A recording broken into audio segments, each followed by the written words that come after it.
Watching Charles Potter grow to be around the same age as him had been quite the journey for Harry. The boy carried himself with poise and dignity, was well respected amongst his peers, even by the Slytherin students, and was an exceedingly capable wizard.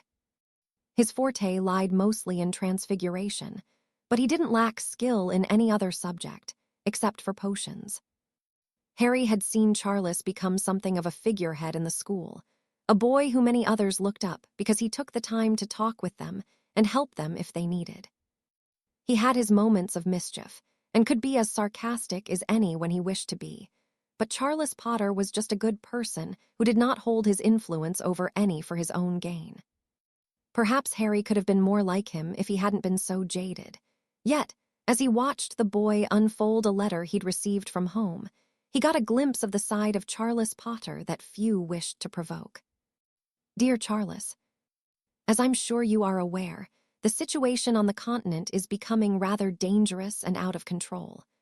Grindelwald has garnered significant support, and the threat he poses to our way of life cannot be ignored any longer. I, along with many others, will be registering with the forces being gathered by the ICW to combat his followers. I understand that this is worrying for you, my son, but I am afraid that war is no longer avoidable. In my absence, you will act as lord of the family. I choose to fight our enemies the same way our ancestors did when their home was threatened. For now, your mother and I wish for you to remain in school. She is not pleased by my decision, but she understands. Keep well, son, and look after your mother. William Potter. A man who wishes only to keep his family safe. Charles folded up the letter and took his leave of the great hall. Harry could feel the sadness and anger radiating from the boy as he stalked the corridors aimlessly for several moments, pausing as he reached one of the bathrooms on the 3rd floor. He leaned against the wall and released a deep breath. Of course, he had been keeping up with Grindelwald's progress, but he had not expected his father to take such drastic action. Charles was nearing his 16th birthday, and he wasn't ready for the responsibility that had been bestowed upon him. Nonetheless, he refused to let his mother and father down. Charles, a feminine voice called. The boy did his best to push away the warring emotions he felt at the sight of the girl approaching him. Doria Black was perhaps the one person he should not have allowed himself to develop feelings for. Their families were not at odds as such, but an accord for the two of them to be wed would never be met between their fathers. Miss Black, I saw you leave the hall in a hurry. Is everything okay? Her concern was genuine, her alluring gray eyes filled with worry for him. For but a moment, Charles allowed himself to get lost in them, to forget he should not be doing so as he handed her the letter he'd received from his father. She read it and immediately wrapped her arms around him. I'm so sorry, she whispered. If there's anything I can do. Charles offered her a smile as she pulled back. Thank you, he replied sincerely. It's just come as a bit of a shock. I don't really know what I'm doing, to be quite honest, he added in a humorless chuckle. You could always speak to Arcturus, Doria suggested. Since our father hasn't been himself, he's been doing just about everything to do with our family matters. I'm sure he won't mind helping you if you need it. Charles nodded. I think I will, he murmured. You know, you're good to have around in a crisis. With my family, you get used to it, the girl snorted. Would you like to walk with me around the lake? Some fresh air might help. I don't think your brother would like that. Doria rolled her eyes at him. Let me worry about Archie. He's a big softy, really. Tell that to Hitchens, Charles laughed as he allowed her to thread her arm through his. Did they manage to get the chair leg out of his? Harry allowed what had become a rare smile to crest his lips. It never failed to cheer him up to see the visions of his grandfather, even if he was concerned by William Potter making his way to the continent to fight against Grindelwald.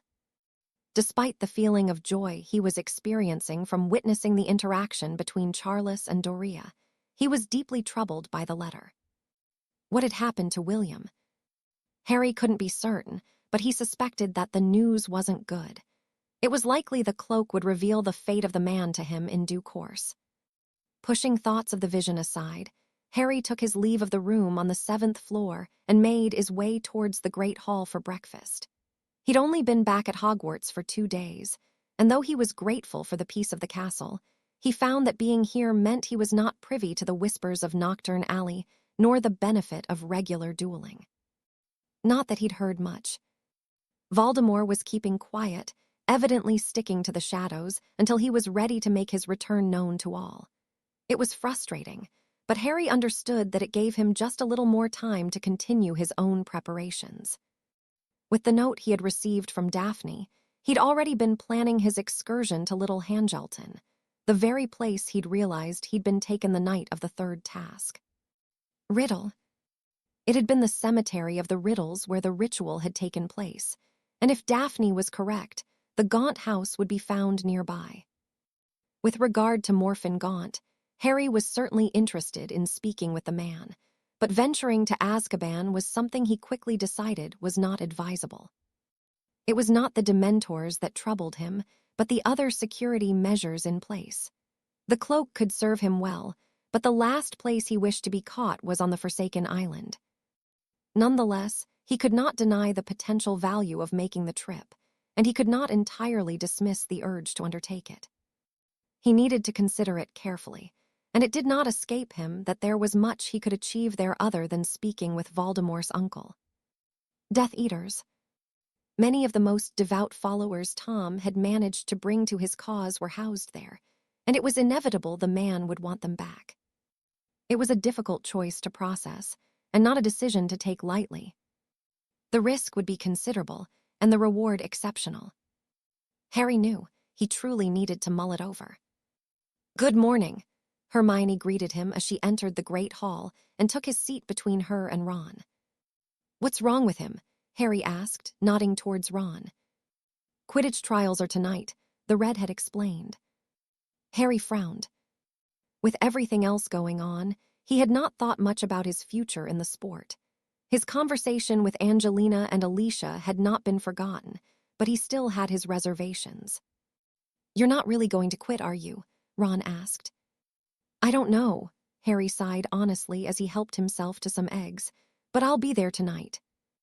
Hermione offered him an encouraging smile, and Ron looked truly concerned that he would not play anymore.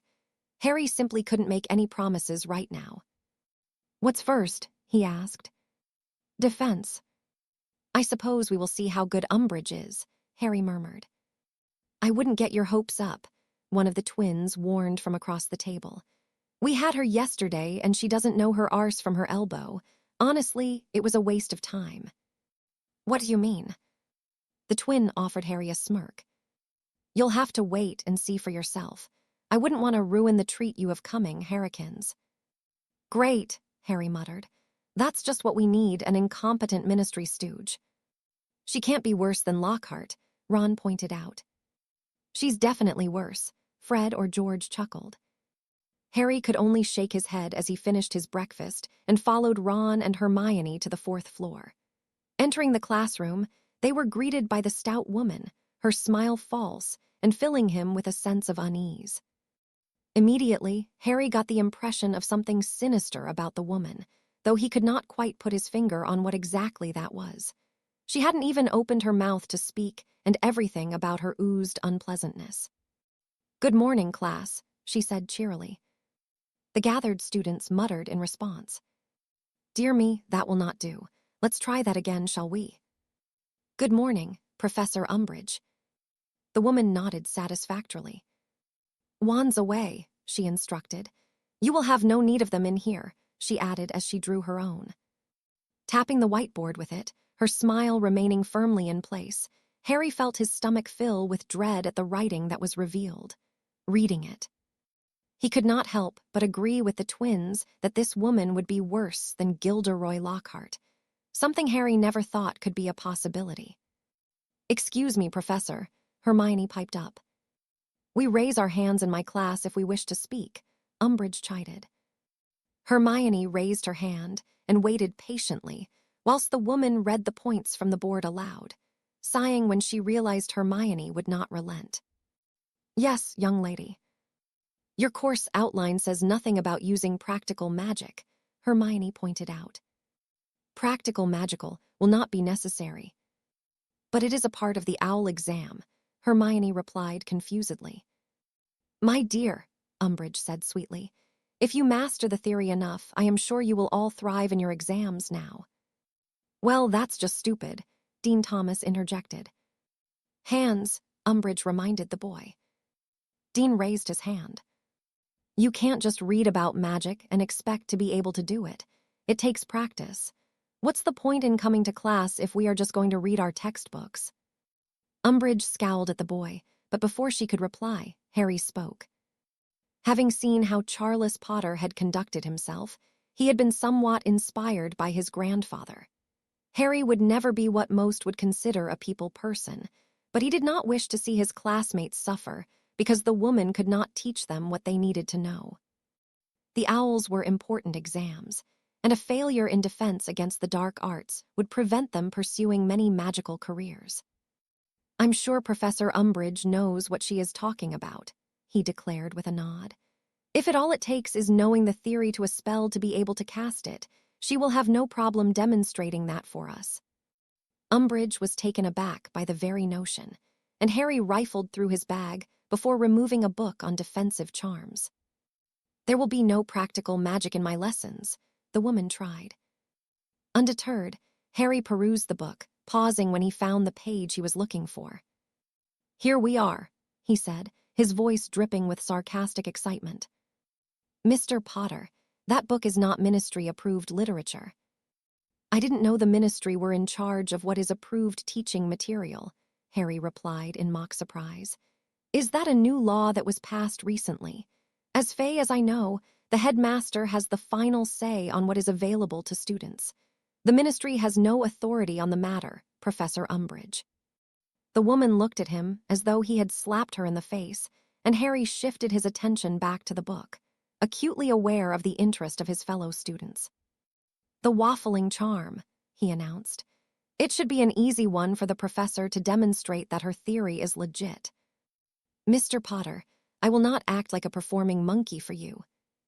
What is the waffling charm, Harry? Ron asked. Well, it is most useful if you meet an attacker who has not mastered non-verbal magic, Harry explained. If you can land this charm on them, they won't be able to speak incantations clearly. That sounds useful, Seamus agreed. It is, Harry confirmed. Professor Umbridge, would you mind demonstrating it? The woman's complexion had purpled significantly, and Harry wasn't sure if she would explode from the strain she was putting on herself. She began breathing heavily, her eyes bulging in anger as she glared at him. That will be a detention for you, Mr. Potter. My office at 8 p.m. tonight. I'm afraid I can't make it, Harry sighed disappointedly. I'm already serving detention with Professor Hagrid because of Malfoy's unfortunate accident. Much of the class snickered, but Umbridge did not see the funny side of his comment. You will be in my office at 8 p.m. Fine, Harry conceded. But will this be a real detention, or should I just pretend I came the same way you are pretending to teach us? The class gasped at his comment, and the quill Umbridge had picked up to write down his punishment snapped in her grip. How dare you, she whispered dangerously. Get out. With pleasure, Harry chuckled as he packed his things away. Never in all my years. You mean 3 days of teaching, Harry corrected. Out, Potter, get out. Harry chuckled to himself as he complied, though he only got as far as allowing the woman to see he had left the room before donning his cloak. If she thought that had been embarrassing, Dolar's Umbridge was in for a rude awakening. Remaining just outside of the classroom, he waited from his moment to strike. Now, if you see here. Hearing the sound of chalk on the board only a moment later, Harry peered around the door and took aim with his wand. He had considered using the waffling charm on her, but changed his mind at the last moment. With a flick of his wand, a bright blue spell shot from the end and impacted against the woman, who stiffened immediately. Her attempt to repress the effects of the hex were for nothing as a loud, trumpeting sound erupted throughout the room, much to her horror. Harry snickered to himself. The flatulence curse had been the right choice, and as his classmates were hurriedly dismissed, He could not help but think he had done them all a favor. "Shame about that," he commented after he'd removed his cloak and caught up to Ron and Hermione. "You're going to be in so much trouble, Harry," the latter replied. Harry merely shrugged. "She's a useless cow anyway. She was full of shit. I just helped her get rid of some of it." "Could you not have chosen something less disgusting?" Ron groaned. "She will know it was you." "How could it have been me? I'd already been kicked out," Harry reminded Hermione. Hermione hummed, not believing him for a moment, and Harry caught sight of Daphne, who offered him a subtle grin, shaking her head as his antics. Maybe now Umbridge would decide to actually teach them, though Harry doubted it. The woman would continue on as she was, another useful defense against the dark arts professor that the students would be better off without. Nonetheless, it wouldn't cause problems for Harry. He'd already decided he would not be attending any more of her lessons. "What do you think she will make you do during detention?" Ron asked curiously. "I'm not going," Harry said simply. "What's she going to do? Give me another detention that I won't go to?" Ron laughed, and Hermione shot him a look of disapproval. "Come on, we've got charms next," the redhead urged. Harry followed. At least the students could always rely on Professor Flitwick for useful lessons. What Umbridge was doing here, Harry didn't know, but she had about as much aptitude for teaching as Voldemort would a marriage counselor. That thought alone was disturbing, and Harry chose to ignore it in favor of shifting his focus towards his next lesson. He did not need any other jaded views of the Dark Lord than the ones he already had. Break. It had been strange to dress himself in crypts, black robes, and style his freshly trimmed hair into a neat ponytail. It was even more strange that resembled many of the former lords of House Black as he took in his reflection in the mirror. None of this, however, was as strange as entering the chambers of the Wisengamot, wearing the very ring his grandfather had when he'd sat upon the family seat here, and listening to the whispers that followed Sirius as he did the same. Saying nothing, he sat amongst his enemies, deigning none with a greeting.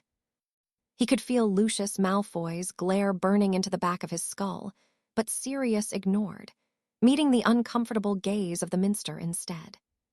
"What are you doing here, Mr. Black?" the man asked. Sirius narrowed his eyes at the portly man. "Is it not customary to address me by my title?" he asked sharply, doing his best to imitate his grandfather's waspish countenance.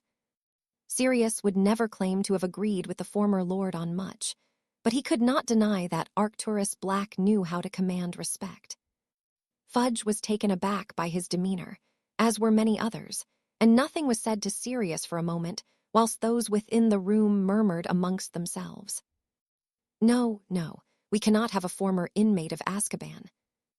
"Wrongfully imprisoned, as proven," Sirius cut in. "You were there yourself, Minister, when I was subjected to several hours of questioning under Veritaserum. Now, I think that I have been very understanding concerning my false imprisonment, but I am quite willing to make it a very unpleasant affair if you take the path you seem to be considering. My family seat is a hereditary one, and as a Lord of Magical Britain, I am here to fulfill my duty to serve the people. Something that seems to have been lacking for the longest of times. How can a body have effectively served those they are beholden to when they could not even serve one of their own?" Fudge looked distinctly nervous now. "And what of your mental state?" Lucius Malfoy broke in. "You spend more than a decade in the dare of the Dementors." Lucius silenced the man by removing a roll of parchment from within his robes and grinned fairly as he turned to face the man for the first time. "I have here signed documentation from 4 healers, each an expert in the mind arts, that my mind is sharp and lucid. 2 of them are employed by the ministry regularly for their excellent reputation in the field." Sirius had anticipated such a tactic and had prepared accordingly. "Then I think that all there is left to do is welcome Lord Black among us," Augusta Longbottom declared. "And about time, too. It has been too long," she added. Most of the other lords and ladies offered Sirius a polite round of applause, and Sirius took note of the ones that did not. It was odd that the who didn't would once have been bending over backwards to make his acquaintance, But that was no longer so. They were nervous, and they had every reason to be. For so long, a Lord Black had been absent, and they had been left to run roughshod over the Wisengamot, largely unchecked. Today, they would be in for a rude awakening. If that is everything, Fudge said irritably, perhaps now we can. Not quite, Minister, Sirius interjected as he stood. There are many things I wish to address, but for now I will deal with the one most important to my family. I was going to arrange separate meetings, but since everyone I wish to are here, I will speak to them at large. Fudge's jaw tightened, and the murmuring around the room began again.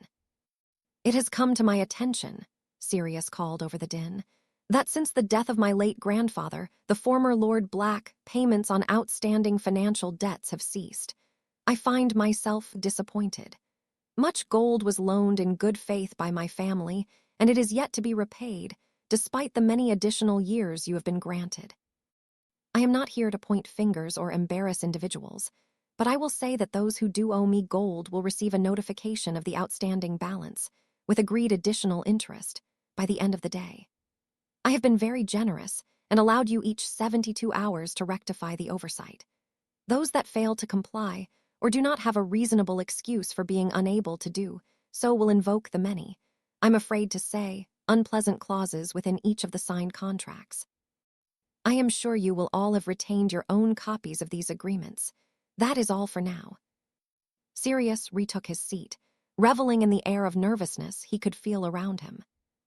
Oh, and if anyone does have the urge to draw their wand on me, it would be unwise to do so.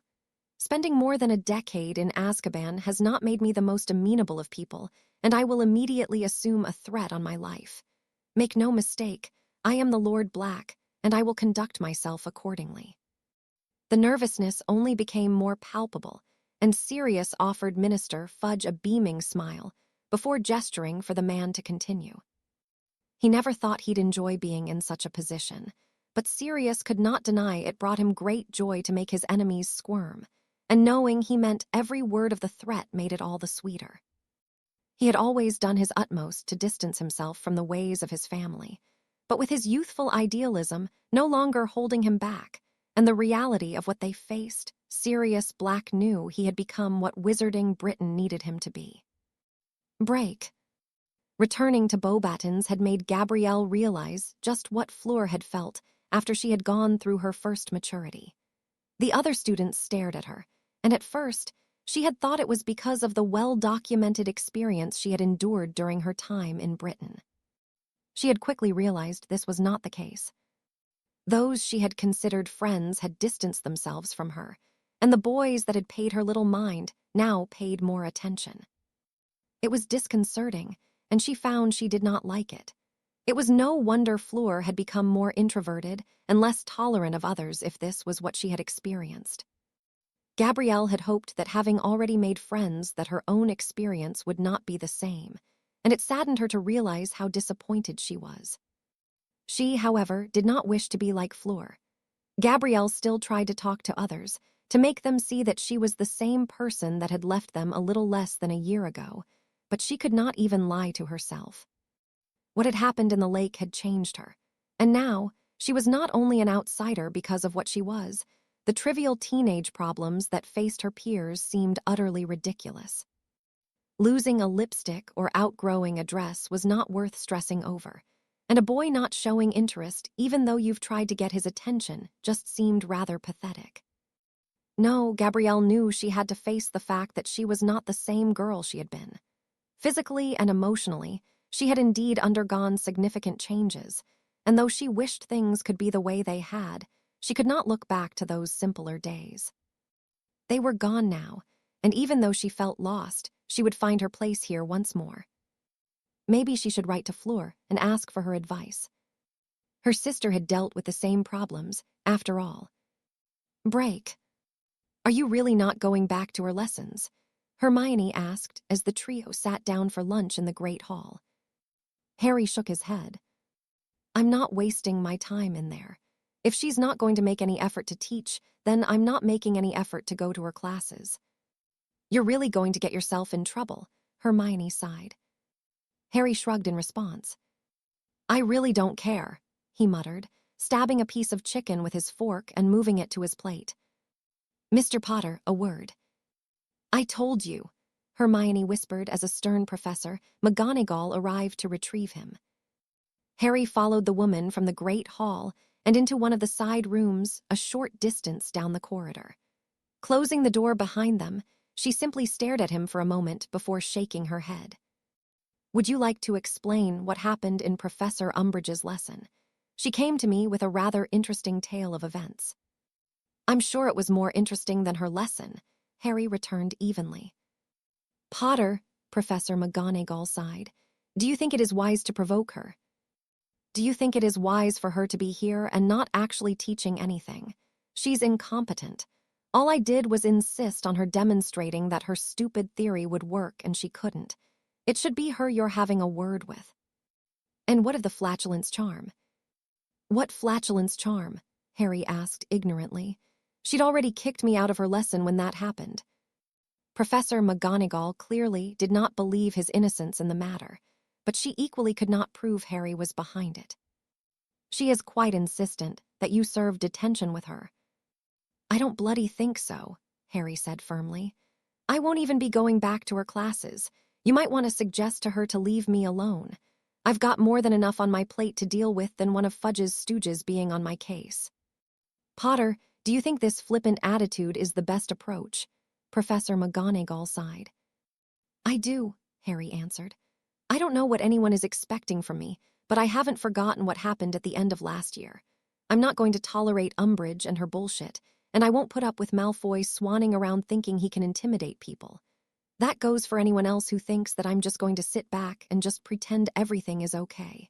It's not okay, Professor, for me more than anyone else. I'm just looking out for myself. The woman nodded and offered him a sad smile. I understand that what happened has been hard on you, Potter, and that there is a lot of strain on you. How you cope with it is your choice, but you must remember that your actions have consequences. The only consequences for me are whether I live through this or I die. I would prefer to live, Professor, so excuse me if everything else just feels like a waste of my time. Professor McGonagall deflated slightly. I will tell Professor Umbridge that you will serve your detention with me, but I cannot make excuses for you not attending her lessons. I will discuss the matter with Professor Dumbledore. Perhaps he will have a solution. Thank you, Professor, Harry replied tiredly. The woman squeezed his shoulder before leaving the room, and Harry took a moment to compose himself. He did not enjoy feeling the way he did, but he couldn't help it. Knowing what was waiting out there for him gave him little reprieve in life, when a lunatic intent on killing him could be lurking around any corner he turned. Already, Katie had been taken from him, and though he was coping with her loss, he was reminded of it every day. Releasing a deep breath, he returned to the great hall, frowning at the owl perched on the ug of pumpkin juice in front of his seat. It arrived for you just now, Hermione informed him. The bird was unfamiliar, as was the hand his name was written. Opening the envelope, Harry was none the wiser to who had sent it, but he read, nonetheless. Dear Harry Potter, I was surprised and pleased to meet you over the summer, and do not take this the wrong way, but I felt the need to write to you.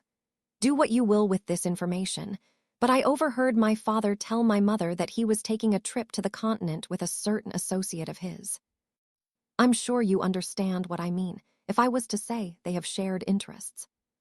Without mincing my words further, I believe that Britain will soon have a huge problem on their hands, giant, even.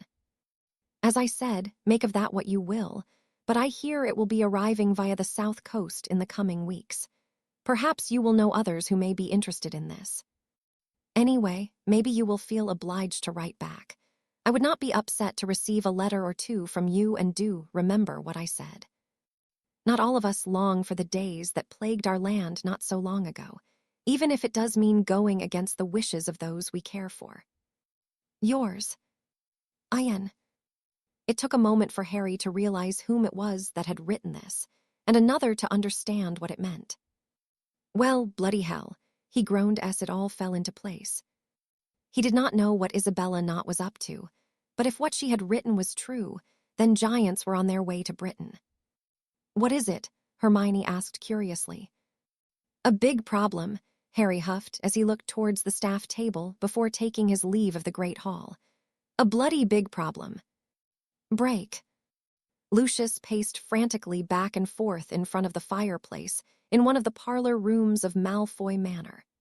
The moment the meeting of the Wisengamot had ended, he instructed his allies to fetch any and all documentation pertaining to loans they had taken from the Black family. He had taken none, and he knew that Not hadn't either. The rest of his block, however, had once been firm allies of the Blacks. Within the hour, they had all arrived, most looking alarmed.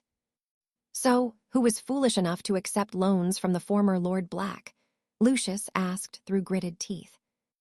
All save Goyle raised their hands, and Lucius could only despair at the oversight of his peers. Before he could address them, Cornelius emerged from the fireplace, appearing as displeased as Lucius felt.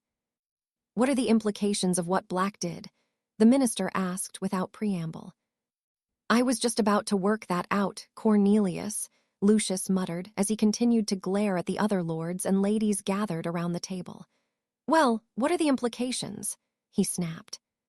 "If I fail to pay, Black can claim 80% of my businesses," Montague answered with a shake of his head. "And how much do you owe?"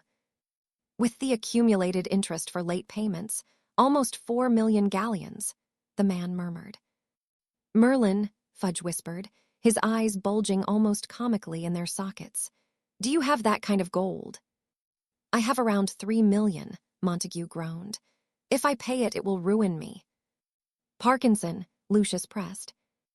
"I owe just shy of 7 million, the man revealed. "I do not have close to that sum." Lucius cursed under his breath. "Is there anyone that borrowed money that can afford to pay it back?"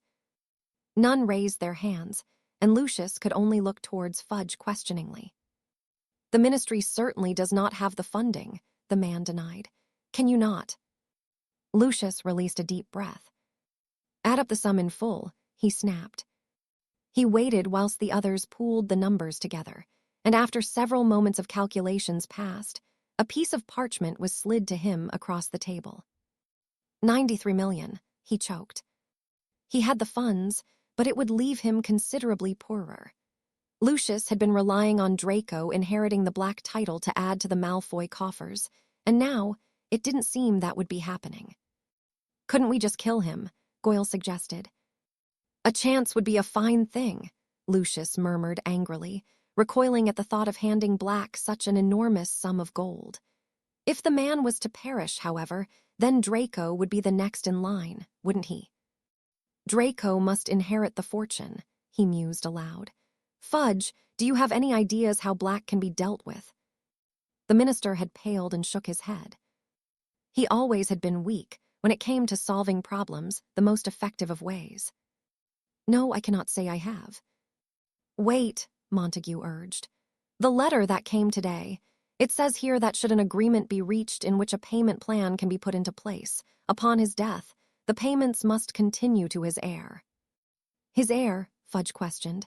"Black has no children." "But he has a godson," Lucius whispered. "Potter." "He cannot leave the Black title to Potter, surely."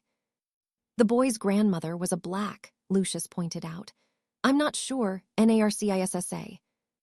After only a short delay, the woman entered the room and quirked an eyebrow at him.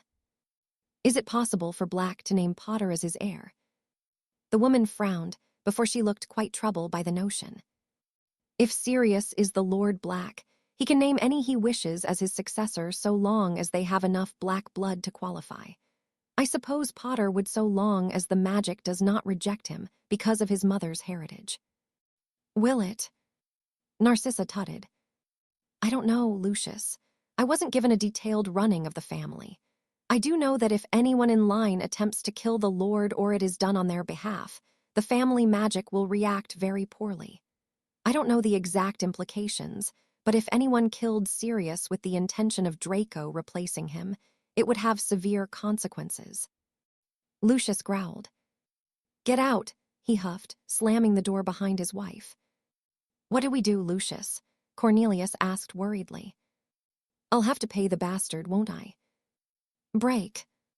He wasn't sure if he was going to come until the very moment he'd unpacked his Quidditch gear from the trunk, none of it having been used for a year now, except for his broom. Even as he made his way into the changing room, Harry wasn't sure if he was doing the right thing, but the relief on his teammate's face at seeing him urged him on, though he paused as he came to his changing station. What's this? He asked, gesturing to his match robes. We couldn't let anyone else wear her number, Angelina spoke solemnly. Harry could only nod as he ran his fingers over the embroidered number 4. That had been Katie's number, his had been 7. It was an odd feeling that washed over him as he went about the task of dressing. He knew it was foolish, but it was as though he could feel her there with him, happy that he had decided to continue playing, despite his misgivings. In truth, Quidditch seemed to be the only normal thing he had left, and the one thing they had shared since they had met. He knew now it would be wrong to quit just because she was no longer here. If anything, Katie would be both angry and disappointed in him if he did. For the first time in what felt like forever for Harry, he smiled, his hand reaching for the necklace he had gifted her the night of the ball. He belonged here, just as she did, and though Katie couldn't be here, it didn't mean he shouldn't. Nodding to himself, he followed the others out onto the pitch where the many hopefuls were waiting. Are you all right, Harry? One of the twins asked. I will be, he replied. He meant it too. He may have lost Katie, but this was where he would always find a part of her. There was nothing she loved more than Quidditch, and Harry knew he would be doing her a disservice if he did not continue on with it. Sirius continued whistling his jaunty tune as he dipped into a nearby alleyway and cast a disillusionment charm over himself. He'd felt the 2 men following him since he left Gringotts, and the Lord Black decided he didn't like it. Nonetheless, he was an old hand at this, and any Death Eater would have to catch him on his very worst day to even stand a chance at getting to him. Ducking into another alley, he broke into a sprint until he'd cleared it and turned into the next, where he hid behind a dumpster and waited. Only a few seconds later, the 2 men appeared, breathing heavily and looking around with their wands drawn. Where is he? One of them gasped. Sirius recognized neither of them, though he did stifle a snicker at how useless they had proven to be. He can't have gone far. We would have heard him disapparate. Sirius shook his head. He had no need of apparation when he carried a portkey wherever he went. He could have escaped his assailants at any given moment. He had simply chosen to send a message instead. With a subtle flick of his wand, one of the men's trousers fell down, and the other found himself fighting off his own shirt that was smothering him. A banishing curse sent the first into a nearby wall with a dull thud. He fell limply to the ground with a groan, and Sirius shifted his attention to the other. Binding him with ropes, he brought him to his knees by ramming his heel into the back of his leg. Was it Malfoy? He asked simply. The man nodded, whimpering at the vulnerable position he found himself in. Well, he must have been scraping at the bottom of the barrel to send the 2 of you, Sirius chuckled humorlessly. What did he expect to achieve out of this? We were told to follow you. Just to follow me? Yes. Sirius frowned thoughtfully. Why would Malfoy not want to have him murdered? That was likely the long-term plan, but why follow him? Was this just a test to see how aware Sirius was? It made no sense to the Lord Black. Lucius had done nothing but give his game away unless his intention was not as expected. Follow him. It clicked into place, and Sirius's frown deepened. Evidently, the man had deduced that Sirius was staying at Grimmauld Place, but knew he could not hope to get to him there without any inclination as to what protections were in place. Malfoy had been there before with Narcissa. Narcissa. The woman would not have been made privy to the security measures of the house. Had she been, Sirius had no doubt it would have been razed to the ground already, with him inside. It was no secret that Lucius was hoping that his son would inherit the black wealth and title, and Narcissa would have coveted it equally. She had always been ambitious beyond her station, That was why she had been so enthralled at the prospect of marrying Malfoy. Sirius, however, suspected her life had not turned out how she'd envisioned. Her husband may have bribed and blackmailed his way out of prison at the end of the last war, but there were many families who had not forgotten his transgressions against them. They had been powerless, but that had changed now. Perhaps taking a page out of his grandfather's book and establishing valuable ties with some of them would be beneficial. Nodding to himself, he stunned the man he had bound, picking up the jaunty tune where he'd left off as he activated his portkey. "Swine, I should have throttled you as a babe," Walburga seethed upon seeing him.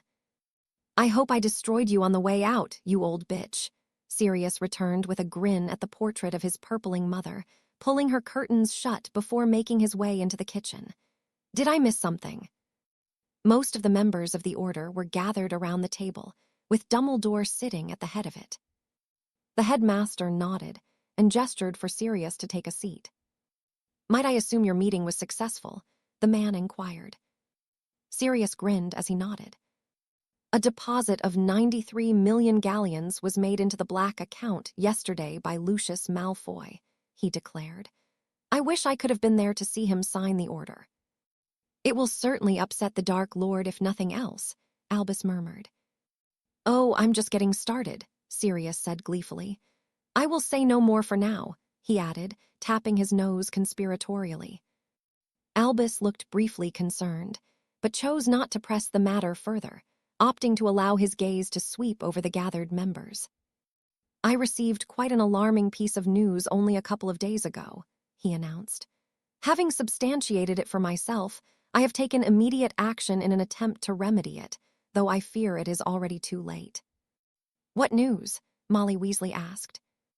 "All evidence indicates that the Dark Lord has recruited the Giants to his cause." The members of the Order began murmuring amongst themselves.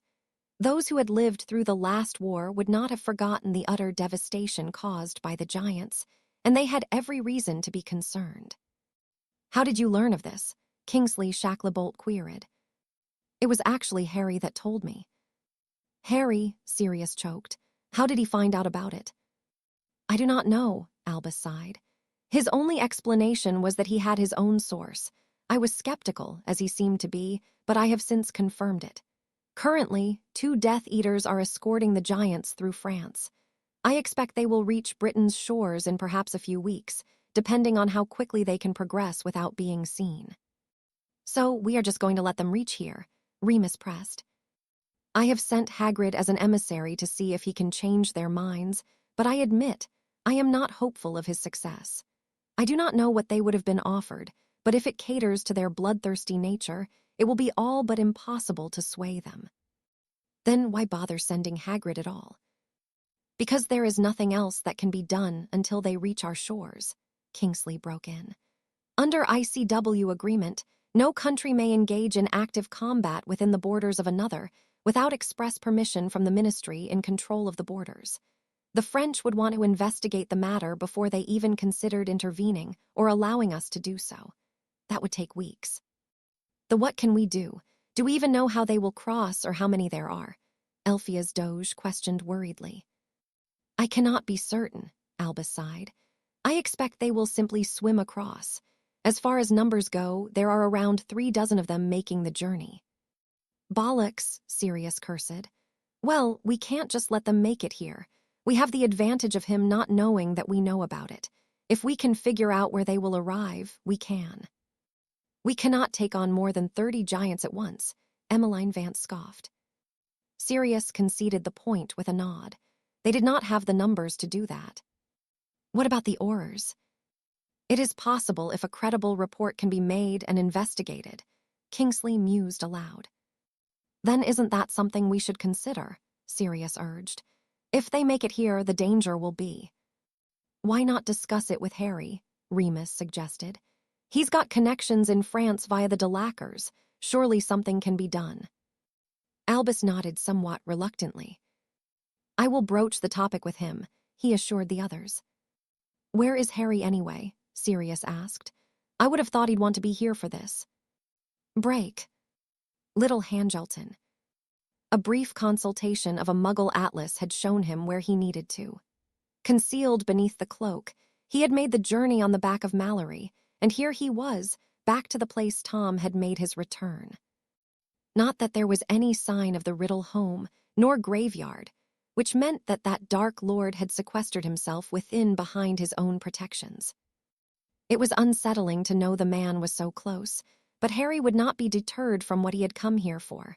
Beneath the cloak, he would be safe, well, he hoped. He had considered visiting Azkaban prior to venturing here, but had decided it was an unnecessary risk. There would be nothing of use Morphin Gaunt could tell him, and if Harry were to take it upon himself to visit the island, it would be for something much more beneficial to him and the war effort. First, however, he needed to learn of the security measures in place. Sirius's escape would have undoubtedly been cause for a review and revamp of them, and it would be foolish to be caught within the prison where the most notorious of men and women were kept. Nevertheless, Harry was intent on making the trip there sooner rather than later, though now was not the moment to be focusing on that. No, he would need to keep his wits about him here. There was no telling what unpleasantness Voldemort had employed to guard the Gaunt family ring. "What do you think, girl?" Harry whispered to Mallory. "Can you find it?" The Thistral snorted at him before taking a lap around the village and landing in something of a secluded lane where the bushes were rather overgrown. It was here. The moment his feet had touched the ground, Harry had felt an unsettling presence around the place. The magic was familiar to him, and as he closed his eyes, he could sense the cloak reacting to it too. Keeping himself composed, he began searching the undergrowth, not wanting to use his wand unless absolutely necessary. It would not do well to draw unwanted attention to himself, and certainly not that of Voldemort. If the man was indeed nearby as Harry believed, it would take him a matter of seconds to arrive here. "That can't be it," Harry murmured to himself as he spotted a dilapidated shack through the thickets. A part of the roof had collapsed inwards, and much of the wood appeared to be rotten due to the many years of neglect.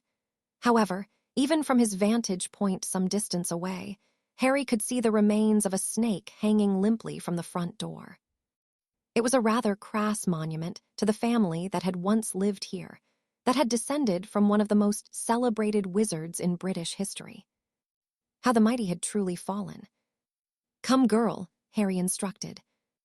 In a cloud of black fog, Mallory returned to the cloak where she spent most of her time, and Harry braced himself, taking a deep breath before stepping through the gap in the hedgerows. Immediately, he paused and felt for any shift in the magic that permeated around the Gaunt home. When he was certain he had not been detected, he continued on his way towards the shack, his senses on high alert for any indication he was in danger.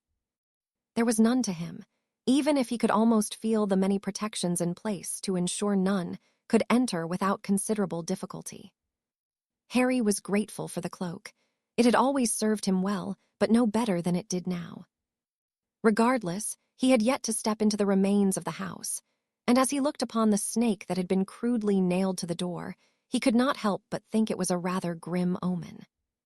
Still, he pressed on, pushing the door open and readying himself for whatever awaited him. It creaked loudly, and if anything, the result was anticlimactic. Dust covered the floor and every surface, and what little furniture there had been rotten and broken. Nothing of a personal nature remained, yet the feeling of oppressive magic had only grown stronger. "Where are you?" Harry whispered, his grip tightening around his wand as he crossed the threshold. He could feel it, equally calling to him and doing its utmost to remain hidden at the same time. There were two magics here, contradicting one another. It was odd, to say the least. Layer upon layer of different magic should complement one another, but these did not. Was this purposeful, or an oversight on Tom's part? To Harry, it didn't matter. He was here for one thing only, and as he searched the shack and came up with nothing, his frustration began to grow. It wasn't until he took a moment to ponder just where the ring could have been hidden that he remembered something of import. It had been when his feet had touched the ground that he first became aware of the magic. Chastising himself, he turned his attention to the floor, ignoring the ambient magic in the air as he searched for the source. A loose floorboard creaked beneath his feet and Harry frowned. Oddly, the floor did not seem to have fallen into as much disrepair as the rest of the shack, and as he checked the others, it was the only one board that was not completely secure. Tentatively, Harry lifted it and lit the tip of his wand, only to be confronted by an endless darkness. "A key ring," murmured. He should have known that the solution would not be so simple, but he was reluctant to put his hand into the abyss. Anything could be waiting for him in there. Huffing irritably, he pondered his next move and knew there was nothing for it. The magic continued to scream out to him, and it was becoming more difficult to ignore. Harry took a step back from the gaping hole and took a moment to gather his thoughts. Whatever was in there had been imbued with a compulsion charm, and he had almost fallen for it. Breathing a sigh of relief, he cursed under his breath as he removed his trunk and rifled through it until he came upon what he was looking for. Dragonhide gloves. They were highly resistant to magic and most vicious breeds of plants. Still, Harry was not keen to put his hand in, but there seemed to be nothing else for it. Bracing himself once more, he checked to ensure there were no rips in his glove before plunging his hand in, ignoring the sudden influx of magic that flooded his mind. It was much more oppressive within than he had anticipated, and yet his years of studying the mind arts would not allow him to fall victim to it. Grasping hold of the small box he felt, he ignored the compelling argument within his mind to remove it and place it on his finger. Instead, Harry opened the box to ensure it was what he had come for, and the warring magic seemed to pour off the ring resting on a bed of velvet. What struck Harry most was that he recognized both, the first being the very same magic that flowed through his cloak. The second, however, was most concerning to him. He was delighted at finally discovering the stone, but to feel the magic of the diary he possessed that had once belonged to Tom Riddle was disconcerting. Whatever was in the ring was of the same nature, though it was much more outwardly sinister. The diary was subtle in its way of manipulation, using charm and poise in an attempt to subvert someone's mind to its will. The ring, however, was almost feral, unhinged, and making no effort to conceal what it was. What was it? Harry didn't know, but as he took his leave of the gaunt shack, he knew he needed to find out. Now, more than ever, he knew he was out of his depth when it came to such magic. But there was one person he trusted, who may just be able to enlighten him to what it was he had discovered beyond the stone he had sought. "Break. Might I assume that your plan to follow Black did not work out the way you intended?" the Dark Lord asked. Lucius was in a towering rage, and had been since the new lord of the notorious family had presented himself before the Wisengamot. The fools allowed themselves to be caught, the blonde snapped. Voldemort could only shake his head. "Fear not, old friend, Black's time will come. I am more interested to know the progress of our attempts to access the Department of Mysteries." "They are not going so well, my lord," Lucius sighed. "If we had Rookwood." "Plans are already in the works to free those in Azkaban. For now, I want to know who is coming and going from the department, especially if it is Dumbledore. It would not do for the old fool to take what I wish to possess from under our noses. I want it monitored day and night, Lucius." "Of course, my lord," the man complied with a bow. "What of Barty? I have not seen him." "Barty is exactly where I need him to be. With Black's escape, the security at Azkaban has changed. I would avoid a confrontation if possible, and so long as you are able to influence the minister, a breakout will not be linked back to us, will it?" "No, my lord. Cornelius will see reason." "Good," Voldemort murmured. "Nott has informed me they are on their way back with a strong force of giants, and I am expecting a reply from Greyback any day now." "My lord, do you think it wise?" The Dark Lord cut Lucius off with a wave of his hand. "He is a powerful ally, Lucius. I would rather not use his pack, but our numbers are not what they once were. I would see you begin to remedy that. Speak with those who may be sympathetic to our cause and recruit where possible. With Black now on the Wisengamot, it will make any political aspirations difficult." I expect a change of power will be necessary in the coming months. I would like a list of those you believe will be a suitable replacement." Lucius nodded. "Anything else, my lord?" "Nothing for now," Voldemort replied. The Dark Lord had many plans in the work.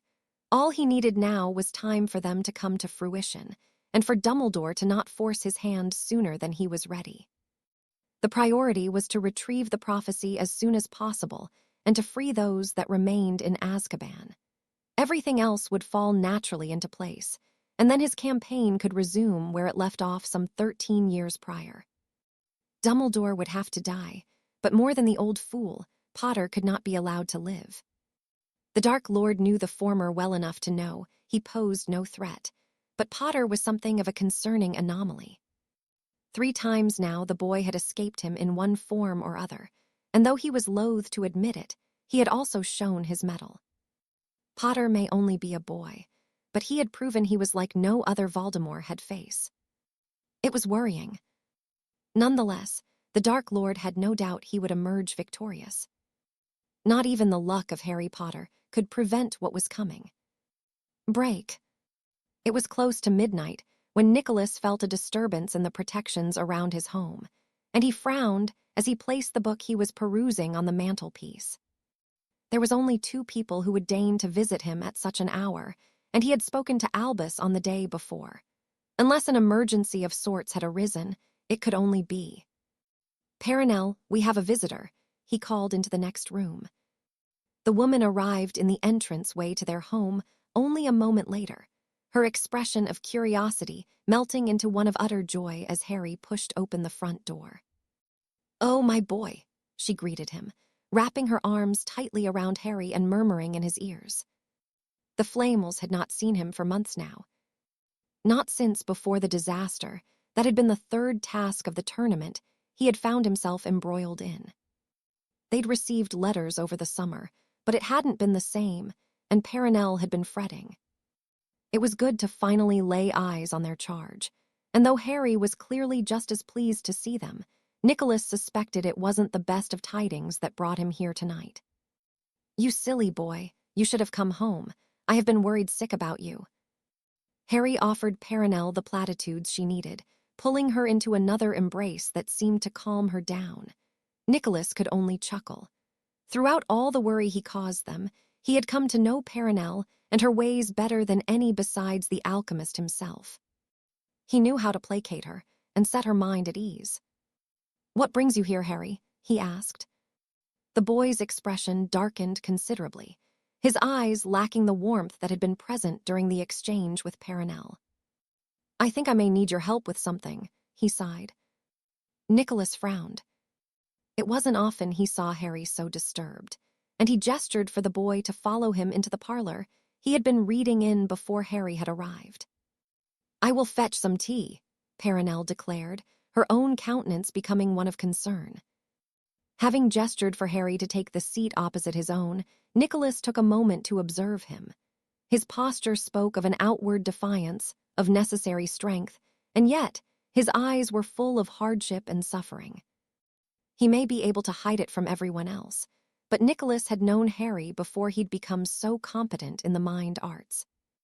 "What is it that is concerning you?" Harry released a deep breath as he removed 2 items from within his jacket and placed them on the small coffee table between them. Nicholas frowned as he picked up the ring. The ambient magic he could feel told a tale of it recently having a series of unpleasant curses removed from it, but there was something wholly unsettling that remained attached. It was a rather plain trinket, and at one point had housed a small stone of some description. The silver inlay where it had been gleaming, so it had only been taken out recently. The second item was a plain, black book with a similar feel to the ring, though Nicholas felt his heart sinking into his chest as he read the name inscribed in the back. "Tom Marvolo Riddle," he whispered, his gaze shifting towards Harry, who nodded. "What are these?" "I was hoping you could tell me," Harry murmured tiredly. "I came into possession of the ring very recently, and the diary more than 2 years ago. I first noticed it trying to manipulate me using subtle legilimency shortly afterwards, and when I wrote in it, it wrote back. Somehow, Whatever is inside it is alive and seems to have a mind of its own. Nicholas dropped the book on the table, his eyes widening as he realized what it was Harry had brought to him and cursed under his breath. "Where did you find it?" he whispered.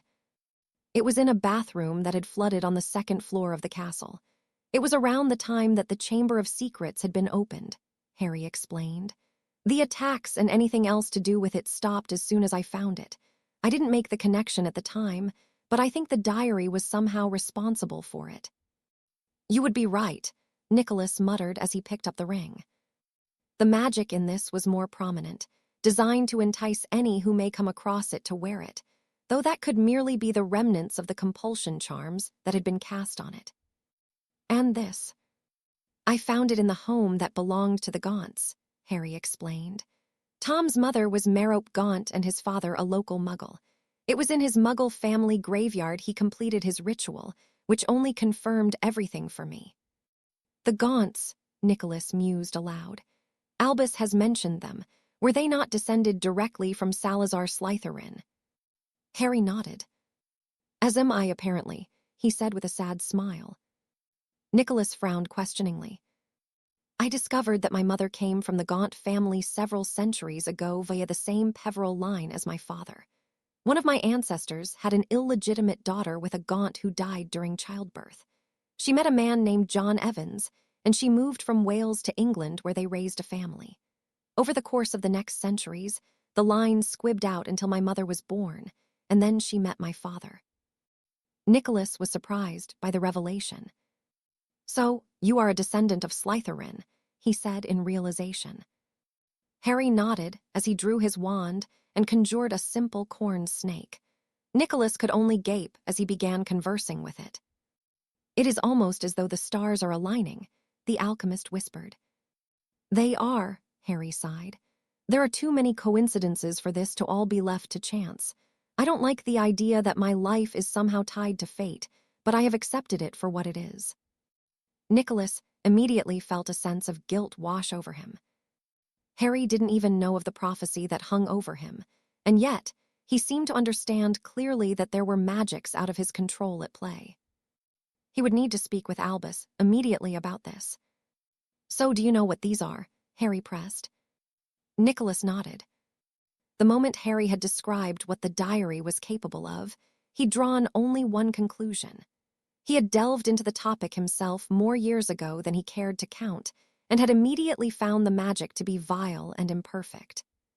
He had abandoned his study of them and never looked back. What you have here, Harry, are examples of some of the most unpleasant magic you are likely to come across, he sighed.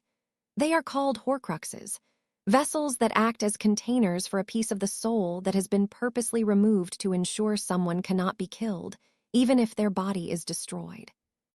Nicholas allowed the boy some time to mull it over and reach the conclusion he inevitably would. So that's how he survived that night, he whispered. It was clear that Harry wished to say more on the matter as Nicholas watched him turn the information over in his mind, his eyes widening in realization before he simply nodded to himself, speaking no further. It is, Nicholas confirmed. Harry, you are extremely fortunate that you have seemed to suffer no ill effects from having these in your possession. Horcruxes are dangerous and deeply reflect those that created them. I know, the boy said apologetically. Well, it does confirm what Albus had begun to suspect, so, at the very least, you know what it is you're facing. The problem we face now is discovering just how many of these he managed to make. Is there a limit? I expect so, Nicholas murmured. The soul is not infinite. So, I have to find them and destroy them before he can be killed. Nicholas nodded gravely, and Harry deflated. I wouldn't even know where to begin, he huffed. These just came to me in their own way. Perhaps the others will, Harry, Nicholas said comfortingly. And remember, you are not alone in this. Use the help around you when you need it. I know that Albus can be difficult, but he truly is one of the most exceptional wizards I have ever met, and if there is anyone that knows your enemy, it is Albus, no. Harry nodded as he stood. How do you destroy them? They seem to be resistant to almost everything. Well, there are very few known ways of doing so, as such things are thankfully extremely rare. The first is the killing curse, of course, but as you experienced yourself the night he killed your parents, it is dangerous to cast it on something that could interfere with the soul within your body. What's the other? Basilisk venom, but that is incredibly rare and exceedingly expensive now. Nicholas frowned as Harry smirked. Well, I do know where I can get a fresh supply of that, he said coyly. The diary has been quite useful recently. Where would you get the venom? From the Chamber of Secrets, Harry answered. There's a 1,000-year-old basilisk in there. Nicholas could only stare dumbly at the boy, hoping that he would burst into laughter or do anything to indicate he was joking. Nothing of the sort occurred, and the alchemist was once more surprised by the young man before him, though this time it was not for the best of reasons. Break. Being a prefect was not what Ron had expected.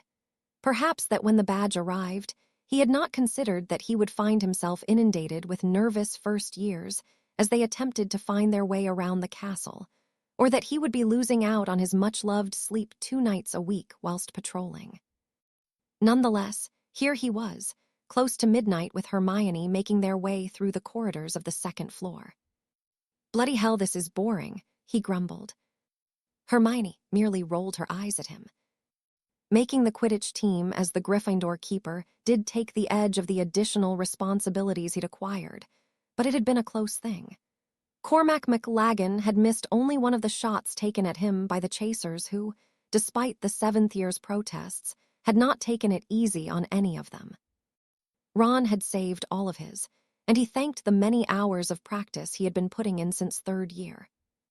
I just wish something interesting would happen. As if his plea had been heard, Ron suddenly found himself blinking as a bright light was pointed in his face. And what do we have here? What the hell was that for? Ron groaned. Blinking rapidly to clear his vision, he grimaced as he caught sight of Dolar's Umbridge, the tip of her wand only an inch or so from his face. I asked, what do you think you're doing? Patrolling, Ron huffed irritably. What are you doing? The squat woman stood at her full and unimpressive height as she leveled a glare at Ron. That is none of your concern, Weasley. Professor, we are doing a prefect patrol, Hermione explained. It is on the rota. She removed a piece of parchment and handed it to Umbridge, who scowled unhappily, clearly wishing to catch some students out of their common rooms past curfew. Very well, but do not let me catch you up too. Umbridge suddenly stopped talking, her eyes widening as a rumbling sound filled the corridor. Are you okay, Professor? Hermione asked. Fine, I'm fine, Umbridge said dismissively, though the urgency with which she turned and ran suggested otherwise. Before she even made it to the corner, a louder, more unpleasant sound escaped the woman as she fled. Ron looked on in horror and burst into uncontrollable laughter. Hermione did not seem to find it funny. Harry, I know it's you, she huffed. The boy seemed to appear from nowhere, grinning from ear to ear despite his evident tiredness. I couldn't resist, he said simply. You're really going to get yourself into trouble. Probably, he replied with a shrug. Why are you, never mind, Hermione sighed. I should really give you a detention, you know. You won't, Harry said confidently. Of course we won't, Ron assured him. What are you doing? Just walking, Harry answered unconvincingly. I promise I am now going back to the common room. Hermione hummed. Make sure you do. Come on, Ron, we'd better fill out a report on what happened to Professor Umbridge. Oh, please let me write this one, the redhead chuckled, turning to find that Harry had already vanished once more. He tended to do that, and since what happened at the end of the tournament, Ron had grown only more worried for his friend. He was not the Harry he used to be, and though he understood why, Ron missed the close friendship they once shared. Break.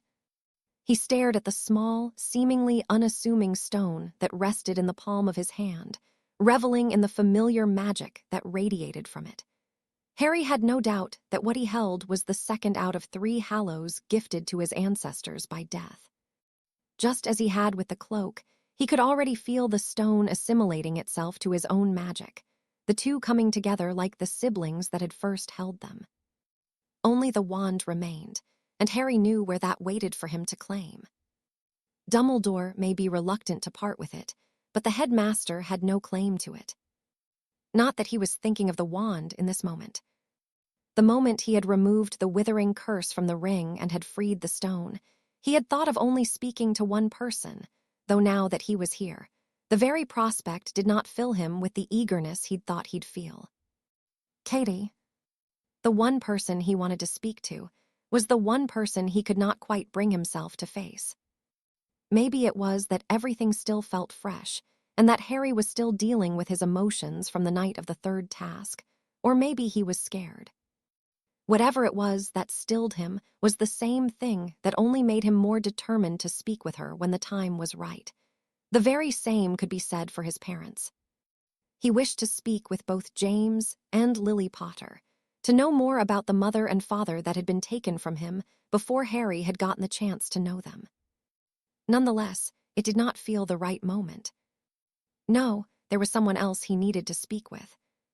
As much as he wished to fulfill his heart's desire to be with those he held dear, Harry knew he could not trust himself not to become caught up in them so deeply that he would lose sight of his purpose, the same way Cadmus Peverell had. It pained him to not seize the opportunity before him, but he knew he needed to wait until it was the right time to allow himself to be brought to his knees for the moments he knew he would not be able to remain so strong. Swallowing deeply, he turned the stone over in his palm and recited the name of the man from whence it all began. It was odd to see Ignatus Peverell standing before him instead of in the visions the cloak provided.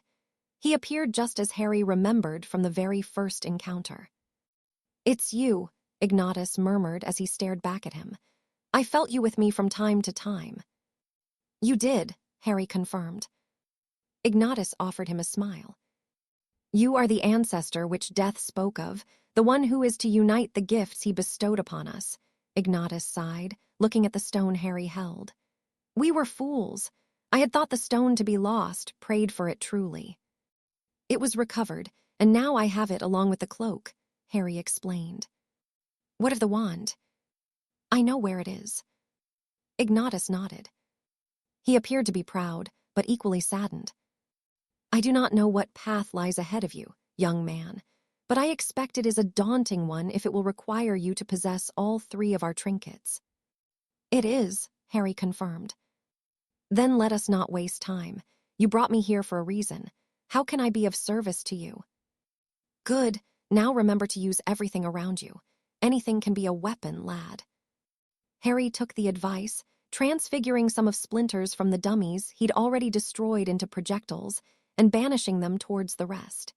His eyes widened, however, when they were returned as metal javelins with the tips on fire. Throwing himself to the floor, he managed to avoid them, but was sent sprawling by a sudden gust of wind. By the time he managed to avoid another onslaught of attacks, Antioch Peverell was standing in front of him, shaking his head disapprovingly. "You must be aware of your surroundings at all times," he chastised. "In battle, there is no such thing as a fair fight. An attack can come from anywhere at any given moment." Harry nodded his understanding.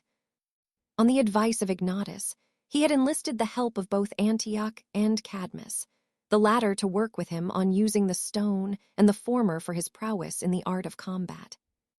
It turned out that Antioch had indeed dedicated himself to it as much as Ignatus had to his scholarly efforts, and Harry had been made to feel like a novice by his uncle, several generations over.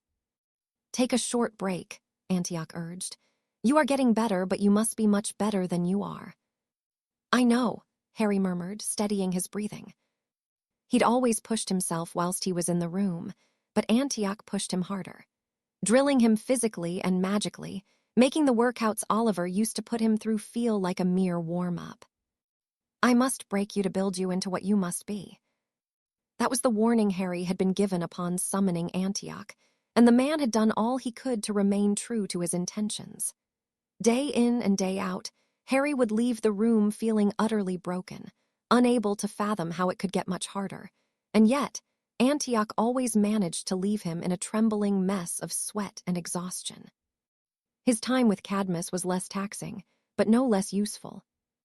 The stone did not only act as a gate for the departed to return through, but as an incredibly complex relic in its own right.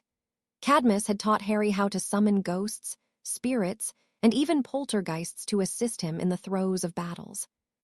It was an undertaking that took considerable concentration to achieve, though it was undoubtedly worth it, even for the intimidations factor alone.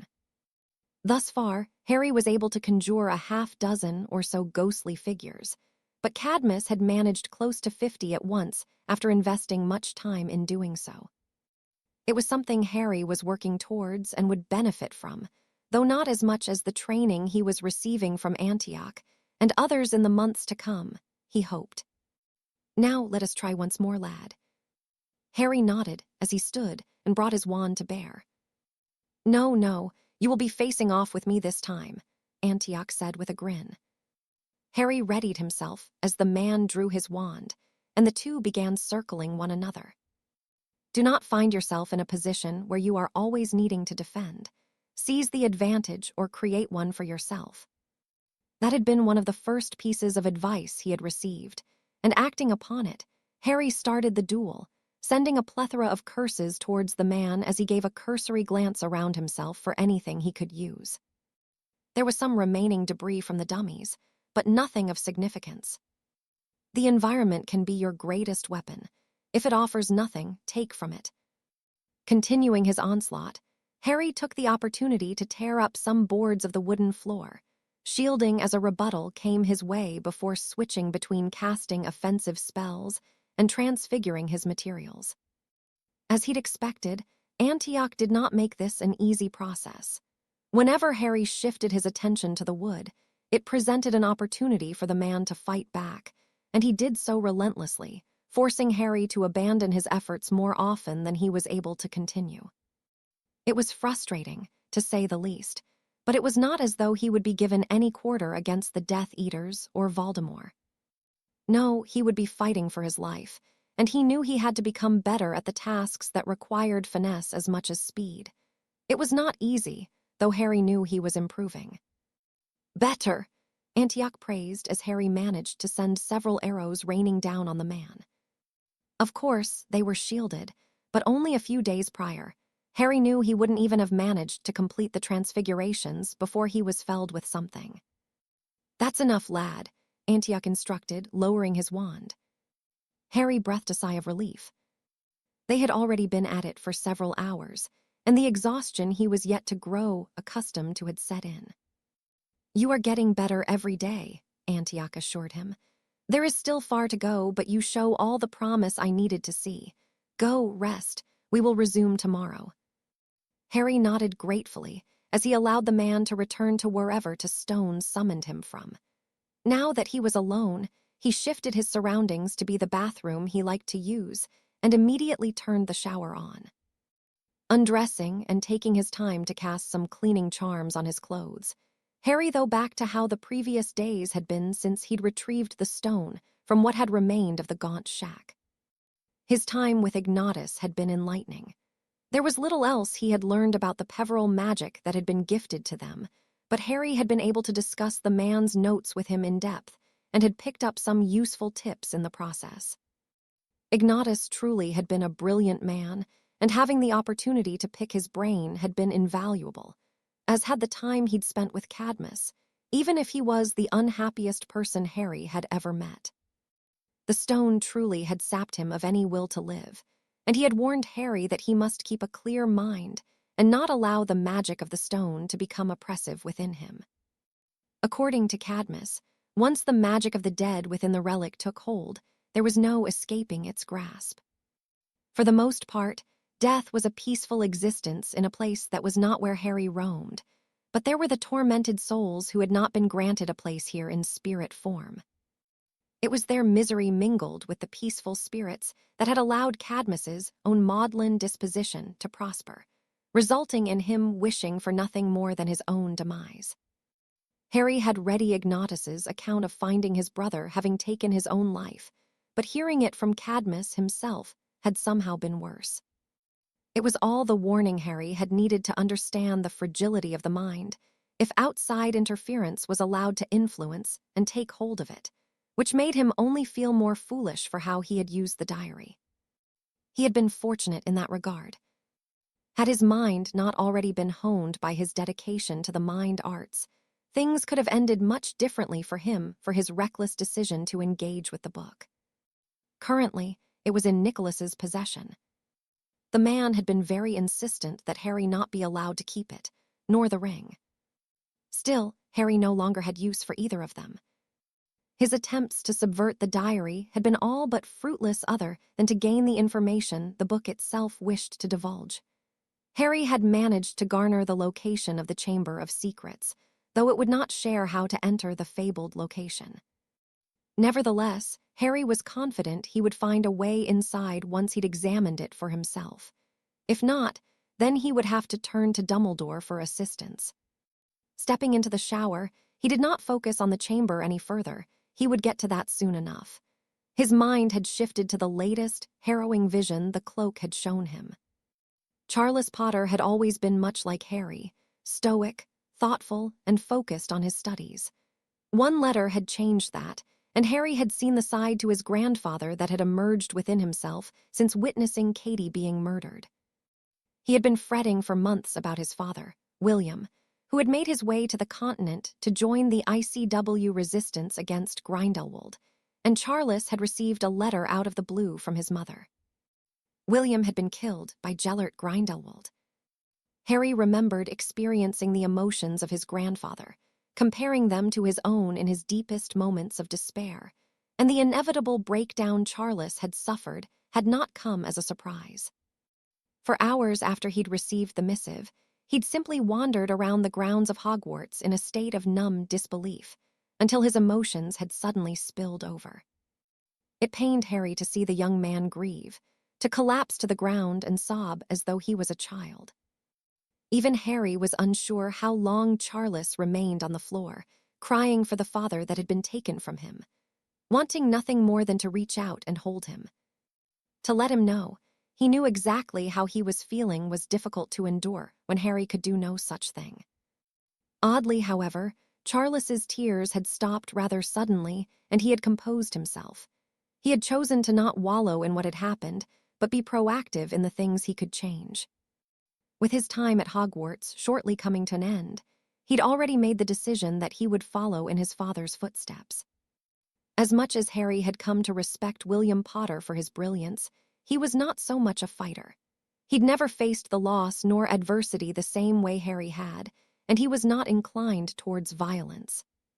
Charles was different to his father in that he'd spent much of his time at Hogwarts dueling and finding himself at odds with other students, particularly those in Slytherin House. With the loss of his father, as awful as it had instilled the mindset of a warrior within him. Someone who intended to go to war had to be as ruthless as the enemy they faced, as willing to kill and be killed if necessary. Harry possessed those traits in spades, and now so did Charles Potter. Nonetheless, it did not stop Harry worrying what it was he would witness in the visions to come. Perhaps he would learn something, or maybe he would merely witness more pain being inflicted upon his family. He did know that Charles would survive the war, but that did not mean his time on the continent had been easy nor full of trials and tribulations. Turning off the shower when he had finished washing, Harry went through the routine of drying himself off and dressing before taking his leave of the room. As much as he wished to return to Gryffindor Tower to relax, he had received a letter from Dumbledore asking him to attend to order meeting he had scheduled for the evening. What the man wished to discuss was not lost on Harry. Nicholas had informed him that he would be meeting with the headmaster today, and it was no coincidence Dumbledore wished to see Harry shortly after. In truth, discussing the Horcruxes was not something Harry wished to do. He wanted only to find any of those that remained and ensure they were destroyed before they fell into the hands of any other. Still, he knew he should probably take the alchemist's advice. Dumbledore and Harry may share different morals, but the headmaster did have a brilliant and insightful mind that Harry would be foolish to ignore. He just wished the man would be completely open with him. Harry was not foolish enough to believe that Dumbledore did not have his secrets he was keeping to himself, or among those he chose to trust with them. Nevertheless, if the man wished Harry to share what he knew, he would have to do the same in kind. It wasn't that Harry wanted them to be at odds. On the contrary, he just wanted Dumbledore to accept that Harry would handle his enemies the way he saw fit. With a little luck, they would find that common ground, and a more beneficial relationship could come from it. Break.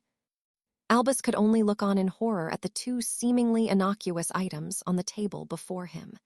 The diary inscribed with a name that had haunted him for many decades, and the ring that young Harry had liberated, confirming the unproven suspicions he had been harboring.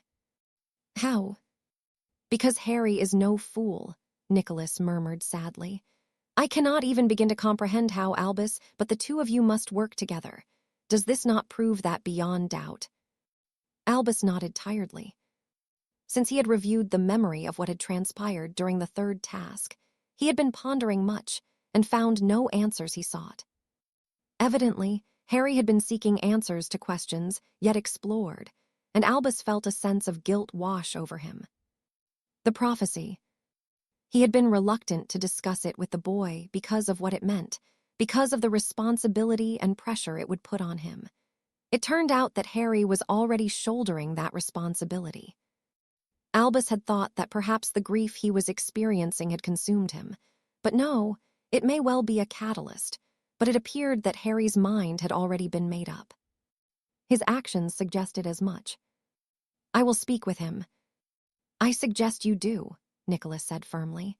You are both stubborn fools, but Harry has the excuse of youth at the very least. I will not have this conversation with you again, Albus.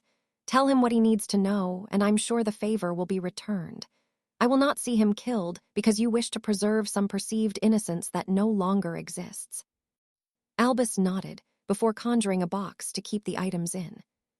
He needed to trust Harry and have it be a mutual exchange in good faith. Albus, are we ready to begin? Minerva questioned, pulling him from his thoughts.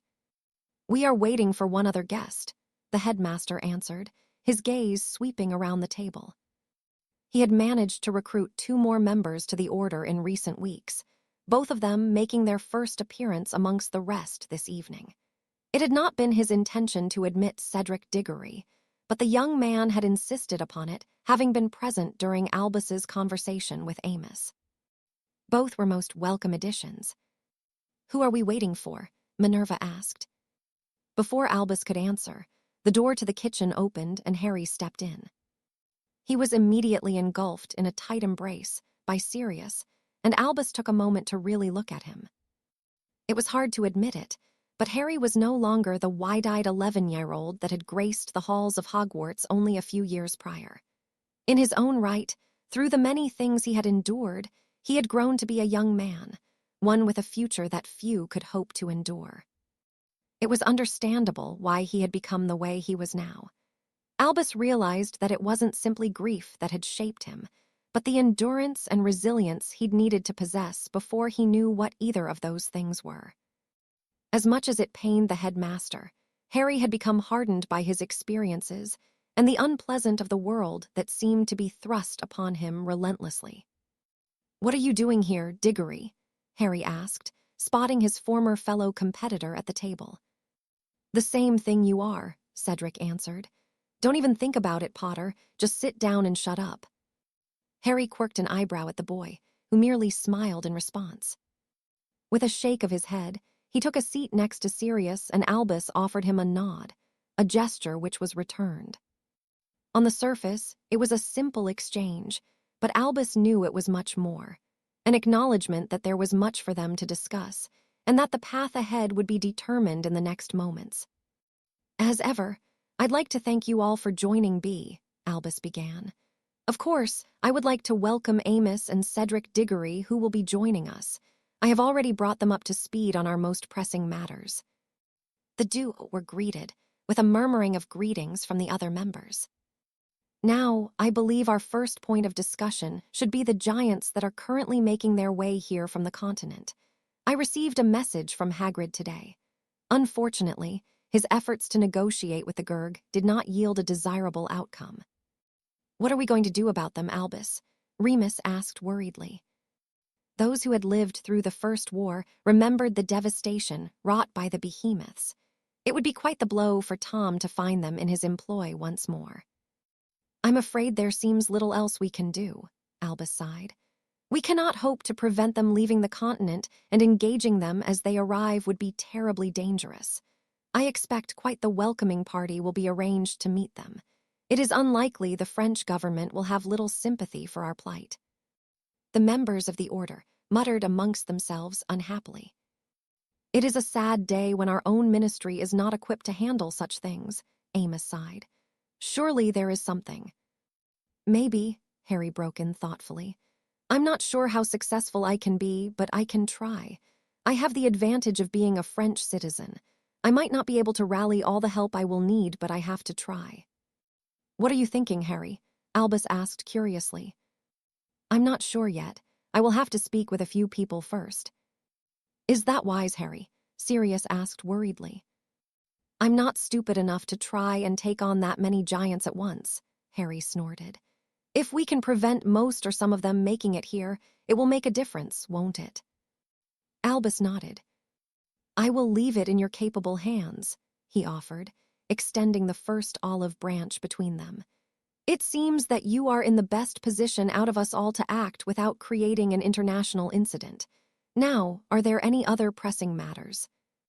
Activity in Nocturne Alley is increasing, Kingsley informed the group. There seems to be more and more people frequenting the area during the later hours than usual. There are meetings taking place. We just don't know where. Albus hummed. I expect recruitment has begun, Albus replied. Are there any other indications? Only that the Dementors are becoming restless.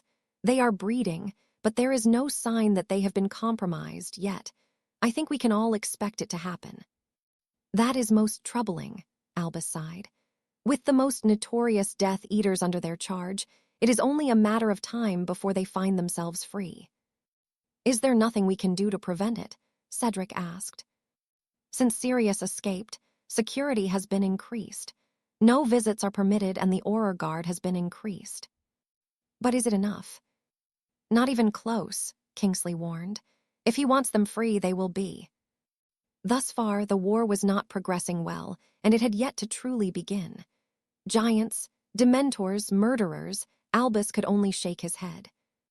Their fortune needed to change.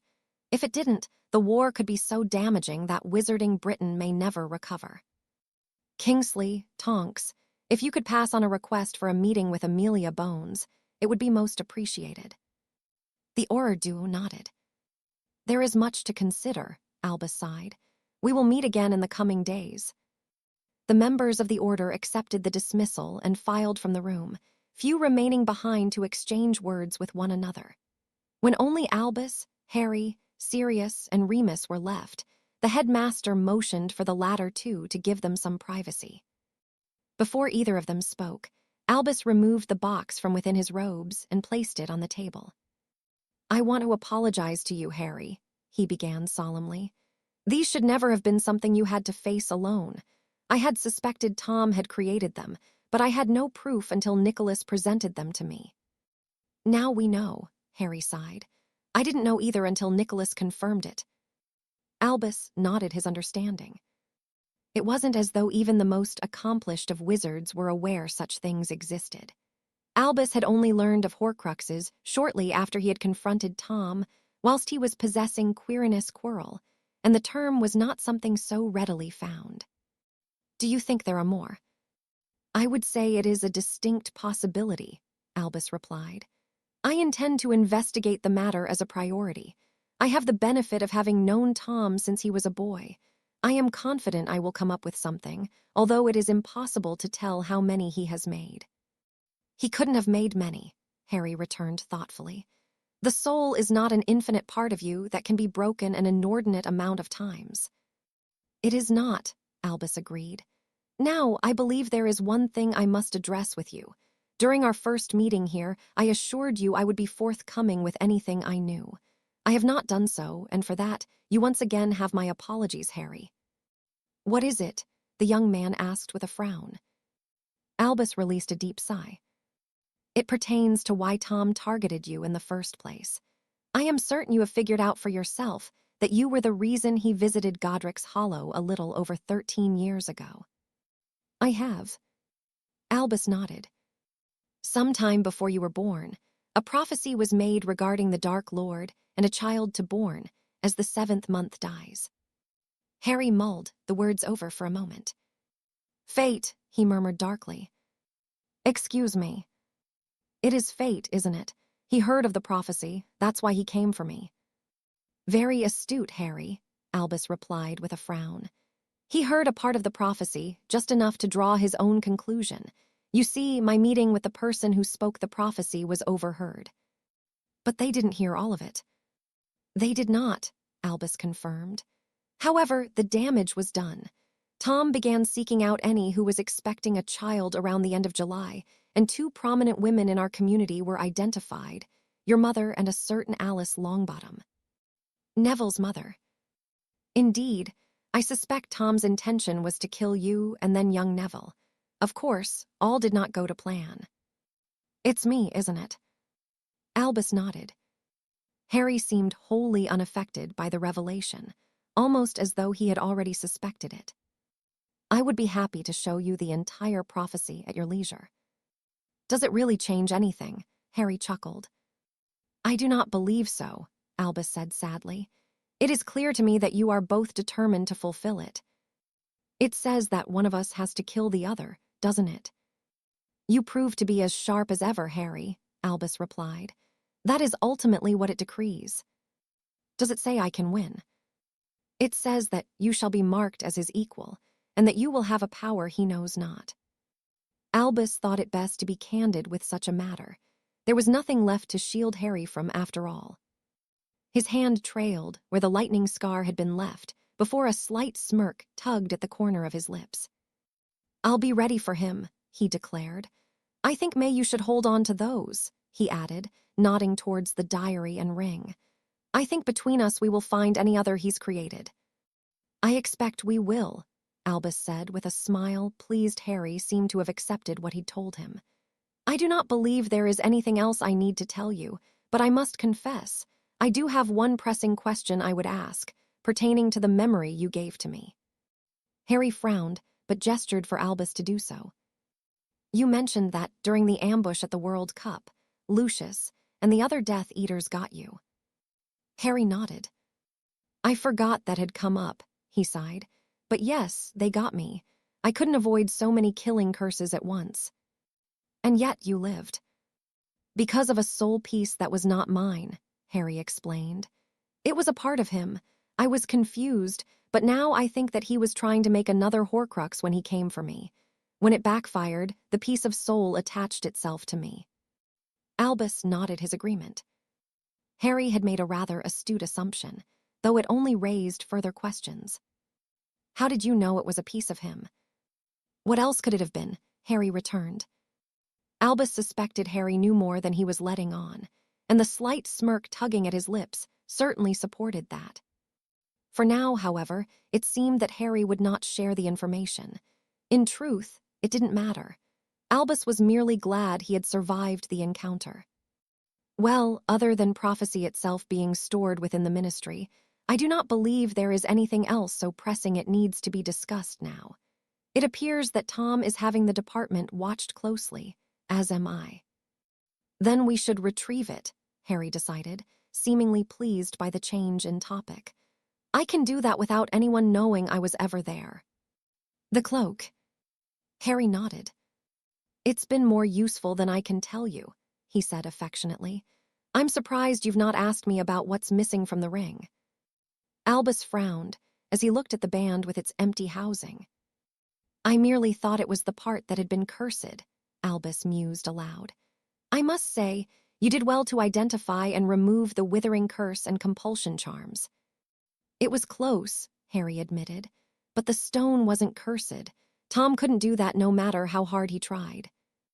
Why ever not? Albus asked curiously. Harry simply smiled in response as he stood. "Let's just say that the only thing I need to complete the set is the wand that is in your possession," he replied before taking his leave of the room. Albus could only stare at the door Harry closed behind himself, dumbfounded by what he'd heard. The Hallows. Harry had 2 of them already, and knew Albus possessed the 3rd. Dozens of questions ran through the headmaster's mind, and yet he felt no urge to ask any of them. Decades ago, he had let go of any desire he had in possessing them. The wand he had taken from Gellert to prevent it falling into the hands of any other who would use it for nefarious reasons, but it had been a loyal companion to him over the years. How Harry had known where the stone was, Albus could only guess, but the wand. The headmaster shook his head, quite enjoying the rare experience of being utterly perplexed by something being sprung on him so suddenly. Evidently, Harry had been much busier than he could have anticipated, and as he drew the elder wand and looked upon it, he knew he would have no regrets in seeing it returned to the Peveril line. Chuckling to himself, he followed suit and took his leave of the room, the questions still swirling about his mind as he pondered just how Harry had come to possess the Hallows, let alone the knowledge of what they were. Break.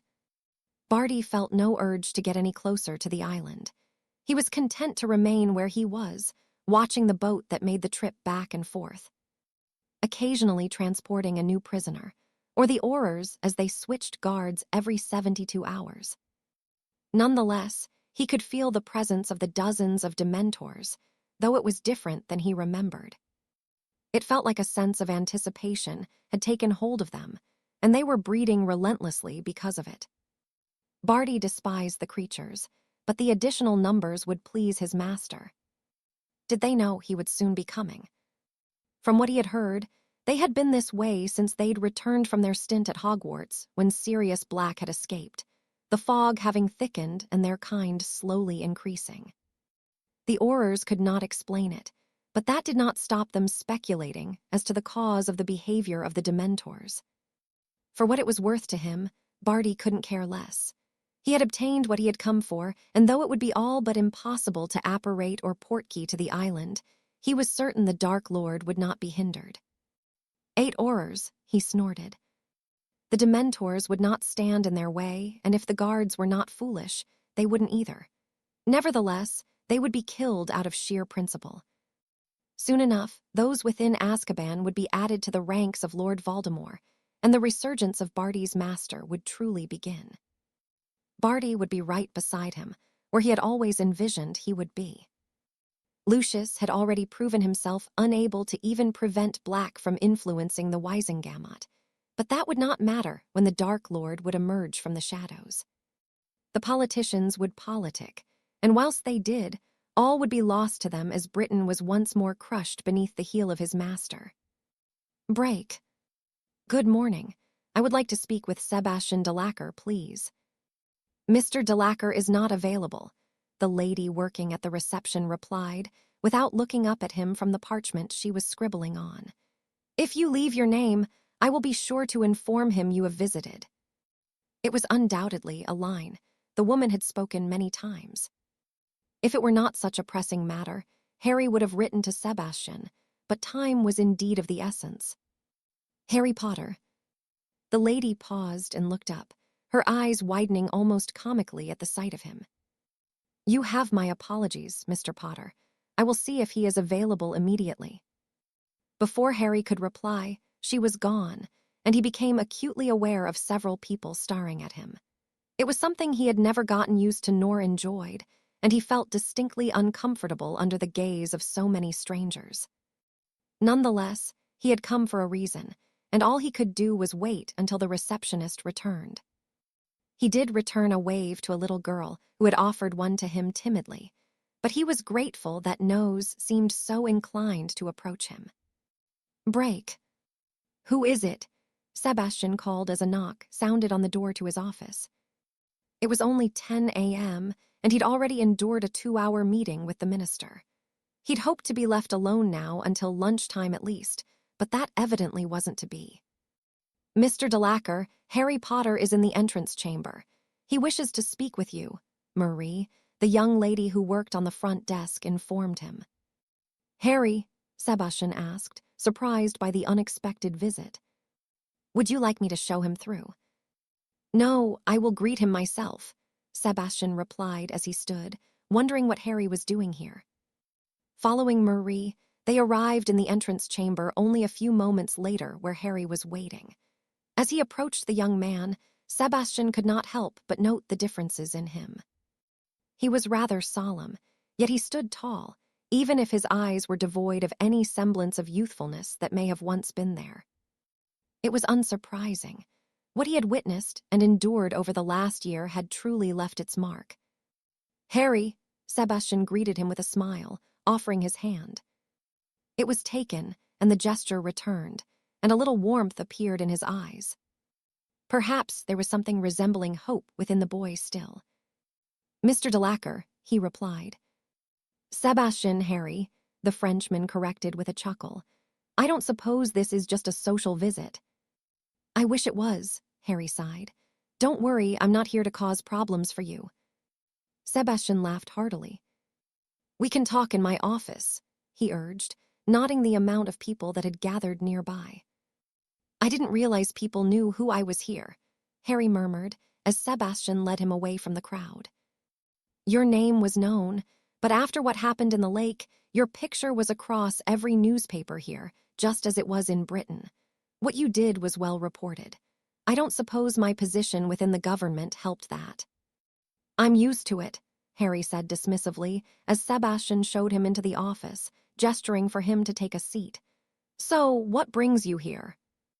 The young man deflated. "I expect you have heard of the giants currently making their way across France." Sebastian's expression darkened. It was that very thing he had met with the minister about only this morning. "I have." "Well, they are heading to Britain," Harry explained. "I'm not asking for the French to intervene.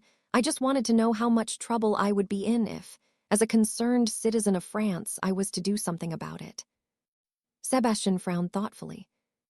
"It would depend on the outcome," he murmured. "What is this about, Harry?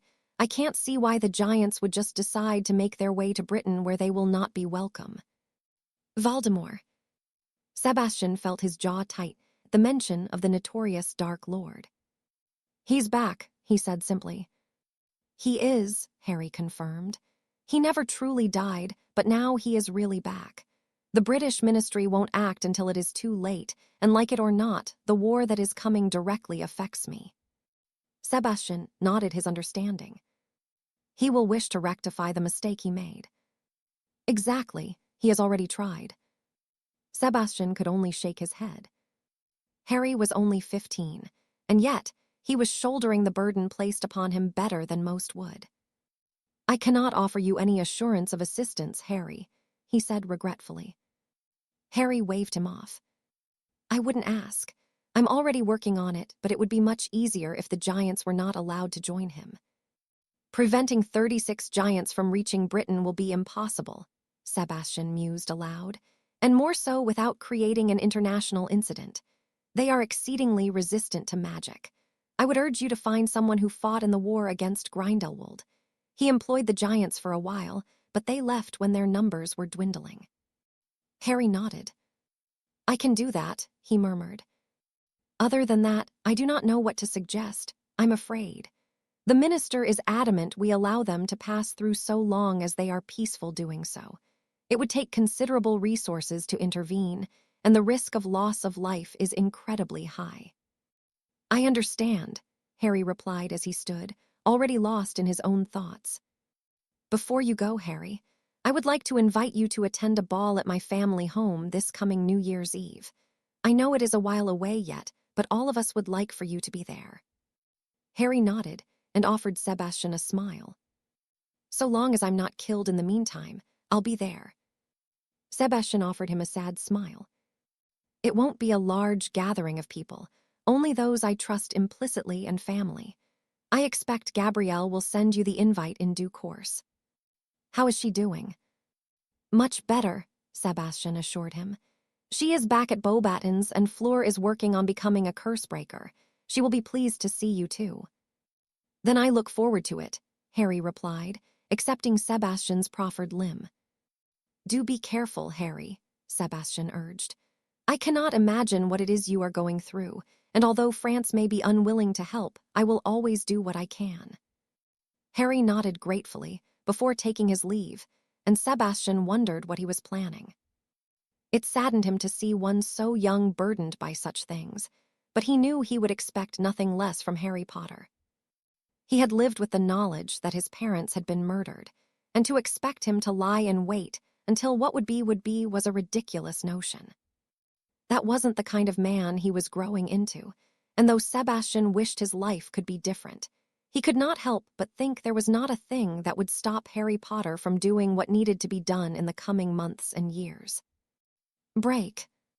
Giants, Azkaban, Death Eaters, Horcruxes, Prophecy, Voldemort. The list of things Harry had to confront seemed to only grow, and there seemed to be no light at the end of the tunnel. He'd almost convinced himself that he could avoid a visit to Azkaban, but from what he'd gathered from the Order meeting, it was inevitable. With Dumbledore all but convinced Tom would turn his attention to the island sooner rather than later, it had moved up on his list of priorities. As ever, Harry had begun making plans within plans, but there was something else that he needed to focus on first. The Giants. Neither the British nor the French ministry would act against them, and the Order was woefully unprepared to do so.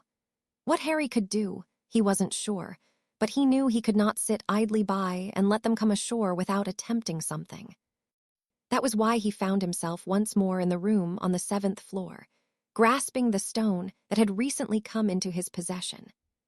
Sebastian had unwittingly given him some advice, and though Harry was certainly out of his depth, there was someone who could perhaps help him. Charles Potter, he murmured as he turned the stone over in his hands. If there was one person who could help him, it would be a man who had fought during and survived the war against Grindelwald. His grandfather may not have personally fought the Giants, but he may know something of use to Harry. He looked on as Charles Potter materialized in front of him, his posture one of confidence, and his familiar gaze questioning as he looked upon Harry. Charles's eyes widened in something akin to recognition. That is never our Harry, he whispered. I've not seen you since you were a babe in your mother's arms, lad. Hello, grandfather, Harry greeted him, the term of a familial relation feeling odd on his tongue. Charles scoffed in disbelief as Harry explained what the world around him had come to, the state of the ministry, the political field, and the war on the horizon that most were ignorant of. Useless bastards, the man growled. When I took my seat on the Wisengamot after I'd finished fighting Grindelwald, it was much the same. Pampered, spoiled cowards who had done all they could to avoid fighting so they could play at being politicians.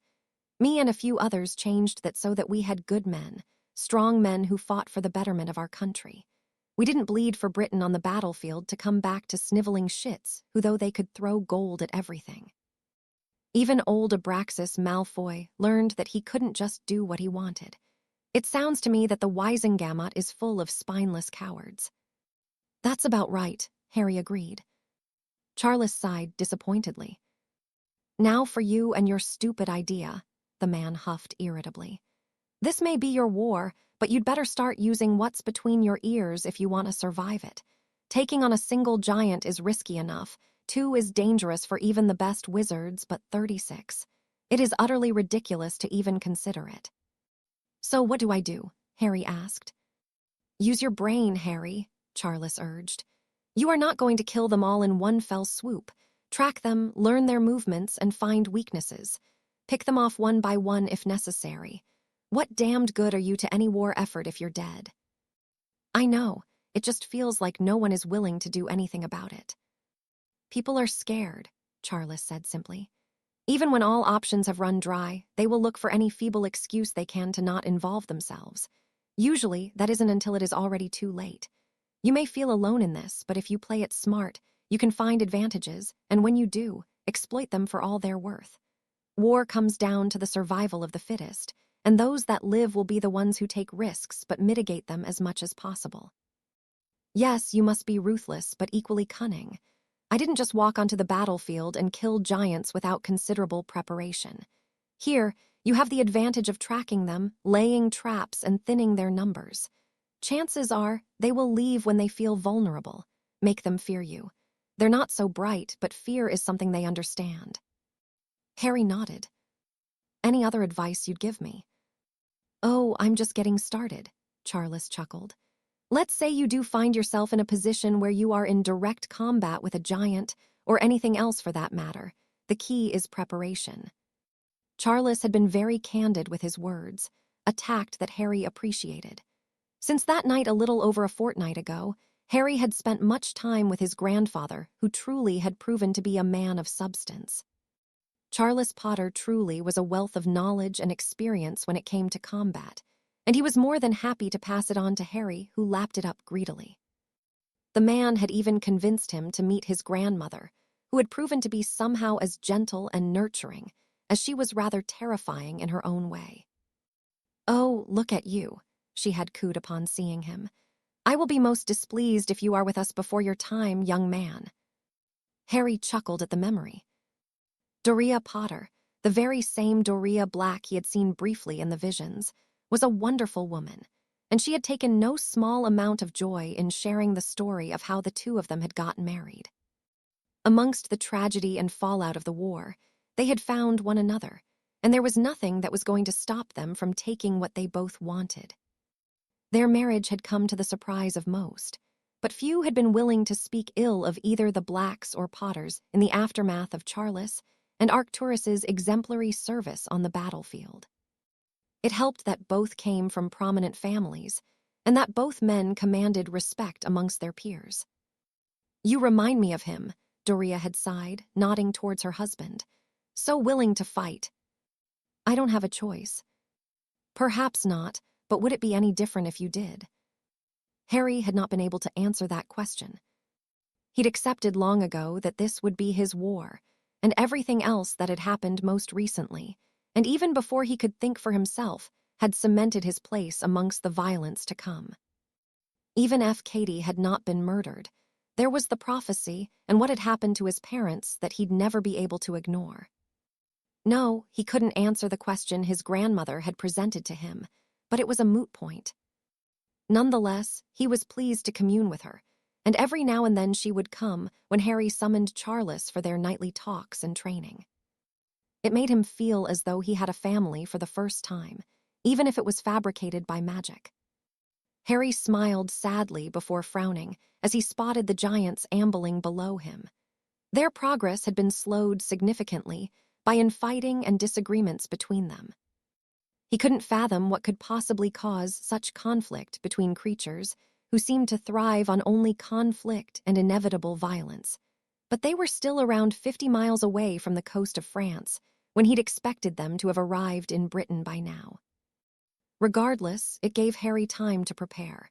He had taken Charles's advice and had been planning ahead. It would be all but impossible to prevent them entering Britain, but that did not mean he had any intention of making it easy for them. He would stalk them across the land, making every step they took fraught with fear. It brought a smirk to his lips as he flew above them, concealed within the folds of the cloak. What did bother him, however, was that despite knowing they could not be far away from the giants, he'd seen no sign of the Death Eaters supervising the excursion. Perhaps they had grown tired of the fighting and disagreements. Not that it truly mattered. It would have been convenient to pick them off if possible, but they had hidden themselves well enough to prevent that. Lord Knott was evidently no fool, though Harry could not imagine such a man exercising the patience that would have been required to cope being in the company of giants for a prolonged period.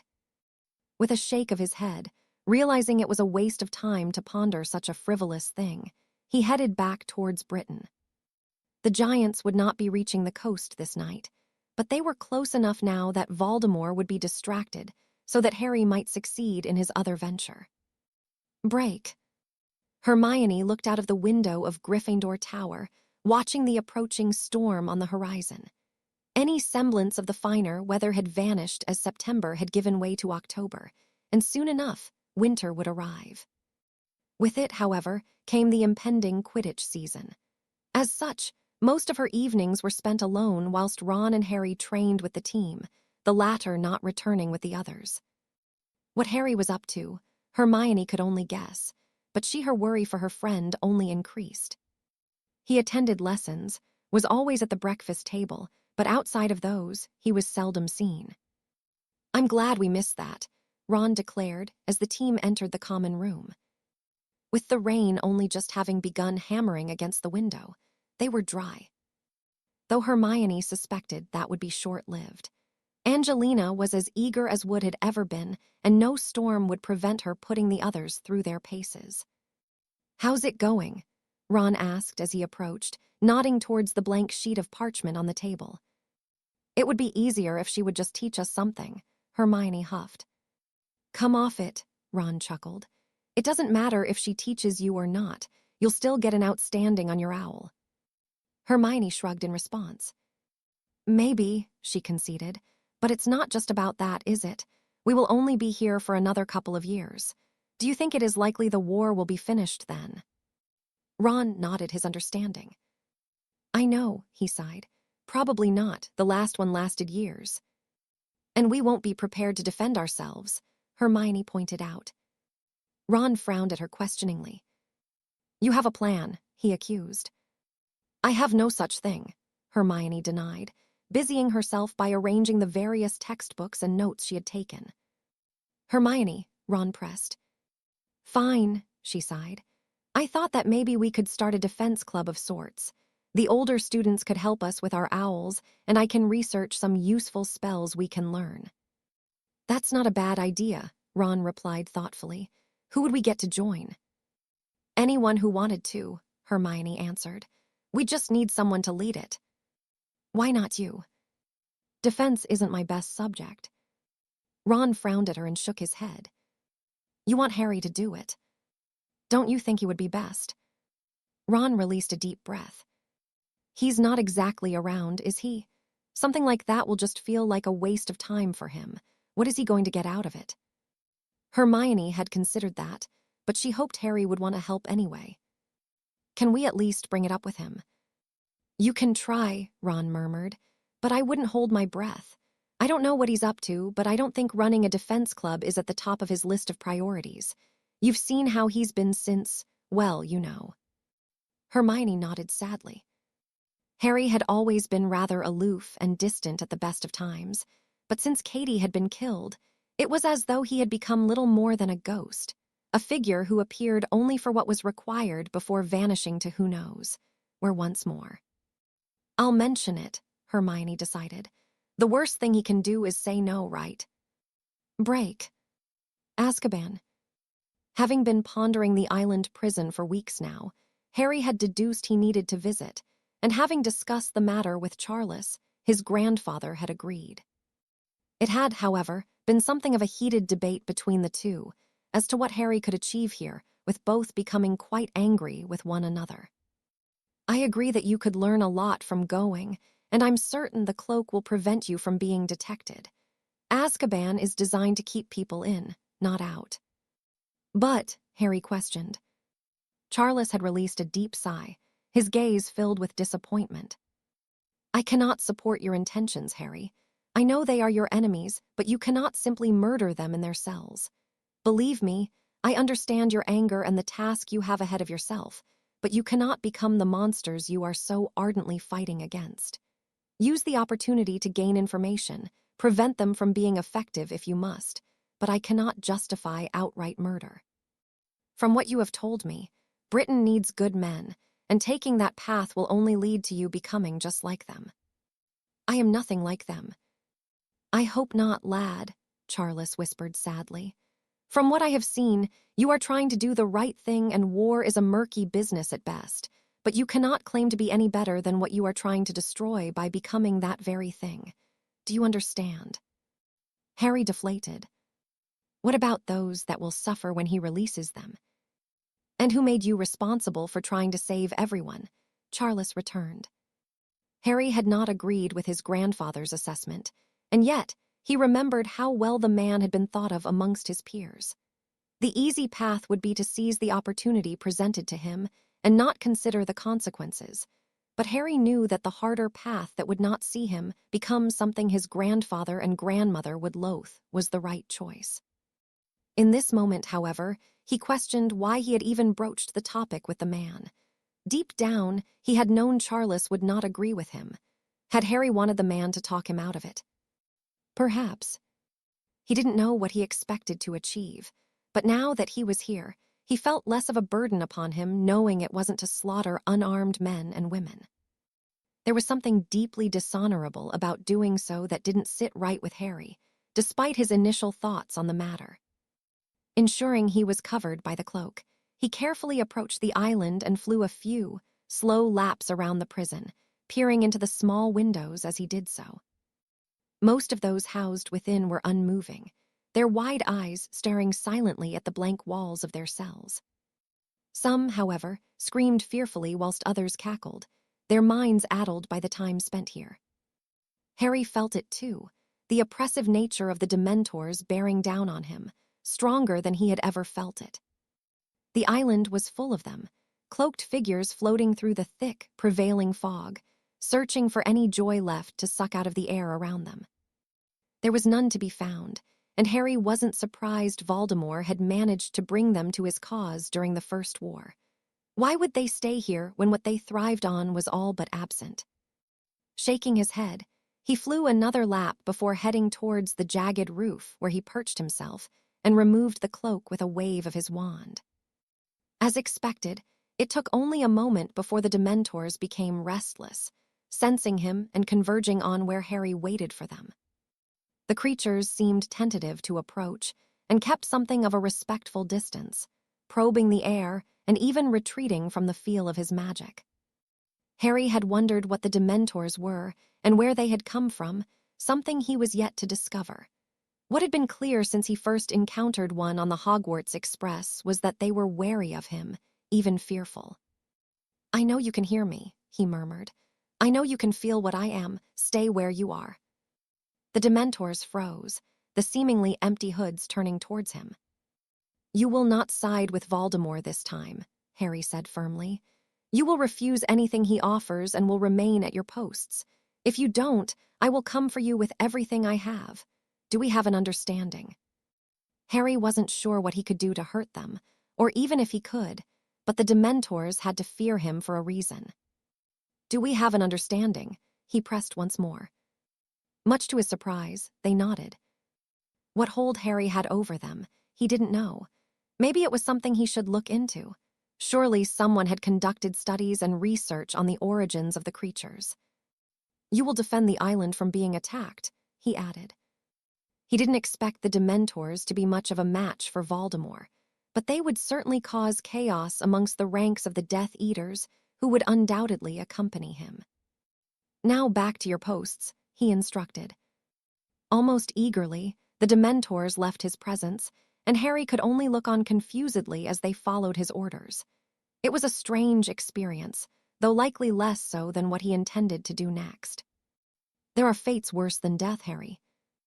They had been Charles's final words on the discussion they had as to what he should do with his time here.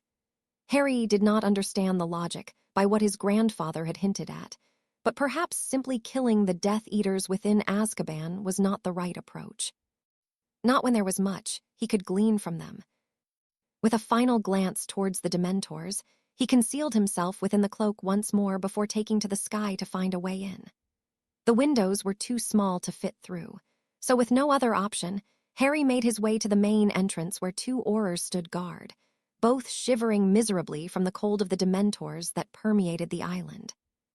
Knowing how long he would have to wait for the enormous iron doors to open, Harry settled in, observing, and listening to the murmured conversation of the unfortunate guards as they waited to be relieved of their duty.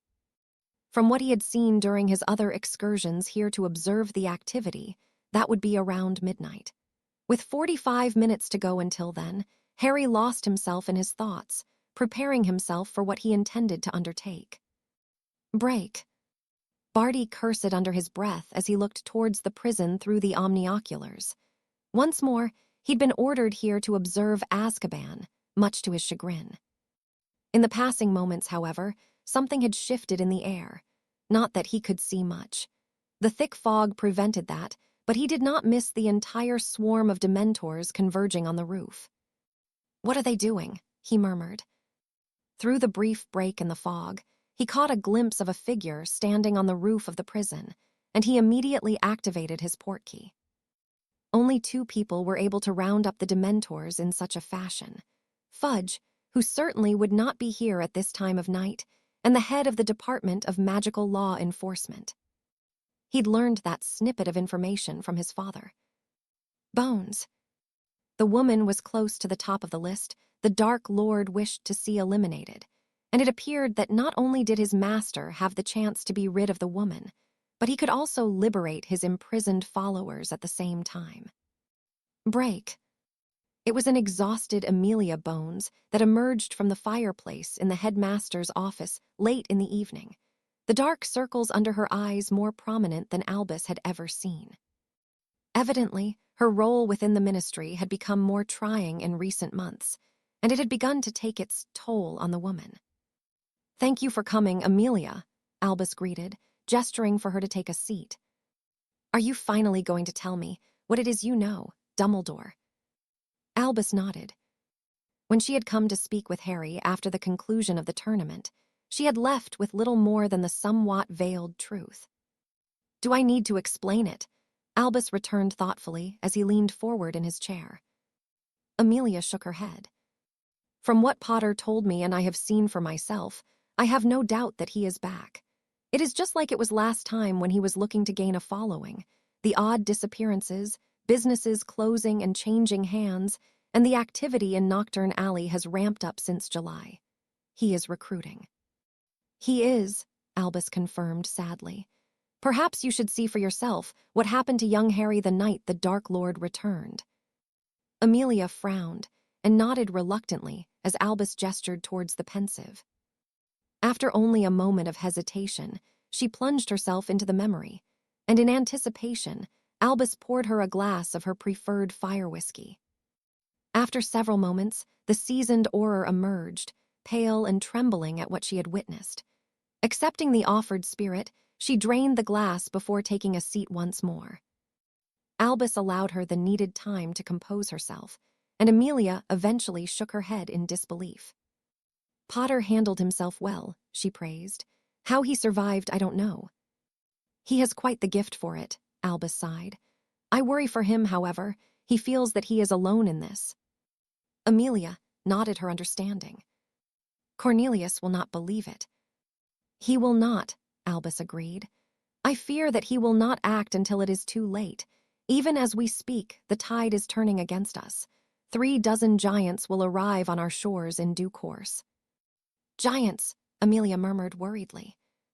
"Indeed," Albus confirmed. "Perhaps worse.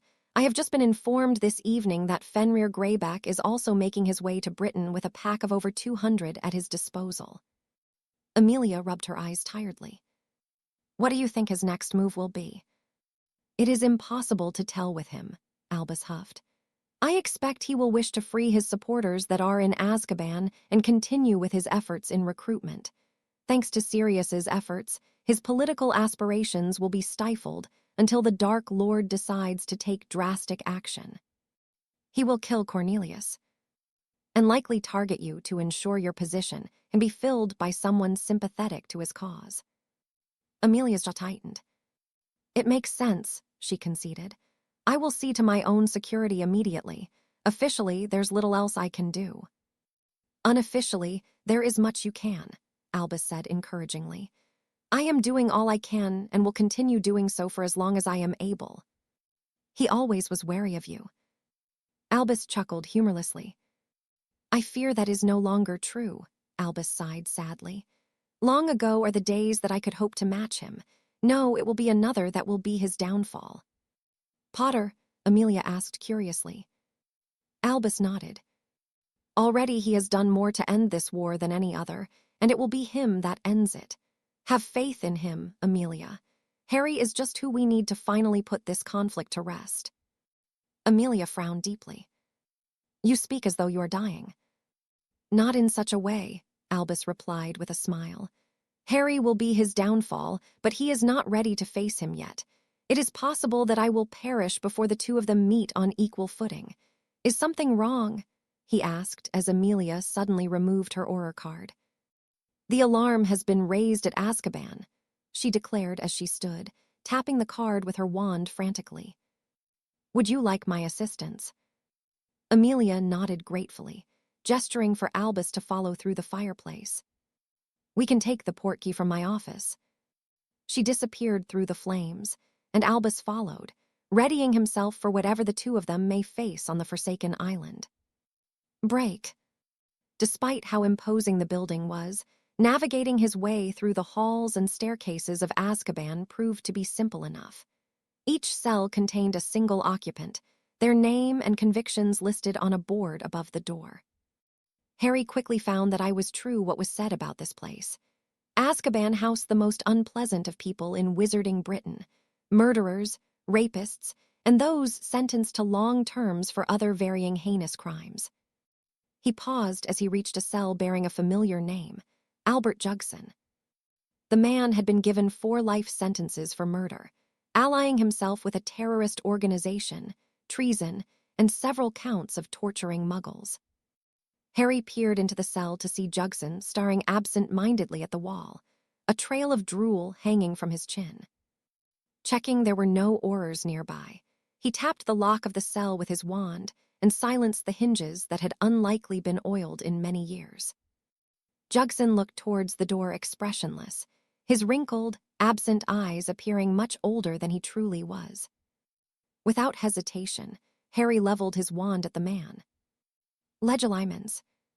Jugson's mind was a broken mess, and any defenses he may have once had in place were torn to shreds with little effort, until Harry was able to reel through the man's memories at a whim. What he saw sickened him greatly. Albert Jugson had taken no small amount of pleasure in torturing any muggle he had come across during the raids he was involved in. Neither men, women, nor children had been spared the utmost degradation and violence he could muster. Much to Harry's chagrin, the man had not been made privy to anything of use, so he withdrew from his mind, the anger at what he had witnessed barely being contained. He shook his head as he looked upon Albert Jugson, his wand trembling in his hand. You are faced with monsters, Harry Potter, and often you must become something akin to what it is you loathe. It is my magic that flows through you. Use it to claim the souls of your enemies, Harry Potter. Use it and become what they fear, the same way the world fears your enemy. The words death had spoken to him after Katie had been murdered played through his mind, and Harry swallowed deeply. Charles Potter had not faced what Harry was now. The two wars were different, the one against Grindelwald a world away from Britain, so far flung from the large-scale battles in the mud. As things were, the war at home was smaller, but no less unpleasant. Muggles would be tortured, husbands and wives torn from their children in the most violent of manner by the most reprehensible of people. This war barely held any similarities to that of Grindelwald's era, and Harry did not have an army at his back to win it. No, Charles would be disappointed in his decision, but Harry could not in good conscience allow these monsters to be unleashed upon the world once more. Charles had been wrong. There was no question of morality here, and Harry had sworn long ago that there was no path he would not tread so long as it led to the death of Lord Voldemort. It saddened him to think that he would disappoint his grandfather, but Charles had fought his war on much more equal terms, had survived the conflict, and lived his life. He'd gotten married to the woman he loved and had a son to carry on his legacy. There would be no life for Harry, who had already had so much taken from him. Although Harry had come to respect his grandfather, there simply was no comparison to what each had endured and the trials and tribulations they faced. Harry glared at Jugson, the man's memories still fresh in his mind. I'll be back for you, he threatened as he took his leave of the cell and went in search of the next Death Eater. He did not know what kind of alarm would be triggered if one of the prisoners died, so he did not wish to risk doing what was necessary until he had gathered what information he could. His resolve to take what action he deemed necessary only steeled as he visited the next several cells and learned of what the Lestrange brothers had done in the name of their master, along with the likes of Thorfinn Rowell and the Caro twins. Each of them deserved the most miserable of existences, and Azkaban was perfect for them. But with Voldemort undoubtedly coming to free the Death Eaters, Harry would have to be content with ending their misery, yet ensuring they could never harm another again. Taking a much-needed moment to compose himself, as he left Alecto Caro in a dribbling mess on the floor of her cell, he stopped outside the abode of the one woman he knew would sicken him beyond all others. Sirius had spoken of Bellatrix Lestrange when Harry had inquired as to who was the worst of the bunch that had followed Voldemort. Without hesitation, his godfather had named his own cousin. He frowned as he peered into the dreary cell. Bellatrix, though evidently haunted and traumatized by her time here, was humming rather contently to herself as she sat on the edge of her bed.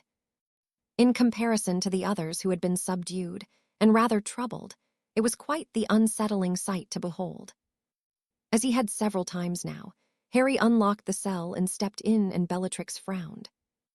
"Who's there?" she demanded to know, her voice hoarse from the lack of use over the years. "Don't hide from me." She snatched at the air an inch or so away from Harry's face, and he deftly stepped out of the path of her second lunge, freezing her with a flick of his wand before removing the cloak. "James," Bellatrix asked confusedly, squinting at him to get a better look. "Not quite," Harry growled. Bellatrix frowned and began cackling maniacally. "Has it been so long?" she asked. "You must be his filthy offspring with the mudblood whore." Harry's jaw tightened, though he smirked at the knowledge he possessed of Lily Potter's ancestry. "What's so funny?" Bellatrix snapped. "Aren't you going to kill me?"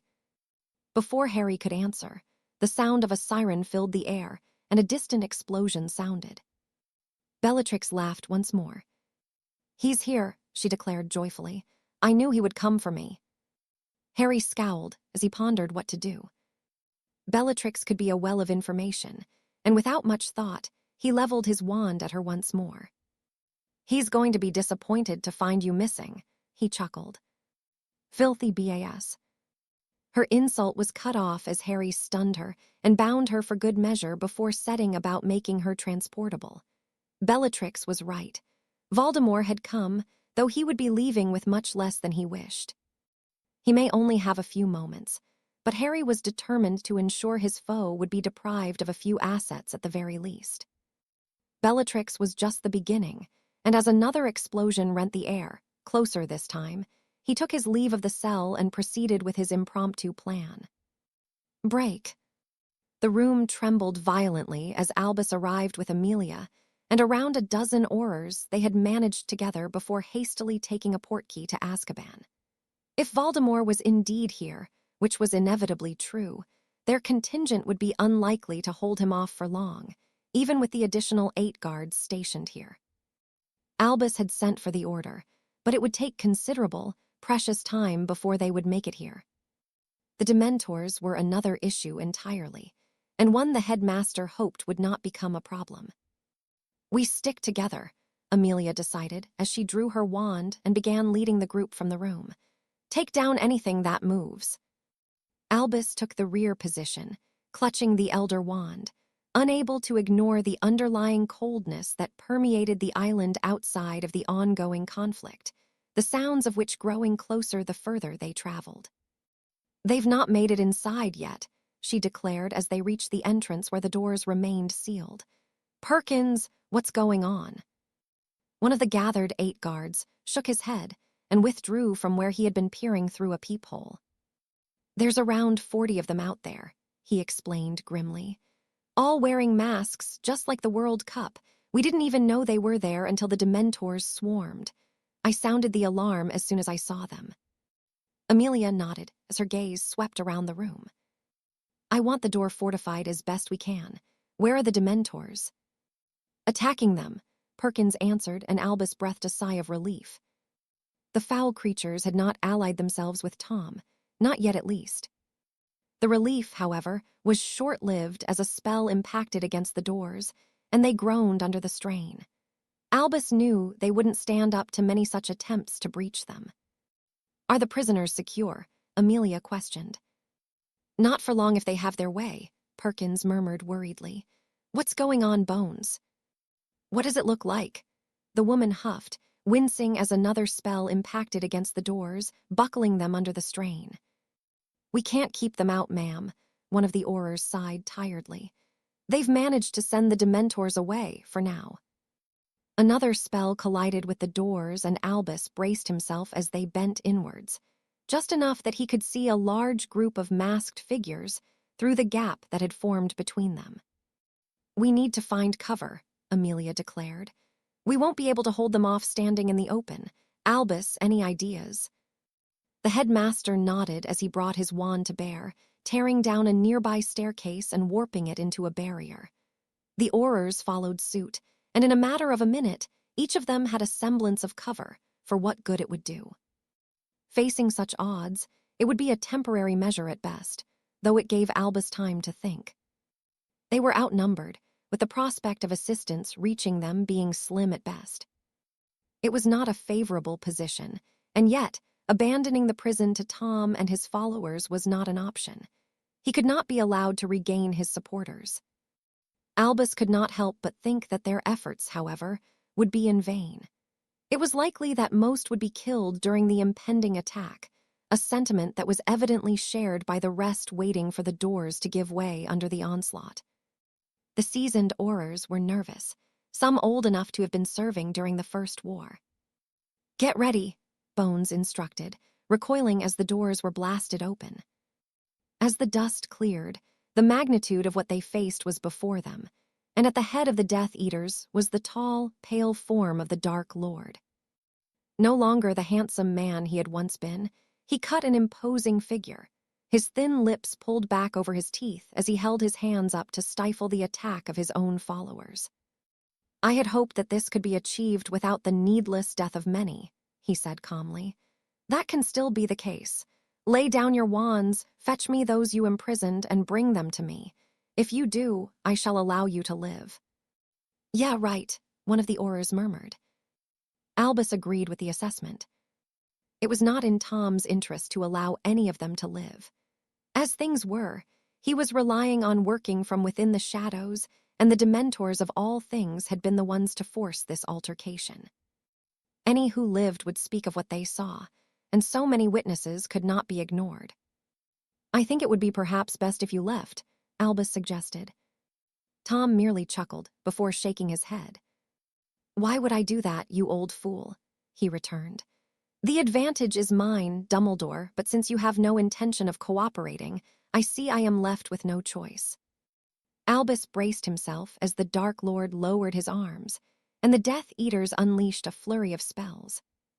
Screams of agony filled the air from those who were unable to defend themselves, and some lifelessly collapsed to the ground. Albus immediately sprang into action, conjuring a golden shield around himself and Amelia, who had taken cover next to him.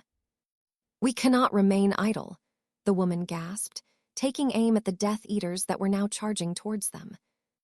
"I think we would be best served leaving this place," Albus suggested, as a pair of Aurors were sent into the hard, stone wall of the prison. "We cannot stop them." They had come into the situation, not knowing what to expect, and had found the odds stacked impossibly against them. Amelia Bones was a proud and stubborn woman, but even she could see the futility of their efforts. They simply had not been prepared to face what they were confronted with. Reluctantly, she nodded, and Albus offered her an encouraging smile. "We go back the way we came," she sighed. "My portkey will take us back to the ministry. Retreat." The Aurors didn't need telling twice and began moving backwards, doing their utmost to defend themselves from the unending onslaught of attacks. Albus and Amelia followed suit, only able to deflect spells sent their way and dodge those they could not. Tirelessly, the withdrew inch by inch, granted no reprieve from the Death Eaters who drew ever closer. Another scream and another Auror fell victim to a blasting curse that left a gaping hole in the center of his chest. Only 2 others remained, and the outlook only grew grimmer as Voldemort stepped forward, his wand whipping upwards. The pink ball of light that tore through the air towards them sent Albus and Amelia in opposite directions, but it had not been destined for either of them. Albus felt his heart sink into his stomach as the corridor they had emerged from only moments prior caved in from the resulting explosion. To clear it, he would need a moment's peace to work, which would not be granted. "What do we do now?" Amelia growled, managing to land a curse of her own on one of the Death Eaters. Albus was at a loss, and his own concern only grew as he felt a distinct coldness wash over him. The Dementors were back, and if they were to realize that Voldemort had the advantage, it may just be enough to inspire them to join him. Their situation only seemed to become more dire with each passing minute. Tom alone would be difficult to defend against. With the odds stacked against them so heavily, it was all but hopeless. Albus shuddered as another wave of coldness washed over him, and he shielded his eyes as a blinding, white light erupted in front of him. Casting a shield around himself once more, a rhythmic pounding could be heard and felt trembling through the floor below. As his vision cleared, Albus's eyes widened at the sight of a dozen or so armor-clad figures standing in front of him and Amelia, thumping the ends of the spears they held onto the stone floor. Amelia looked at him questioningly, and Albus shook his head, shuddering as the oppressive coldness seeped into every fiber of his being. Where the figures came from, the headmaster could only guess, but as he caught sight of the Dementors floating above them, he only became more confused. Even the Death Eaters were taken aback by what was unfolding before them, and Voldemort tilted his head curiously only to growl as a body landed in front of him with a wet, dull thud. Albus recognized the broken form of Rabiston Lestrain, and he looked around for any sign of where the body had fallen from. Catching sight of an odd silhouette high above them, he squinted to get a better look, though it proved to be unnecessary. The creature took off and began flying circles above them before it suddenly dived. This drow. As it did so, the armored figures charged towards the Dark Lord and the Death Eaters, joined by the dozens upon dozens of Dementors who swarmed, as was their nature. Alas, Albus was granted no reprieve to undo the damage done to the corridor they required to make their escape, as Tom immediately set his sights on him in the ensuing melee. "Albus, get it cleared," Amelia urged as she injected herself into the fight with the Dark Lord, firing curse after curse towards the grinning man. Albus was hesitant to leave the woman to it. Amelia was an exceedingly gifted witch, but she would not fare well against Tom for any prolonged period of time. Hurriedly, Albus shifted his attention to the collapsed corridor, his wand work as quick and as precise as possible, though evidently not quick enough. No sooner had he cleared one section, another errant spell undid his work, and another clipped him arm. The appendage was broken and quickly became numb, though it was the vision of a bloodied Amelia Bones skidding limply across the ground, as she was felled by several familiar green curses. Tom had chosen not to fight the gifted witch with any honor, allowing her to be slaughtered by his followers. Save for the Dementors and armored figures, Albus was now very much alone, his wand arm hanging limply at his side with the Dark Lord bearing down on him. Only an hour prior, he had spoken of the likelihood of him surviving the coming war, though he had not thought that his end would have come so soon after. Oddly, Tom paused his advance, his head snapping towards a commotion coming from further behind him. Despite the severity of the situation, Albus too was curious by the sudden, panicked shouting and clattering of hooves. The headmaster's eyes widened at what he saw cantering towards him. More armored figures hurled towards the Dark Lord, mounted on horses, and swinging great swords at the Death Eaters, carving a path through them. At the head of the fighting force, however, was Harry, holding his wand aloft as he sat upon a thistral seemingly made of fire. Another stream of flames was spewing from his wand, and those that did not move out of his path were immolated by either the creature or the magic. Just as Tom was readying himself to intervene, the mounted men charged forwards, joined by the Dementors who converged on the Dark Lord. "Get on," Harry instructed as he reached Albus, offering a hand. The surprised headmaster accepted it and was lifted behind Harry. Without wasting a second, the Thistral cantered a short distance before taking to the sky, just as Tom managed to fend off the horde of attackers. A scream of rage followed them, and Albus breathed a sigh of relief, though he could not ignore the dread that filled him. Amelia Bones was dead, much of Azkaban was on fire, and Tom would succeed in liberating his followers. No victory had been achieved here this night, and Albus felt the weight of the war bearing down on him as it had throughout his life. "I am sorry, Harry," he sighed, wincing as his arm throbbed painfully. "We tried to prevent him getting them free. How did you know?" Harry nodded darkly. "Well, let's just say he won't be getting what he's expecting," he replied simply. Albus could only frown as Harry said nothing else, and the much older man deflated tiredly. He could only guess what Harry had been doing on the island, though he could not deny he was pleased he was there. Had he not been, Albus would be dead, along with Amelia and around 20 indispensable Aurors they would surely need. Still, Harry did not seem to be so concerned about the prisoners being freed. What did he know? Better yet, what had he done? Albus had not forgotten about Rabiston Lestrange falling from the sky, crumbled in a lifeless heap on the ground. What of the others? Albus had so many questions of the young man that had rescued him. So many questions, and yet he could only ponder just how much of a disaster the evening had seemingly been. Cause of Azkaban fire deemed accidental. By Rita Skeeter. For almost 2 months, Wizarding Britain has waited with bated breath for a conclusion to the cause of the fire that tore through the island prison in late October. Marred in controversy, the now former head of the Department of Magical Accidents and Catastrophes, Donovan Smith, sensationally stepped down from his post last month, citing that differences in opinions as to what had occurred left him unable to fulfill his role with the expected integrity. When asked his thoughts on the matter, Mr. Smith revealed he had been forced to take a vow of silence regarding the matter, but that he did not believe Wizarding Britain should get their hopes up in hearing the truth. Pew's Thickness, who replaced Mr. Smith, had this to say: "It has been a difficult process for all involved ascertaining what transpired at Azkaban. Myself and my colleagues have worked diligently for weeks in the hope of understanding the cause of the disaster. There are records of an alarm being sounded the night of the fire, and that Madame Amelia Bones attended with Aurors is support. Sadly, none who arrived survived the ordeal. However, I can confirm that, without doubt, what occurred here was nothing more than the most unfortunate of accidents. Having carried out a thorough investigations, faults in the protections implemented shortly after Sirius Black escaped a few years ago were not correctly placed, resulting in a volatile buildup of magic around the island. I thank you all for your time. Accident or not, the people of Wizarding Britain will unlikely be satisfied with the explanation of the incident that led to the deaths of several Aurors, and the former head of the Department of Magical Law Enforcement." Harry could only shake his head as he finished reading the article.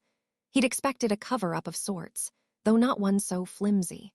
The only 2 people to see Voldemort on the island was himself and Dumbledore, and the Dark Lord evidently took it upon himself to muddy the waters of what had truly occurred enough that an excuse could be found, thus ensuring his presence remained undetected. Nonetheless, it certainly had not been the excursion the man had expected, and certainly not the outcome. Harry had seen to that personally, and since, an eerie lull in anything pertaining to Tom and his followers had fallen over Britain. In truth, Harry was not surprised. Although Bones had been killed, the Dark Lord had certainly ended up worse from the exchange. Such an observation brought little comfort, but Harry was pleased with the reprieve, even if his grandfather had been furious with his actions. Still, Harry did not feel what he had done was wrong. As things were, he was seemingly facing insurmountable odds, and he would not be made to feel guilty for evening them, by whatever means he deemed necessary. If he was fortunate, his actions would delay whatever Tom was planning. Delay, but not prevent, though any additional time Harry could acquire would certainly be of benefit to him. The gap between their abilities remained a chasm, and time was what he needed more than anything else to close it. "Are you going to eat that?" Ron asked, pulling Harry from his thoughts and pointing at the remaining sausage on his plate. "No." Ron grinned as he speared it on his fork, and Harry once more found himself on the receiving end of Hermione's questioning stare. It had been shortly after the incident at Azkaban that she had approached him with the idea of forming a defense club, of sorts to assist the fifth years with their owls, and for any other student who wished to attend to learn to defend themselves. Harry was all for everyone being able to defend themselves, but he was reluctant to be the one to run the club. For the most part, he simply didn't have the time, though the conversation he'd had with Charles on the matter had given him pause to deny Hermione's request immediately. "You should always strive to help where you can, Harry. Think of the future opportunities that could be presented to you. Many of your peers will one day hold seats on the Wisengamot, and they will not forget that it was you who helped them when they needed it most. To the detriment of my own progress. To the benefit of the war effort," Charles had countered. "It is likely that the war will be ongoing for some time. Do you not think it would be best for you to have allies you can call upon when needed?" Harry did see the logical in the man's argument, but Hermione's impatience had irritated him greatly. So much so that the two of them had argued quite heatedly, resulting in neither talking to the other for several days. Ever since, things had been quite frosty between them, and yet the ever-stubborn girl remained determined for him to relent and lead the club. Harry had warmed to the idea the more time that passed. Day in and day out, he watched his students struggling to self-study the needed spells required to pass the defense against the dark arts owl, and even the 7th years with their newts. Not having attended any lessons with Umbridge since the very first and only, Harry had managed to distance himself from anything regarding the woman, though the effect of her terrible teaching was becoming more and more obvious. Sighing deeply, he shook his head. Harry and Charles may not be on the best of terms right now, but he deeply respected the man's opinion and the way he too had always been willing to help his peers. "We will talk about it tonight," he conceded. "You can tell me what ideas you have." Hermione smiled brightly at him, and once more, Harry shook his head. "I'm not making any promises," he said firmly. Hermione merely continued to smile, and Harry frowned as a large barn owl landed in front of him with the arrival of the post. He did not recognize the bird, but it stood proudly, presenting its leg to which an envelope was tied. Removing it, Harry removed the note within. The hand the note was written in elegant yet unfamiliar. "To Harry Potter. I hope this finds you well. I am sorry for what happened at the end of the tournament, and my thoughts have been with you. I am writing to invite you to our family ball this coming New Year's Eve.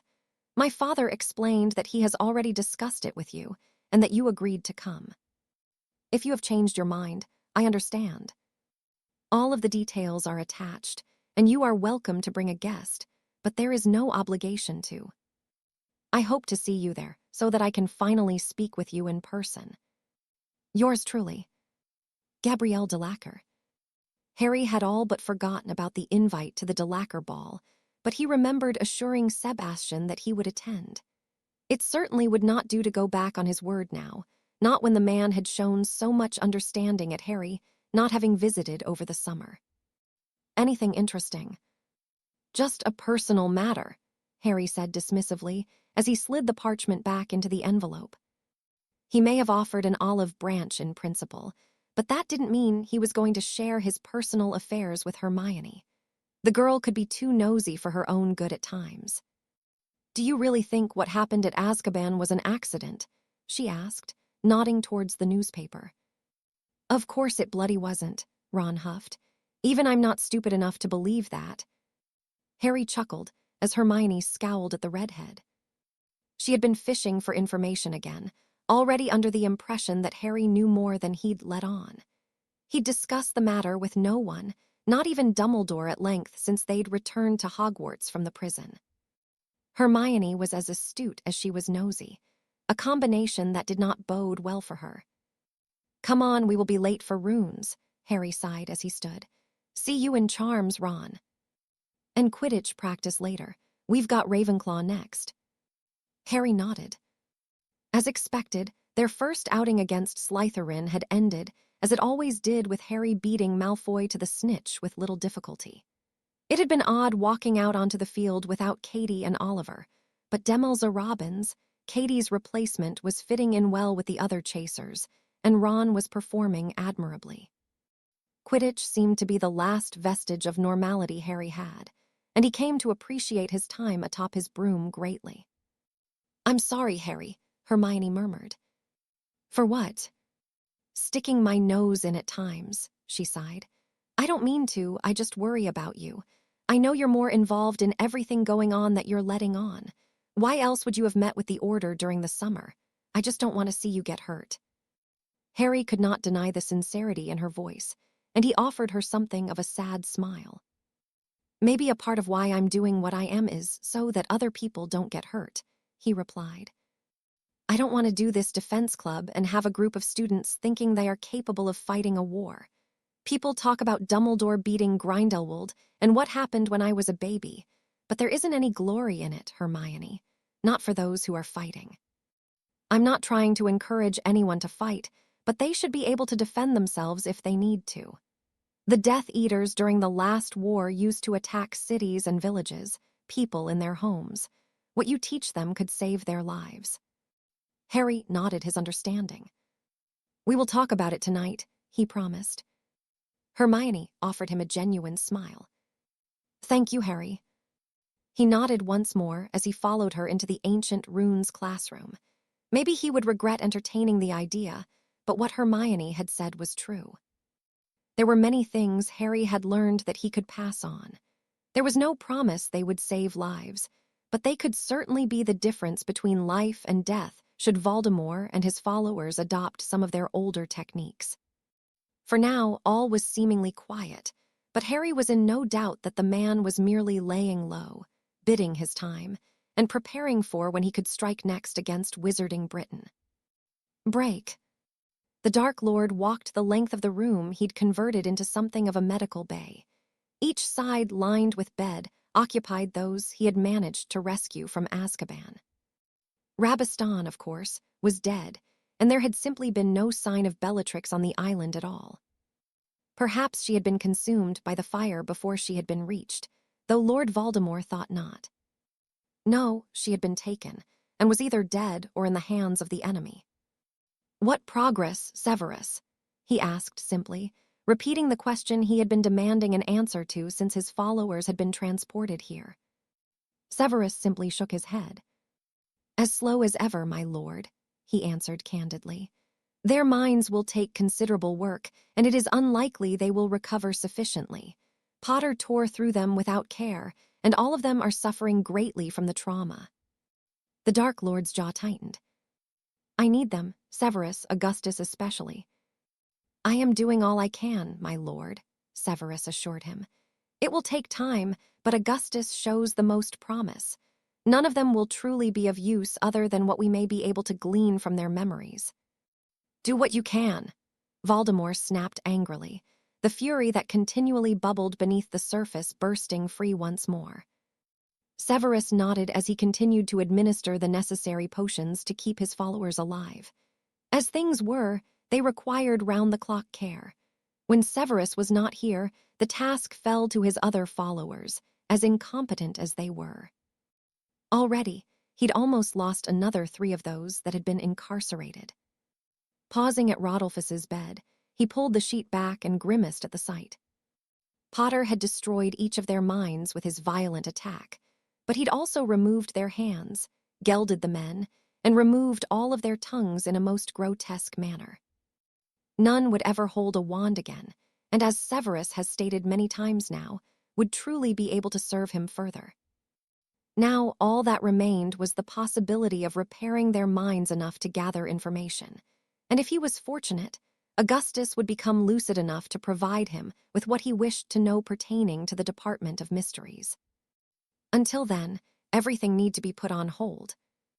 Out of the 40 followers that had accompanied him to Azkaban, only 23 returned. The Giants were currently waiting in France for further instruction, and likewise, Greyback was somewhere on the continent and would join him when instructed. Whatever magic Potter had implemented was impressive to say the least. So much so that even the Dementors had refused to join the Dark Lord from what could only be perceived as a deep fear or respect for the boy. Potter. Once more he had hindered him, and the Dark Lord grew only more impatient and wary of the young man who was proving himself to be quite the thorn in his side.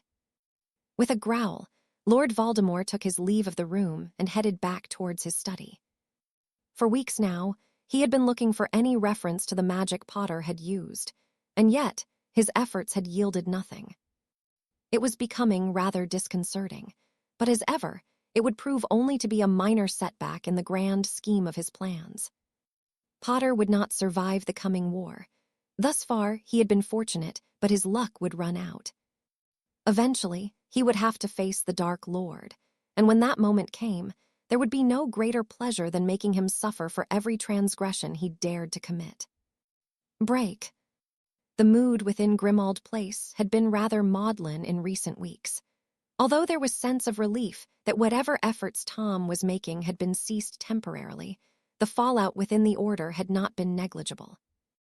Albus could not be more grateful for Harry saving him, something he had thanked the boy for most profusely.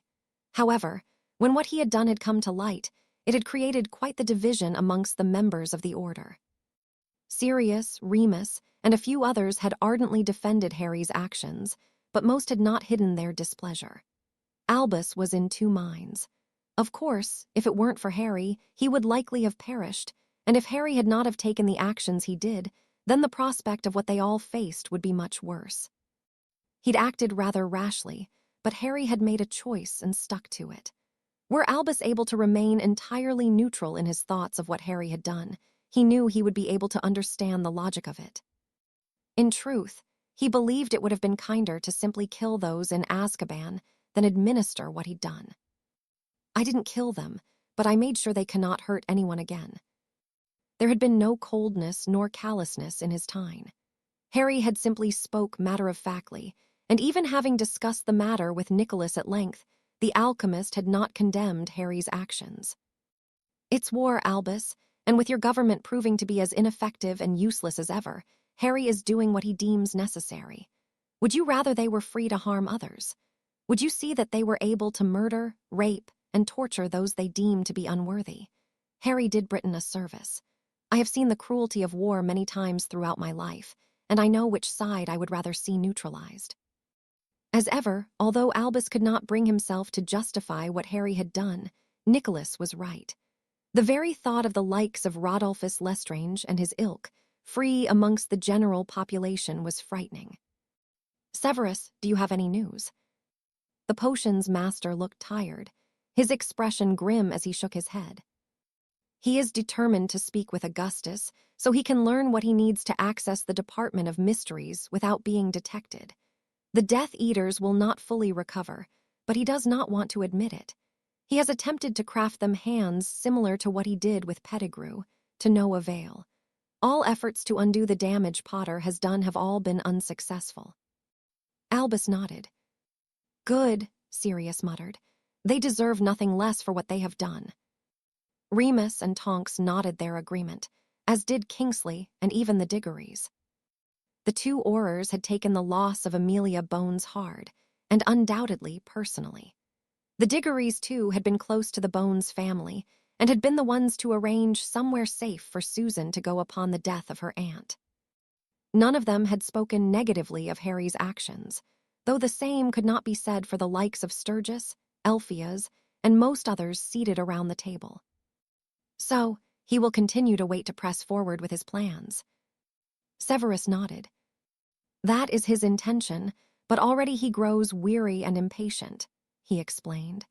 He is insistent that Augustus is able to speak.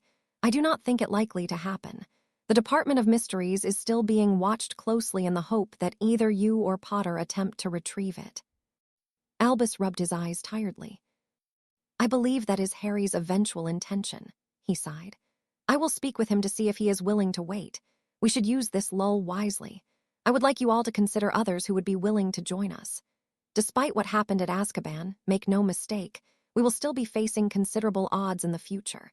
I intend on speaking with Rufus Scrimgeour when a private meeting can be arranged. I expect he will be quite busy for some time finding his feet in his new role. If there is nothing else. When none spoke, Albus dismissed them and leaned back in his chair. Headmaster. What is it, Severus? I was wondering if you have managed to verify what has happened to Bellatrix. If she is dead, it would be less concerning. If Potter does have her, what are his intentions? I do not know, Severus, Albus sighed. I have mentioned her status to him, but he has not been so forthcoming. I will discuss the matter with him. Severus nodded. She is a cruel woman, Headmaster. It would be best if she did not find her way back to the Dark Lord. The potions master left the room with the others, and Albus deflated. He had grown tired of death and suffering long ago, and yet it seemed that even the remaining years of his life was to be filled with both. Break. Exactly how many people have you spoken with about this? Harry asked as he eyed the stack of parchment Hermione had produced. Not too many, she replied dismissively. Hermione. Maybe 30 or so. 30 or so? That's not just a few people, Harry huffed irritably. I know, but once me mentioned it to the twins, they told the rest of Quidditch team, and they have friends in other houses, and we had already spoken to other people in other houses. It sort of spiraled a little. Harry could only shake his head as he began thumbing through the parchment. Umbridge won't like this, he murmured. Where can we even hold this? I've already thought of that, Hermione said with a smile as she fished out a part of her plan. If we get one of the teachers to support the club, it can be made official, and there won't be anything Umbridge can do about it. Harry frowned and gestured for her to continue. The Quidditch pitch, she sighed. There is plenty of room for us to practice. Please, Harry, she added. Fine, but I'm not arranging anything other than what is to be practiced. Hermione squealed as she threw her arms around his neck and all but crushed his windpipe from the enthusiasm. Thank you. Where is she going? Harry asked as she sprinted towards the staircase leading up to the girls' dormitories. Ron shrugged. I don't know, mate, but you have no idea what you've let yourself in for, he said with a knowing smirk. What's funny? Before Ron could answer, Hermione returned carrying another stack of parchment. These are the practical owl exams for the last 15 years, she explained, laying them on the table in front of Harry. And these are the theory ones. I'll be back soon. I need to get a few things from the library. She left the common room, and Ron laughed as he patted Harry on the shoulder. I told you. Harry cursed under his breath. You know, when you said she was mental during our first year, I think you might have been right. Ron grinned smugly as Harry stared aghast at the parchment he had been left with, already regretting agreeing to help Hermione with her defense club. Oi, what's up with Colin? The redhead asked as Harry debated throwing the pile of parchment into the fire. Looking up, he could see the mousy-haired boy was pale and clutching his hand to his chest, wincing with every step he took. Colin, Harry called, beckoning the boy over. He approached reluctantly, tucking what seemed to be a bandaged hand in his pocket. Did you want something, Harry? Colin had been crying, and he didn't look to be well. Are you all right? Colin nodded and smiled weakly, though his effort did nothing to convince Harry of such. Just a long day, the younger boy answered, yelping as Harry took hold of his wrist. It's nothing, he added quickly. Harry frowned deeply as he unwound the sodden bandages, his anger rising at the deep markings that appeared to have been carved into the back of Colin's hand. Merlin, what the hell is that? Ron asked, his own skin paling at the sight. It's nothing, Colin said dismissively, trying to remove his hand from Harry's grip. I must not tell lies, Harry whispered. Colin, who did this to you? Colin shook his head and bit back a sob. I can't, he choked. She said no one would believe me, and if I did tell, she would do the same to Dennis. Who did? Ron demanded to know. Once more Colin shook his head, and Harry helped him into the seat next to him as he began trembling violently.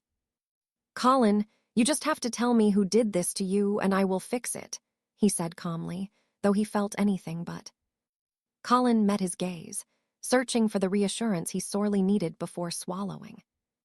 Umbridge, he whispered, his gaze flitting to every corner of the common room from fear she would burst out of each one. Umbridge. Colin nodded. She has this quill that she makes us write lines with. Whatever we write appears on the back of our hands like this. Wait, she does it to more students. Only to those who are Muggle-borns, Colin explained. Harry felt his anger rise as he pondered what kind of quill was designed to have such an effect. Any ideas, Ron? He asked. The redhead shrugged, though he appeared to be as disturbed as Harry felt. It can't be legal, he murmured. There's no way that's allowed in a school. Harry hummed irritably. Do you have your camera, Colin? The boy nodded and removed it from his bag, and Harry took a few snaps of his injuries before removing a few files from his own. Here, he offered. It's essence of dittany, it will help heal it. Thanks, Harry, Colin said gratefully, wincing as he applied some of the liquid to his wounds. What are you thinking, Harry? Ron asked curiously. I'm thinking Umbridge has some retribution coming her way, Harry muttered. Who else has she done this to that you know of? 2 girls in Hufflepuff and a Ravenclaw, Colin answered. Can you speak with them quietly? Colin nodded. I can, he replied cautiously. What are you going to do, Harry? I'm going to make sure this doesn't happen again, Harry declared as he stood. Develop the photos, Colin. I need to see what I can find out about this quill. Where does she keep it? In the top drawer of her desk. It's black. Are you going to Dumbledore? I'm not sure yet, Harry sighed. Umbridge will only accuse someone of planting it, and Dumbledore will have to go through the governors to do anything about it. If it is illegal, then I think it would be best to take it straight to where it can't be covered up. Serious? Harry nodded. It will give him something to do, and you know what he's like. He'll enjoy handling something like this. Where are you going? Ron questioned as Harry made his way towards the exit. I'm going to see if I can get the quill and speak with someone who knows more than us about it. Help Colin with his wounds, Ron, Harry requested. Just keep dabbing it with dittany until it stops stinging. Taking his leave of the common room, Harry concealed himself within his cloak and consulted the map. Umbridge was currently alone in her office, but it wasn't there he intended to go first. No, once more, he required the services of a certain blonde Slytherin, even if it would cost him another favor. Umbridge could not get away with harming the students in such a way. The very thought of what she was doing angered him deeply, but he knew he needed to remain calm and use his cunning in dealing with the woman. How she thought she could get away with it, Harry didn't know. Was she truly so cocksure that she was untouchable? It didn't matter. He wasn't going to waste time pondering her motivation or sense of self-entitlement. Harry couldn't care less for such things, but he would not see his fellow students harmed in such a way. Where are you, Greengrass? He whispered to himself. He spotted her in one of the girls' bathrooms in the dungeons and drew his wand, snickering to himself at the fright she was going to receive. Expecto patronum. Break. Once more, he sensed that he was being followed. Sirius had been frequenting Nocturne Alley regularly for several weeks now, watching and waiting for those with nefarious dispositions to make an appearance. From time to time, he would spot the likes of Nott, Avery, and even Malfoy, though the moment they became aware of his presence, they were gone in the blink of an eye. From the very start, he knew he should have adopted a disguise, but that would only have defeated the purpose of the game he was playing. He'd been followed from Gringotts the day Lucius had paid the exorbitant sum to him, but this time, it was different. Whomever it was pursuing him had not been sent to merely follow. He could smell their murderous intent in the air, and it excited Sirius greatly. He'd become something of a high-profile target for the Dark Lord, the main person that stood between the man and whatever political aspirations he harbored. Perhaps Sirius should be taking more care, and yet he would not be relegated once more to be cooped up in his home. If Voldemort wanted him dead, the Dark Lord would have to come and take his life himself. He smirked as he ducked into an alley between Borgin and Burke's and an unused building, finding himself facing a dead end.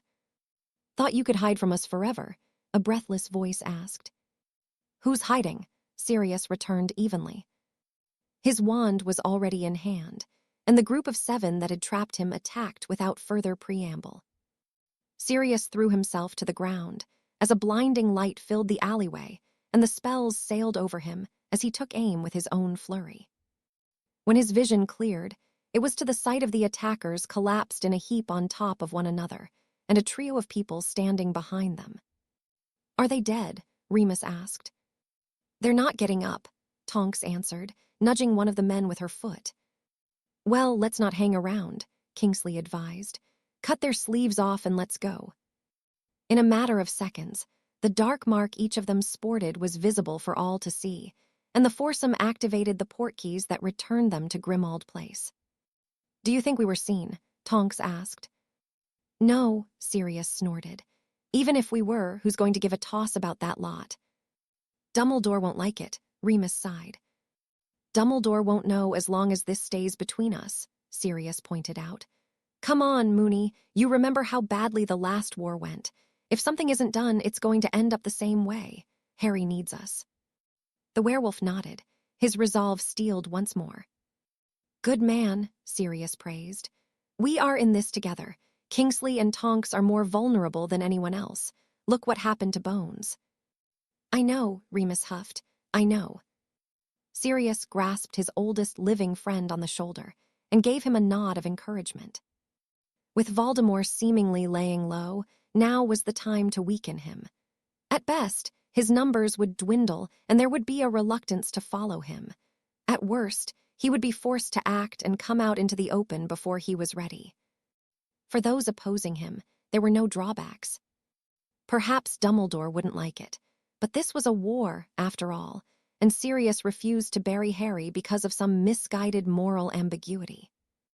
If Harry was willing to do what was necessary to end this war, why shouldn't everyone else? "Break!" Daphne screamed as a ghostly figure suddenly burst into the cubicle, and she fell off the toilet and onto the hard-tiled fall from fright. "If you can come to the owlery when you're done, I'd really appreciate," the voice of Harry Potter spoke from the ethereal Thistral. "Oh, and remember, more than 2 shakes, I'm sure you know it." Daphne simply gaped at where the creature had been standing for a moment after it vanished before she cursed profusely, cleaning herself up and casting a disillusionment charm over herself. She was going to kill Potter. How did he even know that she was in the bathroom? It didn't matter. She was going to kill him when she made it to the owlery. Storming from the bathroom, she made her way there, imagining all kinds of pain she could inflict upon him. By the time she reached the 7th floor, she'd considered no less than 10 ways he would be suffering in the coming moments. "Where are you?" Daphne demanded as she entered the room, startling some of the owls. "Don't scare the poor buggers," Harry huffed, holding his hands up as Daphne pressed the tip of her wand against his cheek. "Did I interrupt something?" he asked with a smirk. Daphne's nostrils flared and her eyes narrowed. "That was not funny, Potter." "Oh, lighten up," he chuckled. "At least you were in the right place if you were going to she." He paused as Daphne pushed her wand harder into his cheek. "Don't," she warned. He merely grinned in response, and Daphne growled before relenting. "Sorry, I couldn't resist, and I wouldn't have disturbed you unless it was important. If you're going to ask me for another favor." "I'm not," Harry assured. "Well, not a favor as such. I just thought you'd be the best person to ask." "Ask what?" "Have you heard of a quill that will carve into your skin whatever you write on parchment?" Daphne frowned deeply. "Why?" she asked warily. "I just need to know." Daphne searched his gaze, and though Potter seldom gave anything away, she could see he was rather troubled and angry about something. "I suppose you're asking me because I'm an evil Slytherin who would know that sort of thing." "Exactly." Daphne tutted. She knew he was teasing her once more, but she wouldn't take the bait. "A blood quill," she answered. They're used for business and marriage contracts mostly, or if you purchase a house. Why? So, it would be illegal to use it as a form of punishment. Potter, just get to the point, Daphne grumbled irritably. He nodded and gazed around the tower to ensure they were alone. Umbridge has been getting students to write lines with one. Daphne's eyes widened. Are you serious? She whispered. Harry nodded grimly, and Daphne shook her head. That's definitely illegal, she murmured thoughtfully, disgusted by the revelation. I don't know what charges could be brought her against her. Maybe torture, but definitely abusing minors. She'll be finished if it's true. So, you think I should go about it the official way? What other way were you considering? Well, I thought maybe giving her a taste of her own medicine would be a good start. Are you sure you shouldn't be a Slytherin? Daphne snorted. The hat did want to put me there, Harry revealed. Daphne thought he was joking once more, but realized quickly that he was not. From what I have seen of you, that really doesn't surprise me, Potter, but no, giving her a taste of her own medicine wouldn't be better long term. Think about it. She adores fudge and the ministry more than anything. If you take that away from her, it will hurt more than a few scars. True, Harry conceded with a frown. Maybe then I can get out of doing this bloody defense club. Granger managed to convince you then. How do you know about it? She asked if me and Tracy would be interested in coming, Daphne answered with a shrug. I think you should still do it, no matter what happens with Umbridge. Why? Because you can help people, Potter. You could really save lives by teaching us something worth knowing. You're going to come. Maybe, Daphne replied airily. Depends on if I think you're any good. What if I ban you? Then I will tell everyone that you like harassing people when they're on the toilet. Taché, Harry chuckled. Fine, seeing as I agreed to it, I will, but I'm still going to ruin Umbridge. I just need to gather some more evidence. You'll need it to be watertight, Daphne warned. If there's any shred of evidence that she might be innocent, Fudge will jump all over it. I suppose you will have your godfather handle it in the Wisengamot. I will. Good, Daphne praised. Sirius Black is the hottest political commodity at the moment. It would be good to use him. Harry nodded gratefully. Thank you, he offered sincerely. I probably would have just made her write until she killed herself. Daphne rolled her eyes. As much as your pursuit of justice is admirable, don't you think you should consider less severe options before resorting to violent measures? My approach worked with Malfoy, Harry pointed out. He hasn't been a prat all year. He hasn't, Daphne agreed, but you'll have a seat on the Wisengamot in less than 2 years, Potter. I'm not stupid enough to ignore what is happening out there, but politics will be one of your strongest weapons, especially when the fighting ends. You need people to see you can be diplomatic as well as act. Why do you care what I do? I don't, Daphne said dismissively, but I care about what our world will be like when the war is over. If you win, you will be the most influential person in the country. I'd rather you were inspirational in all the right ways. Harry seemed taken aback, but nodded his understanding. You're right, he sighed, taken Daphne by surprise once more. I will take what you've said into consideration. Really? Harry shrugged. Doesn't being inspirational mean you should take advice from others when it's good? Daphne nodded as she smiled. It does. Thanks, Greengrass, Harry offered sincerely. As ever, you've been a lot of help. You're welcome, Potter, Daphne replied as he made his way towards the staircase. Wait. He paused and she approached. You owe me 2 favors. I do. Well, one of them can be helping with fighting, dueling, defensive magic, or whatever it is you do. I'm going to be doing that anyway, Harry pointed out. I mean private lessons, Daphne sighed. As much as I want there to not be a war, I'm not an idiot, Potter. We could all get caught up in this, and I'd rather be able to protect myself and my family. Harry nodded his understanding. Fine, he agreed. I will give you some private lessons. You just have to say when, and I will make some time for you. Why not right now? Now? Daphne nodded resolutely. All right, Harry agreed. Let's find somewhere. I have a few simple things I can cover with you tonight. Daphne beamed. She had been pondering what favors she would ask of Potter, and this one had come to her suddenly as they'd been speaking. Whether or not she would regret it remained to be seen, but she had no doubt that Potter had a lot to teach, and if it proved to be worthwhile, then enduring his company would not be so bad. She hoped.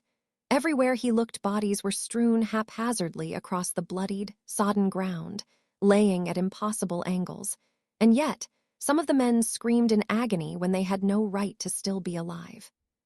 Amongst them all stood but a few figures, equally bloodied, though their own wounds minor in comparison to their fallen foes. Bloodiest of all and breathing heavily from the exertion, his eyes haunted by what lay around him, was Charles Potter, his wand still in hand as he surveyed the scene before him. Death had certainly been busy gathering souls this day. Potter, another man questioned. Charles nodded and stowed his wand up his sleeve as dozens of white-robed figures began attending to those that could perhaps be saved. Walking away from the battlefield, Harry followed his grandfather. Is that all of them? The unfamiliar man asked. For now, Charles sighed. There will be more soon enough, there always is. War is a damned mess of a thing, the other man murmured sadly, his own robes soiled with the blood and guts of others. Charles nodded. Where's Arcturus? He's fine. He's getting himself cleaned up. Maybe you should do the same. Without another word, Charles entered a nearby trench, ignoring the greetings and nods of respect the men within offered, until he entered a room and slammed the door behind him. For several moments, he leaned against it, simply composing his breathing. Almost mechanically, he walked towards a mirror in the corner and stuck in his appearance. His expression did not shift as he drew his wand once more and began cleaning himself as he had a dozen times before now. War truly was a bloody thing.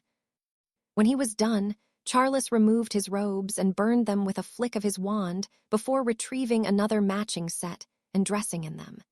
Checking that no more blood was marring his features, he took a seat on the edge of the bed in the corner and removed a photo from underneath the pillow. Doria Black. The woman in the photo was smiling so innocently, her eyes bright and unburdened by the conflict here, and Harry felt the very same heartbreak Charles experienced as tears rolled down his cheeks. He had come to abhor the violence, the smell of blood and excrement and the wailing of dying men, and yet it would continue and he would play his part. Often he reminded himself of why he was here, to ensure Grindelwald paid for what had been done to his father, and to ensure the war never made it to where the woman in the photos was. He longed for home, longed for the gentle embrace of Doria, and the words she spoke to ensure him he was not a monster. Charles knew differently, however. He was a monster. If he hadn't become one, he would be amongst the dead already, his life cut short by those that wished to bring the world to heel. If his life meant that would not come to pass, so be it, though he would certainly prefer to see the end of this, to live and fulfill the simple desires he harbored. He cared not for fame nor fortune, but he would see Doria again and have her be his. Wiping away his tears as a knock at the door sounded, he replaced the photo before greeting his visitor. This just came in, the man said without preamble, handing Charles a piece of parchment. We are to move 40 miles east, he murmured. From one shithole to another. Charles released a deep breath as he nodded. Any sign of him, Arcturus? The other man smirked. Funny you should ask. He was seen where we are going just yesterday. Good, Charles declared. Maybe if we can put the bastard in the ground, the madness will end. I wouldn't bet on it, Arcturus sighed. It will be a hell of a cleanup, and someone will have to answer for all of this. If he's dead, the ICW will have to blame someone, and until they do, we'll be here mopping this crap up. Where's your optimism? Charles snorted sarcastically. Somewhere west from here, Arcturus returned evenly. I wouldn't get your hopes up of going home soon. What is the saying? Out of the cauldron and into the fire. That's going to be us. Charles chuckled humorlessly, as he clapped Arcturus on the shoulder. "Then we'd best get ready for the heat." Harry could only shake his head, as he was returned the basement of his coastal home. He felt for Charles, he truly did, and he understood why the man had warned him of allowing the war to consume him so much that he would become what it was he was trying to destroy. Nonetheless, the wars were different in nature. Where Charles fought mostly on a battlefield with his comrades at his back, Harry was fighting an all but invisible war where he had so few he could rely on, and the odds were stacked so heavily against him. The battles Harry had fought thus far were not large-scale, but where he had been dragged into them unwittingly, for the most part. He respected his grandfather, but Charles did not seem to grasp the differences in what each of them faced. On the continent, in an army, Charles had fought against Grindelwald and his followers. Here and now, Harry was fighting against some of the most influential and powerful people in his own country, each of whom were determined that he would not live. At the very head of them was a man who had delved into magic so vile that he was barely human at all, and Harry was at the top of the list of those he wished to kill. Harry was doing what was necessary to survive, and were his grandfather in such a position during his own war, he would have done the same. Releasing a deep breath, Harry shifted his attention to the near catatonic woman on the bed within the cage he'd crafted in the corner of the room. He hadn't known what he was going to do with Bellatrix Lestrange, but her being allowed to be reunited with her master had simply been out of the question. As such, she had been brought here and kept sedated with a cocktail of potions and protections to ensure she could not escape. Though now he had extracted any useful information he could, Harry was at a loss as to what he should do now. Gringotts. Despite her years in Azkaban, Bellatrix's mind had remained strong, and it had taken days for Harry to wear her down enough that she would yield what she tried so dearly to hide. Amongst the many instances of her wanton bouts of violence and hysterical fanaticism for Voldemort's cause, and the man himself was buried one memory she had done her all to ensure Harry did not access. Had he not been aware of what Tom had done to his soul, it would seem innocuous enough, but the golden cup Bellatrix had been given to guard, which had subsequently been placed in her personal vault, was of the utmost importance. How he would obtain it, Harry did not know, but it could not be left within the bowels of the bank. Eventually, he would have to attempt to retrieve, an undertaking he was not looking forward to. As Bellatrix began burbling, Harry fed her a dose of the draught of the living death, and she soon fell as still and silent as a corpse. Once a week he would return to check on her and administer the potion, though he knew it was not a long-term solution. Perhaps he would discuss the matter with Sirius. Pushing thoughts of the disturbed Bellatrix aside, he shifted his attention to the sealed envelope he had received at breakfast. The hand his name was written in delicate and unfamiliar, although Harry knew who it was from. He had finally plucked up the courage a few days earlier to write to Katie's parents to offer his condolences and apologies for what had happened. He'd not expected a reply at all, but here it was. Swallowing nervously, he opened it, knowing that he could not avoid doing so indefinitely. Dear Harry Potter, thank you for your letter. Your words were comforting and heartfelt, and we truly appreciate them. Our Katie always thought and spoke so highly of you, and I expect she would be cursing us all for not coming together sooner. We would be most grateful if you would meet with us after the new year. Myself and Katie's father would like to see for ourselves what it was that made our Katie so happy in her final months.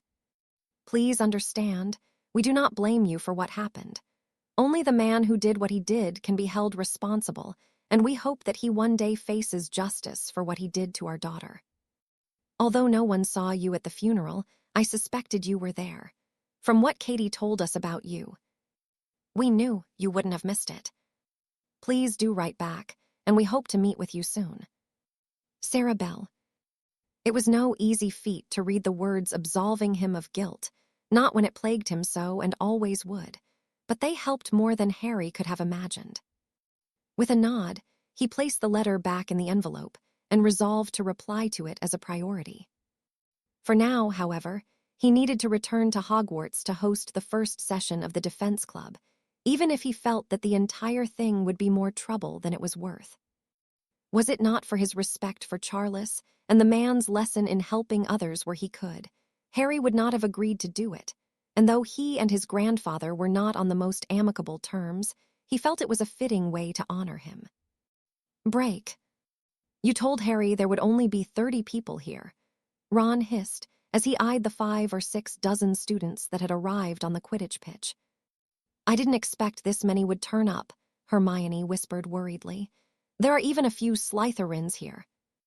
Ron glared at those garbed in the green-trimmed robes. He's going to hit the bloody roof.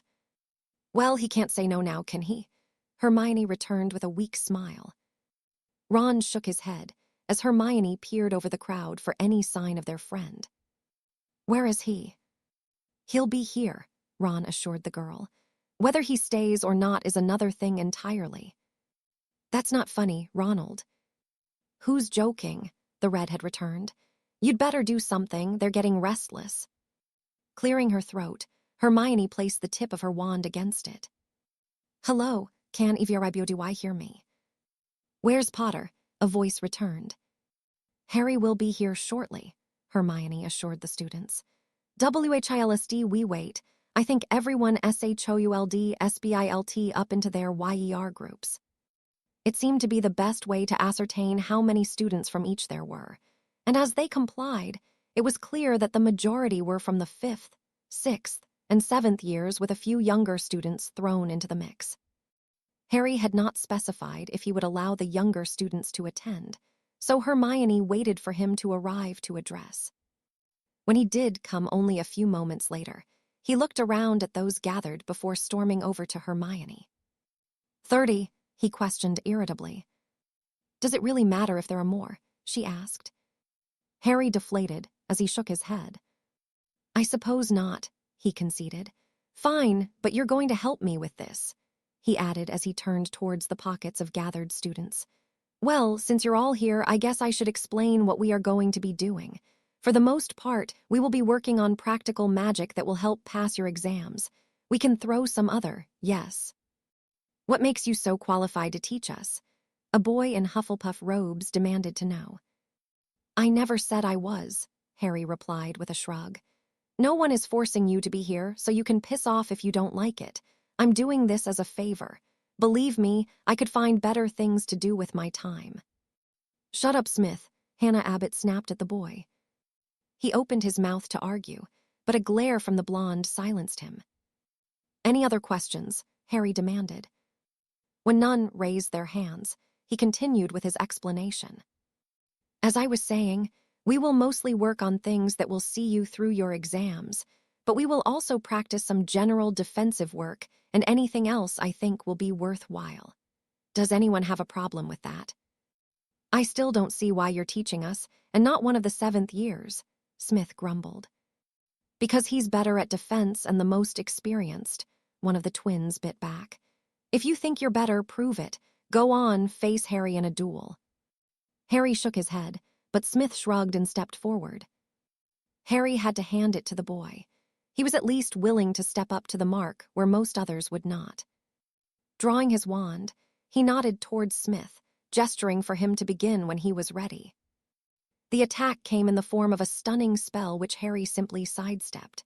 Smith's form wasn't bad, but his wand movements were elaborate, and he remained rooted to the spot.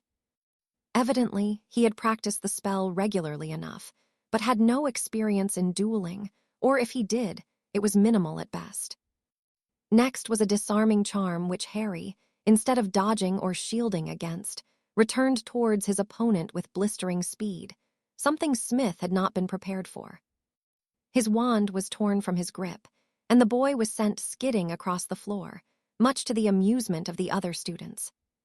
Without saying a word, Harry approached the downed Smith and offered him a hand up. Grumpily, it was accepted. Knowing spells is only one thing, he murmured. You have to know how and when to use them, when to stand your ground, and when to move. You have to be in a position where you can attack but equally defend yourself. It's mastering those things that will keep you alive or win you a duel. The students were paying rapt attention to him, and Harry returned Smith's wand as he offered him a nod. I think it would be best to see what each of you can do, he decided. Pair up and have a light duel. I will come around and offer some tips and see what things we will need to work on. Hermione positively beamed at him. She'd had a suspicion that Harry would be good at this, and she hadn't been wrong. He hadn't attempted to embarrass Smith, even though the boy had been arrogant and dismissive of Harry. Instead, he'd given him a lesson, and as she faced off against Ron, she shot the occasional glance at Harry to see him working with the other students, giving pointers, adjusting stances, and offering further demonstrations where needed. Yes, asking Harry to lead this group had been the right thing to do. What on earth is going on here? Hermione winced at the sound of the unwelcome voice and turned to see the stout woman clad in her infamous pink cardigan, waddling her way so that she was in the middle of the large group of students. Defense Club, Harry answered. Defense Club, Umbridge scoffed. I do not remember giving my consent for such a thing. Because you weren't bloody asked, Harry returned with a shrug, his gaze boring into the woman's. I am the defense against the dark arts professor. If there is to be a defense club, should it not be I to facilitate it? I thought it would be best to ask someone competent, Harry said evenly. If you were, this club wouldn't need to exist. The students gasped collectively at his rebuttal, and the shocked Umbridge quickly reddened in fury. How dare you, she whispered dangerously.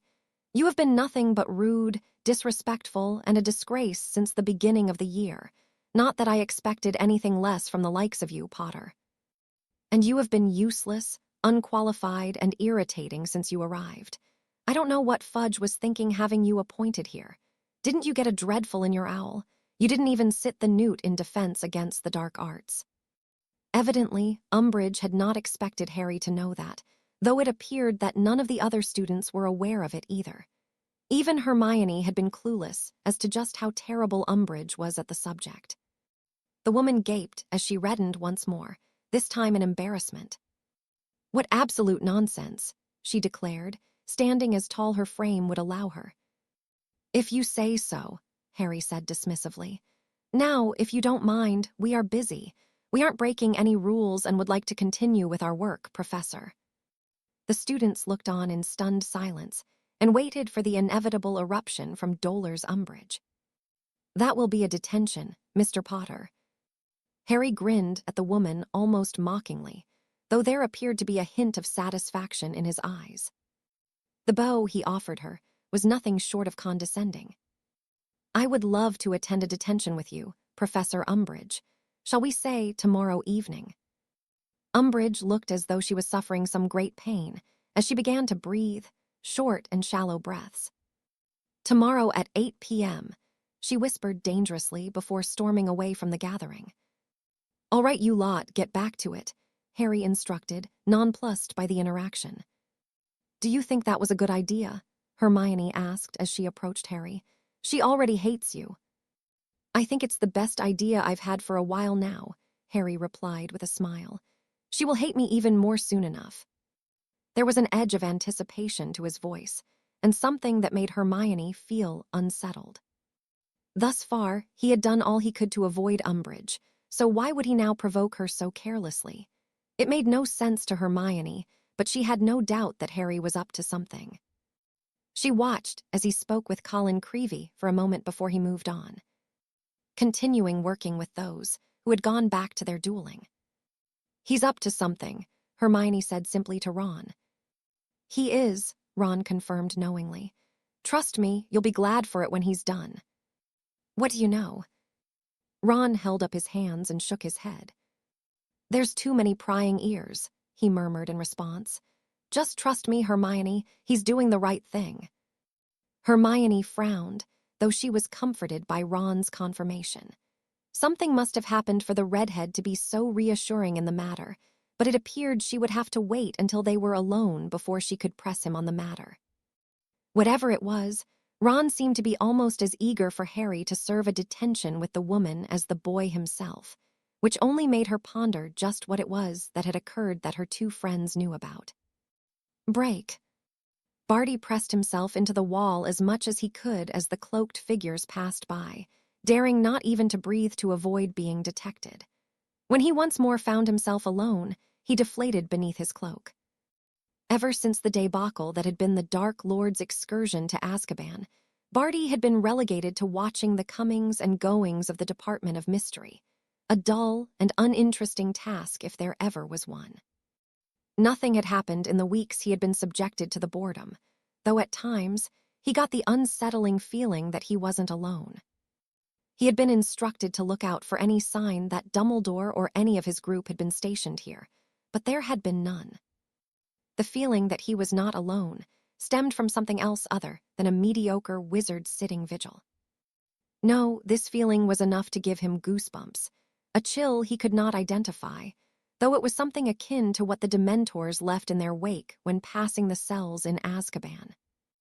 Barty was convinced that he was often not alone, that whatever lurked here from time to time was aware of his presence just as he was of it. Shuddering at the thought, Barty allowed himself to slide down the wall and ensured he remained covered by his cloak. What occurred at Azkaban had not gone to plan. The Death Eaters within were supposed to be freed, suffering only from their time under the care of the Dementors. Potter had ensured that had not happened. In a way, Barty admired the ruthless tenacity of the boy, and he knew that he could only lay the blame on himself for his part in what Potter had become. He'd wanted a monster to deal with the likes of the smug Malfoy and those who had forsaken their lord, and that was exactly what Barty had gotten, though he had not anticipated it backfiring on him so tremendously. Potter had callously removed the hands and tongues of the Death Eaters, gelded the males, and outright murdered Rabaston Lestrange. Barty could only wonder what had happened to Bellatrix. That had been the blow the Dark Lord had felt the most. The woman had been his most ardent follower and most gifted with a wand. Barty would not dispute that. He had seen Bellatrix in action before the fall of their master, and losing a fighter of such caliber truly was a loss to the cause. Nonetheless, there was nothing to be done about it now. Barty had no doubt that Potter had taken the woman and tore through her mind, as he had the others, leaving her equally as crippled. He had wanted a monster, and he had indeed gotten it. What did concern him was what would happen if, and when Potter discovered that it had been him to orchestrate all that befell him during the last school year. Barty was no slouch, and he could hide as well as any, but if nothing else, Potter had proven himself to be as tenacious as the Dark Lord, and were he to learn of his involvement, the boy would not rest until he got justice for the Bell girl. Barty snorted at the thought. Potter would not live long enough to uncover the truth. Progress may have been brought to a halt whilst the Dark Lord prepared his next moves, but it was a temporary setback at most. Soon enough, all would be well and Potter would meet his end at the hands of Lord Voldemort. Break. Daphne watched Potter speculatively as he arranged the dueling dummies in the chamber on the 3rd floor. It was here they came for their private lessons, a place they were unlikely to be disturbed. Much of this part of the castle consisted only of unused classrooms, storage cupboards, and guest quarters that didn't seem as though they had been occupied in many years. She frowned thoughtfully as Potter went about his task silently, his own brow furrowed. The exchange with Umbridge had been rather intense, though it was the boy that had gotten the better of it. Daphne knew that Potter was planning something, though she had expected him to act so soon after their conversation only a few days prior.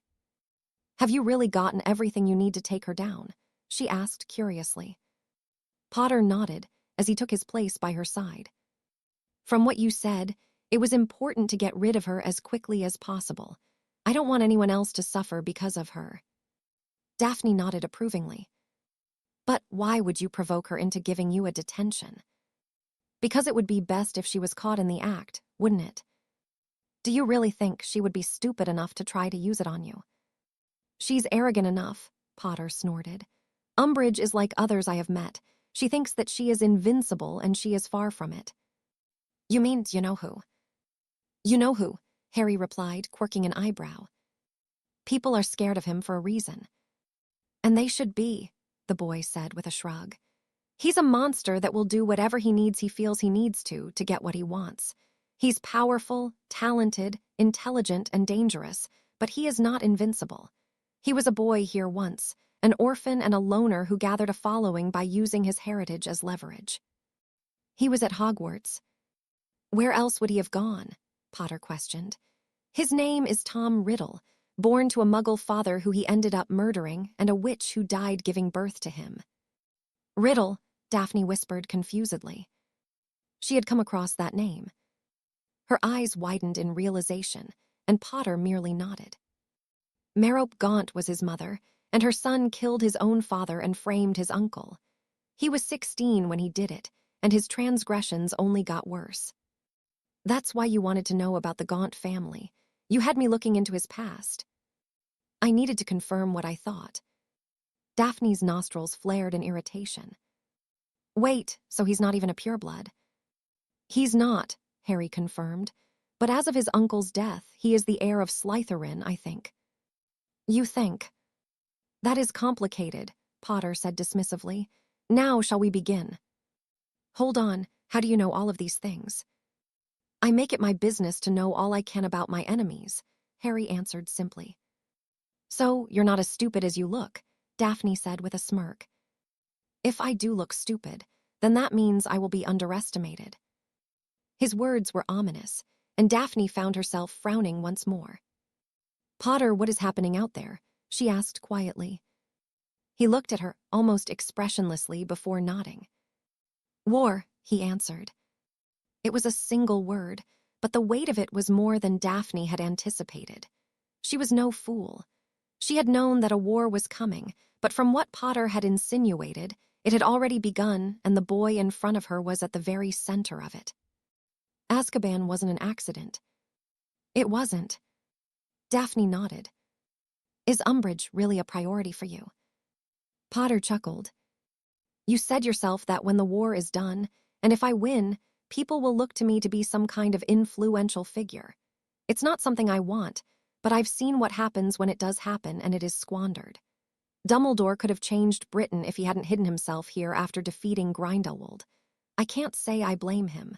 I'm sure he has his reasons, but it doesn't change the fact that he could have made a difference. And you can if you win. Potter nodded solemnly.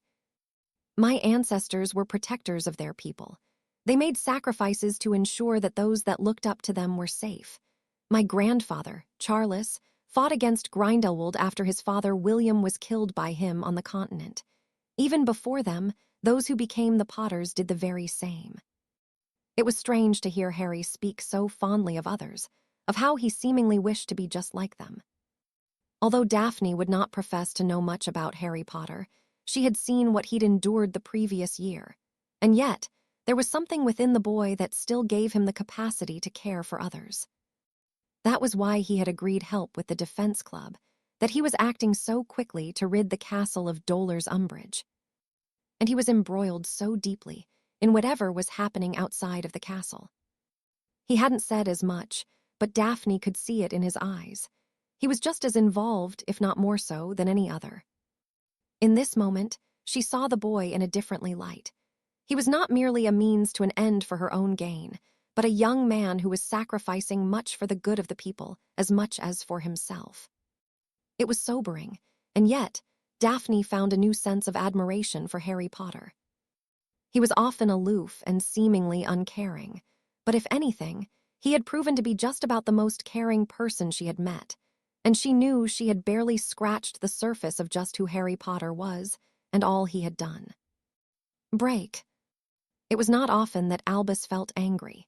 He prided himself on his state of calmness, but as he looked through the photos Harry had presented him, a cold wave of fury replaced his usually gentle nature. It will be dealt with, Harry assured him. Why didn't you bring it to me? Because if you made it a school problem to solve, Malfoy would find a way of sweeping it under the rug. This way, it will be a legal matter that cannot be ignored. I have already discussed it with Sirius and have alerted the media to be available. Albus nodded sadly. She always was an unpleasant person, even as a girl, but this. I would not have expected such cruelty. Why would you? Harry asked. She doesn't hide her disdain, but even I wouldn't have suspected it until I saw it for myself. Albus deflated as he shook his head. I am of a mind to throw her from the castle immediately, he murmured. The students should never have been subjected to her. Ah, but who is to blame for it? Harry questioned. You were not given a choice in the matter. Lucius orchestrated her appointment and it was advocated by Fudge. I will ensure everyone knows it. I cannot say it brings me much comfort, Harry, Albus sighed. She has been here for months, and I was clueless to this. This is not something you can blame yourself for, Harry said firmly. Fudge insisted on it, and with what happened, you could hardly have refused. You accepted the measures the ministry put in place, so the blame lies with them entirely. Albus nodded, though he remained unconvinced. Once again, I find myself in a position where I must offer my gratitude, HR said sincerely, for what you did at Azkaban. Harry waved him off. You didn't think I would let you die, did you? Albus shook his head. No, but it was a risk for you to be there, and to intervene, with the odds stacked so against you. Aren't they always? Harry asked with a dry chuckle. They are, Albus returned with a sad smile, and yet you always find a way. I have to, Harry replied simply. It will eventually come down to me or him, so I have to find a way. Albus nodded.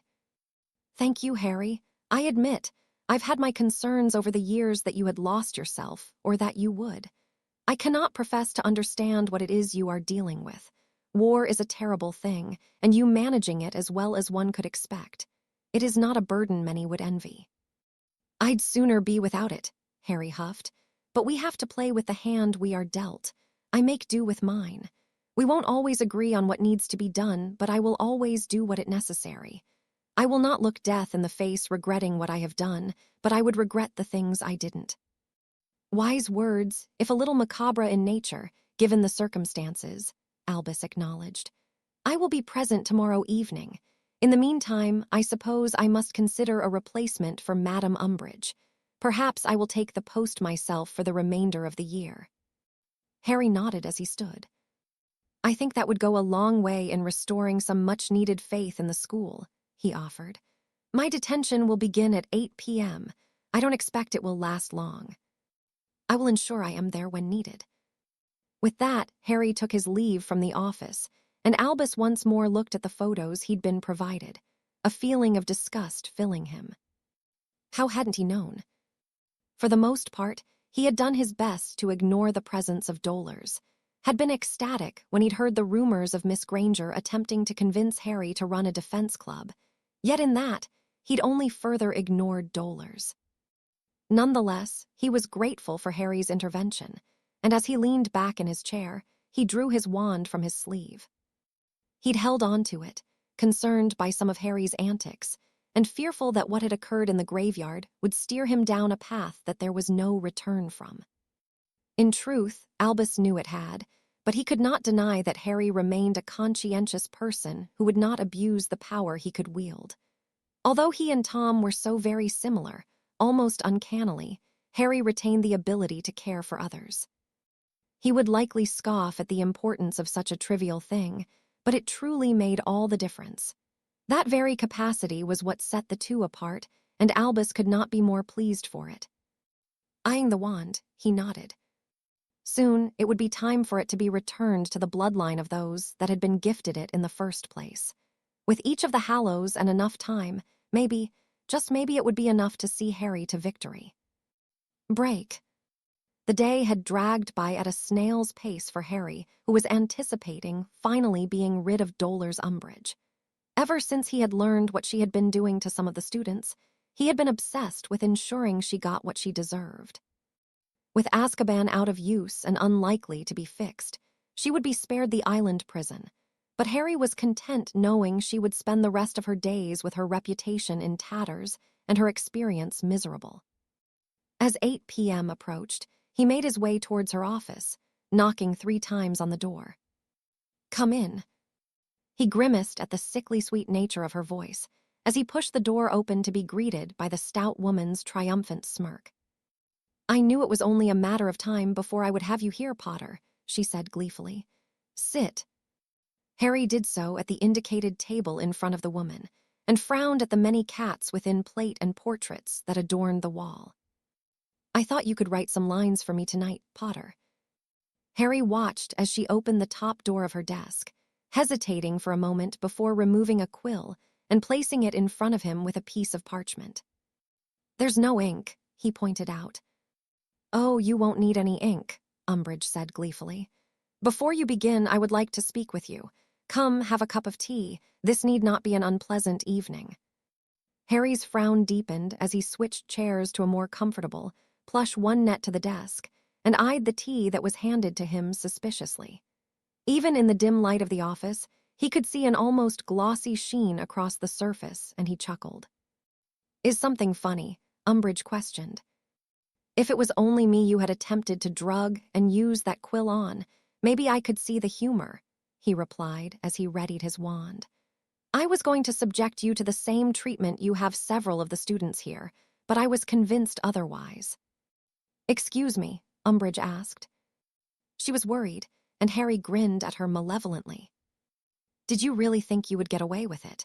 Or are you just so arrogant that you think no one would find out?" "I do not know what you mean," Umbridge said dismissively as she reached for the cup Harry held.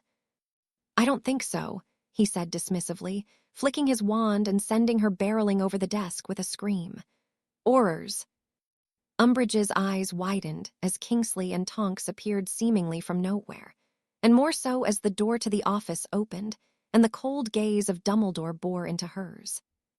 Harry stood and offered the cup to Kingsley, who accepted it carefully. "Veritaserum?" he asked. Harry nodded. "I don't suppose that will go down well in the Wisengamot." "It will not," Dumbledore interjected firmly as Tonks restrained the shocked Umbridge.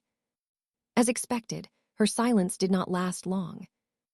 "Unhand me immediately," she demanded. "I am the senior undersecretary to the Minister of Magic." "You're nothing," Harry growled as he stepped towards the woman who cowered. "Do you think Fudge can save you from this?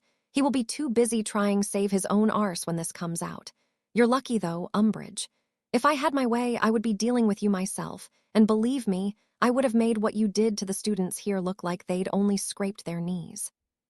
"Merlin, there's 4 of the quills in here," Kingsley exclaimed, holding up the offending articles, "and enough Veritaserum to have half the castle singing like canaries." "She's in for it," Tonks declared. "No," Umbridge screeched as he attempted to lunge towards Kingsley, only to fall, and her face to smash painfully into the stone floor.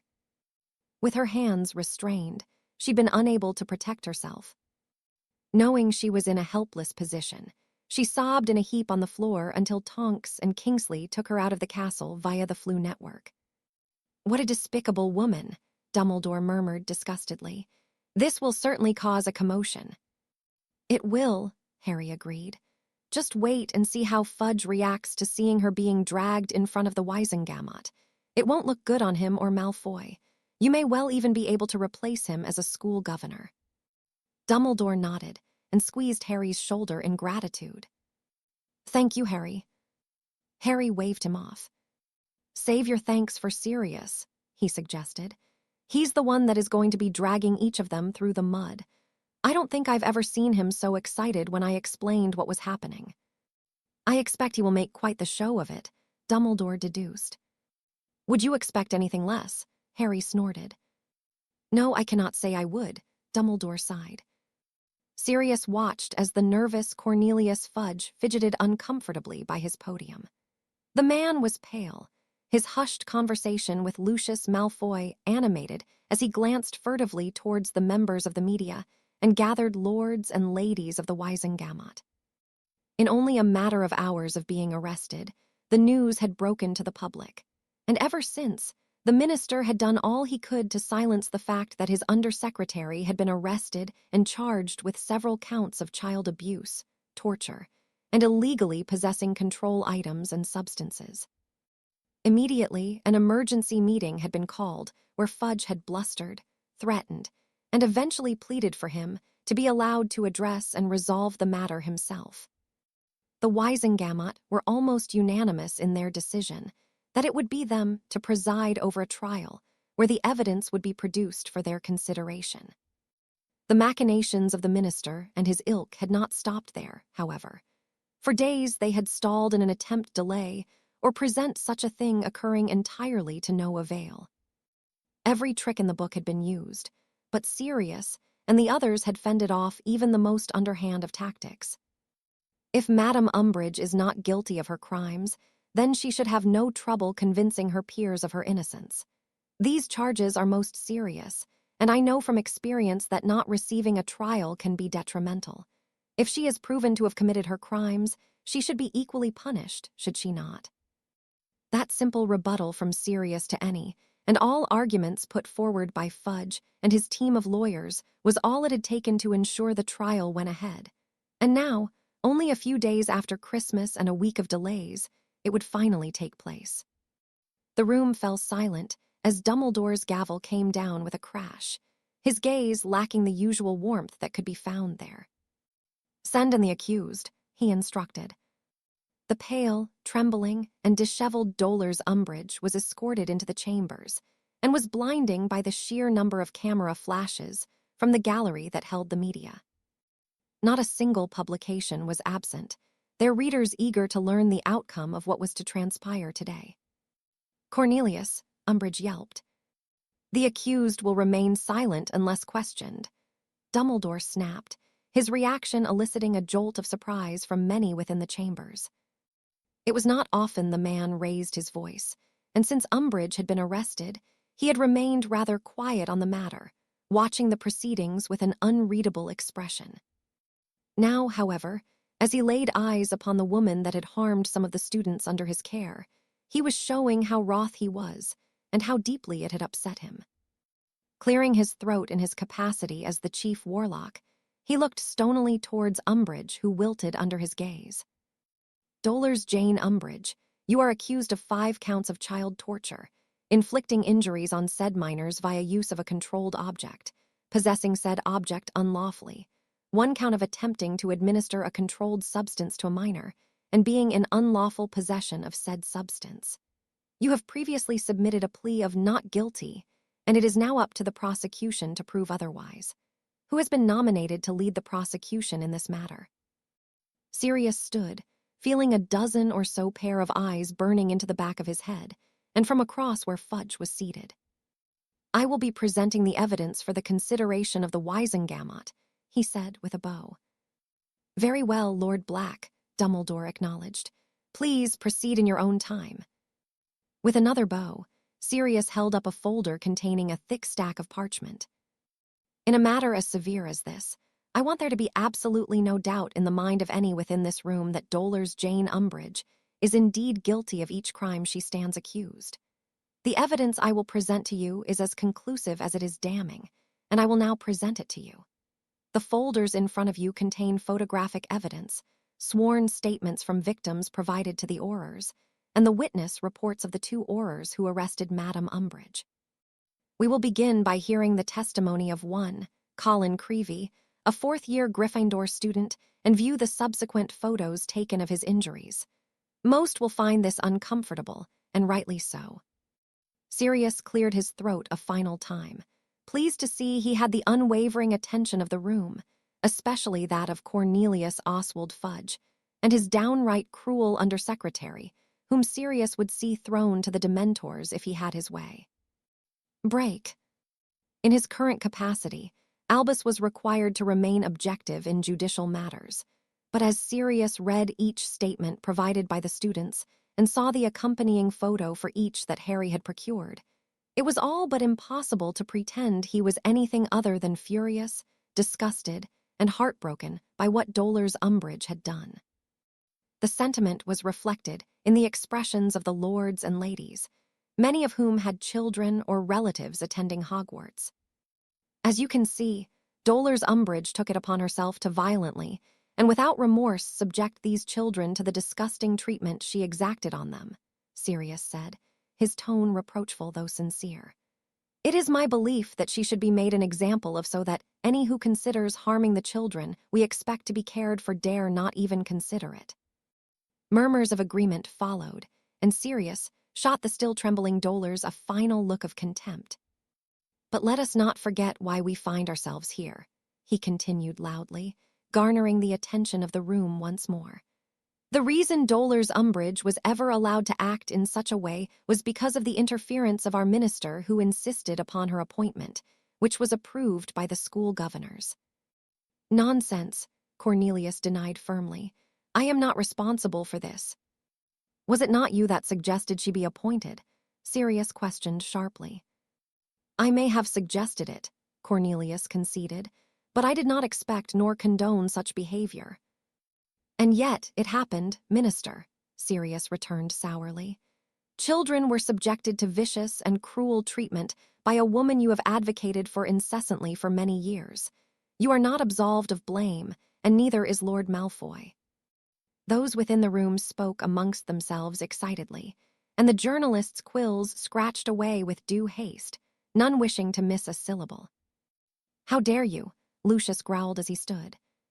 Sit down, Malfoy, Sirius snapped. I have here a written statement signed by each of the governors of Hogwarts who all claim to have been pressured through various means, by you, to support the appointment of Dolor's Umbridge. They are quite willing to provide their own evidence if necessary. We are not here to discuss the Hogwarts governors, Cornelius interjected. You are quite right, Minister, Sirius said silkily. It is no longer a problem that needs to be confronted as Lucius Malfoy has been removed from his post. I was going to request his resignation for his oversight in this matter, but it proved to be unnecessary. You see, the other governors were grateful for my offer to replace him, and they voted on my appointment just this morning.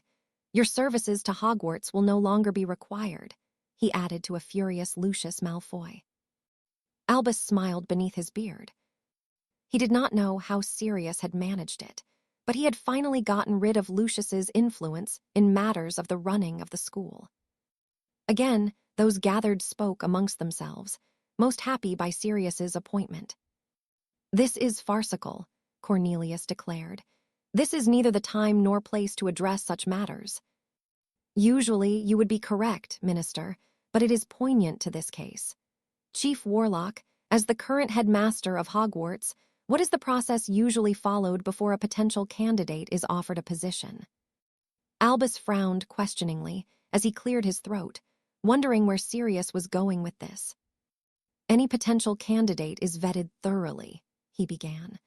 We reference their academic record, as well as request a report from the Aurors for any past brushes with the law. Finally, if a candidate has ties to the Wisengamot, their voting records are examined carefully to check for any potential prejudices they may hold. Thank you, Chief Warlock, Sirius said gratefully. Just one final question. Did you receive these reports when Dolor's Umbridge was appointed? I did not, Albus confirmed. I requested them as I usually would, and they never arrived. Cornelius looked rather uncomfortable by the revelation, as did the members of the Wisengamot. I expect this will shed some light on why your request was not fulfilled, Sirius declared as he removed another stack of parchment. Academically speaking, Dolor's Umbridge should never have been allowed near a classroom to teach defense against the dark arts. She was graded dreadful in her owls and was not accepted onto the Newt level course. Furthermore, he continued, cutting through the din, although she has not been in trouble with the law, her introduction and advocacy of laws that have found themselves before you all is troubling at best. Bills against the rights of humanoid creatures, against half-bloods and muggle-borns, extending prison sentences so they serve longer. The list goes on. My conclusion is that Dolor's Umbridge harbors exceedingly unpleasant thoughts on those she deems to be unworthy, and by design, the students subjected to her treatment were all muggle-borns and half-bloods. Not once throughout her time at Hogwarts did she so much as deduct a point from any pureblood student, let alone punish them further for their transgressions. The verdict in this case is a simple one. Dolor's Umbridge should be punished harshly, be barred from working with children, and immediately removed from her post as undersecretary to the minister. Silence. None spoke as Sirius took his seat, his glare shifting from Dolor's to Lucius, and finally coming to rest on the dumbfounded Cornelius Fudge. Albus could not have presented the case better. Sirius had covered all bases, gathered more than enough evidence, and had delivered it in a damning yet articulate manner. There truly was nothing else to be done for dolors, and Cornelius knew it. His own reputation would suffer greatly for this, as would Lucius's, and though he hid it well from the prying eyes of the other members of the Wisengamot and media, Albus had no doubt that Sirius was feeling very smug. "We shall deliberate the matter," Cornelius announced defeatedly. "All non-members of the Wisengamot, I ask that you take your leave whilst we do so." The journalists left silently, and Albus prepared himself for what he expected would be a very brief adjournment. There was no doubt that Dolores was guilty of all she had been accused of, and as he peered around the room speculatively, he could not see a single person that appeared to be willing to sully their own reputation by pleading to the contrary. Break. Lucius looked towards Black with utter loathing. Ever since the man had taken the prestigious position of lord of the notorious family, he had caused nothing but problem after problem. The changes within him were unexpected. Having discussed Black at length with Narcissa, Lucius had gotten no indication the man possessed even an ounce of political acumen, but evidently he had taken after his grandfather much more than any would have believed. Lucius remembered the years gone by when Arcturus would stalk into the Wisengamot, his air of superiority unmatched along with his wit, his ruthlessness, and respectability. He had been a lord to whom all afforded respect, and the man had cultivated excellent relationships across the entire political field through business dealings and supporting the right bills put forward by the right people. Sirius had seamlessly slotted into the very same position and was cementing his own reputation. If only the fool would do the right thing and die. Within these chambers, Black was the very picture of the strong, attentive lord, but outside of them he was cunning and elusive. All those Lucius had tasked with killing the man had failed, and after the first attempt, Sirius had allowed none to live. Almost 20 thus far had perished, and now none would take on the challenge of eliminating the enigmatic man. Lucius, too, had grown wary of Black. If he had taken on the role of lord of the family, had he also taken advantage of the vast magical wealth at his disposal? If he had, and the ruthlessness he demonstrated thus far had prevailed, he would be difficult for any to best. Lucius could not help but think that Bellatrix would have been their best candidate to eliminate her cousin. Although he was not fond of the woman by any stretch, her apparent loss was unmissable. She may have been a deranged egomaniac with a penchant for absolute cruelty, but there was no denying she was the best of the Death Eaters when it came to dueling and violence. "So the decision is unanimous," Cornelius sighed. The Wisengamot had been conferring for less than 5 minutes when the signal that they were ready to give their verdict was received. "It appears so," Lucius muttered irritably. Black antics had done more damage than most would be able to comprehend. Pointing the finger of blame at both Lucius and Cornelius would have significant ramifications from here on out, and it was unlikely there as anything to be done to salvage any credibility from the situation. Umbridge had proven herself a monster, and Lucius could sense the journalists in attendance chomping at the bit to tar him and the minister with the same brush for her placement within the school. "Those of the media are now permitted to re-enter," Dumbledore announced. Lucius sneered as they did so, the outcome of this mess already decided, and he did not expect it to be favorable. Having listened to Lord Black's presentation of the gathered evidence against Dolores Jane Umbridge, the Wisengamot has reached a unanimous verdict, Dumbledore spoke, reading from a sheet of parchment. "On all charges brought against her, Dolores Jane Umbridge has been found guilty." The woman wailed and collapsed to her knees at the declaration, though Dumbledore ignored this and continued to address the room at large. "As such, it is the duty of the Wisengamot to sentence her, which will be 1 week from now. Until then, Madame Umbridge is to remain in the custody of the Ministry of Magic." With a smart tap of his gavel, Umbridge's fate was sealed, as was Fudge's. The man slumped defeatedly, though he maintained enough composure to stand tall before the swarm of reporters that congregated around him. Lucius took the opportunity to leave the chambers. His own reputation would suffer, so he felt no need to remain behind and justify his part in what had transpired. Umbridge had been a fool, and Lucius a damned one for insisting upon her appointment. Had he known she harbored such an ability to be so obtusely cruel to the students, he would not have done, if only to ensure his own reputation was preserved. Now he would come under close scrutiny, had already lost one of his loftier positions, and had been bested by Sirius Black. It was indeed an unenviable outcome for the prominent lord whose reputation was in tatters, whose wealth was significantly lessened, and whose life had only taken a turn for the worse since the Dark Lord had returned. Break. It had been just over a year ago that Harry had last dressed in formal attire for the Yule Ball, and as he took in his reflection in the mirror, he was flooded with memories from that night. Only a year, he murmured. With everything that had occurred since, it felt longer, but he could not deny that the ball itself had been one of the best memories of his short life. It had been the night that he and Katie had truly begun spending their free time together. They had danced, and they had talked by the lake until the early hours, and only a matter of months later, she was gone. "You're looking rather dashing, Harry," Perenelle commented as she entered the living room.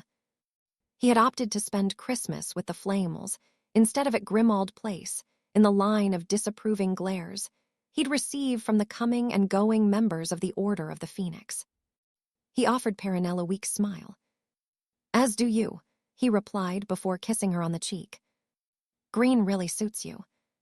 He couldn't bring himself to wear the robes he had for the ball, and had purchased new ones for the evening he would be spending with the Delacours. In truth, he was not relishing the idea of attending, but he had given his word to both Sebastian and Gabrielle that he would. It helped that Nicholas and Perenelle would be going along with him, in disguise, of course. Sebastian had written to them separately and invited them, though urged the famous couple to do so using pseudonyms. It was quite the gesture from the man. Sebastian understood that Nicholas and Perenelle preferred to live away from the spotlight, and he was willing to respect that despite the opportunity to brag of his acquaintance with them. It only made Harry respect the Frenchman more. "Damned tie and damned robes," Nicholas grumbled as he entered the room, wrestling with a length of silk. Perenelle tutted and rolled her eyes at her husband. "It has been more than 6 centuries, and you still have not learned how to tie a tie," she admonished playfully. "I don't like ties," Nicholas said petulantly. Perenelle smirked as she arranged the man's clothing, much to his chagrin. "There," she declared when she was done. "Now you can stop acting like a baby." Harry snorted amusedly, eliciting a glare from the alchemist. "You'll be married one day," Nicholas pointed out. "Then you'll see for yourself the life you will be allowed to live." "You bring your own difficulties on yourself, Nicholas Flamel," Perenelle chided. "You are stubborn and difficult." "You're stubborn and difficult." "Grow up, Nicholas," Perenelle huffed. The man shot a wink at Harry. "Sometimes, a little pettiness will go far," he whispered conspiratorially. "I'll remember that if I decide I am tired of life," Harry returned with a grin as Perenelle seized Nicholas by his tie and led him from the room. The man's protests fell on deaf ears, and Harry could only laugh at his plight as he followed. At the very least, he would be in good company with the man and woman he had come to care for so dearly, despite what else the rest of the evening would entail. Break. Gabrielle tucked one of the loose tendrils of her behind her ear and nodded to herself before fiddling with one of the straps of her dress. She was getting used to being taller and womanlier, but usually she did all she could to hide it when she was at Beauxbatons. Things had scarcely improved for her since she'd returned to school. The boys that had been so dismissive of her stared longingly with glazed eyes, and the girls with envy. It didn't matter. She had gotten used to that too. "How do I look?" she asked the smirking Fleur. Gabrielle chose to ignore the expression of her older sister in favor of getting her opinion. "Beautiful," she answered simply before she sighed. "Gabby, you're not going to, well, you know, Harry." "I'm not going to do anything," Gabrielle denied. "There's nothing wrong with wanting to look nice, is there?" "Gabby." Gabrielle shook her head as she turned away from the mirror. I'm not stupid, Fleur, she assured her sister. I know what happened, and I know he won't be close to ready for anything like that. That doesn't mean that I shouldn't look good and try to make him smile. Fleur muttered something incoherent under her breath as she stood. Just be careful, she urged. I will, Gabrielle promised, feeling nervous as the flue to the house chimed. The guests are coming. She ignored the pointed look of Fleur as she flattened out her dress and made her way towards the parlor that the guests would be arriving in. Young lady, you should never rush for any man, a voice chided as Gabrielle passed the kitchen. I am not rushing for anyone, Mother, Gabrielle denied. Her mother quirked an eyebrow at her as she looped Gabrielle's arm through her own. Calmly, my girl, she said soothingly. Why does everyone think I am trying to get Harry's attention? Gabrielle grumbled.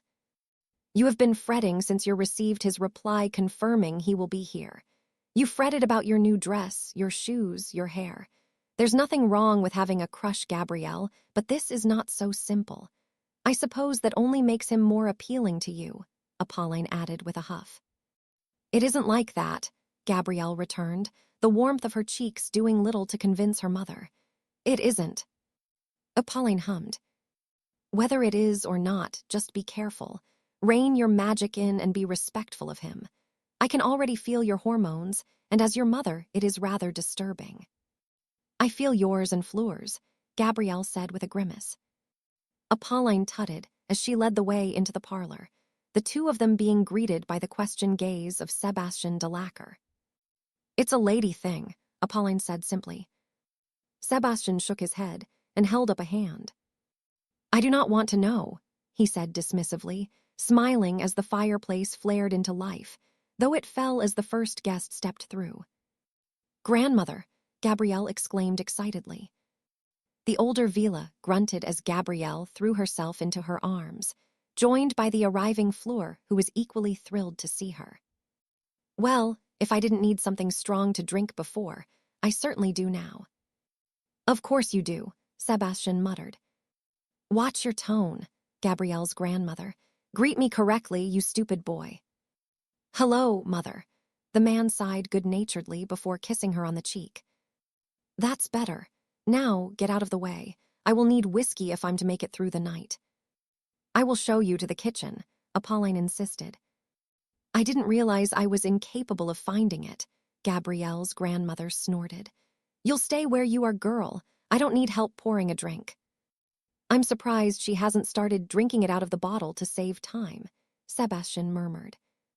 Before her mother could chastise him, the fireplace flared into life once more, and Gabrielle recognized one of the men her father worked with and his wife. As ever, she went through the process of greeting them politely, and found herself repeating it at least a dozen or so times more before she grew restless, and her gaze shifted towards the clock mounted above the mantel. Scared he won't come, Fleur taunted with a smirk. He'll be here, Gabrielle replied simply, though she did feel a sense of nervousness wash over her. What if Harry had changed his mind? Gabrielle didn't know why the thought bothered her so much in this moment. Perhaps it was that he had saved her life, and that she hadn't had the opportunity to thank him, or maybe it was that she wanted him to see the changes that had occurred after the fact. She truly didn't know her own motivation, but as the fireplace burst into life and an older couple emerged, she felt more than a little disappointed that it wasn't Harry arriving. Fleur and her mother were grinning at her before they greeted the latest arrivals. Gabrielle, he father called, interrupting her thoughts. This is Nicholas and Perenelle Flamel, but you are to refer to them as Mr. and Mrs. Lavel for this evening. Gabrielle had heard the words of her father, but she was distracted by the young man that had stepped out of the fireplace in the interim, and she felt rather put out that Fleur got to Harry before she could even take a step forward. Fleur hugged him tightly, as did her mother, and yet Gabrielle remained rooted to the spot, unsure of what to say or do. Taking a moment to compose herself whilst her father exchanged pleasantries with Harry, she stood at her full height despite feeling like shrinking as he looked towards her. For a fleeting second, she felt like a little girl once more, but she would not show it. She was not the same girl who had stolen sips of his drink in the Three Broomsticks, or tried to convince him to take Fleur to the Yule Ball.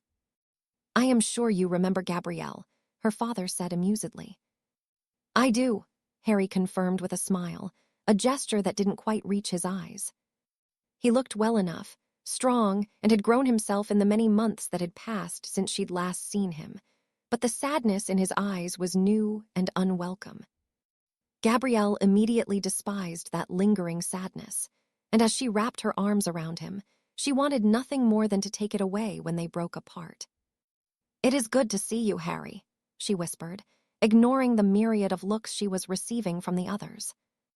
"It seems that you are the last to arrive," her father declared. "Come, I will show you into the ballroom." Harry walked alongside the flamels, and Gabrielle hung back with Fleur, who offered her a sympathetic smile. "I did tell you," she said, though without any of the usual smugness she would exhibit whenever she was right. "It is horrible, isn't it?" Gabrielle nodded. "He just looks so lost," Fleur broke in. "Sad." Fleur nodded her agreement. "Now do you see why I said you need to be careful? He is not the same Harry Potter you remember." "I'm not the same either," Gabrielle murmured. "I don't like seeing him sad. It's like I can feel it too." Fleur gave Gabrielle's hand a squeeze. "Maybe you should rescue him tonight," she suggested as they reached the ballroom. Immediately, her father's colleagues had all but swarmed towards Harry, led by the Minister of Magic himself, who was evidently keen to make his acquaintance. "I'm sure he would appreciate being helped to escape that throughout the evening." Gabrielle nodded. She hadn't known what to expect seeing Harry again, but it hadn't been someone who seemed so deeply unhappy. She understood that Katie's death would have left a lingering effect on him, and that he would likely never recover from it fully, but it was more than the girl's passing that seemed to be haunting him. What else had happened to make him feel such a way? Gabrielle had her suspicions, had heard her father and mother discussing what was happening in Britain. Nonetheless, it bothered her much more than she'd anticipated, and she made it her goal to see him smile just once, absent of the burden he carried by the end of the night. Break. The Dark Lord looked on as Severus worked. Through his efforts, he had gotten Augustus in a seated position, though the man's eyes remained glazed over and seemingly unseeing. "He is still not ready, my lord," Severus murmured as he withdrew from Rookwood's mind. "It will take some yet." Lord Voldemort's serpent-like nostrils flared irritably before he nodded. Augustus was babbling like an infant as a line of drool hung from his chin. The man remained in a bad way, as did the others he had liberated from Azkaban. His mind. "Exceedingly frail, my lord," Severus answered candidly. "It is nothing short of a miracle that he is making any progress, but I must take it slow. Just a little too much pressure will undo all the work. It is being held together only by threads of coherency." "Keep working, Severus," the Dark Lord instructed. "What of the others?" The potions master shook his head. "They are not progressing so well. Rodolphus and Alecto are both experiencing severe, traumatic nightmares. Any progress they are making is being undone by them." As if on cue, Rodolphus unleashed a blood-curdling scream, and his expression became one of outright terror. Tears streamed down his cheeks before he fell unconscious once more. "If they do not stop, I expect the damage will be entirely irreversible, if it already isn't." "Potter," the Dark Lord muttered, as though it was a curse before he stormed from the room. By now, the giants should be here, causing havoc across Britain with the werewolves and the rest of the Death Eaters. Instead, they remained on the continent until the Dark Lord was ready to retrieve the prophecy from within the Department of Mysteries. For that, he needed Augustus, though the outlook on his prognosis was not encouraging. "Barty, I do hope you have brought me some good news," he spoke as he entered his study to find the man waiting. "I am still unable to enter the department as yet, my lord, but I will find a way," Barty assured him. The Dark Lord hummed skeptically. "There are still no signs that the Order are watching." "Not the Order, my lord," Barty said with certainty, "but quite often I can feel something." "Feel something." "It is strange," Barty whispered concernedly. It grows suddenly cold, almost as though the Dementors are there, but they are not. I am certain I have heard someone laughing at me. The Dark Lord shook his head. It is the Department of Mysteries, Barty, he pointed out.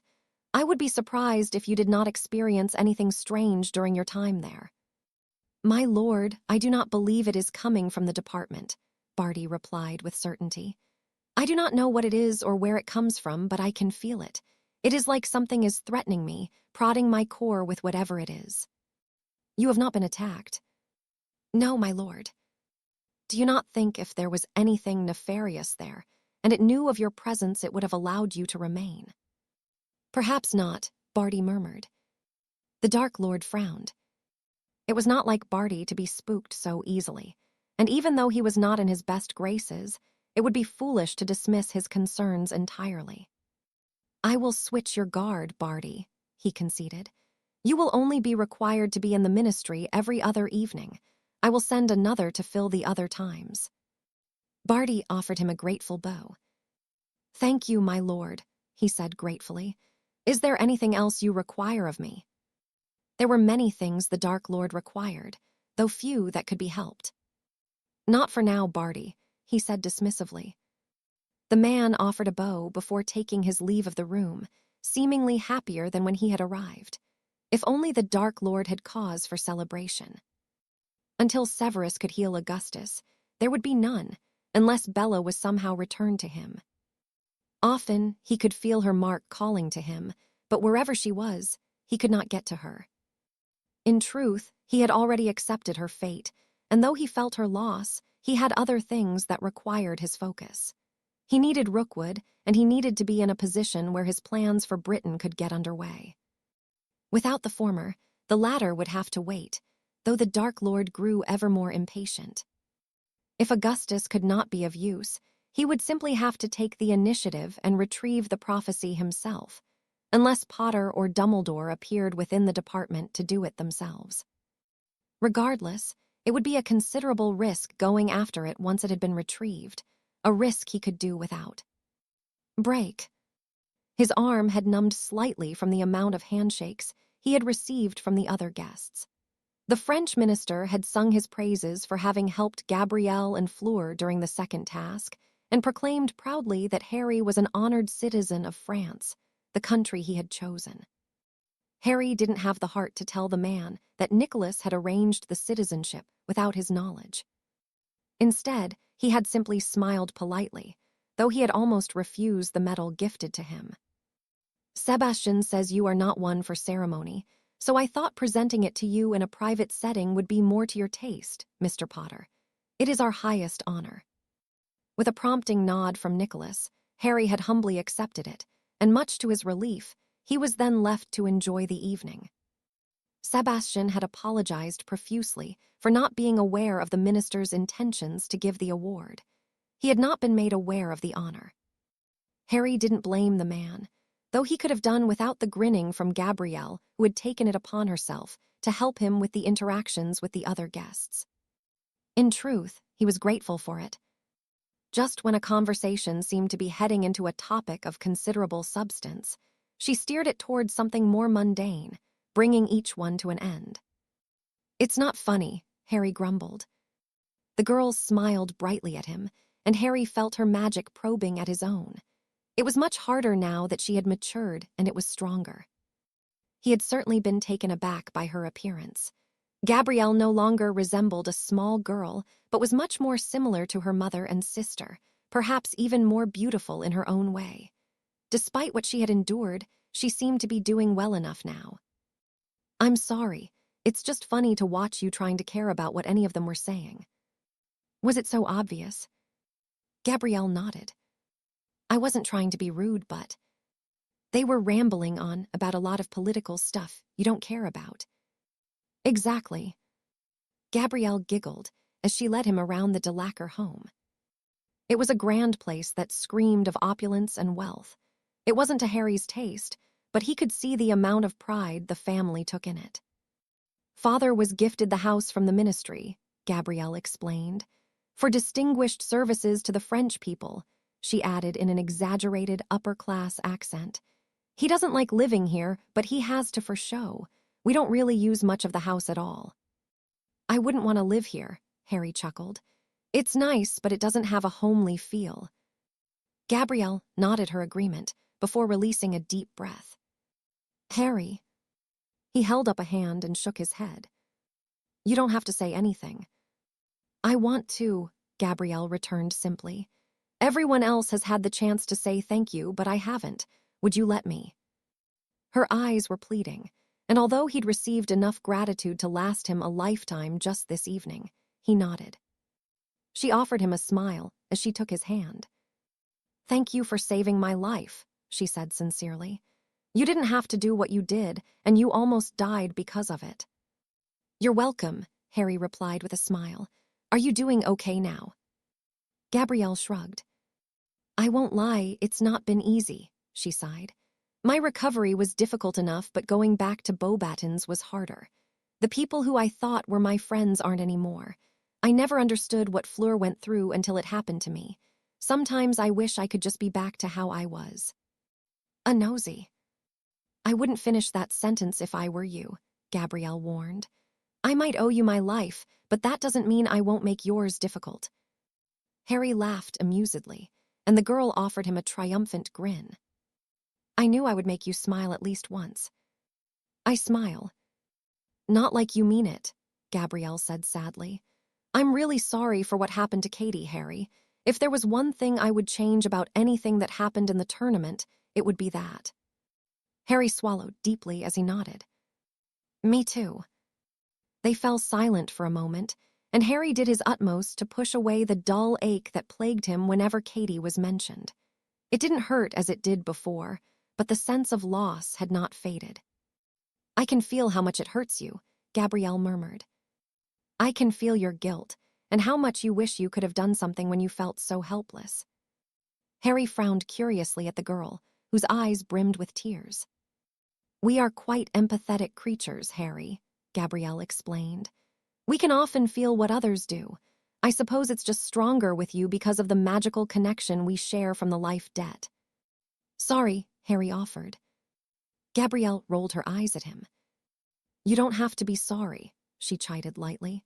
You're allowed to feel sad and angry and anything else you want to after what happened, but it would be nice to see you happy again one day. It would be nice to feel it, Harry sighed. You will, Gabrielle assured him as she squeezed his hand. One day all of this will feel like a bad memory. You won't forget it, but you'll learn to live with it and it won't hurt so much. I didn't realize you were a seer. Gabrielle tutted. I'm not, idiot, but you still have hope. You might not be able to feel it yet, but I can. I have hope, too, that things won't always be the way they are, so I know what it feels like. You can still be happy, Harry. It might not seem like it now, but that part of you is still in there somewhere. I hope you're right, Harry quipped. You're still the same annoying. Annoying what? Harry pressed. Gabrielle shook her head and smirked at him. I'm not going to dignify that with a response, she said airily. I think we should head back, though. We wouldn't want my father thinking you had cashed in your life debt for a sample of my flesh. Can you imagine the scandal? I would never. I know, Gabrielle giggled as she looped her arm through his. You really do need to lighten up, Harry. You're allowed to be sad, but you can still take a joke now. Bloody hell, I'd almost forgotten how much of a pain you could be. Gabrielle simply grinned at him. You've not seen anything yet, Harry Potter, she replied. Her words were ominous, a little teasing, and with a hint of threat to them. She may have gone through a maturity of sorts, but Gabrielle de Lacquer had evidently not changed all that much. It was strange in a way. Seeing her as she looked now, Harry barely remembered the little girl she had resembled. It was like meeting her for the first time all over again, but in an oddly familiar way.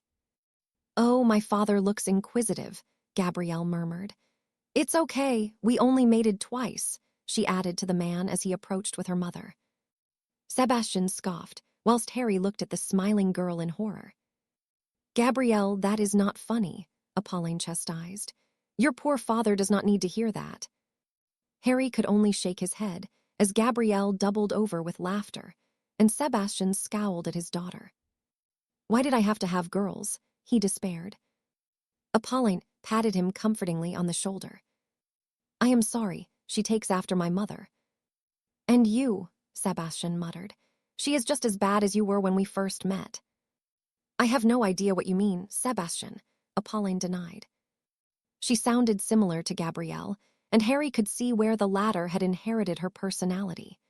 The way they smiled, the way their eyes sparkled with mischief was eerily similar. Never marry Avila, Harry, Sebastian warned. Or just never have daughters. I'm not sure where my mistake began. Apolline tutted at her husband and swatted him on the shoulder this time. You are so dramatic, Sebastian, she huffed. Come, we are going to sit for dinner. Gabrielle, I think it is best if you sit with me. How am I going to rub my foot on Harry's? Gabrielle groaned, offering him a wink. Harry could only shake his head as he followed whilst Apolline again chided her daughter, and Sebastian cursed his lot in life. Break. They're just not taking the bait anymore, Sirius grumbled irritably, aiming a kick at a nearby bin in the alley they'd huddled in. It wasn't going to last forever, Remus pointed out. I think they're tired of dying. Then we will have to change tactics, Sirius decided. Maybe I will make sure I'm seen in some of the pubs. It will be too difficult for them to ignore. Remus shook his head. That's too risky. Sirius waved him off. We're at war, Moony. We're going to have to take risks if we're going to win. Bloody hell, you've got a death wish. No, but I don't see the problem in thinning his numbers.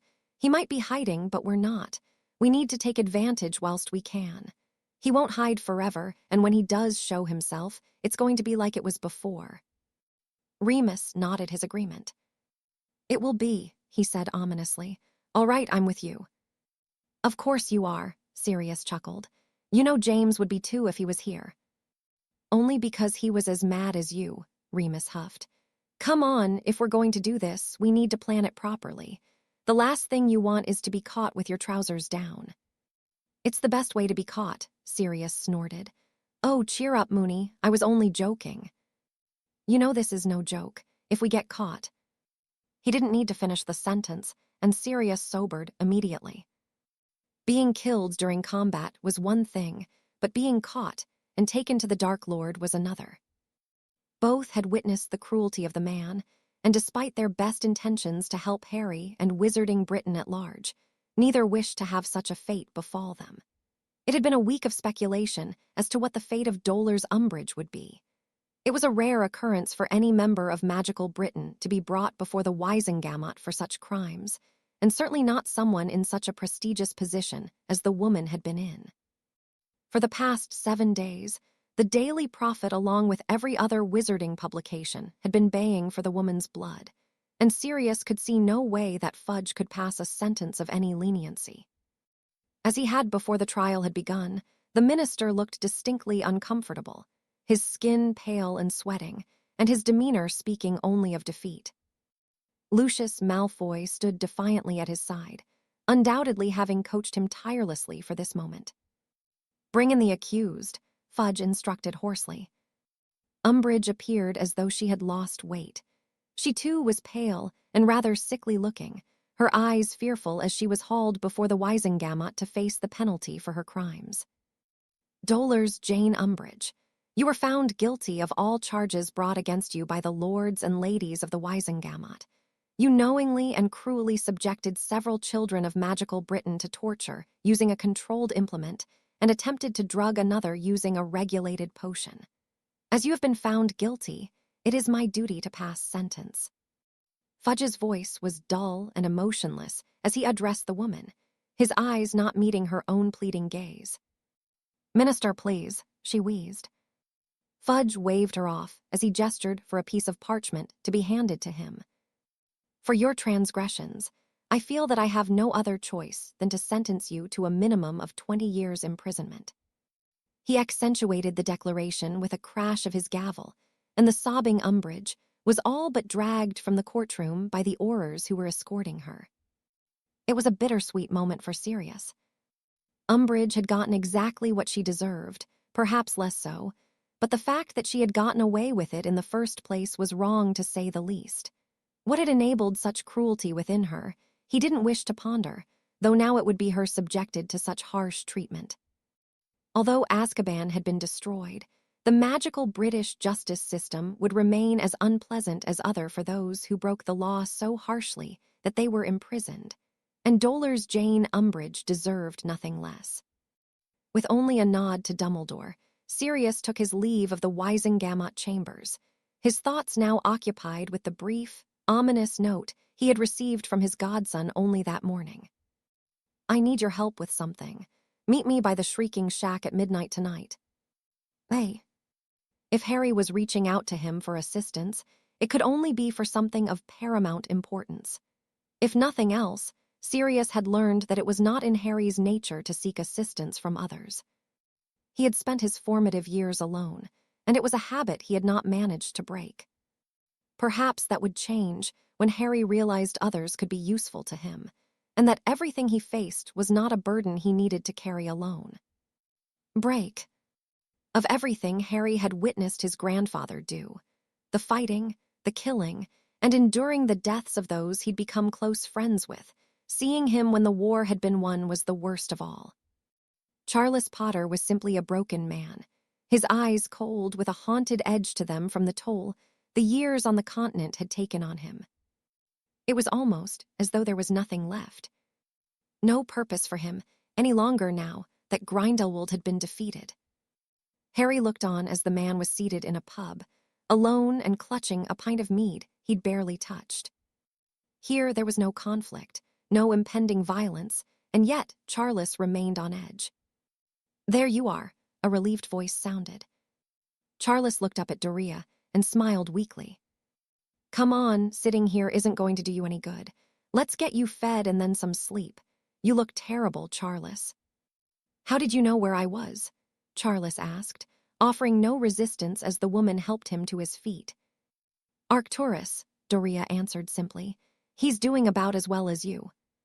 Charles said nothing as Doria led him from the pub, and the room faded around Harry. When the next memory surfaced, his grandfather was seated at the kitchen table in Potter Manor with Doria next to him, holding his hand.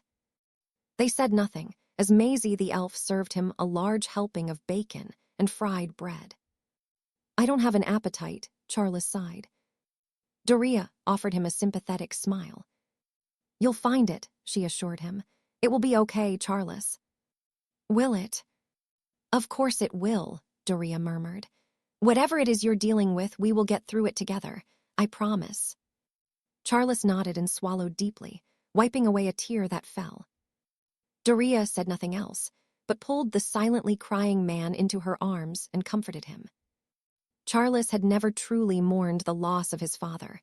He'd pushed his grief away so that he could fight. Throughout the war, many others he'd cared for had fallen, and yet he'd soldiered on through it all. Now the fighting was done.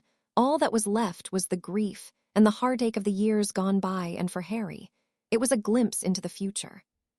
He'd lost those he'd cared about, and though he felt like he'd grieved, he'd not managed to let go of what had happened. One day, when all was said and done, and if he survived what was coming, he would the man he was looking upon, a prospect he did not relish. He released a deep breath as he was returned to the Gryffindor common room, and took hold of the broomstick and the straal talon he wore around his neck. "Come death come," he whispered. He needed to compose himself. Today, he would be meeting with Katie's parents, and he was already anticipating that it would be a sober affair at best. Nonetheless, it was overdue. Taking another few deep breaths, he made his way to the bathroom to ready himself for the day. With it being a Saturday, much of the castle was still asleep, so Harry would not have to deal with his housemates or any other he would usually encounter around the castle. It was a small mercy in the scheme of things. When he was showered and dressed, he retrieved the wand from his trunk that had been resting beneath a stack of parchment. Gabrielle had written to him already, as had Fleur and several French newspapers wishing to secure an interview with him to discuss his thoughts on receiving a medal from the Minister of Magic. Thus far, Harry had ignored them, though he had replied to both Delacour sisters. Much to his relief, Gabrielle had curbed her efforts to cause her father to have breakdown, and had behaved herself for the rest of the evening, even if she had all but dragged Harry to dance with her several times. Fleur had done the same, as had Apolline and even a few of the bolder dignitaries in attendance. In truth, he had rather enjoyed the evening. Gabrielle and Fleur were both easy to talk to, and it had helped take his mind of all that was unfolding in Britain. Of course, such a reprieve could only be temporary. Today would be one of those trying times he needed to face, and there was a part of him that dreaded it more than facing the Dark Lord. Nevertheless, Harry could not help but think of Charles and how the war had affected his grandfather. Without Doria to pull him from the post-war slump, would he have managed it himself? Harry didn't know, though the thought of finding himself feeling such a way was concerning. Since he had arrived at Hogwarts, his life had been nothing but preparation for Voldemort. What else did he have? There was Quidditch, but when he pondered just how far ahead he had allowed himself to look, he came to the realization that he'd not considered life beyond defeating Voldemort. What would he do? Shaking his head of the thought, he took his leave of the tower, finding the atmosphere he had created himself to be stifling. Instead of the future, he opted to focus on getting through the next encounter he would face. Before he was ready, he'd crossed the threshold out of the grounds and had apparated to where it was Katie had been buried almost 6 months ago. He'd been here to witness that and visited again in the dead of night when it had been her birthday back in August. Again, as it had both times before, the weight of what had happened to the girl weighed heavily on him as he read the inscription on the stone of her resting place. Katie Sarah Bell, 4081979, 26061995. A beloved daughter and sister taken too soon. Taken too soon, Harry murmured in agreement. It was almost poetic how it began to rain, though Harry didn't pay it any heed as he spent a moment or so reliving some of the better times they'd shared. In a way, it was therapeutic for him to not replay what had happened after the incident in the graveyard. Remembering how they flew together, how she would lounge across the sofa in the common room with her head resting on his lap, and even how her brow furrowed and nose wrinkled as she read. It brought a smile to his lips, and he shook his head. What had happened would haunt him forever, but the better times would certainly warm him. The sound of approaching footsteps pulled him from his thoughts, and he turned to find a man and woman standing only a dozen feet away. Harry had forgotten just how much Katie had resembled her mother. It truly was as though he was peering at what the girl would have looked like in a couple of decades. "I don't think standing in the rain is going to do you much good, is it?" The woman tutted as she moved next to him, sharing the umbrella she carried. "Thank you," Harry said gratefully. He couldn't be certain how long they stood there in silence, but Katie's mother rested her hand on his shoulder and offered him a watery smile. "She would be furious with us if we stayed here mopping," she chuckled. "Come on, there's a cafe around the corner. Why don't we get a hot drink and warm up a little?" Harry nodded, and the woman wrapped an arm around his shoulder, steering him towards the exit with her husband following closely behind.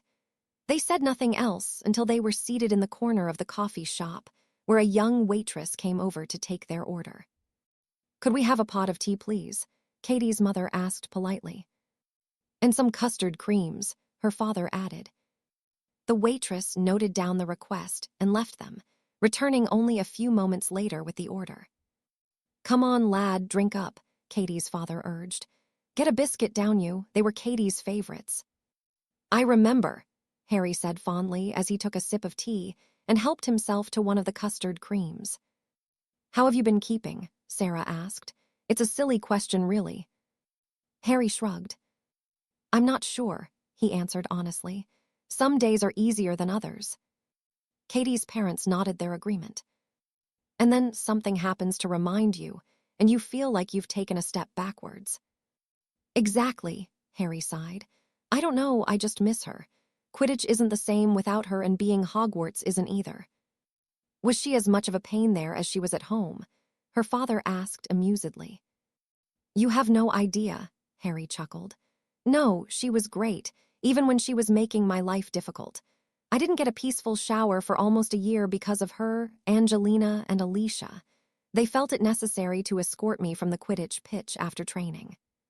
Sarah Bell laughed amusedly. She could be a handful and a menace when she wanted to be, but her heart was always in the right place. It was. And she thought very highly of you, Harry, the woman continued. When she came for Christmas the year you started Hogwarts, she told us how good you were at Quidditch and how fun you were to be around.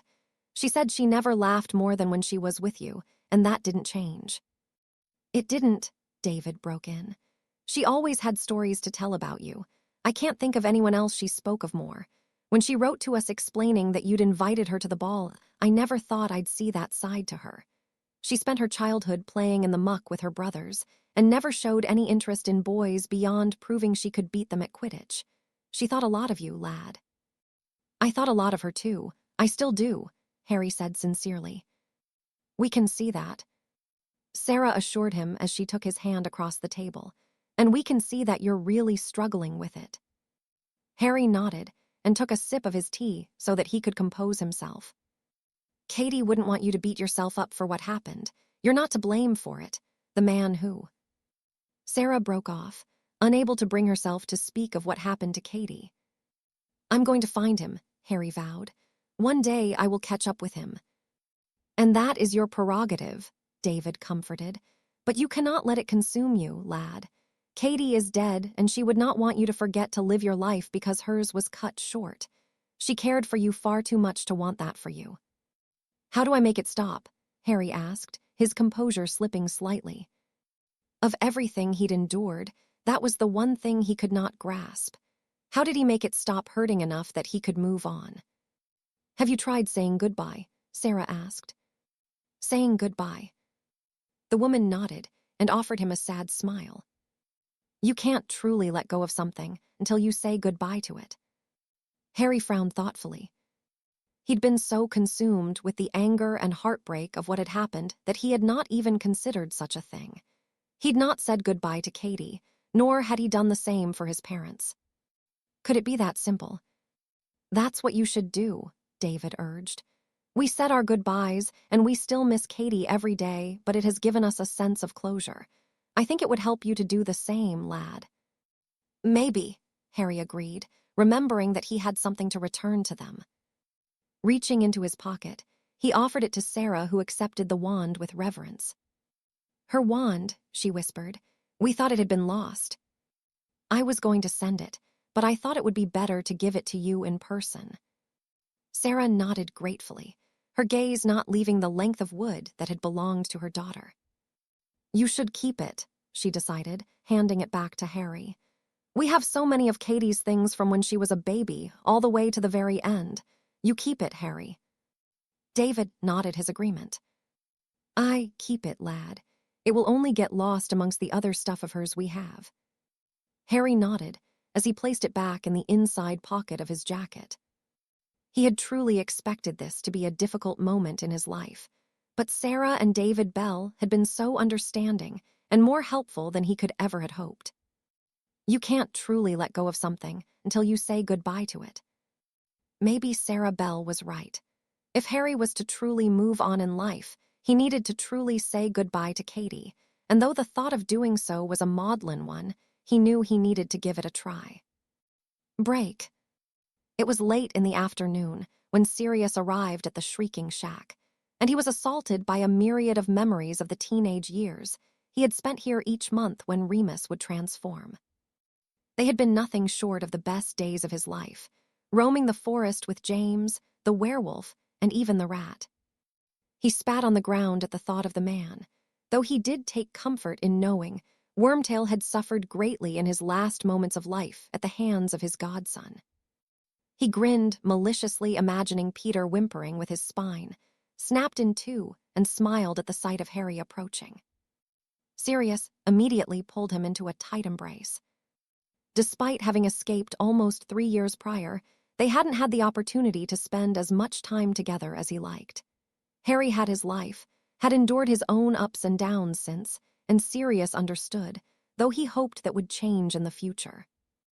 When all was said and done, he wanted nothing more to have the relationship with the boy that should always have been. How did it go? Sirius asked. Harry nodded and smiled, a little of the warmth that had been absent making its way back into the gesture. "Better than I thought," he answered honestly. "I think I needed it." Sirius nodded and squeezed Harry's shoulder comfortingly.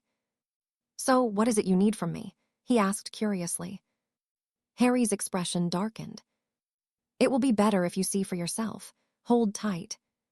Before Sirius was able to prepare himself, Harry grasped him around the wrist, and the unpleasant sensation of being sidelong apparated washed over him. When it passed, he found himself on an unfamiliar beach, and he looked towards Harry questioningly. "You'll see," Harry murmured, gesturing for Sirius to follow him.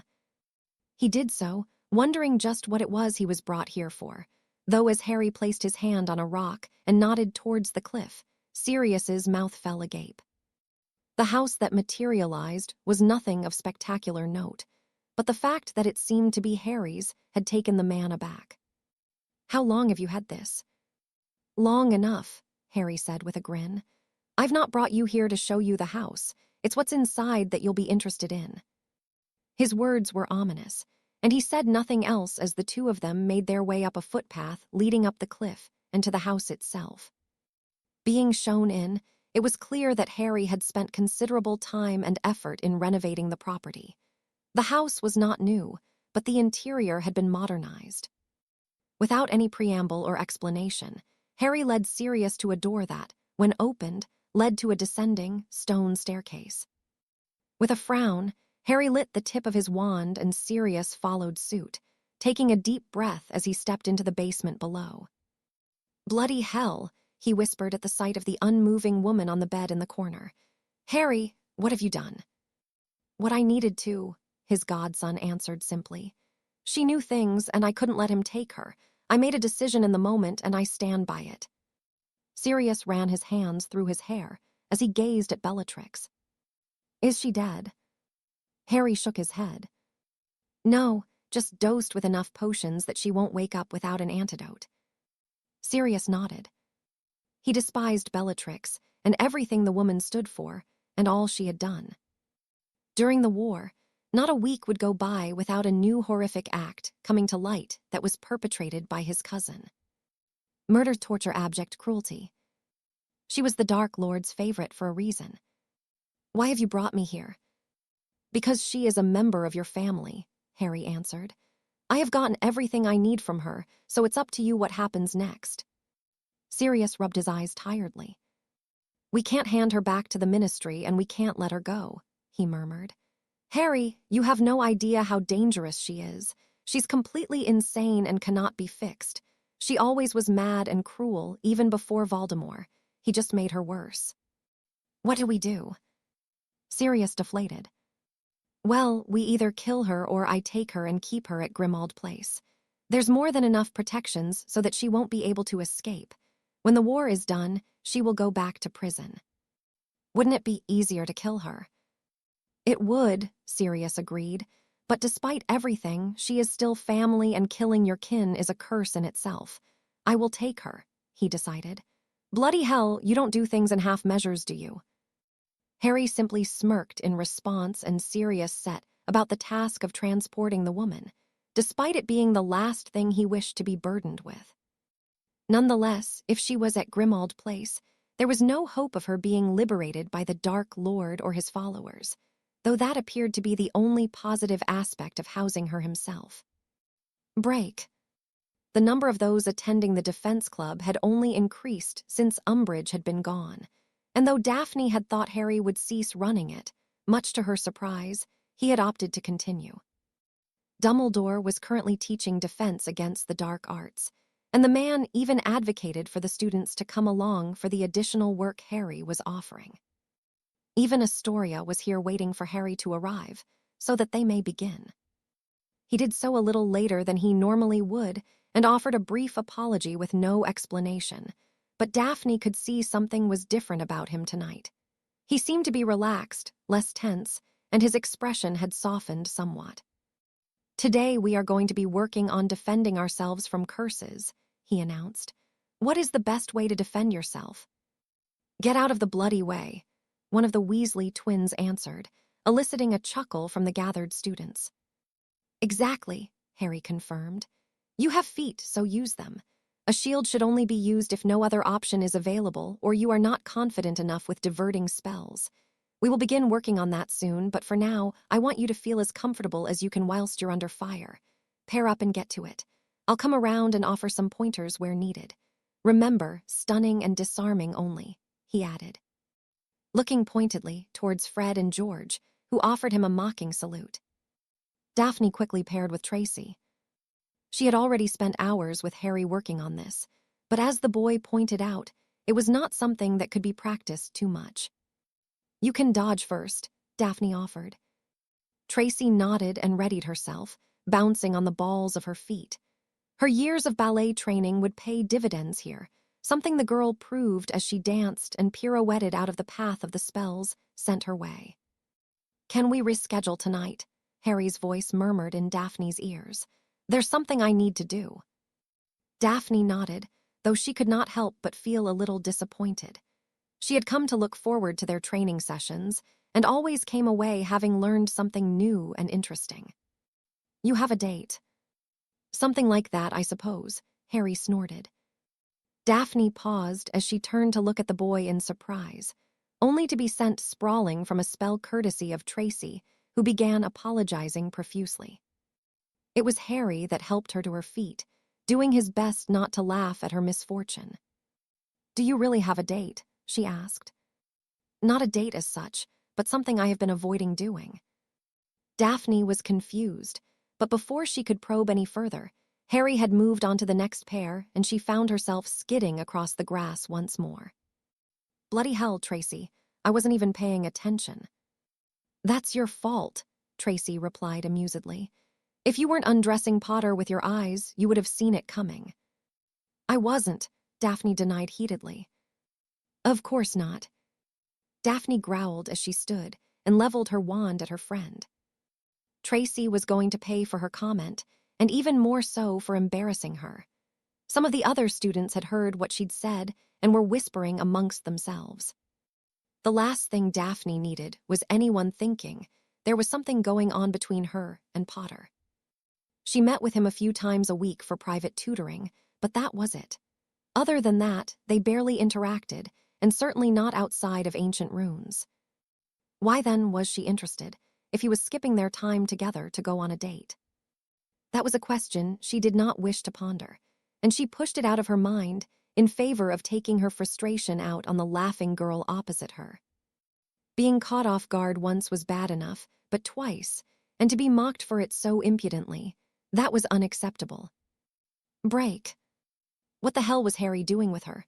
Remus asked. Sirius shook his head tiredly. He was at Azkaban when Voldemort came to get the Death Eaters, he reminded the werewolf. He thought it was better to take her than let him have her. It's been weeks, Remus pointed out. He's been dragging information out of her, Sirius explained. I don't know what he learned, but he seemed happy enough with it. The boy is insane. Does he not understand how dangerous she is? I don't think he cares, Sirius sighed. You know what he did to the others and Rabastan. He's taking this war seriously and doing the things we didn't last time.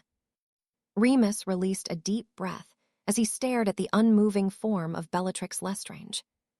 What are you going to do with her? Keep hold of her, I suppose, until the end of the war. After that, the Ministry can have her back. Are you sure that's the right thing to do? I don't know, Sirius murmured. It would have been easier if Harry had killed her. It would, Remus agreed. Why didn't he? Because she's a black by blood, Sirius answered.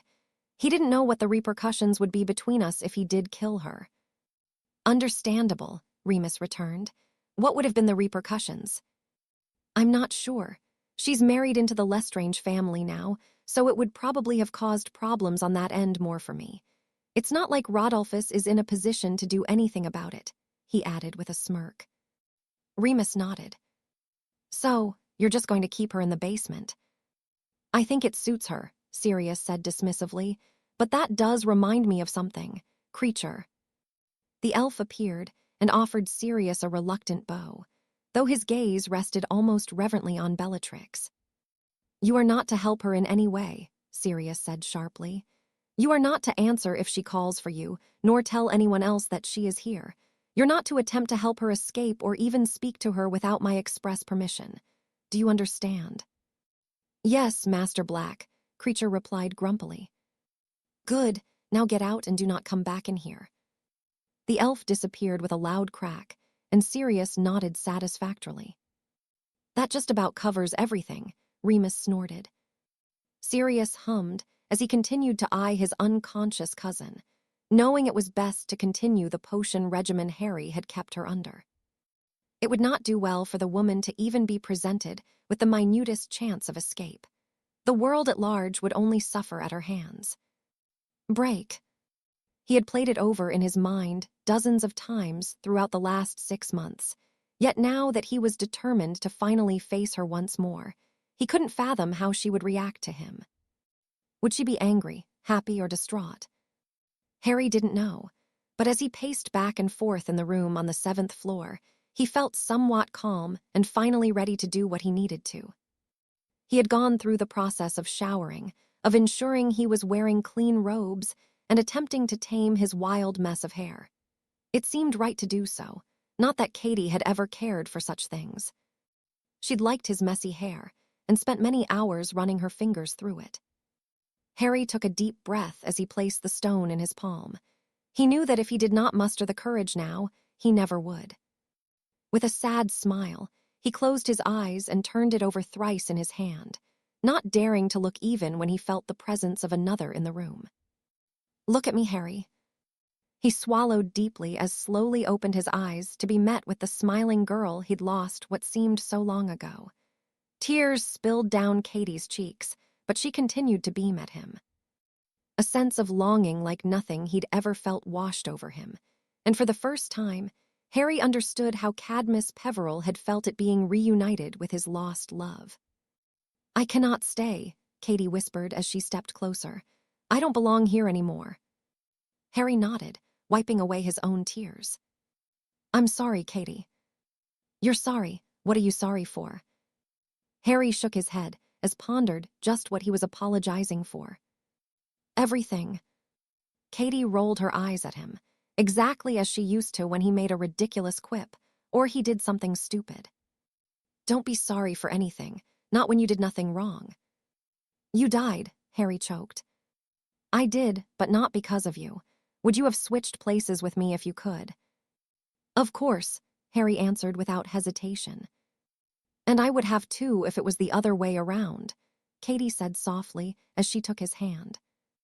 Hers was cold to the touch, almost uncomfortably so, but Harry barely noticed the sensation. "You have to stop blaming yourself, Harry. I died, and even that stone can't truly bring me back. It hurts me to see you punishing yourself. Please, stop it." "What am I supposed to do?" He wiped away furiously at his tears once more, and Katie moved his hand away to brush them aside with the pad of her thumb. "Live," she answered simply. "I'm gone and that won't change, but you have so much ahead of you. I want to see you live a life, Harry. Play Quidditch, have a family, and just do everything that you want to. My life is over, but yours is only just beginning." "What if I can't?" Katie smiled at him. "Of course you can." "What makes you so sure?" Katie cupped his cheek and pressed her pale lips against his. "Because it's me asking you to," she replied. "You never could say no to me." Harry gave a watery chuckle as he nodded. "You don't have to forget me, Harry, but you have to let me go. Please don't let this keep eating away at you. Destroying yourself will not change anything. For me, Harry, do it for me." Her tone had gotten more frantic the more she spoke, and Harry knew he could not deny her. It would not be easy, but for Katie, he would do his best. Unable to speak, he nodded, and Katie collapsed into his arms in relief. "Thank you," she whispered. They said nothing else as they simply clung to one another, and Harry cherished every last moment of it knowing this would be for the last time. He would do as Katie had asked of him. It would take time, but he would make it. He was pulled from his thoughts as Katie released a deep sigh. "I have to let you go back, don't I?" Katie nodded as she looked up at him. Already, she was beginning to fade, and she placed another lingering kiss on his lips before tusking a step back, clinging onto his hand. "It's time," she said sadly. "I'll be watching, Harry, even when you're in the shower," she added with a wink. Harry snorted amusedly. "I'll miss you." "Me too," Katie whispered. "Goodbye, Harry Potter." "Goodbye, Katie." With that, her grip slackened, and she offered him a final smile before she vanished entirely. Harry choked back a sob as he stared at the empty space she had occupied, though his efforts were in vain. His tears fell freely, but now he was devoid of the anger he'd clung to for so long. He cried not for the injustice of her death, or even the longing he felt whenever he thought of her. He cried purely from loss, and for the first time, his tears were only mournful as he finally allowed himself to truly grieve for the girl he'd lost. The Dark Lord stared curiously at Augustus Rookwood. On the surface, the man looked as though his condition had scarcely improved, and though there was a semblance of lucidity in his eyes, he continued to dribble like an infant. "Are you certain he has clarity?" Severus nodded. "He cannot speak and his mind is still frail, but he is able to communicate through blinking," he explained. "I would ask simple questions that require a yes or no answer. Rookwood blinks twice for yes and once for no." The Dark Lord scowled, what had once been one of his most capable and valuable followers. Rookwood was now only a former shadow of the brilliant man, but he could still prove to be useful. "I have questions I need answering, Augustus," the Dark Lord murmured. "Is it possible to enter the Hall of Prophecies without alerting anyone?" Rookwood blinked twice. "Can I send someone on my behalf to collect the prophecy?" One blink. The Dark Lord released a deep breath of frustration. "Does it have to be me to retrieve it?" He blinked once more, and the Dark Lord frowned. "Can I be collected by Potter?" Severus broke in. Two blinks, and Lord Voldemort nodded thoughtfully. "Does it have to be Potter or myself?" He received two blinks in response, eliciting a growl from the Dark Lord. "Very well," he sighed. "Severus, I would have you send a message to Nott. Tell him to proceed with the original plan. I will send for Greyback." "Are you certain, my lord?" Severus asked cautiously. "I am," Voldemort decided. "We have been idle for too long. It is time to act." "Will you retrieve it yourself?" "Perhaps," the Dark Lord mused aloud, though he had another plan he was already pondering. If only Potter could retrieve the prophecy, it would be best for him to have the boy do it on his behalf, and Lord Voldemort had the perfect bargaining tool to ensure Potter would comply. With no reason to remain reticent any longer, it truly was time to resume with his goals. The setbacks had indeed been many, but there was nothing that would prevent the Dark Lord from achieving what he had set out several decades ago to achieve. Dealing with Potter was at the very top of his list. However, he needed to ensure he had all the support he required. The efforts of the Death Eaters to add to their numbers had borne fruit, but the support of Greyback and the Giants would be needed in the coming conflict. Now was the time to act. The Dark Lord had been patient enough. "Break. And could you finally remove the curse placed on this scarf, Mr. Potter?" Harry did so with a wave of his wand, and Madame Marchbanks took some notes on her piece of parchment. "I expected nothing less," the woman murmured. "Excuse me." Madame Marchbanks offered him a smile. "The magic you wielded during the tournament last year is well documented, Mr. Potter. I did not expect your practical owls would be too much of a bother for you." "Thank you," Harry replied gratefully. "No, thank you, Mr. Potter. It is my understanding that you have invested much of your own time helping your peers. Professor Dumbledore believes much of the credit for the exemplary performances we are seeing this year is because of you." "He might be overestimating me," Harry chuckled. "I think not," Madame Marchbanks returned firmly, "though I do admire your humble attitude. The Wisengamot will be receiving a fine lord in a little over a year. You may go." Harry offered her a final smile before taking his leave of the hall where Hermione was waiting for him. "How did it go?" she asked excitedly. "He bloody smashed it," Ron huffed good-naturedly. "I know, Ronald," Hermione said with a tut. I wanted to know if they gave Harry anything difficult. Not really, Harry answered with a shrug. Marchbanks just had me removing curses, ask me a few questions, conjure 2 different shields, and counter 3 spells she fired at me. She shot spells at you, Hermione gasped. Harry nodded confusedly.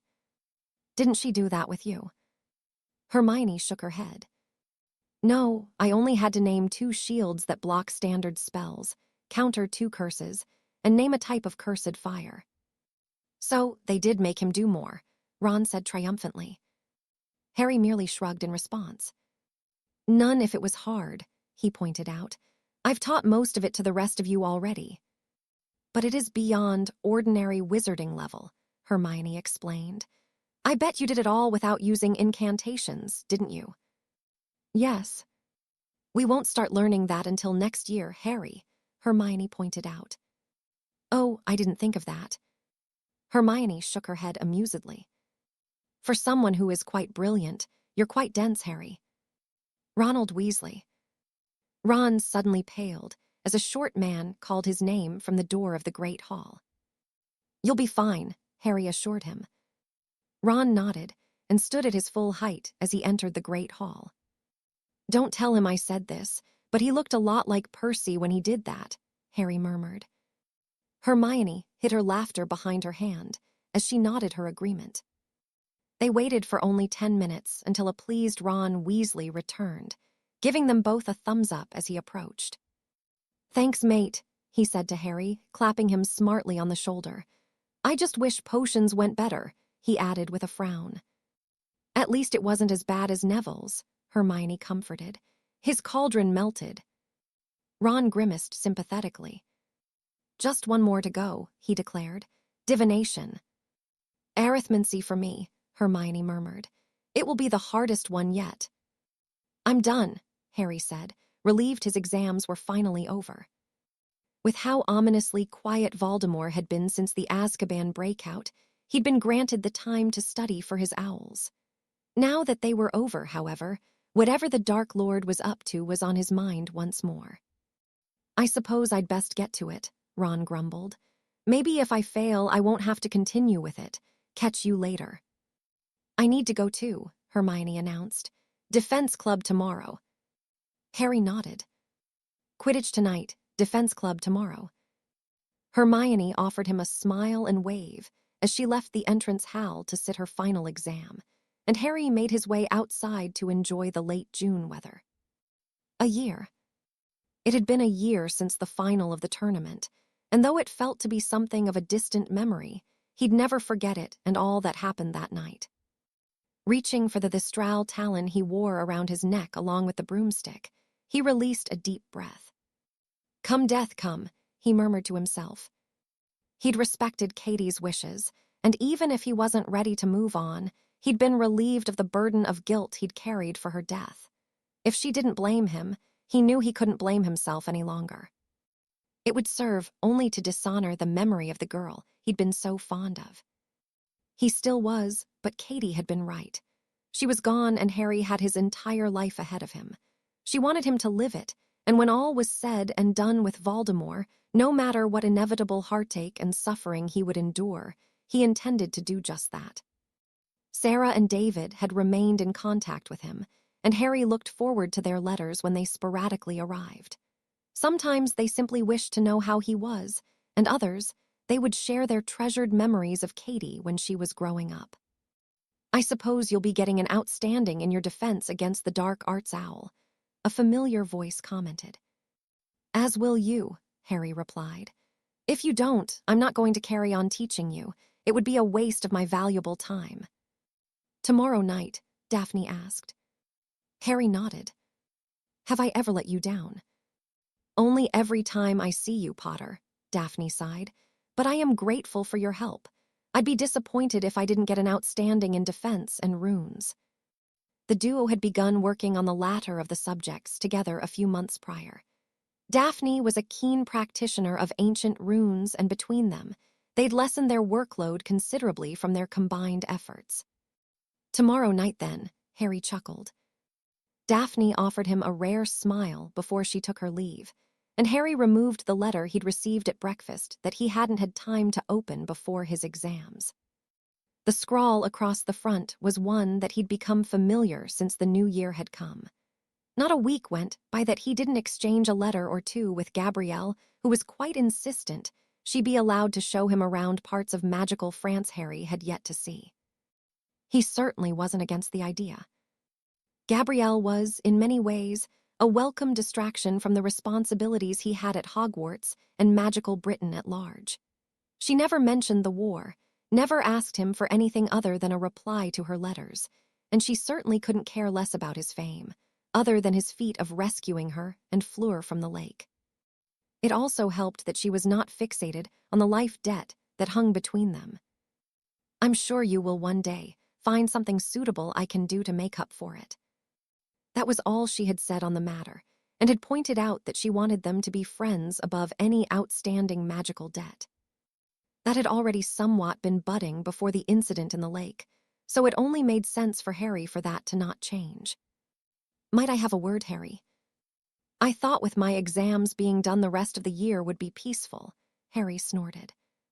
"It will not take long," Dumbledore assured him amusedly. "Perhaps a stroll around the lake."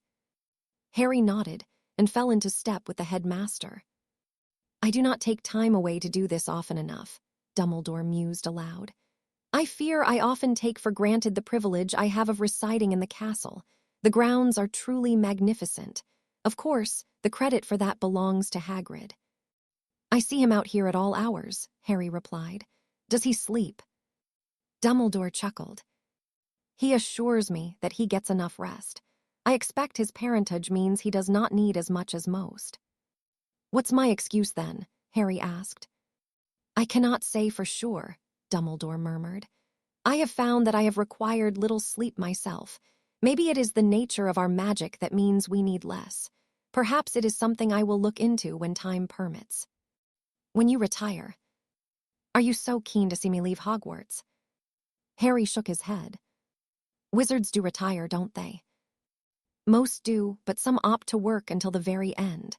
We are creatures of habit, and those that have dedicated their lives to something are seldom able to step away from it entirely." Harry nodded his understanding. "I don't suppose you wanted to discuss the finer points of sleeping and retirement." "I did not," Dumbledore sighed. "It is something of a more pressing nature, the prophecy." Harry frowned at the mention of it. "I have it on good authority that the Dark Lord's patience has worn thin. I am unsure of what his plans are, but it is clear he intends on acquiring the prophecy soon. I would prefer that he did not." "You want me to take it?" "In due course," Dumbledore said with an encouraging smile. "It may mean little to you, Harry, but to Tom, much of what he will do next hinges on it.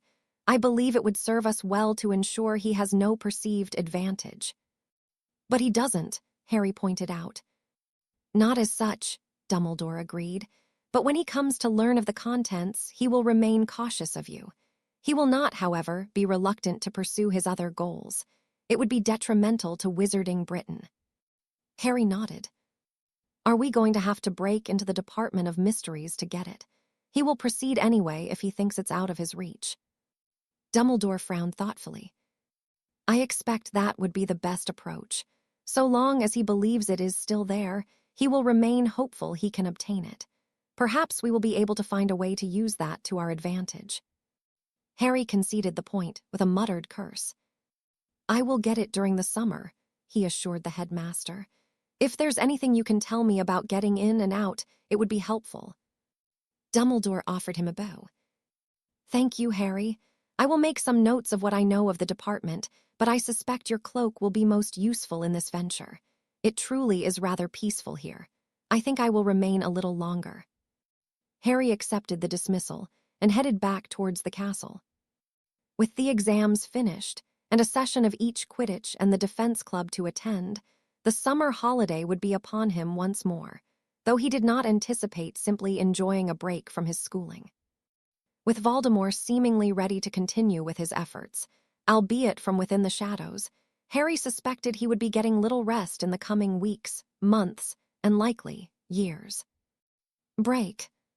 Sirius had become something of a familiar face in Nocturne Alley over the past months, even if he could feel the loathing from the other patrons in whichever pub he chose to frequent. As ever, he would enter, only for silence to fall. Many would simply take their leave and go elsewhere, but those who felt they had nothing to hide remained. Some would even make conversation with him, much to the chagrin of the others who wished him gone. "Fucking hell, Black, you're costing me a fortune," Damien, the owner of the flogged hippogriff, grumbled. "I can't help it if people are offended by my presence," Sirius replied with a shrug. "I'll have the usual." Placing a dozen galleons on the bar to quell the man's fury, Sirius took a seat, his gaze sweeping across his company for the evening. Just about every miscreant and lowlife in wizarding, Britain would come to the frowned-upon alley often enough, though they seemed to have learned their lesson with the deaths of the dozens of the comrades who had attempted to obtain the 100,000 galleon bounty placed on Sirius's head. Of course, it had been Lucius to place the bounty. Very few had such a sum of gold begin with, let alone to fund the hunt for Sirius's life. The Lord Black chuckled to himself as he accepted the fire whiskey from Damien. "Can you not go somewhere else?" the man all but pleaded. "My reputation is already down the shitter because of you." "I quite like it here," Sirius replied airily. "You should be grateful. This lot are on their best behavior when I'm here." "I wouldn't rely on that idea, Black," Damien warned. "There's only so much they will tolerate. They might shite themselves at the sight of you now, but we both know that won't last." "What do you know, Damien?" Sirius pressed interestedly. The man took a step back as he held up his hands. "I don't know anything," he said firmly. He was lying. As with every other business owner in the alley, he knew much more than he would let on.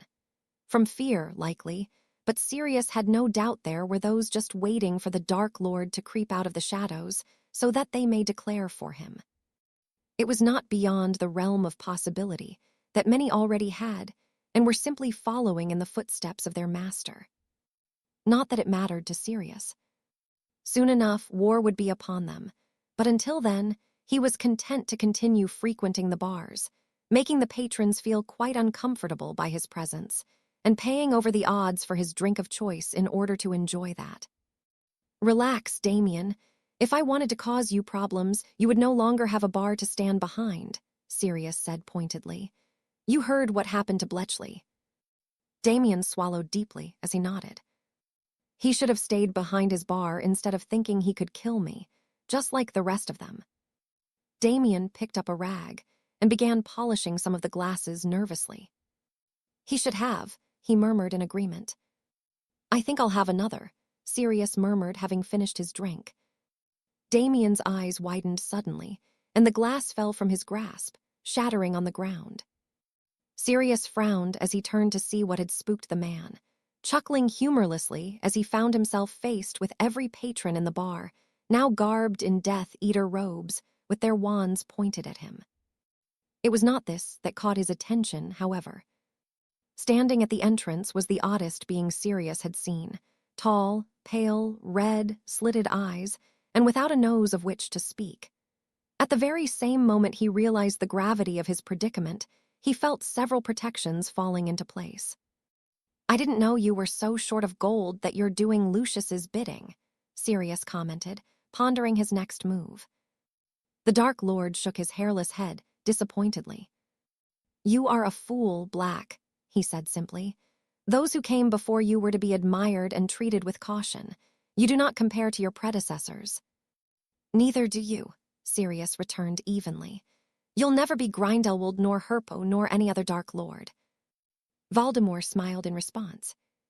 "They could never hope to achieve what I already have," he concurred. "Now, let us not waste any more time with petty insults. You are more use to me alive, Black. You must know you cannot win, even if those you chose to watch over you were in any position to help." Sirius frowned at the grinning man who stepped aside, and every fiber of his being burned with indignant fury at the sight of the lifeless and bloodied Shacklebolt and Remus. If their expressions of agony was anything to go by, they had died suffering. "Bastard!" Sirius hissed, whipping his wand upwards. The force of the resulting explosion shook the entire bar, and the pained screams of the wounded men who had failed to defend themselves filled the air. Not pausing to admire his handiwork, Sirius unleashed a barrage of spells around him, knowing he had no allies here. Another round of screams, and he was forced to throw himself to the ground to avoid the rebuttal. The smoke caused by his first attack had been to his advantage, but it was quickly swept away by Voldemort, who hurled his own plethora of spells at Sirius. He rolled away before diving behind the bar and landed in a warm pool of liquid. Looking for the source, he found himself staring into what remained of Damien's face. Half of it had been torn away, and what remained was filled with shards of glass. Had he a moment to think about it, Sirius knew he would feel rather sickened by the sight. "Come out, Black," Voldemort called. Sirius took a deep breath as he looked desperately around for anything he could use, but beyond broken wood and glass, there was little other than a few bottles of alcohol. With a nod, he levitated and set them ablaze before banishing them over the bar he was hiding behind. A growl of irritation sounded, and Sirius's eyes widened as the entire bar was torn away. Now, he was faced with an irate Dark Lord whose robes had been singed. Knowing there was nothing else for it, Sirius delved into the Black family magic he had been studying so diligently since he'd returned to his ancestral home. At first, it appeared as though the Dark Lord was taken aback and even struggling to defend himself from the onslaught, but Sirius quickly realized the man's smile had not wavered. If nothing else, Voldemort was toying with him. Bellatrix, his maniacal cousin, may not have been able to teach her master the family magic, but she'd certainly have been able to show him how to defend himself from it. "Come on, Black. I expected much more from you," Voldemort said disappointedly as he strung together an attack of his own. Sirius was forced backwards into the wall from the power behind the spells, despite having conjured a shield against those he could not avoid. From then on, everything went by in a blur of attacking and defending himself until he was fighting to breathe, and his movements became labored. How long he fought Voldemort off for, he could not be sure, but as another wave of spells was sent his way for the umpteenth time, he could barely raise his wand in time to parry away the first. Everything faded to black as he felt a heavy pressure in his chest, and his final thought was that he had failed to avenge Remus, the second from last of the Marauders to fall. "Break. This is it then," Angelina said sadly when the team had landed and huddled together after their final training session had ended. "There'll only be the three of you left next year," she added to Harry, Ron, and Demelza. "You'd better keep winning." "We'd better have some good replacements for you lot," Ron snorted. Harry couldn't help but agree. Losing Katie and Wood had been difficult to adjust to, but to lose Angelina, Alicia, and the twins in one fell swoop was another matter entirely. Each of them were as irreplaceable as the other, and he did not envy whoever would be made captain next year. He frowned at the thought. Given his seniority in the team, it would likely be him. "We've still got Harry," Demelza said encouragingly. "No one is beating him to the snitch." "They haven't yet," Angelina said proudly. Even as a little firsty, none of them could beat him. Diggory, Chang, and definitely not Malfoy.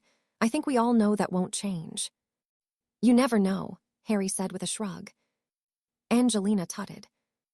"Give it up, Harry. You'd probably fly rings around most of the professional seekers already, especially the one who plays for the cannons," she added teasingly to Ron, who did not disagree. "She's right, Harry," the redhead agreed. Harry could only shake his head in response. "Anyway," Angelina continued, "I will miss playing with all of you and Wood and Katie." The last name was spoken quietly, though Angelina smiled fondly at the mention of her. "What I'm trying to say is that it's been great being your captain, and an honor to represent our house." The rest of the team applauded the girl before heading to their respective changing rooms. "You've never mentioned what you're going to do," Ron pointed out to the twins. "Are you going to try to play professionally? Angelina and Alicia are going to the Harpies, aren't they?" "They are," Fred confirmed. "We've not really decided. We wanted to open up a shop of our own, but that won't be happening for a while. We will have to do something until then, so maybe Quidditch is an option. The Falcons have offered us trials for their reserve team." "Brilliant," Ron exclaimed. "You want to open a shop?" Harry inquired. "We want to put Zonkos out of business," George declared with a grin. "Well, we don't really. We want a shop where we will sell our own products. We love Quidditch, but we're a bit like Charlie. It wouldn't be as fun for us if it was work. Maybe it's a Weasley thing." "It's not," Ron denied. "I'll be a keeper one day." "You might well be," Fred acknowledged thoughtfully. "Professional Quidditch is great, but we are passionate about our products. We've put years into them. Even before we came to Hogwarts." "Then you should do it," Harry urged. "We'll get there eventually," George assured him. "No, I mean you should really do it now. I'll give you gold to start it up." "What?" The twins scoffed in disbelief. "How much do you need?" "Harry, you can't." Harry waved off the protest and offered the older boys a pointed look. "I think he's serious," Ron snorted. "I think he might be," George whispered to Fred. "Did he fall off his broom? Was he dropped on his head as a baby?" "No, I can't imagine his mother being so clumsy." "What about his father?" "He was a sound bloke from what we know." "How much will you need?" Harry pressed amusedly. Fred shook his head. "Harry, it will take around 300 galleons just for a reasonable lease and enough materials to fill the shop. You can't." The boys' eyes almost bulged from their sockets as Harry produced a large sack of galleons from his trunk and offered it to them. "He just walks around with a sack of gold," George snorted. "It's my winnings from the tournament," Harry explained. "I can't think of anything better to spend it on, and Katie would have loved the idea of you two running your own shop. Take it." "Harry, that's 1,000 galleons," Fred protested. "More than what you need to get your shop up and running," Harry pointed out. "Take it. If anything, you'll be doing me and everyone else a favor. We could do with a little more laughter." 1,000 galleons, George murmured. "We could get a shop in Diagon Alley for that." "With a flat to live in," Fred added. "There you go. You already have a plan," Harry said encouragingly. "Bloody hell, take it or I'm going to invest it in the Chudley cannons." The bag was all but snatched from his grip, and Harry laughed. "We don't know what to say," Fred murmured humbly. "You don't have to say anything," Harry said dismissively. "Take it and do what you love." Before he could contemplate what had happened, he found himself being tightly squeezed between the two elated redheads who were bouncing up and down enthusiastically. "Get off of me," Harry groaned. Of course, they didn't listen, and all Harry could do was wait until he was released from the grasp of the overjoyed Weasley twins. Truthfully, he could think of no other who deserved the help. From the very beginning, they had treated Harry kindly and never wished to be his friend for fame or any other reason than their mutual love of Quidditch and mischief. Fred and George would be great at running a shop, and Harry had no doubt the business would be a resounding success. He would certainly be a regular patron of theirs. Break. It was a rather thankless and difficult job being the head of the Department of Magical Law Enforcement, but Rufus Scrimgeour knew he was the right man to have succeeded Amelia Bones. The woman had done a fine job throughout her years, and there had been no slack he'd needed to tighten since taking the post. Nonetheless, he could do with an increased budget, more Aurors, and less politics to contend with. "Who is it?"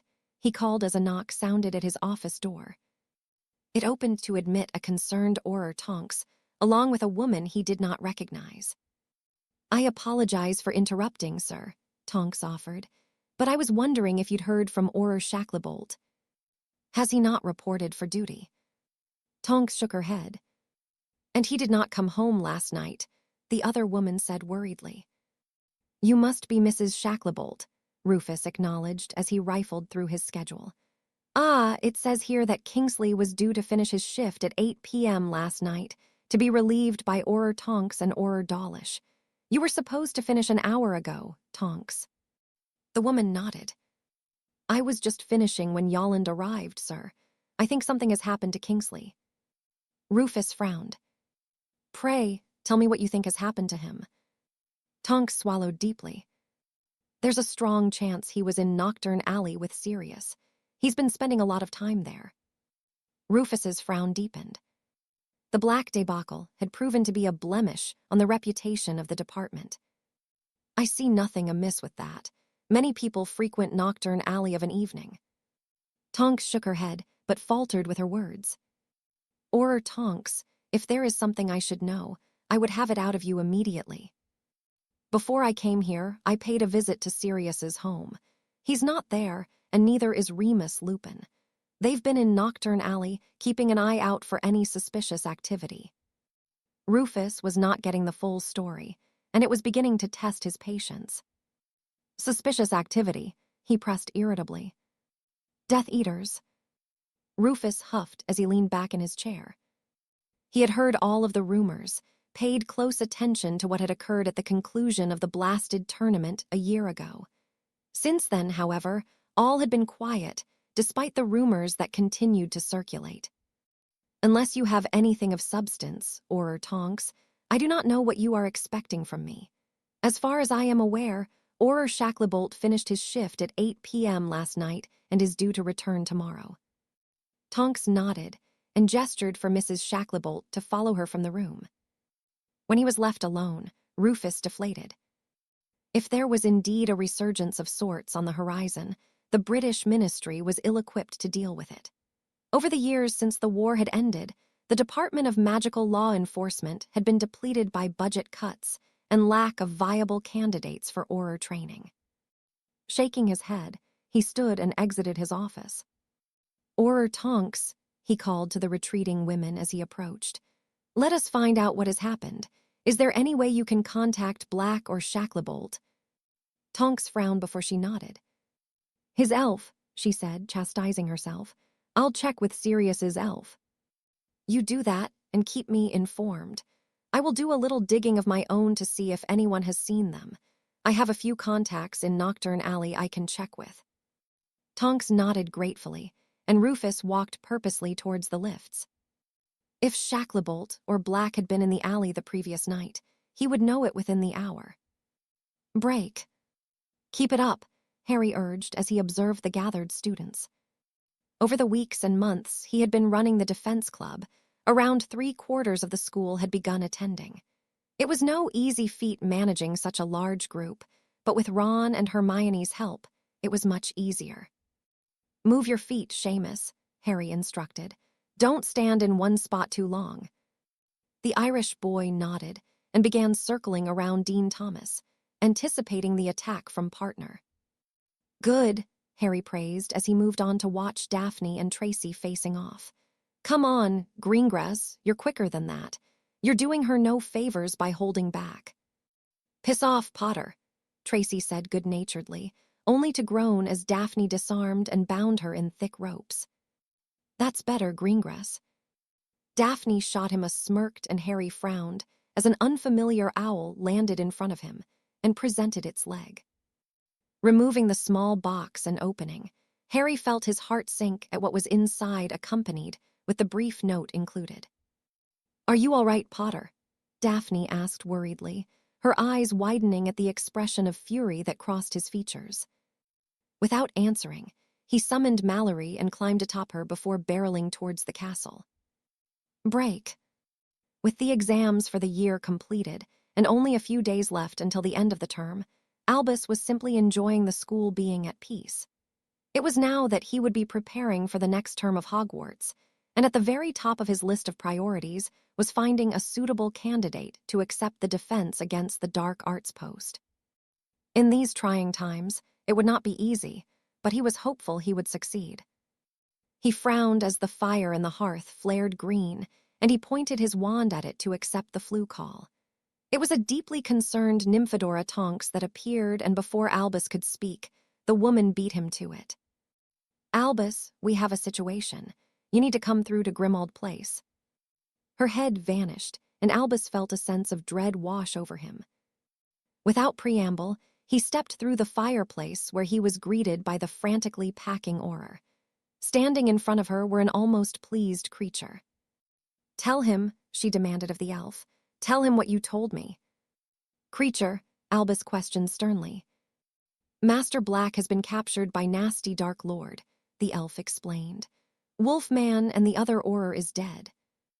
Albus searched the elf's gaze for any hint of deception, but there was none.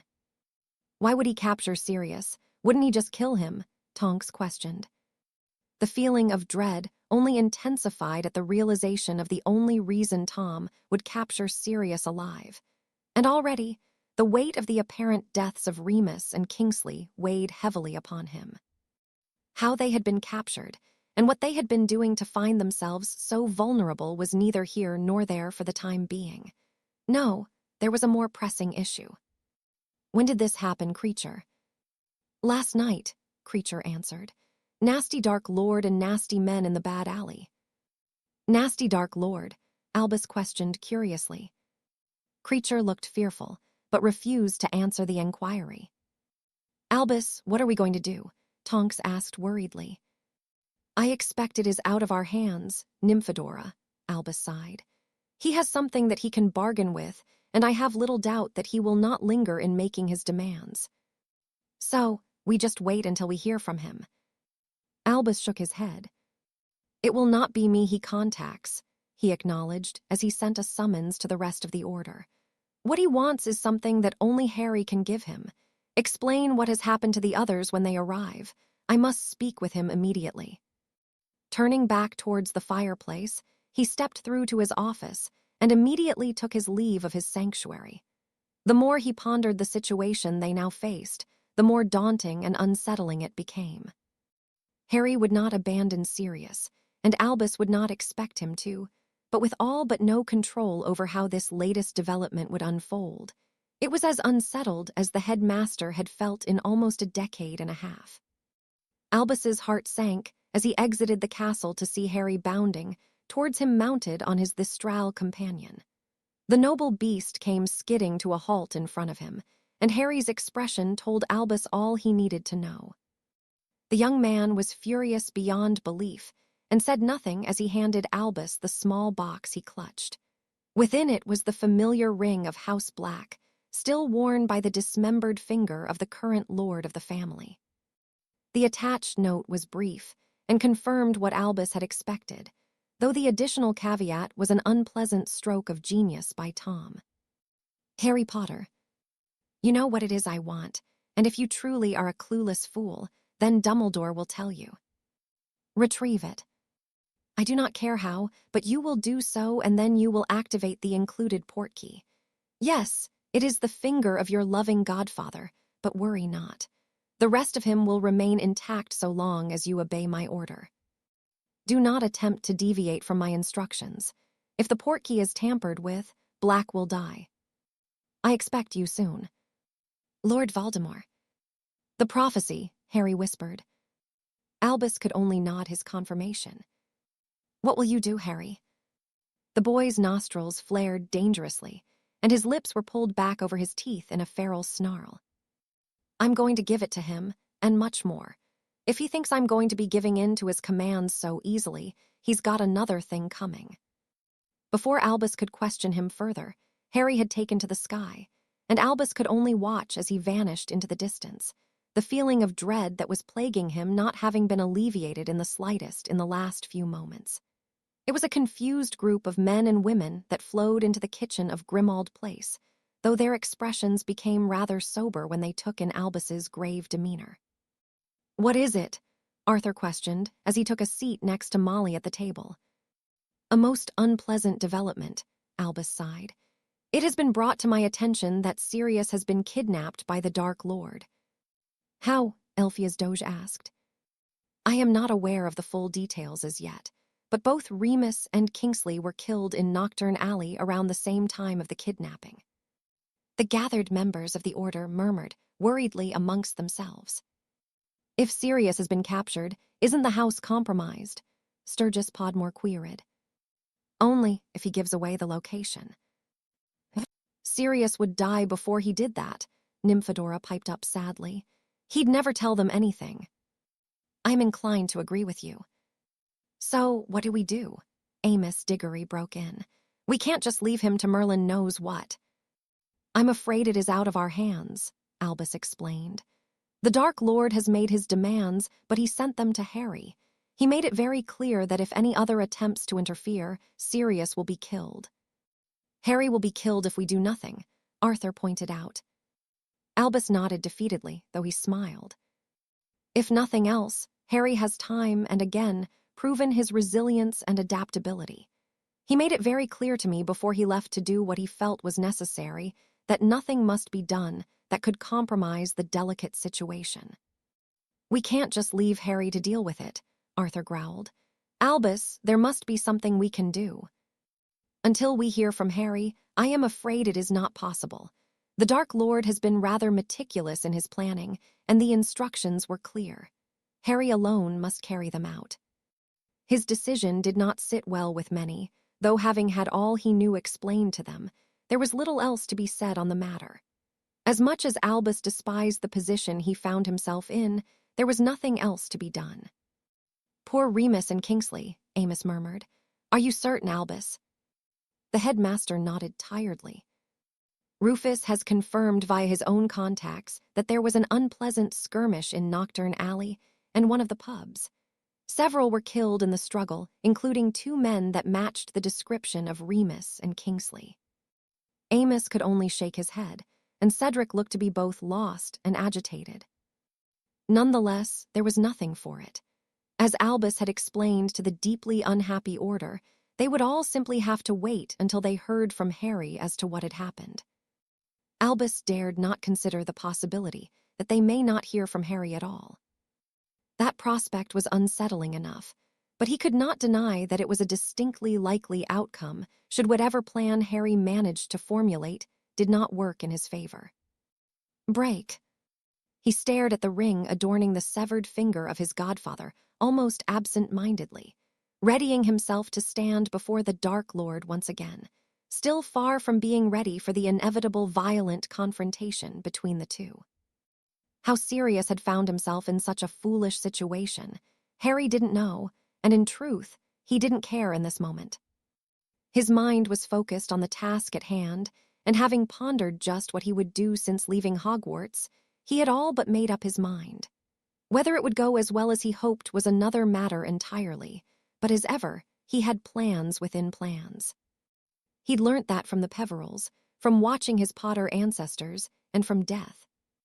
Harry had not been idle in Voldemort's absence, something that had already worked in his favor. The prophecy the man sought so sorely had been in Harry's possession for weeks now. Evidently, Tom had not been aware of him obtaining it, which served to give him a little more time to prepare. Without needing to visit the Department of Mysteries, he'd formulated a plan. If it worked, Sirius would live, and Harry would be granted more than his godfather's release. If the Dark Lord, however, called his bluff, Harry shook his head of that particularly unpleasant thought. No, he was ready as he could possibly have been given the notice he'd received, and ensuring he had everything he would need to survive the encounter, he wrapped himself within the confines of his cloak before picking up the portkey Tom had provided. With the familiar feeling of being hooked through the navel, Harry was torn from the safety of his home and once more into the unknown. Break. All was silent. The Dark Lord had heard nothing in response to the missive he had sent to Potter. There had been no sign of the boy at the Ministry of Magic, and no indication he had entered the Department of Mysteries. Had Potter merely ignored the threat that was hanging over Sirius Black? He shot the man a look of irritation. If Potter did not show soon, he would torture Black and tear every piece of information he could from his mind, though he was wary of doing so.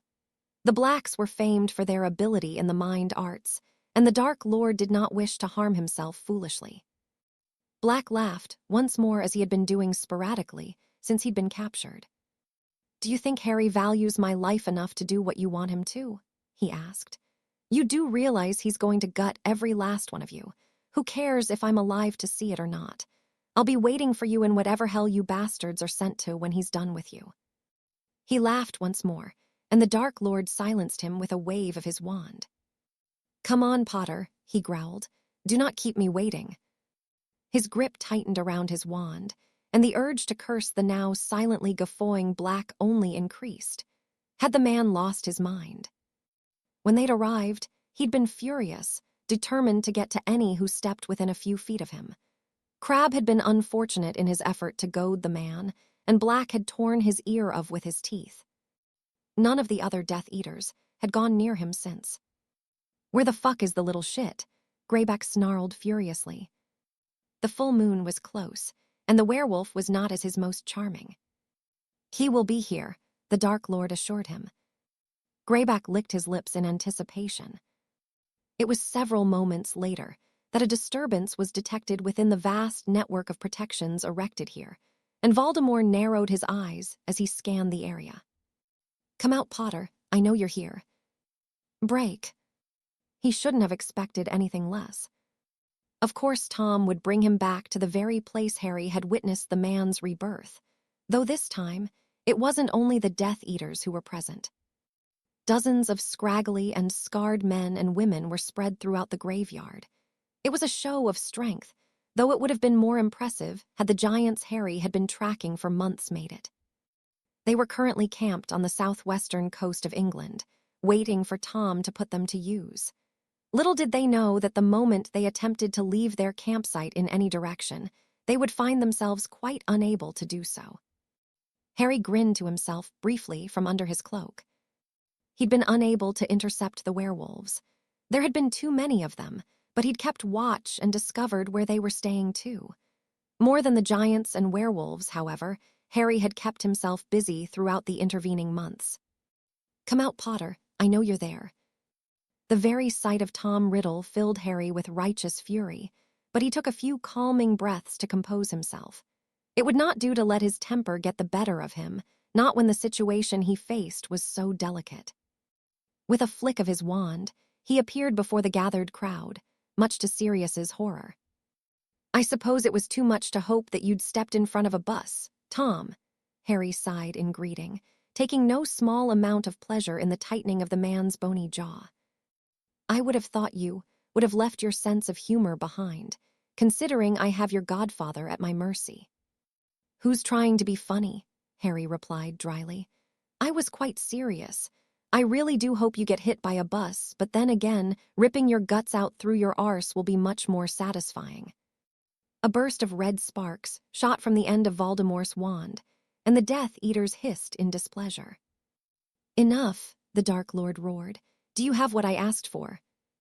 "I might have," Harry answered with a shrug, "but you're not going to get it until you let Sirius go. He leaves and I will stay behind." The Dark Lord narrowed his eyes, though they widened in anticipation as Harry removed the glass orb from within his pocket and held it up invitingly. "Hand it over," he demanded, holding out his hand expectantly. Harry shook his head. "You know my stipulation. You won't get it until he is out of here, Tom." He felt no concern goading the man. He'd assembled most of his forces as a show of strength, but he would not risk the lives of the few original Death Eaters that remained. "My lord, you cannot be considering it," Lucius broke in. "With Black gone, the Wisengamot—" "Be quiet, Lucius." The blonde fell silent, and Harry snorted amusedly. "Still haven't found your balls, Malfoy," Harry goaded. "Look at you, shaking like a terrified little girl. It's a wonder anyone has any respect for you. I bet even your wife thinks you're a sniveling, pathetic shit. I can see where Draco gets it from."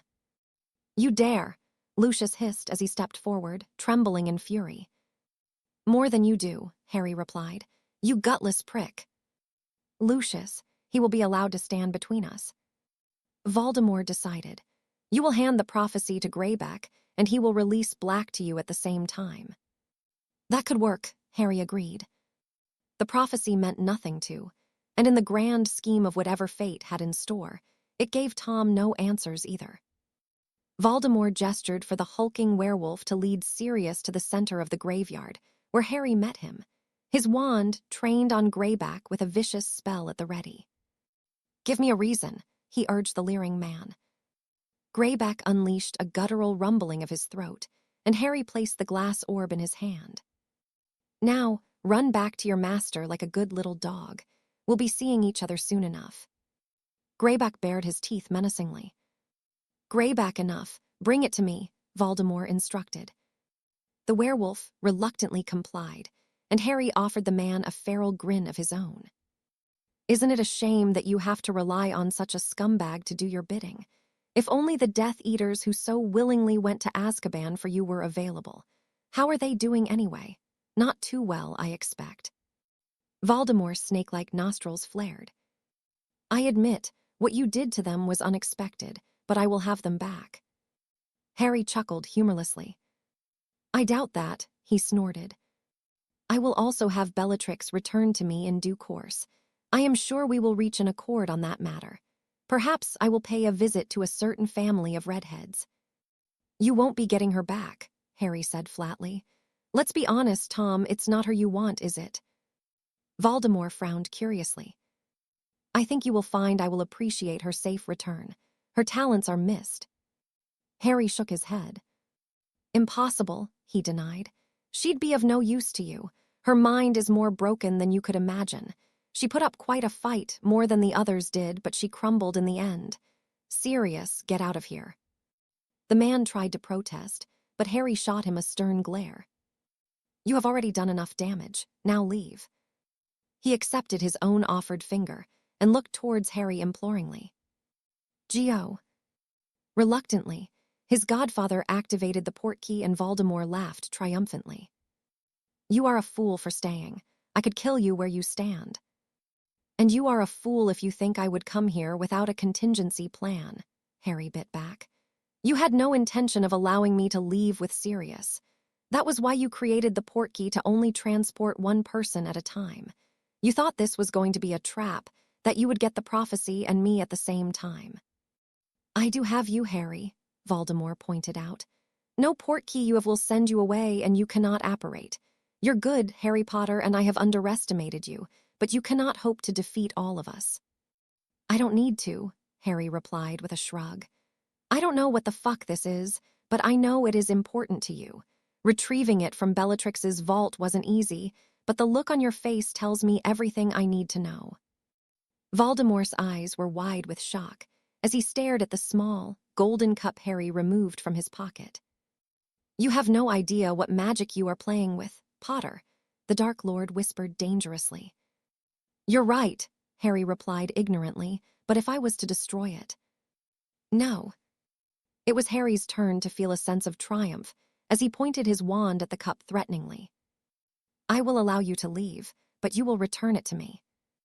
Once more, he held out his hand expectantly, his expression unusually panicked. Harry shook his head.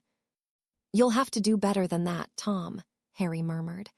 I'm going to retreat to where the protections around this place end, and you're going to do something for me. Voldemort frowned. Such as? You're going to give me a name, Harry demanded darkly. I want the name of the man responsible for Katie's death, and do not lie to me, Tom. I will know if you're lying. Voldemort laughed heartily. Of all the things you could demand of me, and you wish only for a name. You went through all of this for a foolish girl who is dead. That will satisfy me for now, Harry growled. I will get what I truly want when the time is right. Voldemort glared at him murderously, his gaze flitting between Harry and the cup. Such a noble young man. Everything you are not, Tom, Harry retorted.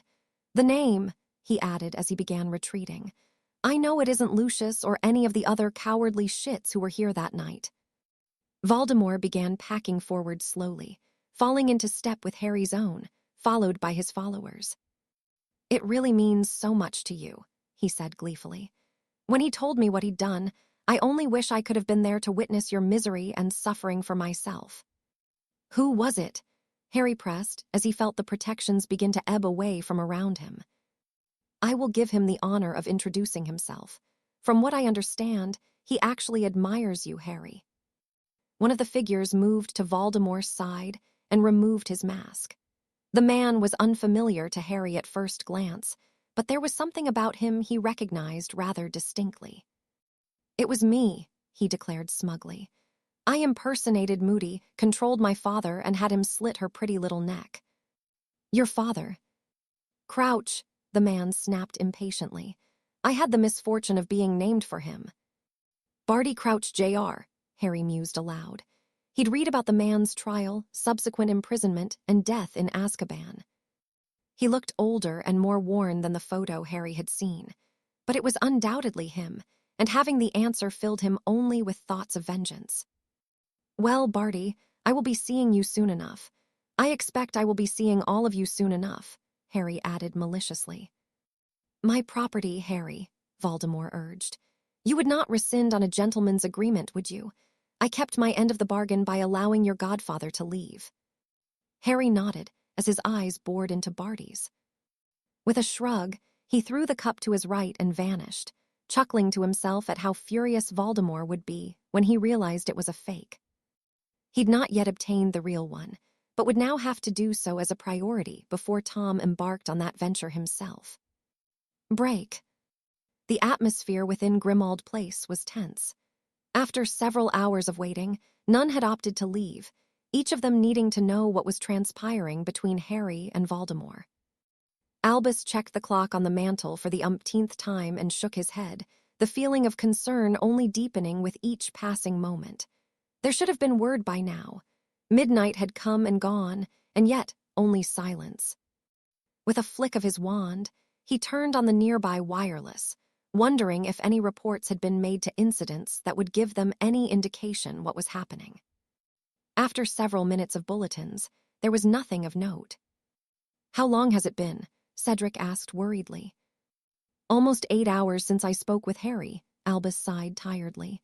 I would expect. His words were cut short as Figure landed on the kitchen table with a dull thud. Sirius, Arthur exclaimed. Where's Harry? Sirius looked terrible. He was pale, disheveled, and his expression was one of abject fear. It took him several moments to gather himself before he was even able to speak, his experience having evidently been a harrowing one. He made me leave, he said in disbelief, wincing from whatever discomfort he was enduring. He gave him the prophecy, Albus, and then made me leave. What is the boy thinking? Sturgis grumbled. Albus could only shake his head. Sirius, what can you tell us? The Death Eaters are there with Greyback and his pack. Albus, there's hundreds of them. I should have stayed. I shouldn't have listened to him. Do you know where you were? In a graveyard, Sirius murmured. It was definitely a graveyard. Albus frowned thoughtfully, the memory Harry had provided him playing over in his mind. The Riddle House. It had to be the Riddle House in Little Hangelton. Albus stood and drew his wand, only to sag in relief as Harry arrived in the kitchen, his expression quite furious. How are you? He asked Sirius. I'll be fine, Sirius murmured as he approached Harry. Those within the kitchen gasped in shock as Harry rammed his fist into Sirius's jaw, the force of the blow sending the man sprawling. You have got to be one of the dumbest bastards I've met, Harry declared. What the hell were you doing that got you caught? Being an idiot, Sirius admitted ashamedly. We were trying to help you, Harry. We. Remus, Kingsley, Tonks, and I, Sirius answered. Lucius put a bounty out on me, and we thought we could take advantage of it by thinning his support. Fucking idiots, Harry whispered in disbelief. Is this a game to you? You are the one thing that is preventing him taking political control of the Wisengamot. If you die, Lucius will own it in days. Did you not even consider that whilst you were being an absolute moron? Where is Remus, anyway? Dead, Sirius croaked. Harry could only shake his head in response, and Albus thought he might just punch Sirius again. So, you not only got yourself captured, but Remus is dead. And Kingsley, Tonks choked. Harry took several breaths in an attempt to calm himself. What happened, Harry? Albus pressed gently. What happened? He scoffed. What happened is that months of my own work has been undone, and now I have to find a way to fix it before that bastard takes advantage of it. One of the things we are looking for is in Gringotts. In Gringotts, Dumbledore sighed. Harry, it will be quite impossible. I know, Harry muttered irritably, but what choice do we have? The goblins aren't going to just hand it over to us. Unless. Harry shook his head. Something I need to figure out, Harry replied dismissively. Until then, I want you to stay in the house, he instructed Sirius. If you're not attending a Wisengamot meeting, you're here. You're lucky that he didn't just kill you or that I didn't decide you weren't worth the effort to get back. For once in your life, Sirius, do the right thing. With that, Harry stormed from the kitchen. Throughout the entire interaction, only Tonks and Albus had spoken whilst the rest of the Order looked on in shock. In an odd way, Albus was so very proud of Harry. Sirius had needed to be rescued and chastised for his foolishness, and Albus had no doubt that Harry's words had hurt him much more than the blow he had struck him with. It was odd to see the man so disappointed in himself, and as he rubbed his jaw, the first of tears fell free. It was indeed a harsh lesson, but one he'd sorely needed. Now he'd have to carry the loss of Remus and Kingsley on his conscience, and with Harry's own reprimand, perhaps now Sirius would not be so spontaneous or careless with his life. I can't believe he hit me, Sirius grumbled as he finally stood. I'm surprised he only hit you once, Cedric responded with a scowl towards Sirius. Albus could not help but agree with the young man. Nonetheless, the unpleasant moments the Order had just endured could have been much worse. If Harry had not returned to them or had been gravely injured, it could have presented an opportunity for Tom to seize an advantage. As much as Sirius was the catalyst for the change in power of the Wisengamot, it was Harry's mere presence and the reputation he was carving for himself that was stilling Tom's own efforts, as much as his desire to remain in the shadows until he had accumulated enough power to act. Despite this, Albus had no doubt that it would be soon. With the knowledge of the prophecy, he would be cautious, but less reticent than he had been for the past year. Break. He had been duped. The moment he had picked up the cup, he knew that it was not real, which only served to infuriate the Dark Lord beyond measure. He had been outsmarted by Potter, though his biggest concern was what had happened to his Horcrux. Was Potter truly ignorant of what it was? The Dark Lord believed so. It had taken him years of study to discover what the little soul containers were, how they worked, and how they were created. No, Potter could not have figured out such an obscure piece of magic. Nevertheless, the Dark Lord's anger was palpable, and the Death Eaters had all but fled as he'd lost his composure. Still, he had the prophecy, and that was genuine. Neither can live whilst the other survives, Voldemort murmured. Of course, the desire to see one another dead was mutual, so that part of the prophecy did not matter. The power he knows not. The Dark Lord could not fathom any power that Potter could possess that he didn't, though his mind drifted back to the night he'd visited Azkaban. Potter's magic was unlike nothing else he'd ever encountered before. The sheer icy feel of it, the summoning of the ghostly figures that had fought with the boy, and the Dementor's evident fear of him. Where had such magic come from? It was unnerving to say the least, but Potter was still no threat. How could he be? He was but a boy, one who had been blessed with fortune and nothing more. When the time was upon them and they met for the final time, it would be Harry Potter who would fall, and then there would be no doubt amongst his own followers, nor those who would cling to the hope that Potter was the Dark Lord's better. Break. The students that had been present during Potter's sudden departure the previous even had been left reeling by what they had witnessed, with Daphne sharing their sentiment. She knew he was a capable wizard, but to see a Thistral of all things seemingly emerge from within him and the boy to mount, it was not something she would have expected. It raised many questions, and already rumors were abounded.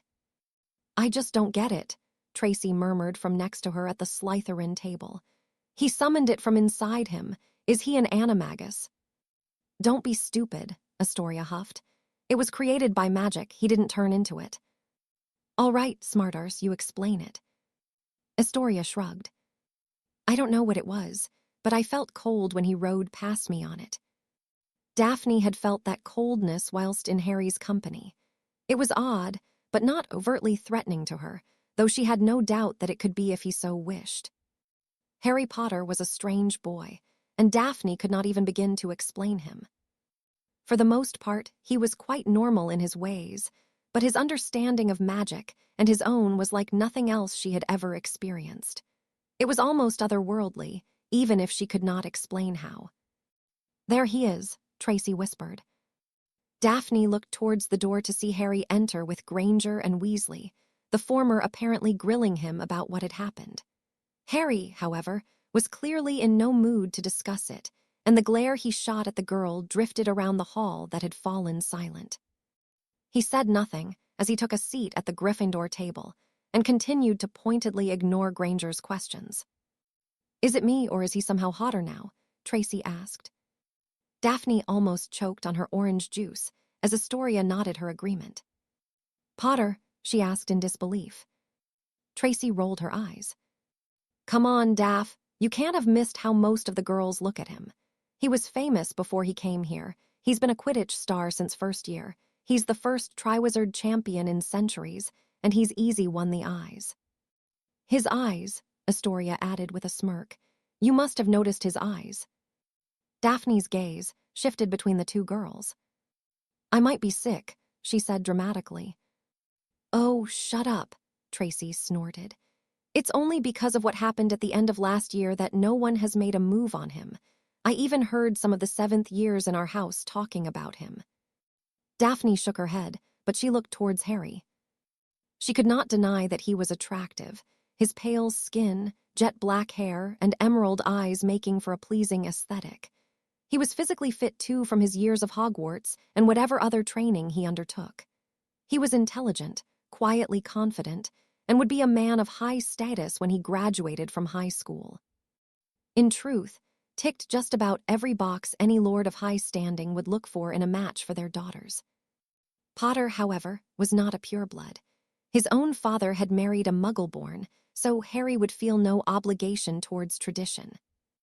Daphne absent-mindedly pondered what type of girl he would end up with. Not Granger. They were friends, but they would be a dreadful match. No, Potter would end up with a beautiful girl who was not intimidated by his fame, the inevitable attention that would be on them, and who was self-assured. "What's the plan for today?" Tracy asked, breaking into her thoughts. "I have library books I need to return," Daphne announced as she stood. "Coming." Tracy grimaced as he shook her head, just as Daphne expected. "Shall I meet you in the common room? Can we spend the day outside?" Daphne nodded.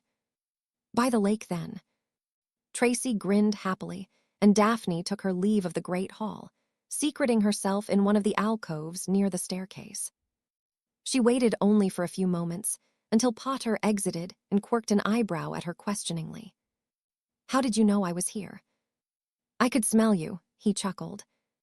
Daphne tutted and gestured for him to follow her into a nearby classroom where they wouldn't be disturbed. "What happened last night?" Harry released a deep breath as he dragged his hand through his hair. "Nothing I couldn't manage." "Was it him?"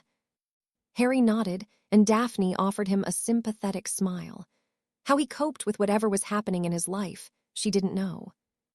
"I suppose this is where you tell me that I owe you for missing last night." "You don't owe me, Potter," Daphne sighed. "But I wouldn't say no to one more session before the summer." "I'm surprised you're not trying to insist I teach you over the summer." "Would you?" Daphne asked. Harry shrugged indifferently. "I may be able to find some time, just not straight away. There's a few things I have to do first." "Because of last night?"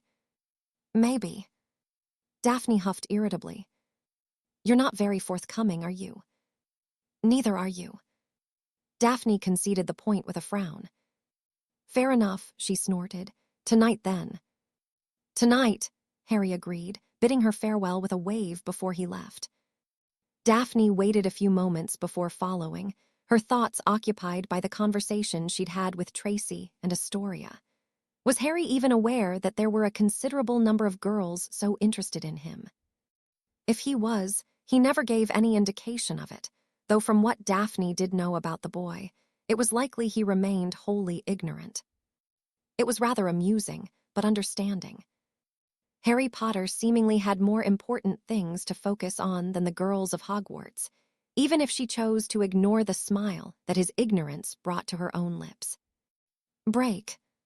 Albus had been left reeling by what had transpired the night before, but he was grateful that Harry had managed to somehow salvage something from a most unpleasant set of circumstances. The headmaster and the rest of the order were left in the dark as to what had happened when Sirius had left the graveyard, and unless Harry chose to divulge it, it would likely remain that way.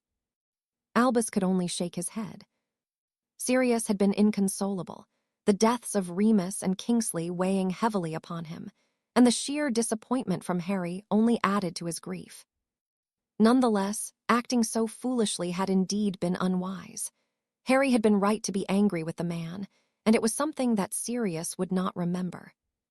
Whatever progress had been made to form a relationship between the two had undoubtedly been damaged, perhaps beyond repair. Albus released a deep sigh as the flue of his office chimed, and he hoped beyond hope that something else unpleasant had not occurred so soon. "Madam Marchbanks," he greeted the woman in surprise, "is something wrong?" "There's nothing wrong, boy, but I would have a word." "Come through," Albus invited. Griselda Marchbanks always had a way of making him feel as though he was once again a teenager under scrutiny. It had been the woman herself who had assessed Albus for both his owl and newt exams. How old she was, none seemed to know. Griselda was seemingly an eternal being who had existed as long as the school assessments. She stepped through the fire only a moment later, swept the residual ashes away with a wave of her, and sat in the seat on the opposite side of the desk to the headmaster, her posture as strong as ever. "What can I do for you, Madam Marchbanks?" Albus queried. "I assessed Harry Potter during his practical exams," the woman revealed without preamble. "I must say, it is not often I am impressed by the ability of a student. As you well know, only you and few others over the years have stood so tall above their peers in such a way." "And Harry impressed you?" Griselda nodded. "He is an exceptionally impressive young man," she replied. Such words from Griselda were high praise indeed. "Tell me, Dumbledore, I know that I am old and out of touch, but is there any truth to the rumors circulating?" "Rumors?" "Do not act stupid, boy," Griselda snapped. "You know what it is I am referring to. I'm old, not deaf." The corner of Albus's lips twitched in amusement. He appreciated Griselda's no-nonsense approach. "I'm afraid there is much truth to them." Griselda hummed. "Then perhaps it would be beneficial to lighten young Mr. Potter's load. Yes." "I'm not sure I understand what you are saying, Madam Marchbanks." The woman muttered irritably under her breath. "It is no secret that whatever is happening, the boy is very much in the middle of it all. You know as well as I do that it will be him everyone will look to. What I am saying, Albus, is that I believe Potter's time would be better spent focused on what will soon come to matter most. Don't you agree?" "I do," Albus replied carefully. "Good," Griselda declared. "I was thorough with him during his practical exams. He is certainly beyond newt level in charms, transfiguration, and defense against the dark arts. I would add that his ancient runes assessment was of an outstanding quality. To be eligible to receive his NEWTS, he needs only complete the written assessment for each. His practical work is as exemplary as I have ever seen." Albus leaned back in his chair. "This is most unusual," he murmured. "Harry Potter and his circumstances are most unusual," Griselda pointed out. "I wish to know your thoughts on the matter." Albus nodded immediately, though he had his reservations. "Cornelius will not like it."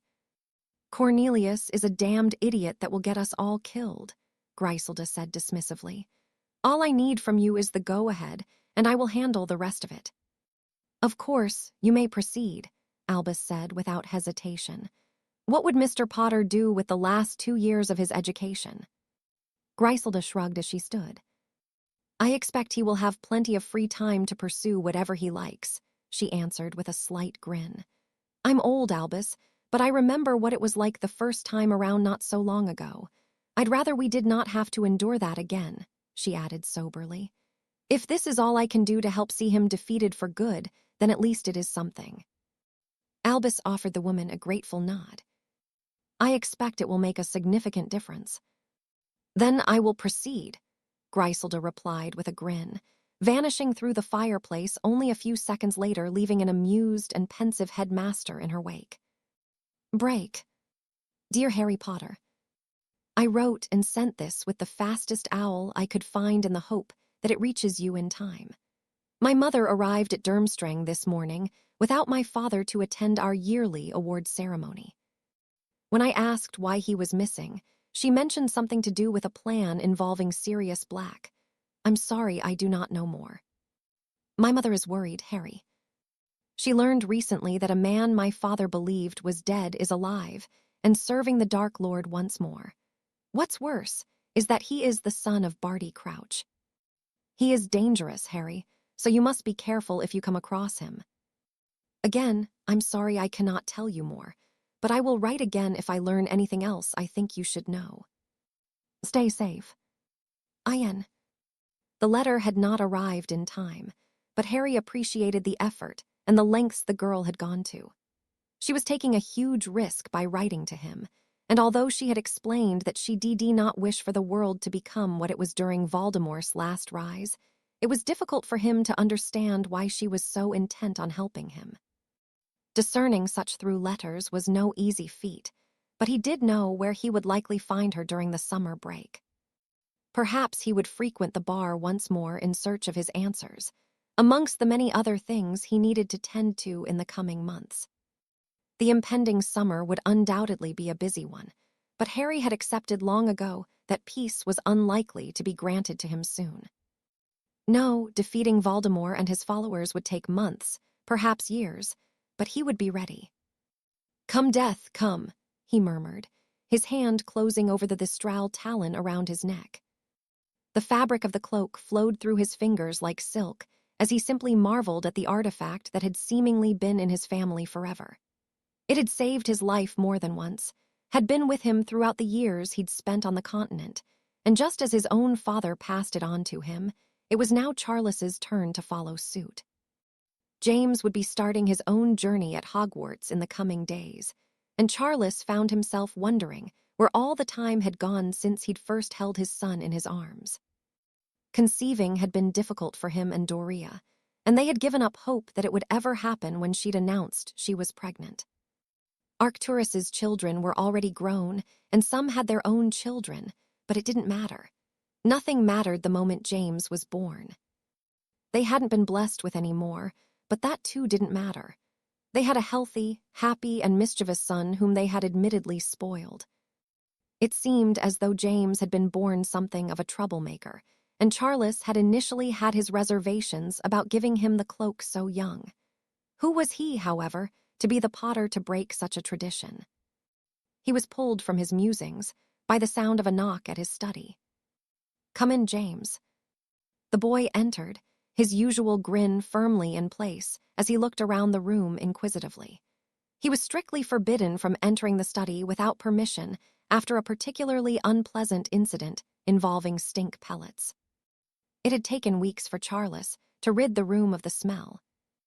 I've not been in here for a while, the boy murmured. Am I in trouble again? Have you done something that deserves for you to be in trouble? James smiled innocently as he shook his head. No. Charles didn't believe him for a moment. James was usually doing something that would provoke the ire of his mother. Take a seat, lad, he urged with an amused sigh.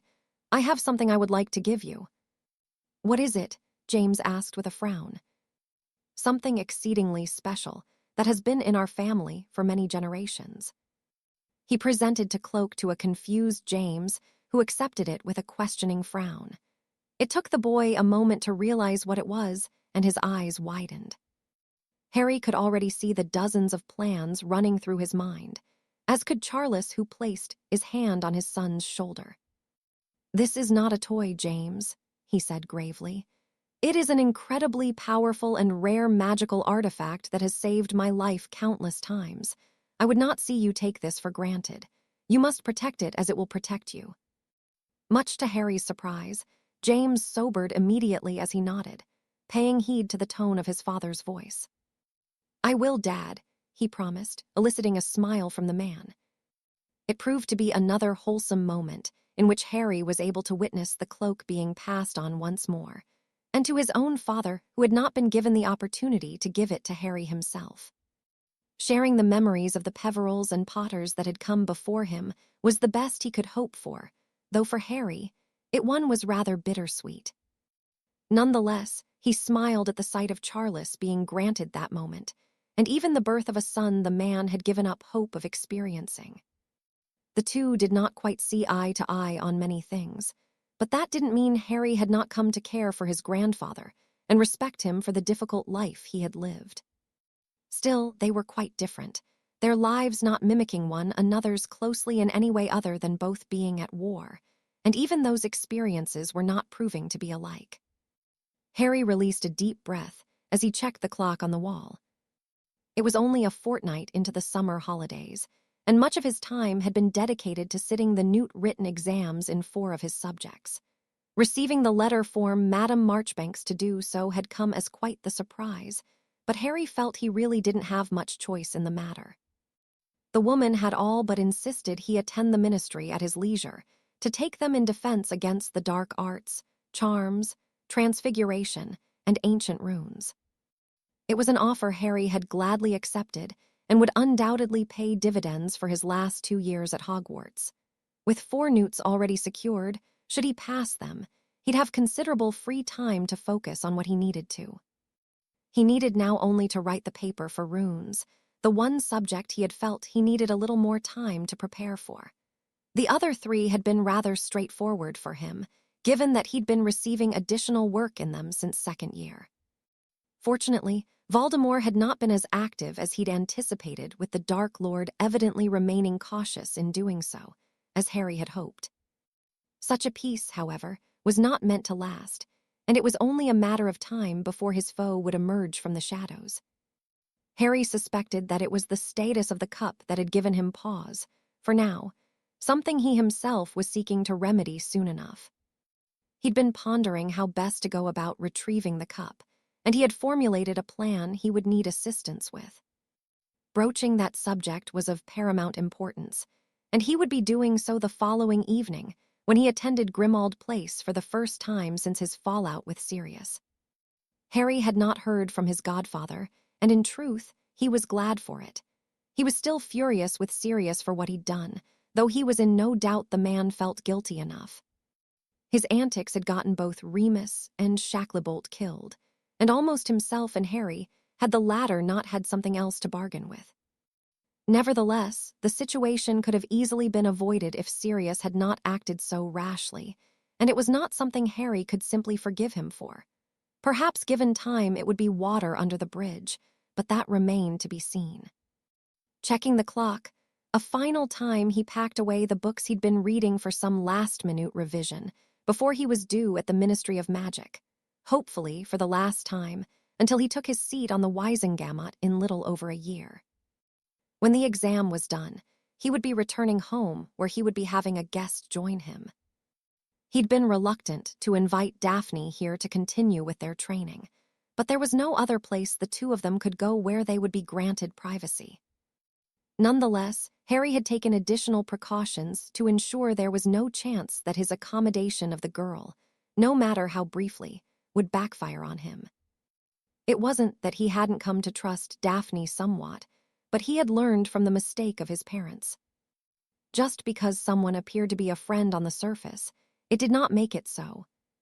He chuckled at his own paranoia, though his own security was not something he took for granted. Harry would not fall victim to the same trick James and Lily Potter had in their own blindness of the people that were around them, and it was his own paranoia that ensured that did not happen. Break. Sirius glared as the bottle of fire whiskey was torn from his grip, and he shook his head as he looked longingly at the empty glass in the grip of his hand with the missing finger. "I wasn't done with that," he grumbled. "I think you've had enough, don't you?" Tonks asked worriedly. With no body of which to speak, they'd not been able to give Remus the burial he deserved. Instead, Sirius had commissioned a memorial for the werewolf to be built and placed next to the graves of his parents in the cemetery of his hometown. It was what Remus would have wanted, but Sirius could not help but reflect on what a tragic life the man had lived. He'd been shunned by society, had witnessed the decimation of the only friends he'd ever had, and the last 2 years had been spent largely within the 4 miserable walls of Sirius's childhood home. Remus Lupin had deserved so much more. "You're probably right," Sirius sighed, scratching at the thick stubble that adorned his chin. He'd not shaved in over 2 weeks, and he knew he probably looked terrible. The days had gone by in blur of hard liquor and sporadic bouts of anger, misery, and broken sleep. His plan had been foolish, though he'd only ever tried to help Harry, whom he had no doubt despised him. Even now, his jaw occasionally ached from the punch his godson had felled him with and popped uncomfortably whenever he ate. A stark reminder of his own hubris. "Come on," Tonks urged, pulling him to his feet. "You need to clean yourself up and stop mopping. He wouldn't want you to mope." Sirius swallowed deeply as he nodded, taking in the appearance of his younger cousin. She'd become rather fond of Remus, and the lack of vibrantly colored hair and usual quirkiness of the metamorph spoke volumes of how hard she was taking his death. "I will," he decided. "Is Harry still coming tomorrow?" He told Dumbledore as much. Tonks replied as she led him towards one of the several bathrooms within the house. "Do you think he's going to punch me again?" "I think you were lucky he only punched you," Tonks murmured. "What we did was stupid." "It was," Sirius agreed. "I didn't think about it until it was too late. I seem to have that problem in life. Maybe that will change now." "It will," Sirius declared as he closed the door behind him, wincing as he caught sight of himself in the mirror. He looked gaunt, his eyes bloodshot, hair unkempt, and skin paler than usual. The smell of stale alcohol wafted off him like an unpleasant cologne, and he wished nothing more than to be rid of it. Removing his clothes, he turned on the shower before stepping under the steady stream of hot water, lamenting on the foolish choices he'd made. Of course, he carried the weight of James and Lily's deaths, a heavy burden he would never be rid of, and now he could add those of Remus and Kingsley to that. Throughout his years in Azkaban, the one thought that had kept him going was knowing that Harry had survived, that his godson was out in the world, alive, but without a parent to care for him. By the time Sirius had secured his freedom, it seemed that Harry simply did not need him. They had grown somewhat close since they'd become reacquainted, but Harry was all but a closed book for the most part, and getting close had not been easy. His godson was guarded, jaded by the unpleasant upbringing he'd endured, and perhaps blamed Sirius for what had happened to James and Lily, or at the very least, for not caring for him, choosing to pursue Peter instead. Of course, he had a right to be angry. Sirius himself was furious with himself for many of the choices he'd made, none more than neglecting what should have been his priority the night Voldemort had visited the Potters. Scrubbing away the filth vigorously, and then washing his hair, Sirius began tackling the task of shaving off the scruff that had accumulated. He didn't know how he would make it right with Harry, but he would. The boy was all that he had left in the world, the final remnants of the friends that were no longer with him. He would ask to speak with Harry in private, to apologize in an attempt to begin making amends for the mistakes he'd made. He only hoped that Harry would hear him out and not punch him again. It wasn't the physical blow that had hurt, but the rejection, anger, and disappointment in him that had fueled it. Break. From the moment she had stepped off the Hogwarts Express, Daphne had known something was different. The smiles and greetings her mother and father had shared with the other parents had been reticent and brief, when they would usually be caught up in longer conversations. The atmosphere on the platform had been tense, and none lingered for more than a few moments once the students had disembarked from the train. It had been this way during the previous war, or so her father had told her. Although there was no official confirmation of the Dark Lord having resurfaced, it was evident that all knew they simply could not discuss it. Perhaps they were fearful that those they mentioned it were possibly in league with the Death Eaters, and were unwilling to put the lives of their families at risk for the small price of speaking their thoughts. Daphne didn't know, but since returning home, there had been no social visits nor guests within the Greengrass home. Her parents were being cautious, and if the last war against the Dark Lord was anything to go by, she couldn't blame them. "You're dressed rather nicely," her mother commented as she joined them and Astoria for lunch. "I already told you I'm going out for a few hours today." Her mother and father shared a look of concern. "Daphne." "Father," she cut in stubbornly. The man shook his head. "With everything that is happening." "And what is happening?" Daphne asked casually as she buttered some bread for herself. "There's been a lot of whispered conversations but no answers. Are you getting divorced?" "Of course not," her father sighed. "You're not a stupid girl, you've heard the rumors." "I have," Daphne confirmed. "I just don't see why we should be hiding from nothing until something happens." "Azkaban," he mother broke in pointedly. "Wasn't that an accidental fire?" "You're not so naive," her father muttered. "Then why isn't anything being done about it?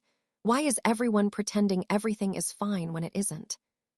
Her father shot her a sad smile. "It's not so simple. It is a delicate matter." Daphne shook her head. "It's quite funny, really, that the Wisengamot is supposed to be responsible for keeping us all safe, but they all seem to be fine with burying their heads in the sand about all of this." "What would you do?" her father asked interestedly as he leaned back in his chair. "I don't know," Daphne answered honestly, "but what they're doing now is dangerous. Is anything being done at all?" "Not officially," her father sighed, "but there are those on the Wisengamot who are not idle, on both sides, unfortunately." Daphne snorted derisively. "I suppose the plan will be to wait for Harry to fix it, when they finally acknowledge what's happening." Her father frowned. "Of course that's the plan," Astoria chimed in. "They'll think because he got lucky as a baby that it will be up to him to beat him." "Astoria," her mother chided. "Isn't that the truth?" Her parents shared a look of unease. "The ministry is ill-equipped to deal with what they faced before," her father admitted. "Over the years, Malfoy and his lot have done severe damage to the Department of Magical Law Enforcement by voting for budget and personnel cuts. It has left the Aurors in a sorry state." "So, what happens if there is a war? Will the ministry just roll over?" "No," her father denied. "With Sirius Black on the Wisengamot, that won't happen, and when Harry Potter takes up his family seat next year, he will have significant influence." "And what happens if we don't have a year?" Daphne questioned. Her father's expression fell at the thought, and he smiled sadly. "We'd better hope we do," he murmured. "Where are you going today?" her mother asked. "Just out," Daphne huffed. "You might be happy to hide here, but I'm not. Until I know that my life is in danger, I'd rather live it." With that, she stood and left the table, understanding why her parents were being so cautious, but no less frustrated by how inactive the ministry was seemingly being. Were it not Fudge currently occupying the minister's post, perhaps she would have more confidence in the government that something was being done behind closed doors. Cornelius Fudge, however, was a Malfoy man through and through. "Where are you going?" Astoria whispered as she caught up to her in the parlor. The family used to access the Flu network. "Just out." "Are you going to see Harry?" Daphne frowned at her younger sister. "Why would you think that?" "Because you're dressed up, and he's the only boy you've shown any interest in." "I am not interested in him," Daphne denied. Astoria quirked a disbelieving eyebrow at her. "I'm not," Daphne reiterated firmly. Astoria hummed. "Just be careful," she urged. "It's all well and good having lessons from him, but you don't want to be associated with him outside of that. Whatever's happening, he's in the middle of it all." "I know," Daphne murmured. "I'll be fine, Torrey." The girl nodded and squeezed her arm before leaving Daphne to take her leave of the family home. Break. The Ancient Runes exam had been trying, though Harry felt he had performed well enough to get the outstanding grade Madame Marchbanks seemed to expect from him. Nonetheless, despite having studied the topic diligently for 3 school years, he had yet to see anything that resembled the runes he'd encountered during the first memory of the Peverils. It was something Harry had raised with Ignatus, who had simply grinned at him. Keep studying, and I'm sure you will work it out for yourself. That had been the advice the man had given, and had refused to discuss the subject any further with him. It was frustrating, to say the least, and Harry had no doubt that the man took no small amount of pleasure in seeing him struggle. With his newt now complete, Harry did finally feel that he could shift his focus on what he needed, and retrieving the Horcrux from within Gringotts was his priority. Today, however, he had promised Daphne he would continue with their tutoring sessions. As such, he was waiting in the entrance hall of his home by the fireplace for the girl to arrive. Taking a page out of Voldemort's book, he had tweaked his own security so that only one person could travel via the Flu network to his home, and no other could do so until the first had left the same way. He could, of course, change this accordingly, but it was unlikely he would need to. Harry had no intention of making a habit of hosting people here. This was his sanctuary away from the world, where he could escape alone if needed, and he felt that would become a frequent thing during the impending war. Without most of his newts to focus on, he would at least have the needed time to dedicate to eliminating Voldemort and his followers. He was pulled from his thoughts as the fireplace flared to life, and he found himself catching the blonde that almost tumbled out. Daphne flushed a bright red and glared at him as she stood and straightened her dress. "What did you do?" she asked pointedly. "It's just security," Harry returned with a grin. "No harm done." Daphne narrowed her eyes at him, but took in her surroundings. "This is a nice place," she commented. "Is it yours?" "It might be." Daphne rolled her eyes at him. "Potter, if I wanted you dead, you'd already be dead." "You sound sure of yourself." "I'm learning from one of the best," Daphne returned airily. "One of the best?" Harry asked with a chuckle. "Don't get too full of yourself," the girl huffed. "So, where are we going to do this?" "You should choose your words more carefully," Harry suggested, eliciting another blush from the girl who stammered over her words. "I know what you meant. Bloody hell, Greengrass, it was a joke. I have a training area set up in the basement."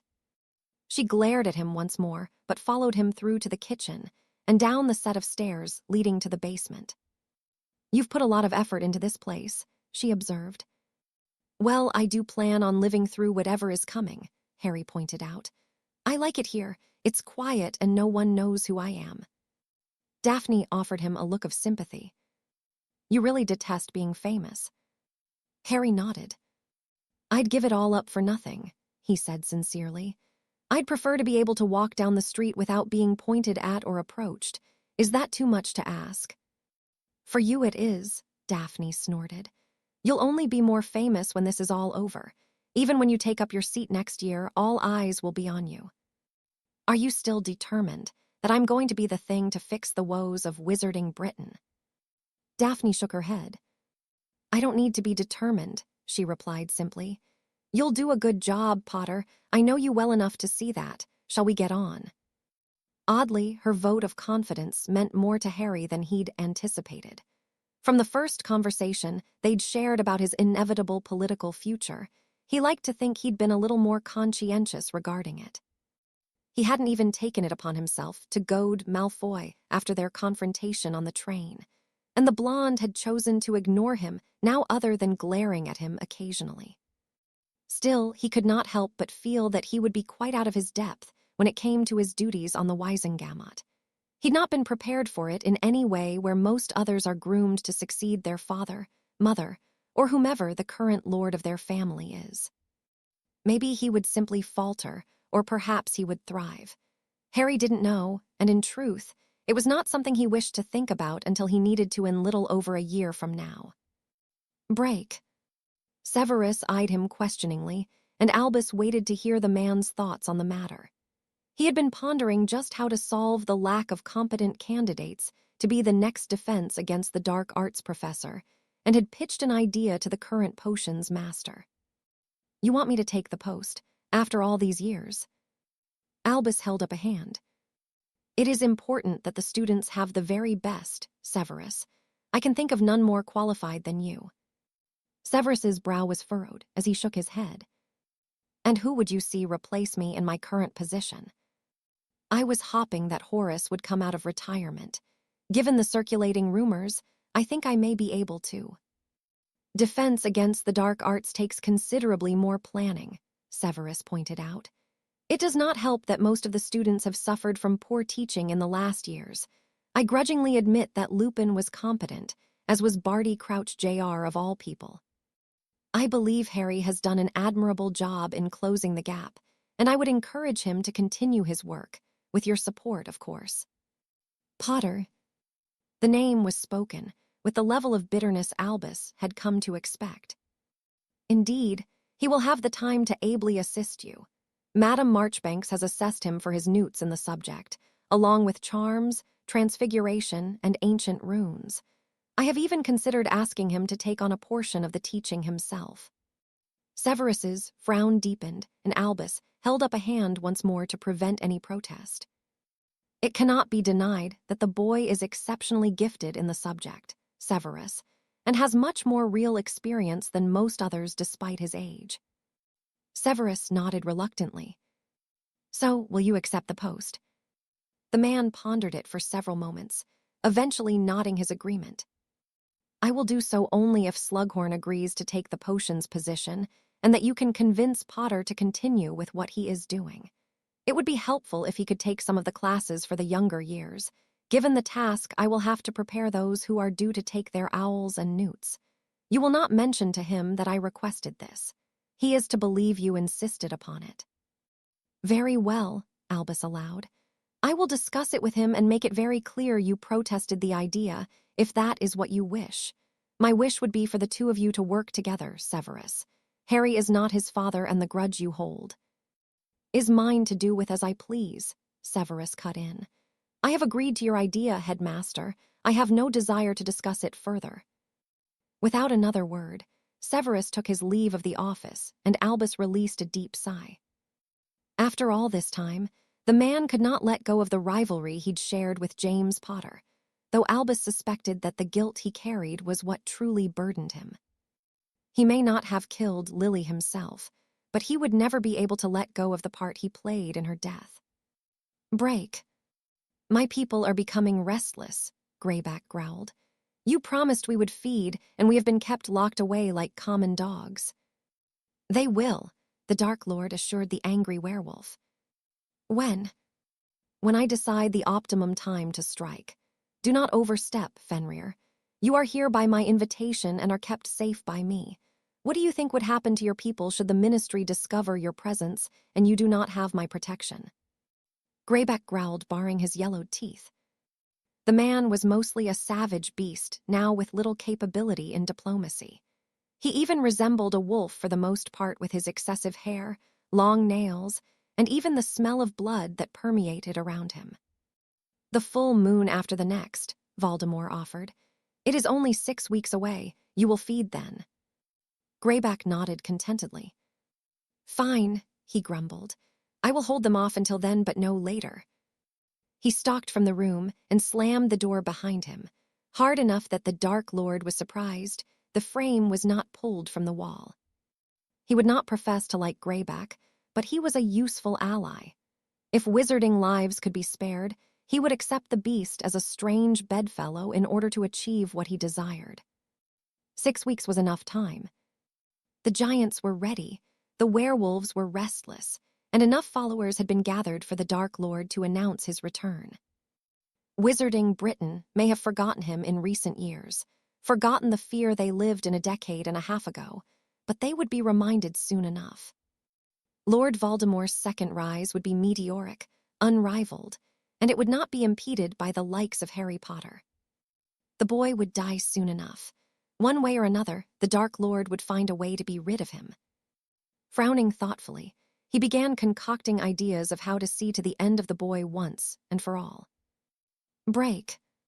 Filthy half-blood, how dare you soil the House of Black with your presence? Up yours, you decrepit old cow, Harry returned, as he passed the portrait of Walburga Black and entered the kitchen. I see Mrs. Black was pleased to see you, Dumbledore commented amusedly. Isn't there any way to get rid of her? Harry grumbled. It appears as though creature is responsible for any resistance she has in our efforts to remove her. Harry shook his head irritably as he took a seat next to Arthur Weasley. Since we are all here, we shall begin, Dumbledore continued. Now, I'm sure most of you will recognize Rufus Scrimgeour. He has replaced Amelia Bones as the head of the Department of Magical Law Enforcement. Having spoken at length, he has decided he would like to be present for these meetings. At least until the Ministry officially recognizes what is happening, Scrimgeour broke in gruffly. I believe what I have seen and heard, but Fudge will not until it is too late. Indeed, Dumbledore agreed gravely. Now, does anyone have anything to share? It's quiet, Tonks piped up. Everywhere is quiet, I don't like it. Dumbledore hummed thoughtfully. Quiet never led to anything good where the Dark Lord is concerned. Severus. The potions master shook his head. Whatever he is planning, he is keeping it to himself and only a select few. I have not been made privy to anything. Dumbledore nodded his understanding. Then we must remain prepared and vigilant. Harry. The giants haven't moved as yet, but they're getting restless. There's a lot of fighting amongst them. Most just seem to want to go home. Could they be convinced? Not unless the Gurg and his 6 henchmen are killed. The others are terrified of them. I'm thinking of a way to get to them without provoking the entire group. As ever, I would urge caution when dealing with the giants. They are most unpleasant if provoked. And will be even more so if unleashed on the people here. I'll figure it out. Dumbledore nodded his agreement. Well, if there is nothing else, I thank you all for coming. Harry, if I might have a word. Harry remained seated as most of the others filed out of the kitchen and Dumbledore approached, with a smile that made Harry suspect he was going to be asked a favor. I'm not going to like this, am I? He sighed. On the contrary, Harry, I think you just might. Harry waited for the headmaster to finish smiling and speak, and the man did so somewhat imploringly. I was hoping you would consent to step into a position of official teaching. Excuse me, Harry scoffed.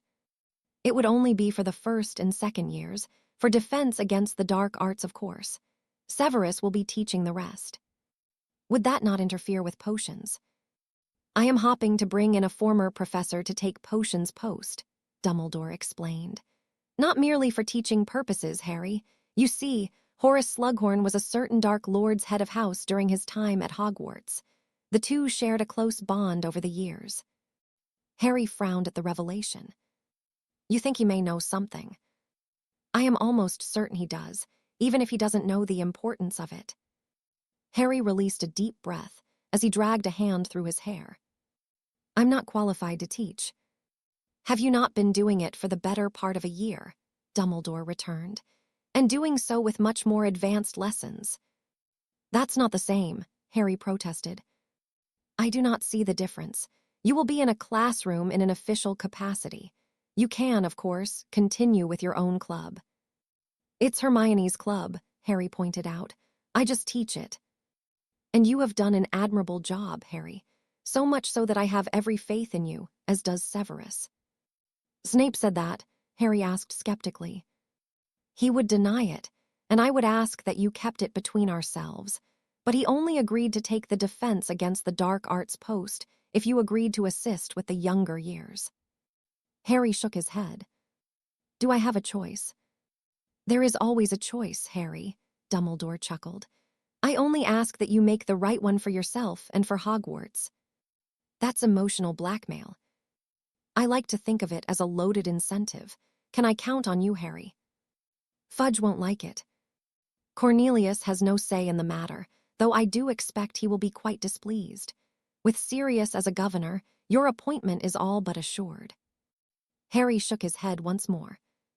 You're a crafty old sod, he grumbled. Who else was in on this? I bet you spoke to Nicholas.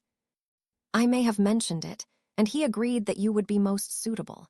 Your experience cannot be denied, and you have already proven you are capable of doing it. Bloody hell, Harry muttered. Fine. Excellent, Dumbledore declared jovially as he stood. The position does come with many benefits that I am sure you will take full advantage of, Professor Potter. I'm going to regret this, Harry murmured as Dumbledore took his leave. I know I'm going to regret this. He followed in the headmaster's footsteps, but did not leave the house through the front door or via the Floo network. Instead, he entered the living room where he found Sirius and Tonks talking. Sirius stood when he noticed Harry, his expression one of nervousness. Are you going to hit me again? He asked. No, Harry sighed. I'm sorry about that. I was angry and I shouldn't have punched you. Sirius snorted as he shook his head. I probably deserved it. No, you didn't, Harry denied. Sirius, do you even know why I hit you? Because I did something reckless that could have fucked everything up. That's not why I hit you, Harry denied. I was angry, but I was more hurt that you would put yourself in that position. How do you think I would have felt if you were killed? I'm grateful that you want to help me, but I don't want you to die for me doing something stupid like that, and my parents wouldn't either. He already took them from me and Katie. You're one of the few people left in my life that I know I can trust implicitly. I don't want to lose you too. Sirius nodded his understanding. I'm sorry, Harry. I didn't think of it that way, and I should have. You should have, Harry agreed. Just be careful. I'd rather not bury you next if it can be avoided. I still shouldn't have punched you. I'm sorry for that. It bloody hurt, Sirius whined. You know, James hit me once, but I think yours was worse. Why did he hit you? Oh, I almost got Snape eaten by Moony once. That was another mistake, and James let me know what he thought about it. He hated the Git, but he didn't want me or Remus to get into trouble. It would have done us a favor if it had worked, Harry chuckled. At least I wouldn't have to put up with him. Maybe next time, Sirius said with a grin. Harry chuckled as he nodded. Are you two friends now? Friends, Harry snorted. He's my godfather, Tonks. He's a bloody prat, but he'll never be just another friend. I do have something you can both help me with, if you're still feeling reckless. What is it? The Auror asked suspiciously. I need to break into a vault in Gringotts, and I think the two of you are going to be needed. The Auror looked at him as if he'd grown a second head, but Sirius grinned mischievously. You don't have to, but I'd rather get in and out without potentially raising an alarm. My best chance if having you two come along with me. Break into a vault in Gringotts? Tonks asked in disbelief. You do realize how insane that plan is. You've not even heard the plan, Harry pointed out. Tonks shared a look with Sirius, her hair cycling through a variety of colors. Fuck it, she sighed. Let's hear what your godson has to say. We can always drop him off to the Janus Thicky ward. That's the spirit, Harry returned with a smirk before he explained what the three of them would need to do. Come on, Evans, just one kiss is all I'm asking for, James said suggestively, waggling his eyebrows at the redhead as he held up a mistletoe trimming. I'm not just going to kiss you, Potter. You have to earn it, Lily replied with a teasing wink as she walked away with her friend, leaving the gaping James staring dumbly at her retreating from. Still not ready to give in, Sirius asked with a sigh. James shook his head. I know what I'm doing, James chuckled, undeterred by yet another rejection. Harry had been led to believe that his father's pursuit of Lily Evans had been a one-sided affair. From what he had seen, however, his mother had enjoyed the attention, had even encouraged it, for the most part. Sometimes she would get frustrated with James, but she never dismissed his advances. She undoubtedly often thought he was a prat, though it was clear she liked him. Having watched many interactions of the duo since they'd started Hogwarts some 3 years prior, he had been granted an invaluable insight to the kind of people his parents were without any outside bias.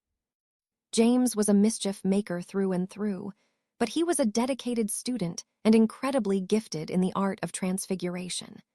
He often found himself provoking the ire of Professor McGonagall with his antics, though the woman had developed a soft spot for the boy.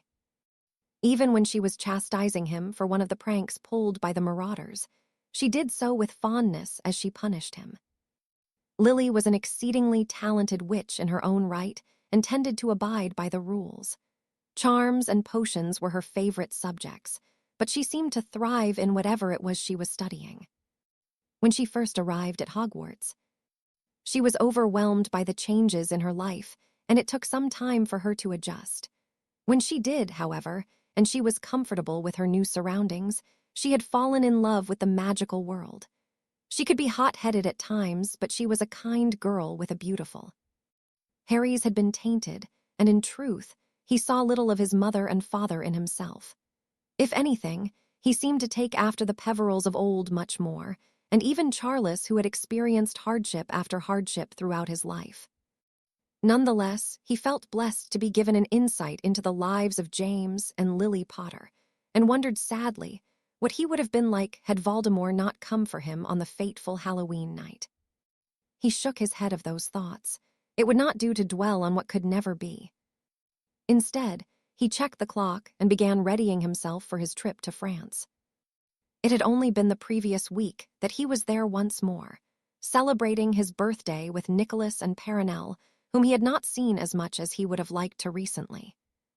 With his plan on the cusp of being put into action, preparing for the upcoming school year, and keeping an eye on the giants who had yet to leave their camp, his time was limited. He managed to continue on with his own training as a priority, and had even met with Daphne a few more times over the intervening weeks. But today, he was to keep the promise he'd made to Gabrielle to allow her to show him around the magical district of Paris. "You'll make a fine Professor, Harry," Nicholas had assured him. "Fucking Nicholas," Harry snorted. Although Dumbledore had been the one to conjure the idea, the alchemist had done nothing to talk him out of it. If anything, Harry suspected the man had all but convinced the headmaster with his input. Shaking his head, he made a futile attempt at tamming his hair in the mirror before gathering his things. Today, he would be in France, but tonight, he would be in the bowels of one of the best protected buildings in Wizarding Britain. And if things took a turn for the worst, he might just find himself either dead or in prison. Neither was a desirable outcome, but with what was at stake, Harry knew there was little choice. The cup could not be left in the vault. Voldemort had already broken into Gringotts once before, and Harry had no doubt the man would do it again if he felt the need to. "Break. My people are ready to move," Greyback informed him, his tone one of finality. "I gave you 6 weeks, and the full moon comes tonight." The Dark Lord nodded. "I am grateful for you waiting. You may proceed as you intend, Fenrir." The werewolf merely grunted, and Lord Voldemort watched him disappear back into the home that had once belonged to his Muggle family. "Are you certain we are ready, my lord?" Barty questioned. "I would not proceed if we were not," the Dark Lord answered simply. "How are your endeavors faring?" Barty shook his head. "It seems we have recruited all those willing to risk it. I expect the numbers will increase once they remember just who you are, my lord." "And your other efforts?" "Nothing, my lord. When he is at Hogwarts, there are none who knows where the boy stays. He is not with the Muggles as Lucius suspected. I think it is likely he has his own home, and there is little hope that it will be found. Potter is not as foolish as his parents to put his safety in the hands of others." "I think you are perhaps correct, Barty," Voldemort mused aloud. "He is a strange boy." "And a dangerous one, my lord," Barty returned. Voldemort hummed. "If he cannot be gotten outside of the castle, then it will have to be done from within. The plan has not changed, old friend. Within the year, Potter will be dead and Dumbledore with him." Barty grinned at the declaration, his faith within his master never having wavered. "What do you need from me, my lord?" "Break." The magical district of Paris was one of her favorite places to go. Ever since her father had taken her to work with him when she had been only 5 years old, Gabrielle had fallen in love with the majesty and quirkiness the French capital had to offer. There were vendors lining the streets, demonstrating and selling their wares, and all manner of food to tempt any appetite. Gabrielle had always been fond of the delicacies here, especially the chocolate. "And that's one of the oldest apothecaries in Europe," she explained to Harry as she pointed towards the little hut. Even now, it remained as it had been built. The roof was thatched with a mixture of fauna, and the rest of the building was made of mud. It was all held together by magic designed to preserve it. "I can smell it from here," Harry chuckled. "It smells like Snape's cupboard." You don't like potions. I do, Harry replied. I'm just not as good with them as I am other things. You prefer something that involves using your wand. I'm better with my wand or at runes. I do well enough with runes. Gabrielle smiled. It had taken weeks for them to meet up as planned, but it had been worth it. Spending time with Harry was easy for her. He was not like everyone else. It didn't bother him that she was a Vila, and he was able to fend off her magic. It certainly helped that she was attracted to him, not that she planned on pushing anything with him.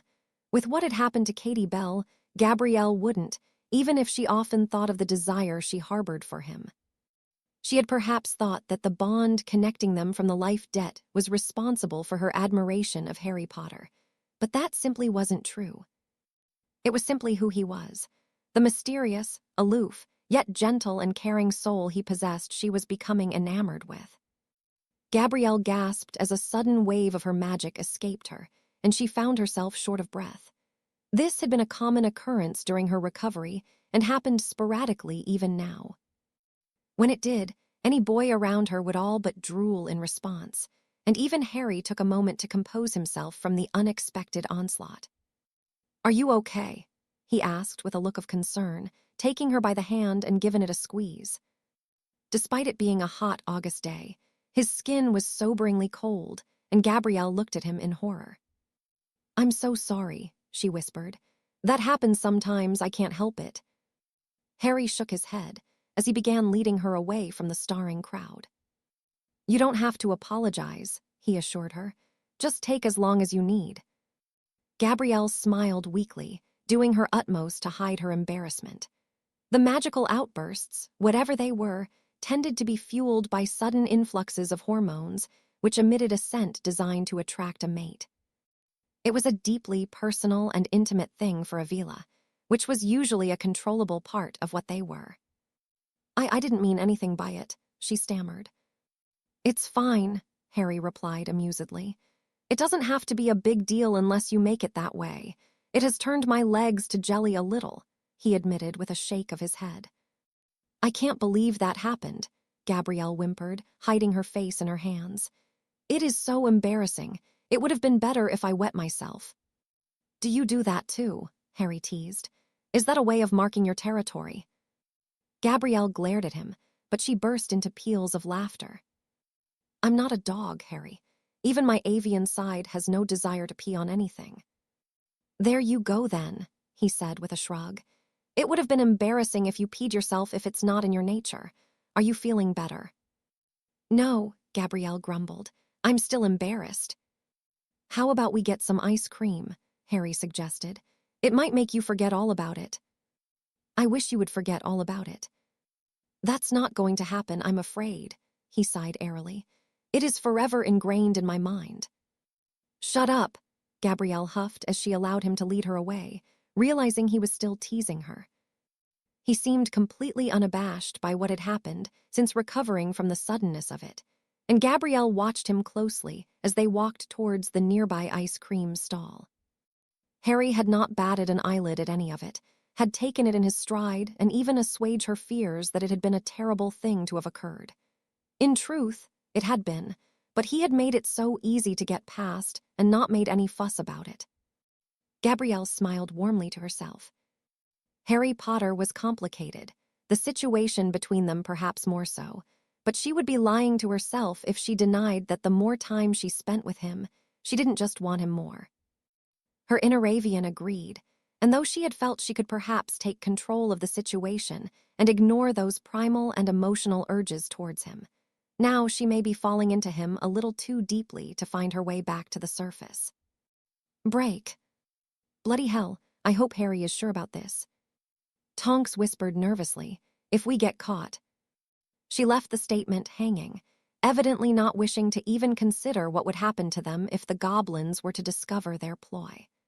The creatures were not known for their mercy, and only rumors of what their justice system entailed reached the ears of witches and wizards by design. Sirius could not help but share his cousin's reservations. As well considered as the plan was, it was not as perfect as Harry made it sound. He'd assured them he would get them out, even if it meant fighting his way through swathes of goblins, but that was not a desirable thought. Nonetheless, Harry would not take such a risk unless it was absolutely necessary. What he could want from Bellatrix's vault seemed inconsequential in comparison to what they were going to undertake, and it certainly wouldn't matter to the goblins. Whether or not it was a singed nut or an entire fortune, they would take the same exception to such a transgression being committed against them.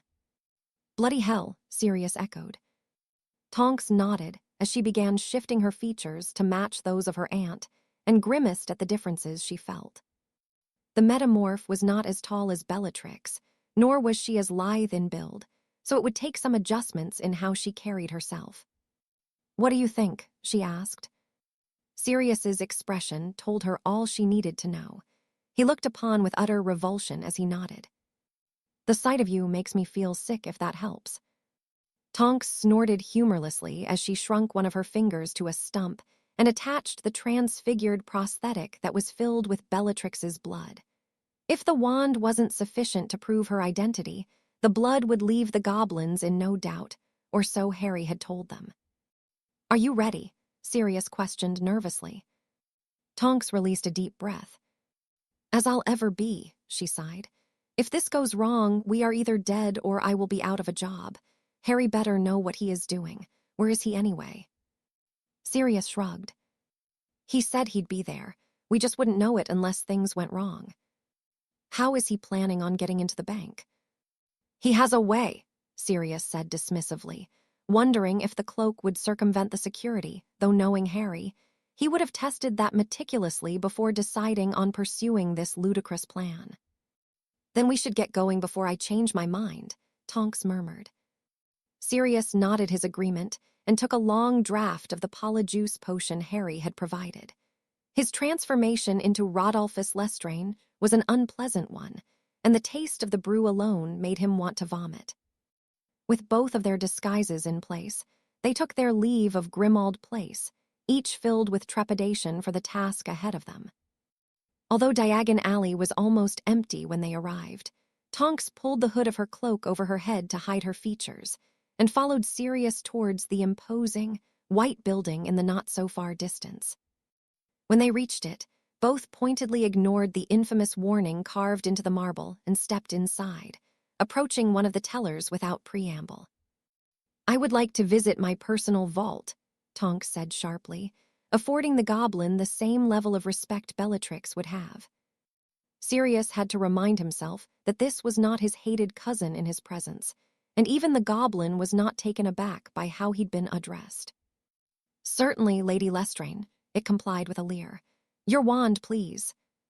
Tonks offered it, and the goblin examined every inch of the length of wood before humming. "That seems to be in order. Now, a sample of your blood, if you don't mind," he requested, offering Tonks a pointed dagger.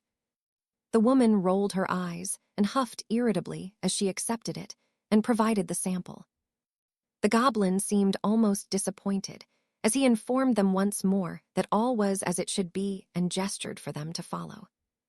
"Not you," Tonks snapped at Sirius. "You have no business in my personal vault. Wait here." Sirius shot her a sour look, and Tonks left him in her wake, scarcely comforted by the fact he would be in the foyer to alert her if something was amiss. From here on out, she would be alone unless Harry truly was waiting for her. As ever, the ride in the cart proved to be an uncomfortable experience, even more so with how much further down she traveled in comparison to where she visited her own vault. Bracing herself as she spotted the waterfall ahead, she focused on maintaining her magic and didn't miss the pointed look the goblin shot her as they passed through. "Given your status amongst your people, I must say I am surprised you ventured here. It is rather risky, Lady Lestrange." "My reasons are my own," Tonks replied dismissively, though she could not ignore the niggling feeling that something would soon go amiss. Thus far, the plan was unfolding too smoothly for her liking. Even after they reached the vault and the door had been opened, she waited to be discovered, only for the goblin to tap his foot impatiently. "Hufflepuff's cup," she announced, pointing to object Harry had conjured a replica of. The goblin bared his teeth and looked almost disappointed once more, as he began seemingly undoing some protective charms that had been cast on the vault. He had wanted her to attempt to get it herself, or he simply assumed she knew she would be unable to without his assistance to avoid whatever security measures had been put in place here. Again, Harry had been right in his assumption that Bellatrix would insist upon every protection around something the Dark Lord had given her. Tonks watched as the goblin scowled when he picked up the cup, his narrowed eyes snapping towards her. "We do not take kindly to guarding such things, Lady Lestrange. I would advise that you do not bring it back within our walls." Tonks scoffed. "You guard whatever you are paid to guard. Do not pretend your morality is being infringed upon, goblin." The creature was furious at being addressed in such a manner, but it said nothing as it ushered her out of the vault and slammed the door shut, handing her the cup as though it was disgusted by its mere presence. She accepted it and shuddered as the vile magic washed over her before climbing back into the cart, hardly believing they seemed to have gotten away with it without a hitch. Her inner celebration was short-lived, however. As the cart ascended, a loud alarm sounded, and they came to a grinding halt on the track. "What is happening?" Tonks demanded to know. The goblin scowled as he listened. "It appears that there is a significant disturbance in Diagon Alley," he muttered. "The bank has gone into lockdown until it passes." "What disturbance?" The goblin leered at her. "I am no seer, Lady Lestrange," he growled. "Perhaps you were not as careful as you thought, and the Aurors have arrived in force." "I was not seen," Tonks muttered, though the nervousness she had felt threatened to spill over. What was happening in the alley? Was the goblin tricking her, because they had somehow been alerted to what she and Sirius were doing? No, it couldn't be. If that was so, she would not be sitting in a cart with one of the goblins. The creature would be attempting to throttle her by now, and as she felt the phoenix pendant she wore around her neck grow warm, she suspected that something truly was amiss outside of the bank. But what? "Break." "Feed away, Fenrir," the Dark Lord instructed. He followed as the mixture of werewolves and Death Eaters spilled out into the neighboring Diagon Alley, and the sweet screams of pain and panic followed quickly. Explosions rent the air as the various shops were targeted, and Lord Voldemort simply watched and waited for whatever response would come. Not that it mattered. In only mere moments, his followers would leave, and the werewolves would vanish into the night to continue feasting as they pleased. They would then be Greyback's problem, and the Dark Lord very much looked forward to the resulting news reports that would follow. With a grin of ecstasy at the cacophony of misery being created by the combined efforts of the werewolves and his Death Eaters, he pointed his wand towards the sky. "Morsmortar." "Break." Sirius was startled by the ground trembling beneath his feet, and the goblins within the bank immediately sprang into action. The 2 guards stationed outside rushed into the foyer and began barking instructions gobbledygook, closing the front doors as an alarm began blaring throughout the bank. "What's happening?" Sirius asked one of the tellers as they rushed by. "Werewolves," the goblin growled. "No one is to leave until we give the all clear," he announced to the few panicking patrons. Sirius groaned. If werewolves were attacking the alley, that could only mean one thing. Voldemort had sent them. "Harry," he whispered worriedly, wondering if the boy was aware of what was happening outside. "Break." With each passing moment, Tonks' concern only grew, as seemingly did that of her goblin companion.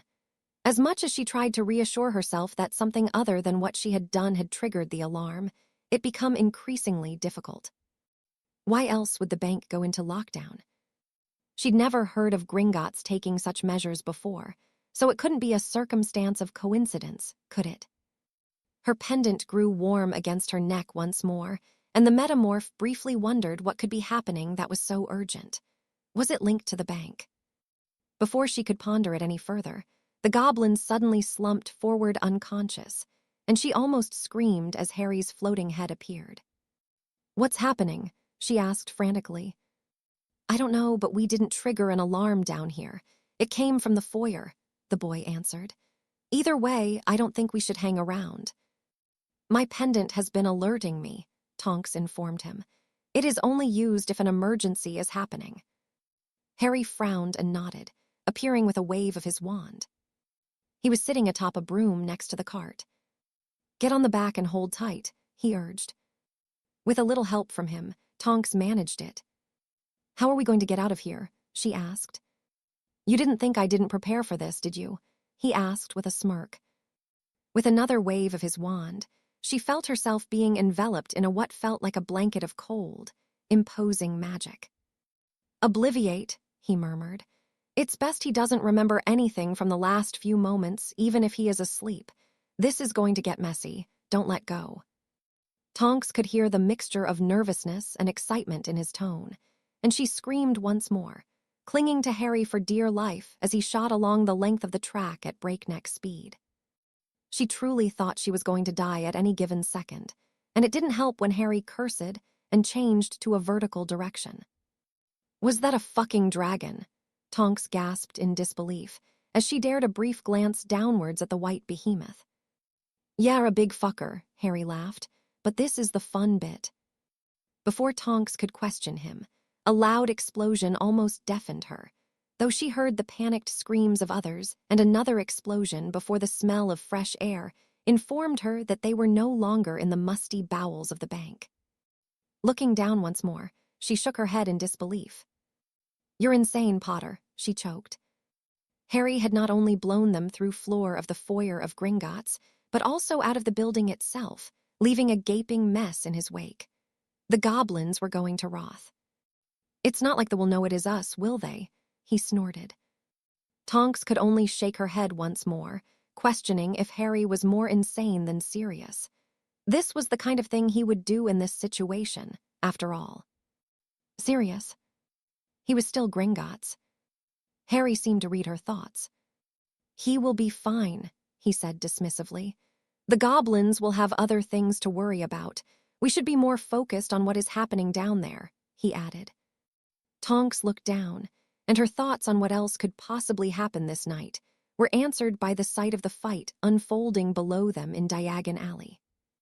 From here, she could see dozens of dark robes figures, the red of her colleagues, and a myriad of others in what could only be described frantic melee. Are you any good on a broom? Harry asked. I can fly well enough, Tonks answered worriedly. Why? She feared the impending answer.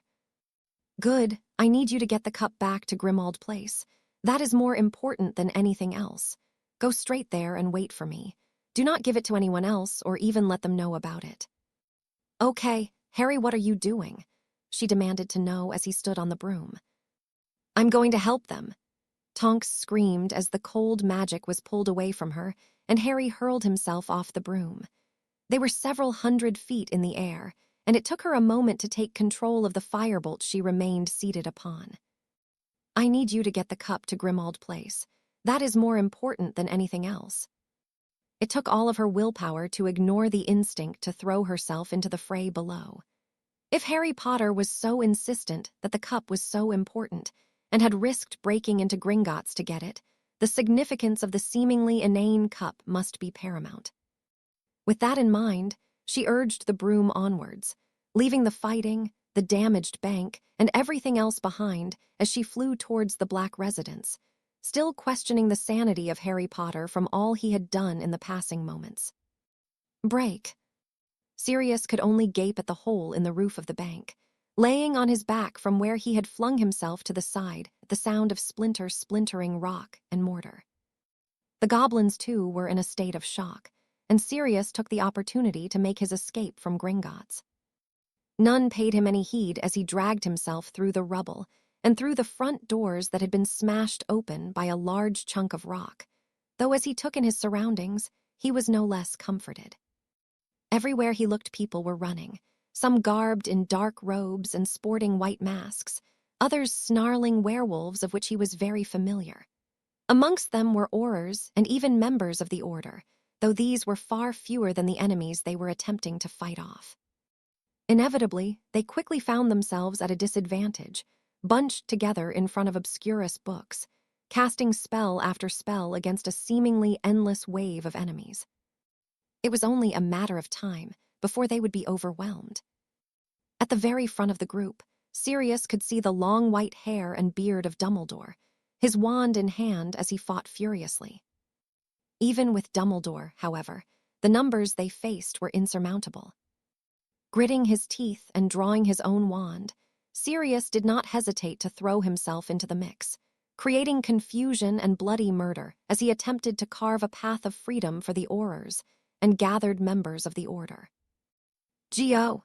he roared, shuddering as a wave of unpleasant coldness washed over him. Even the werewolves were unsettled by the sudden presence and howled warily. Sirius looked up with trepidation, expecting to see a swarm of Dementors fall upon them all, and he frowned at the clear sky.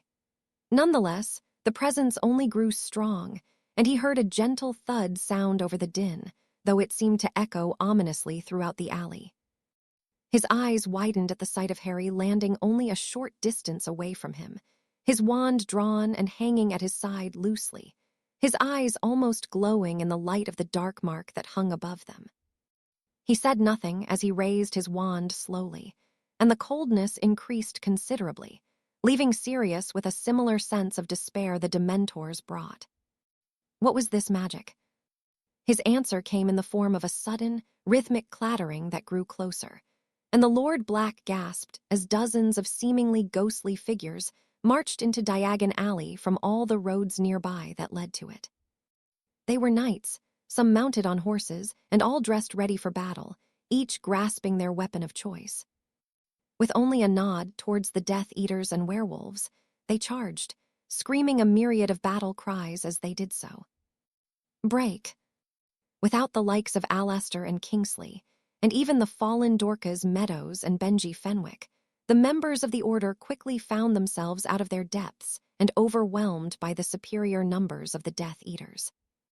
Few amongst them had any real fighting experience, and even with the support of the modest group of Aurors that had arrived, they were cornered and were all but fighting for survival. For Albus, it demonstrated that he simply no longer had those experienced in such things at his disposal, and though he had talented witches and wizards in his ranks, they were not warriors. The Order of the Phoenix were simply now useful for information gathering and spying with little combat capabilities. The only saving grace was that Tom had now declared himself publicly, and that when this skirmish was over, the Ministry would no longer be able to deny what had been happening under their noses for more than a year now. Still, Albus had his doubts of Fudge's acceptance. The man would likely try to make excuse after excuse to dismiss what was happening here, despite how Diagon Alley had been sacked.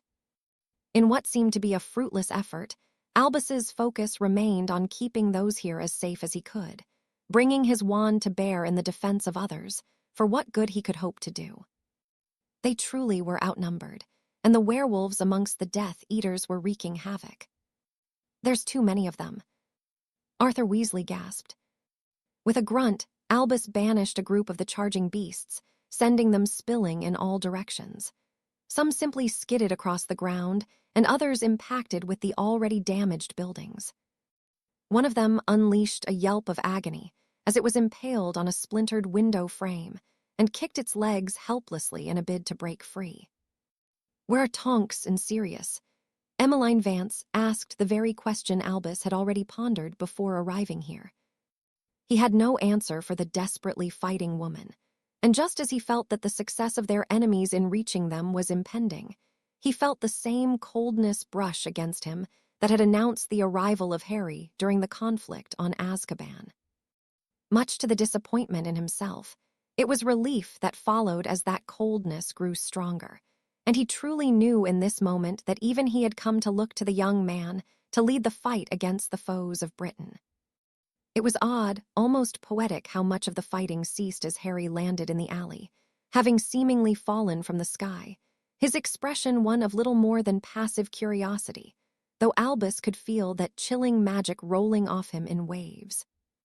With merely a gesture of his wand, the sound of rattling armor filled the air, and in a matter of seconds, the attackers found themselves set upon by what Albus could only describe as an army of old.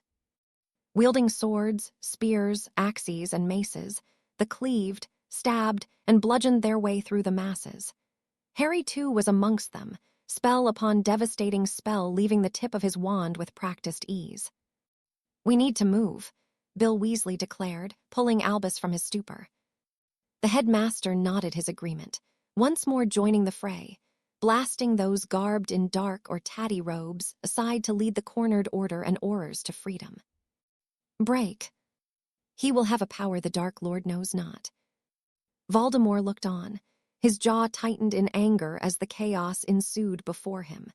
He had perhaps convinced himself that Potter's appearance on Azkaban had been something of a fluke, and the boy had merely managed to take advantage of an already volatile situation, turning it in his favor. As the Dark Lord once more felt that ominous and unsettling magic permeate around him, however, he was no longer so convinced. Whatever power Potter possessed was quite disconcerting, and he wielded it well for one so young. For the first time in many years, an unease crept into his very core, one that planted a single seed of doubt somewhere inside him that he simply could not allow to grow. Not an easy feat, and only made more difficult as the ranks of werewolves scattered in the night at the sight of the enormous white dragon sitting atop Gringotts that had unleashed a roar to announce its presence. Where had such a beast come from? He'd heard the same rumors that circulated around the wizarding population of the goblins using them, but they'd never been fully substantiated. It was enough to give his followers pause, and evidently they decided against remaining here. Those that had portkeys activated them, and the others made a hasty retreat, disappearing into the shadows where they could simply divest themselves of their garb. The Dark Lord growled, though he knew not all was lost.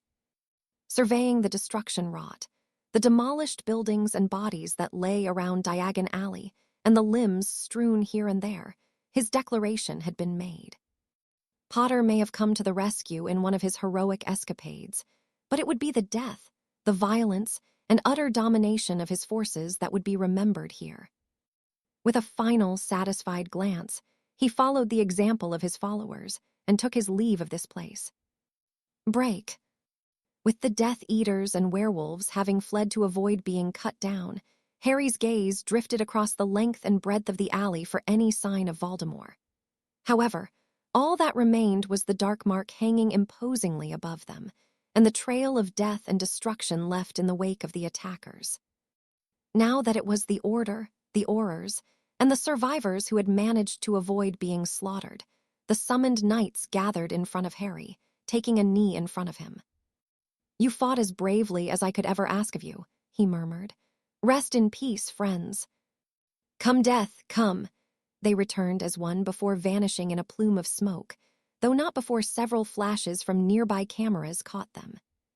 Harry cursed under his breath and realized that all eyes were on him, even those of the arriving Aurors escorted by Rufus Scrimgeour, who was in a state of shock at the scene before him.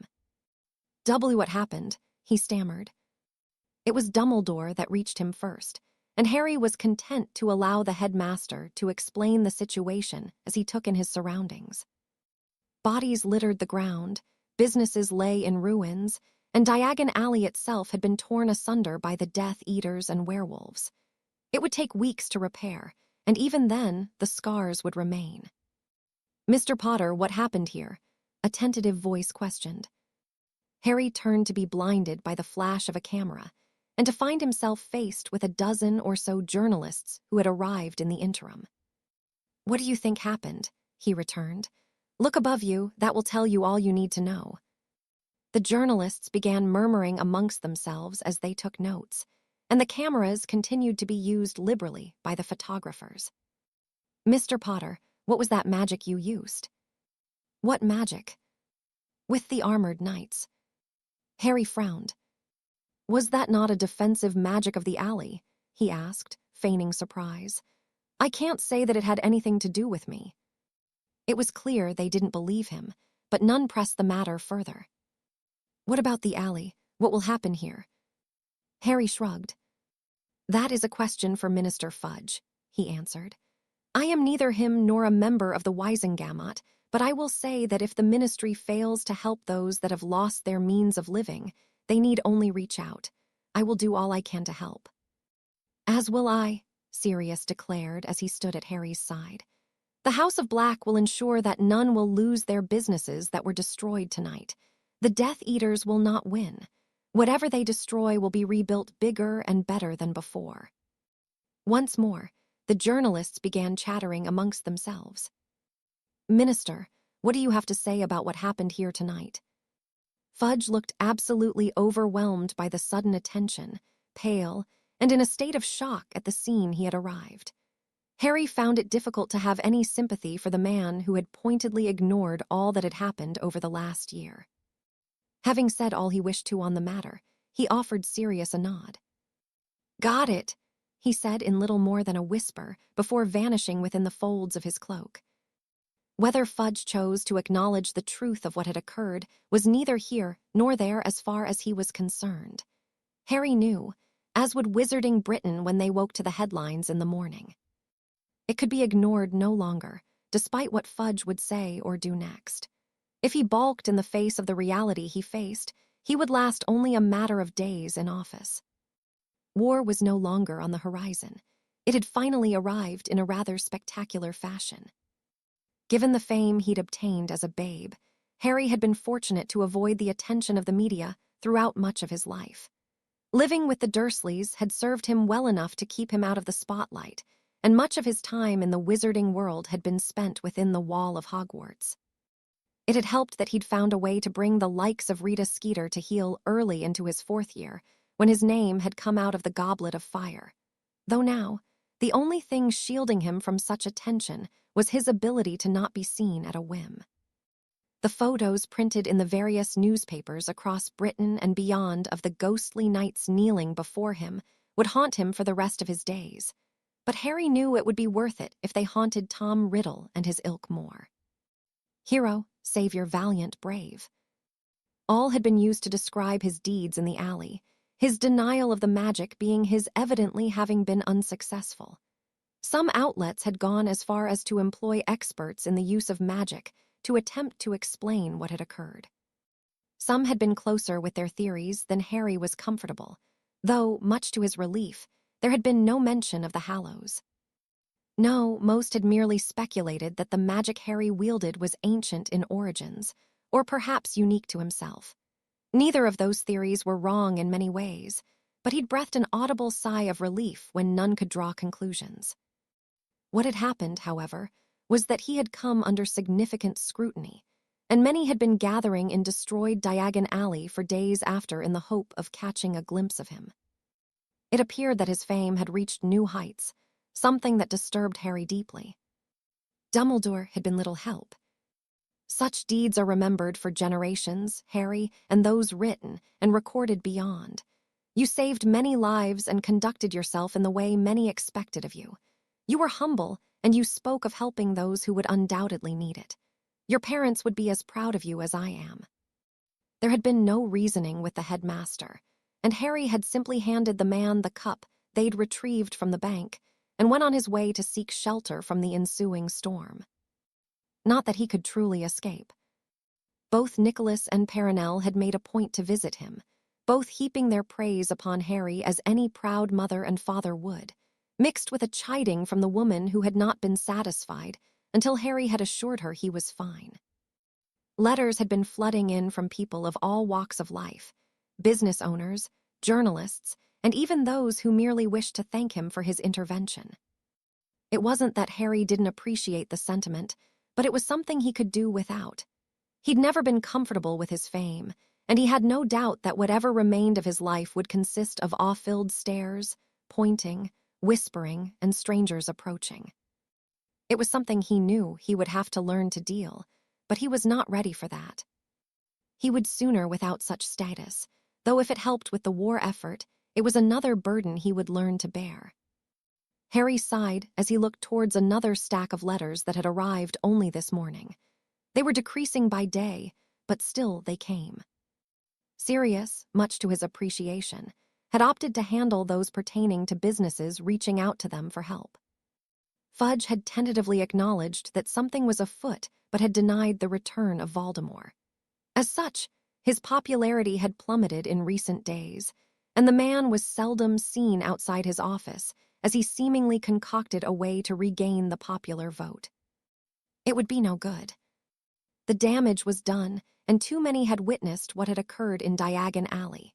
If Wizarding Britain had not been convinced of Tom's resurgence before, they certainly were now, and Fudge had squandered his one chance to redeem himself.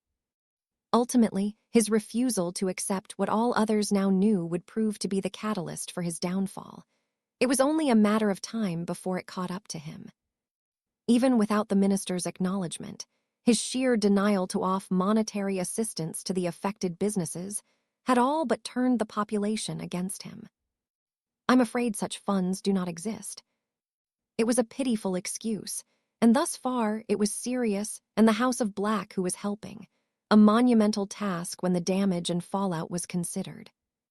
In a bid to not be outdone, however, other prominent lords and ladies were coming forward to offer their own assistance, and Sirius had been attending several meetings the past few days at Gringotts, spearheading what would likely become a combined effort.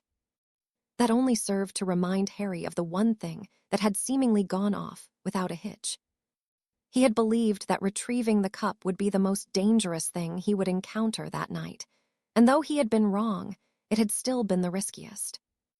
However, the goblins evidently remained clueless as to what had occurred, and had simply attributed the damage in the bank to Bellatrix escaping to assist her master. Nonetheless, they were furious. They had lost a dragon, and the Gringotts had been closed for several days whilst the goblins completed repairs and carried out their own investigation, of which nothing was mentioned publicly. Harry had returned since, and though the guard had been increased significantly, and the expressions of the creatures were somehow less pleasant, he knew they had somehow gotten away with it. Inadvertently, Tom's timing to carry out the attack may have been a factor in that, which only made it a more satisfying accomplishment for Harry. Still, it was not a venture he ever wished to undertake again. Once in a lifetime was more than enough for him. Checking the clock, he realized he still had time before he was set to meet Isabella. The girl had written to him only a few days prior, desperate to speak with him in person at a time and place of his convenience, though away from prying eyes and ears. What she had to say, Harry didn't know, but she'd assured him it was of the utmost importance to both of them. He'd opted to do so before boarding the Hogwarts Express, meaning that much of Wizarding Britain, well, the more prominent ones would be distracted with their children returning to school, giving Isabella a window to escape her home for a while unnoticed. Nonetheless, Harry would be careful.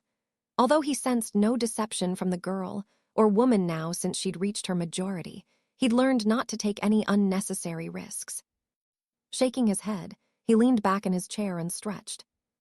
As ever, he'd risen long before the sun to train, finish his packing, and reread the considerably thicker letter he'd received from the school this year, which contained his short book list, his teaching itinerary, and the additional responsibility of being the Gryffindor Quidditch captain. Harry knew that the position was an honor, and he felt such being given it, but he could not help but lament on how different it would be this year. Without the twins, Angelina and Alicia, Quidditch would not be the same, and the task in filling those slots would be a feat in itself. Not that he would shy away from it. James Potter and many others Harry had come to respect had held the position, and he intended to do it justice, despite the differences it would bring. He'd been proud of both Angelina and Alicia for having been given spots on the reserve team of the Holyhead Harpies, both having written to break the news to him. Fred and George, as expected, had turned down the offered positions with the Falmouth Falcons in favor of opening their shop. They had done so only the previous week to a roaring success, being only temporarily set back by what had occurred in Diagon Alley. It brought a smile to Harry's lips. He had grown fond of Fred and George over the years. They were pranksters and mischief-makers, but undoubtedly some of the kindest people he'd met, and he could truly think of nothing more worthwhile to have done with the winnings from the tournament. Katie would certainly have approved of his decision to help them. Shaking his head as he realized what little time he had remaining had ebbed away, he activated the additional protections he'd included around his home before taking his leave, wrapping his cloak around himself and apparating to a carefully selected spot in Muggle London, away from King's Cross Station. A pale and restless Isabella was already waiting for him, packing back and forth in front of the Horniman Museum, where no self-respecting Death Eater would be found. As far as London went, Forest Hill was something of a quieter area comprised of mostly small businesses, bars, and restaurants. Dudley had come here on a school trip once and had bemoaned how boring it was. For Dudley, boring had always meant too quiet. Perfect for a clandestine meeting. To the gardens, Harry murmured, jolting Isabella from her thoughts. He'd arrived the day before to prepare an area they could talk without being disturbed. A few Muggle-repelling and obscuring charms would be sufficient, and the part of the gardens he'd chosen gave him an excellent vantage point to watch for any potential threats. Judging by the relief etched into the girl's features, however, Harry suspected the measures would be unneeded. Isabella was close to tears. Her blue-gray eyes brimmed with them as she offered him a watery smile. "Thank you for coming," she offered sincerely. "I'm sorry I didn't know what was going to happen in Diagon Alley. I didn't know until my father returned. He was furious and scared." "I can't say I feel any sympathy for him." "I don't either," Isabella assured him. "I worry for my mother, Harry, and Theo." She choked as she spoke the name of her younger brother. "Theo." Isabella nodded. "I need to tell you something, and I need you to help me, Harry. Please, I wouldn't ask, but he's my brother. He's not like my father." Harry frowned and gestured for the girl to continue, his eyes narrowing in irritation as she spoke. "Break." He walked with purpose through the carriages of the old steam train, standing tall, proudly as he peered into each compartment, sneering at the various occupants. They were beneath him, all of them. "I have a task for you, Draco, one of such importance that I would only trust one with the name Malfoy complete successfully. Are you ready?" The corner of his lips quirked as he spotted Nott, pale and unsettled. The boy would have to get a grip on himself if he was to assist him ably. Draco would not fail because Theo proved to be a weak link in his endeavors. "Nott," he greeted the boy as he entered the compartment, closing the door behind. Theo merely nodded in response, swallowing deeply. "I'll assume you already know what we are to do." Nott nodded once more. "Good," Draco declared. "I don't like it," Nott murmured. "We are going to be killed, and if you think he gives a shit, you're deluded." Draco narrowed his eyes at his fellow Slytherin. "We are not going to die, Theo," Draco said dismissively. Nott scoffed. "You saw what he did in Diagon Alley. Do you really think you stand a chance?" "I'm not suggesting we have to fight him," Draco sighed as he leaned back in his chair. "Potter can be tricked." Theo's eyebrows rose in disbelief. "Besides, what choice do we have? You cannot refuse the Dark Lord." "Great," Theo grumbled. "Either Potter will kill us or him. That's not even including Dumbledore. At least with him, he probably won't kill us, but we'd end up in Azkaban or wherever criminals go now for the rest of our lives." Draco chuckled as he shook his head. "Not if we're careful. We're Slytherins, not. We use our cunning to do what needs to be done. When it's over, we will be rewarded above all overs," Draco said, echoing the words the Dark Lord had spoken to him. Theo was not assuaged, and Draco huffed irritably as he stood. "Don't fuck this up, Nott. Don't do anything stupid and we will be fine. We will be careful and we will succeed. We have the entire school year to find a way, and between us, we will manage it." Theo remained unconvinced, and Draco shook his head before taking his leave of the compartment. Nott was a coward with absolutely no ambition. How he'd ever been placed in Slytherin, Draco didn't know. However, even if he had to pursue the plan on his own, he would, and all the plaudits for his success would his. After what Potter had done to him a year ago to the day in front of Greengrass, the time was ripe to get his revenge. Draco had been humiliated by Harry Potter, but it would be him who got the last laugh. He could see it clearly in his mind. Potter's broken body before the Dark Lord, his voice weak as he pleaded for a mercy that would not be granted. It brought a longing smile to Draco's lips, and he wet them with his tongue in anticipation. It would be a good year indeed. Break. She peered out of the window, her gaze sweeping across the breadth of the platform. Amongst the students and parents bidding their final farewells were several journalists, all undoubtedly waiting for the arrival of one person. He's not stupid. He's not just going to waltz on there like the second coming of Merlin, Tracy said amusedly. Who? Daphne questioned nonchalantly. Tracy rolled her eyes at her. The person they're looking for just as much as you are. I'm not looking for anyone, Daphne denied. Tracy offered her a pointed look, and Daphne leaned back in her chair, folding her hands into her lap. It's killing you that you're having to look away, Tracy snorted. Daphne's nostrils flared at her friend, and the girl held her hands up placatingly. Have you heard from him?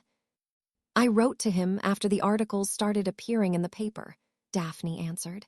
He said he's keeping his head down until all this blows over. Like that's going to happen, Tracy snorted. The more he hides from it, the worse it will be. Daphne nodded her agreement. What do you think it was he did? Tracy asked curiously. I don't know.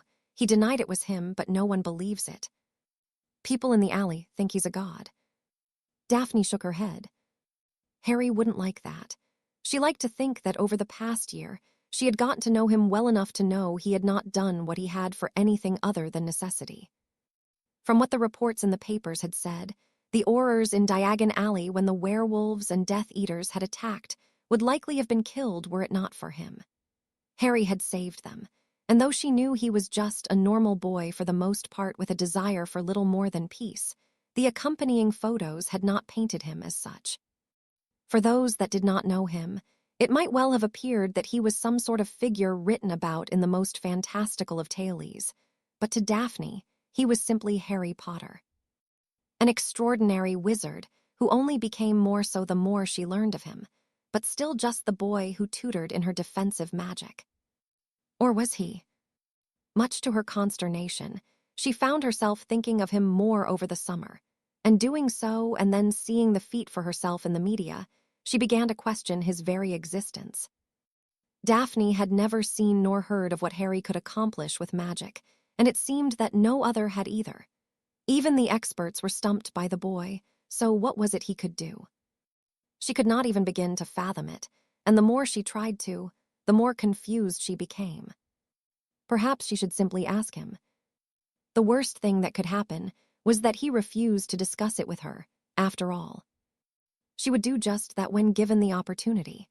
It was to that thought that she evidently fell asleep, rocked gently by the train barreling northwards.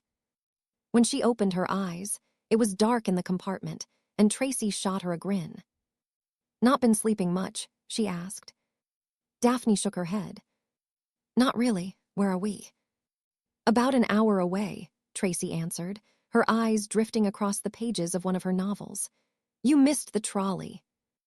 Daphne groaned as she stretched before changing into her school uniform, her mind drifting once more to the enigma that was Harry Potter. Do you think he will even come back to school? Tracy questioned. Who? Her friend tutted irritably. Potter. Daphne frowned at the thought and ignored the jab of something unpleasant she felt in her stomach. Why wouldn't he? Because he has other things to focus on, Tracy replied with a shrug. It just seems pointless him being there really, don't you think? He still has to do his newts. Would you really care about them if you were him? Daphne swallowed at the thought. If she was Harry, she probably wouldn't be thinking of Hogwarts as a priority. That thought remained with her as the train pulled into Hogsmeade Station soon after, and the two of them made their way towards the carriages that would take them to Hogwarts. He's not with Granger and Weasley, Tracy murmured, nodding towards the two Gryffindors who were looking around expectantly. So, Harry had not been on the train with them. Daphne worried her lower lip as Tracy closed to the door to the carriage. If he hadn't been on the train. No, surely he would have mentioned that he was not returning in his response to her. He wouldn't leave without saying goodbye at the very least. Daphne didn't know why it was bothering her so much that he might have done just that. Had he thought so little of their time together? She frowned thoughtfully. Why would he think any more of it than what it had been? The more pressing question, however, was why did she? Daphne could not deny that she looked forward to her tutoring sessions.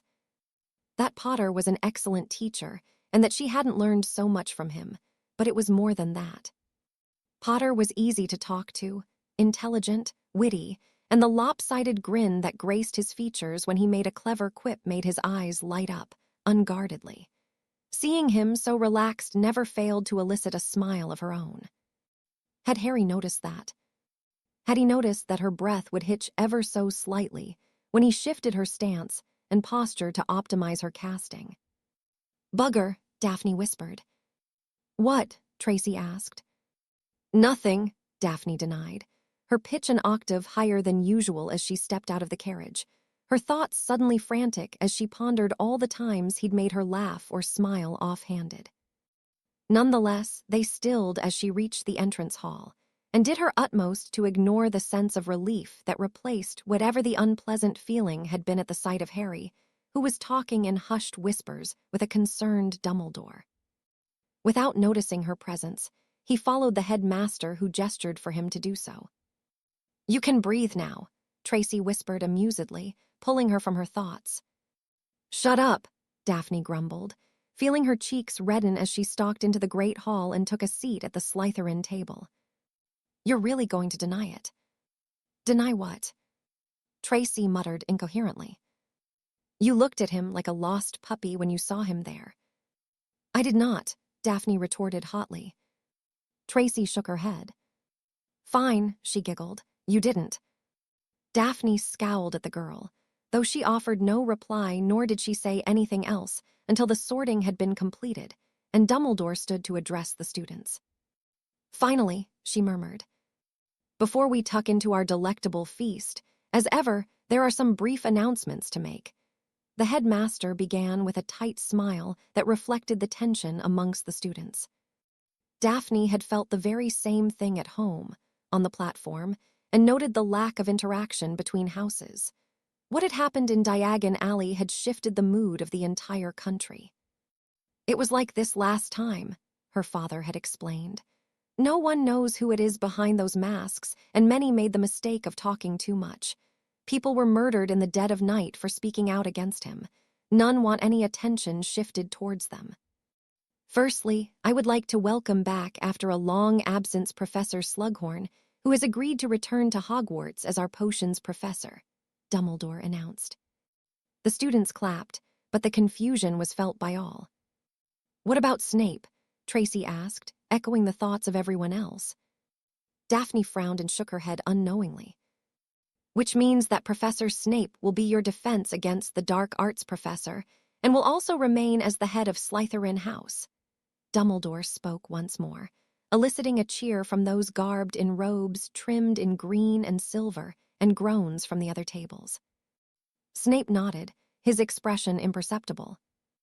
"Professor Snape has agreed to teach from 3rd through 7th year, which means another appointment has been made to teach the 1st and 2nd year students," Dumbledore called over the din. "I am delighted to announce that position has been accepted by our very own Harry Potter." The silence that followed the statement was deafening, but much less so than the cacophony of cheers that erupted once the words had sunk in. Dumbledore beamed as Harry stood at the Gryffindor table, and then held his hands up for silence. "I am sure there are few who could disagree that Mr. Potter has proven his ability and experience in the subject. For those that are concerned, I can assure you that Mr. Potter has obtained the relevant newts to be afforded his position, and Professor Potter has agreed to continue with the Defense Club, which was a resounding success last year."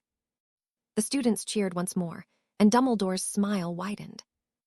"Now, let us indulge," the headmaster announced before taking his seat. Daphne scarcely noticed the food appearing on the table, and looked at her fellow Slytherins, where many sour expressions could be seen. "He already got his newts," Tracy whispered. Daphne shrugged, not knowing what to say on the matter, though one of her housemates were not being so reticent. "Potter as a professor," Draco scoffed. Those around the blonde ignored him, and even Crabbe and Goyle had the sense to say nothing on the matter. They had all seen the articles, were not foolish enough to provoke Harry. If Draco had not learned his lesson from the year prior, that would be on him. Daphne suspected Potter would not be so lenient on him again. She chanced another glance at the Gryffindor table to see Harry looking past her to where Draco was holding his one-sided court. Could he hear Malfoy's disparaging remarks from where he was sitting? It wouldn't surprise Daphne, though Harry was pensive, almost as though he was already deciding what to do with the boy. Had something happened already? Daphne didn't know, but Draco should certainly watch himself.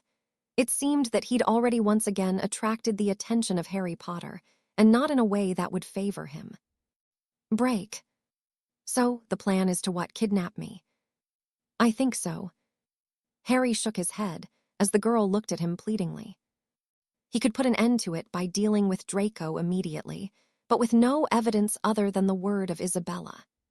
Doing so would put her and her family in danger, and despite the anger coursing through his veins at the temerity of what was planned, he couldn't do that to her. Theo doesn't want to do it, she murmured. I heard him arguing with my father. He doesn't want to follow the Dark Lord. But he will do as he's told. Because he's scared. He's scared of my father. He's a monster, Harry. She wiped the tears her cheek and took a deep breath to calm herself. My mother is terrified of him. We all are. Harry frowned. He's one of the first on my list, he admitted. He tried to kill me. I know, Isabella choked. But if I had to choose between saving my brother or my father, it would be Theo every time. Harry nodded as he stood. That's all you needed to say. What are you going to do? Isabella asked worriedly, taking hold of his forearm. I don't know, he sighed.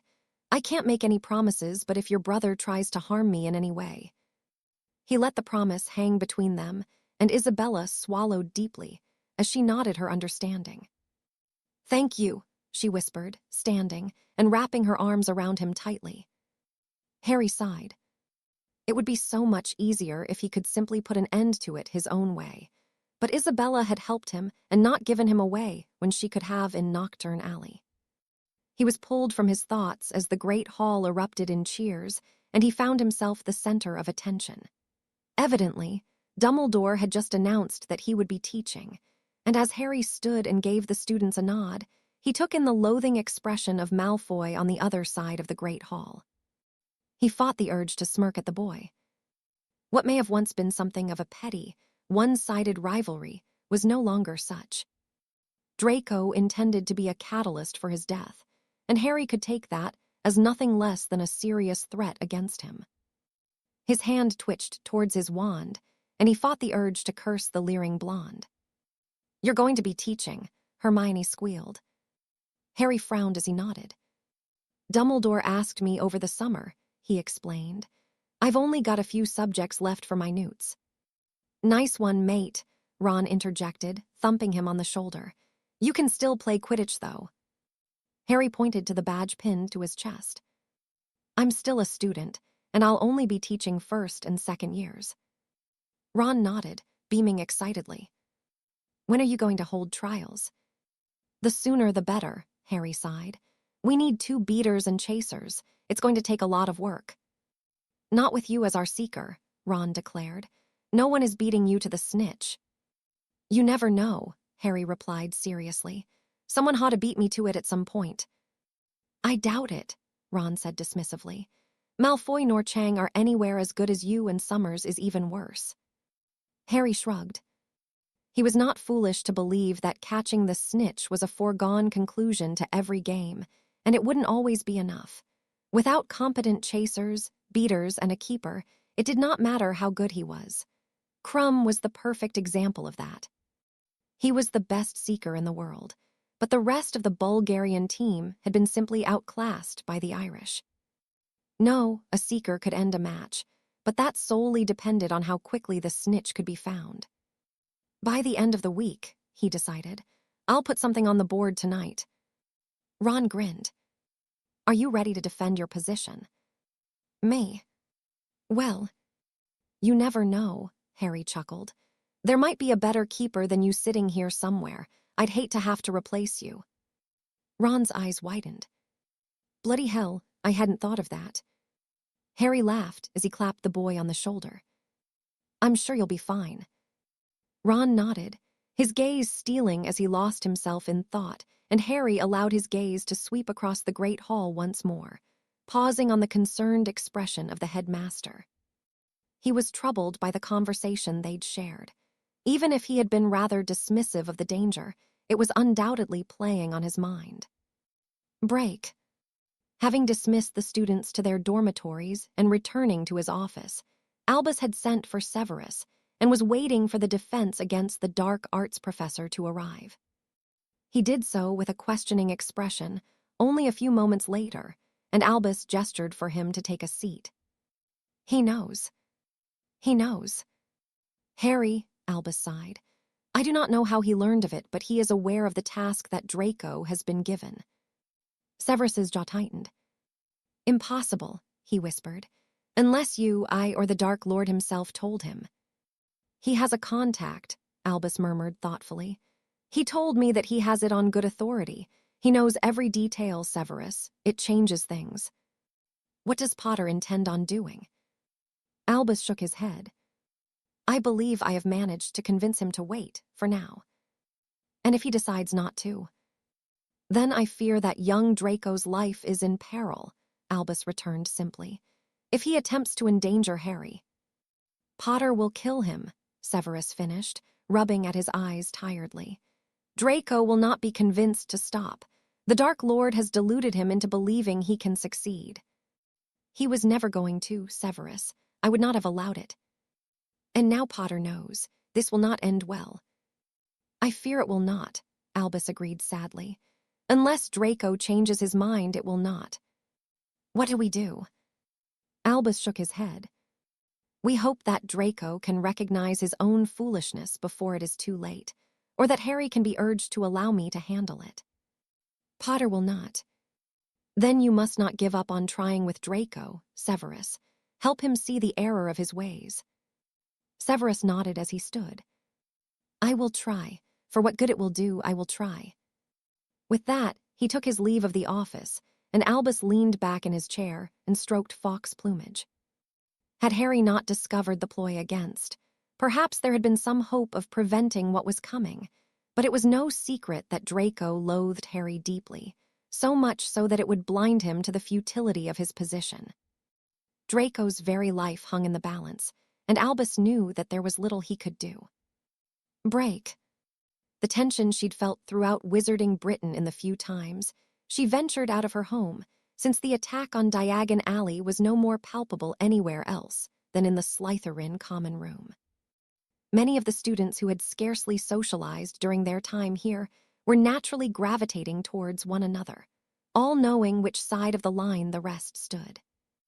Malfoy and his ilk occupied one side of the room, and those who either wished to remain neutral or against supporting the Dark Lord on the other. Draco eyed them with disgust, but he would do little more. There was those amongst them he dare not attempt to bully, and in an unspoken agreement, it was likely they would be looking out for the rest. Two factions in such an enclosed space would be toxic at best, and outright volatile at worst.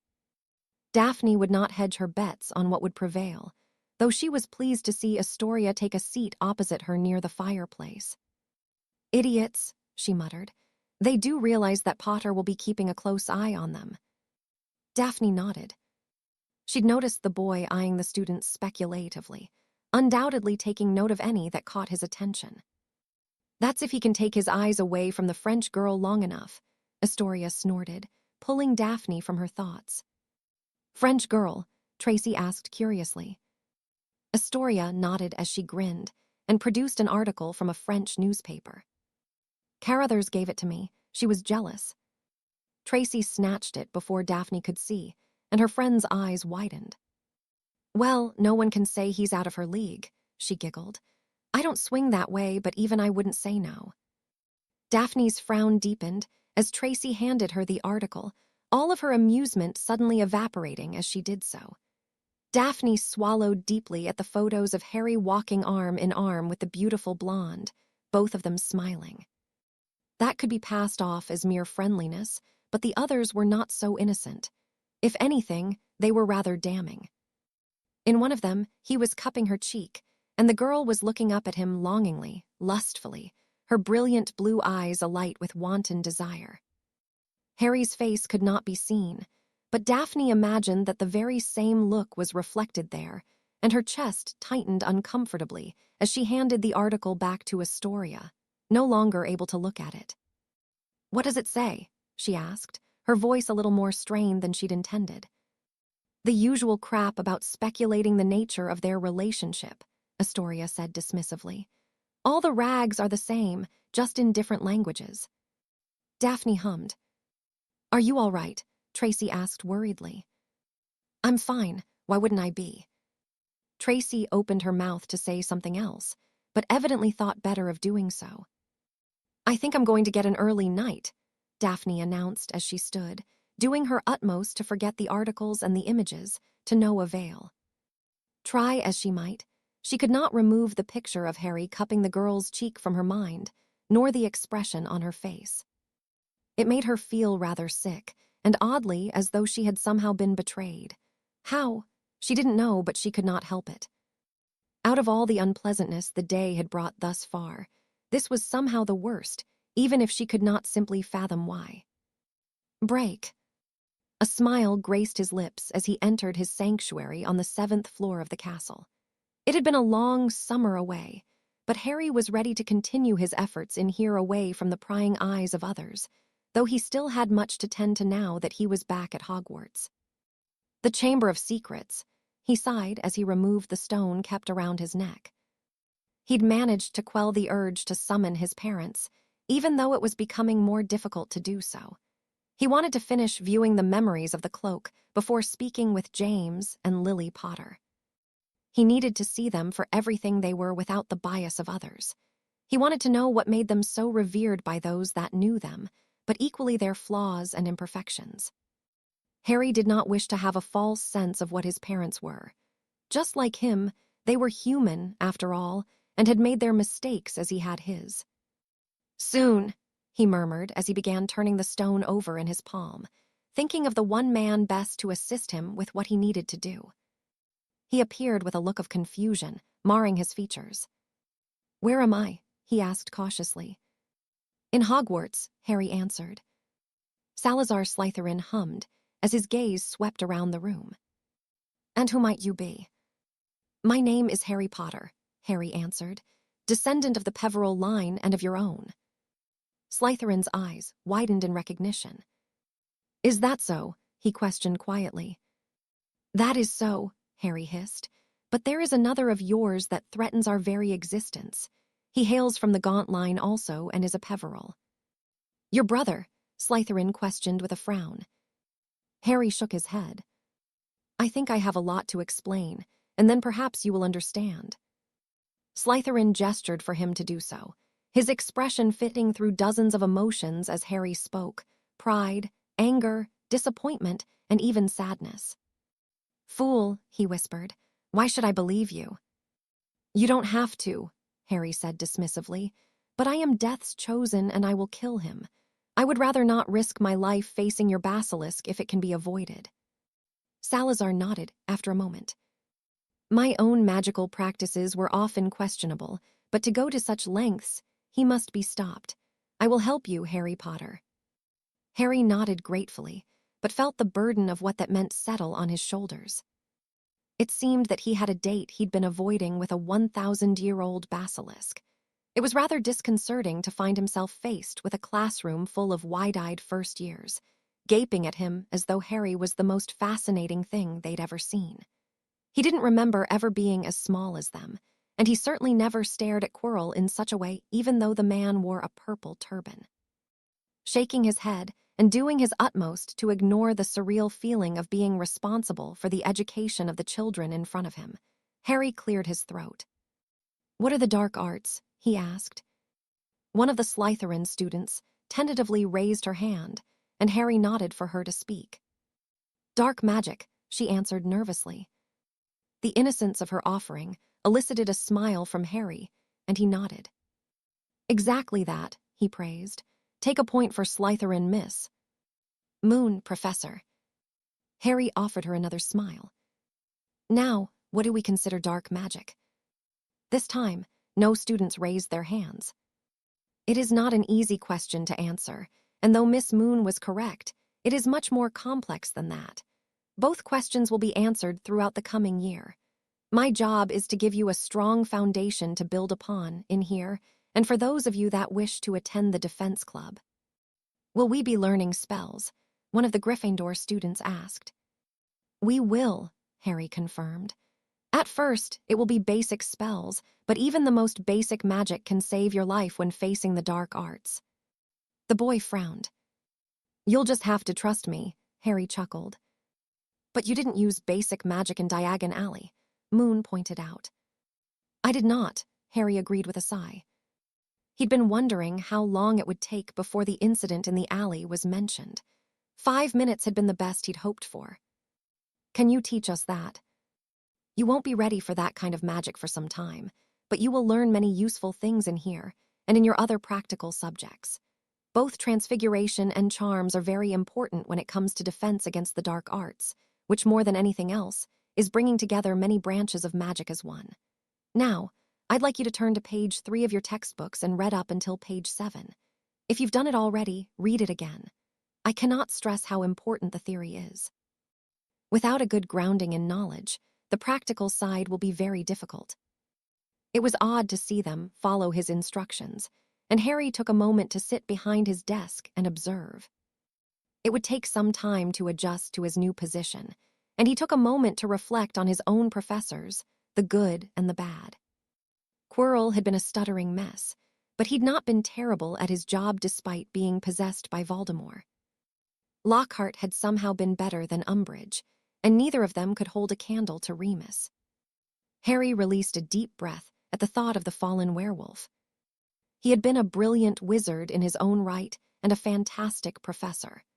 Harry and the rest of the students had learned much from him, and there hadn't been a single question Harry had posed to the man he couldn't answer. Inevitably, his mind drifted to his 4th year. Crouch posing as Alistair Moody. Objectively, Crouch had probably been the most effective professor, though it was with reluctance that Harry would admit such a thing. He despised the man with a burning passion, almost as much as he did Voldemort, and he intended to keep his word. When he found the opportunity he sought, Crouch's death would be vicious, and his final moments filled with nothing but misery and suffering. Nevertheless, Harry had learned much from him that he couldn't deny. Are you finished? He asked as he stood a few moments later. The students nodded, and he offered them a smile. Good. I would like you to summarize what you've read in just a few sentences, and then we are going to learn a most useful spell. They began whispering excitedly amongst themselves, keenly removing their quills, and beginning the more mundane task, the prospect of learning something practical motivating them. Harry nodded approvingly and began circulating around the students, offering pointers here and there for those that were stuck. What about this, Professor? Moon asked, catching his attention. Harry approached and took up her piece of parchment, nodding to the girl.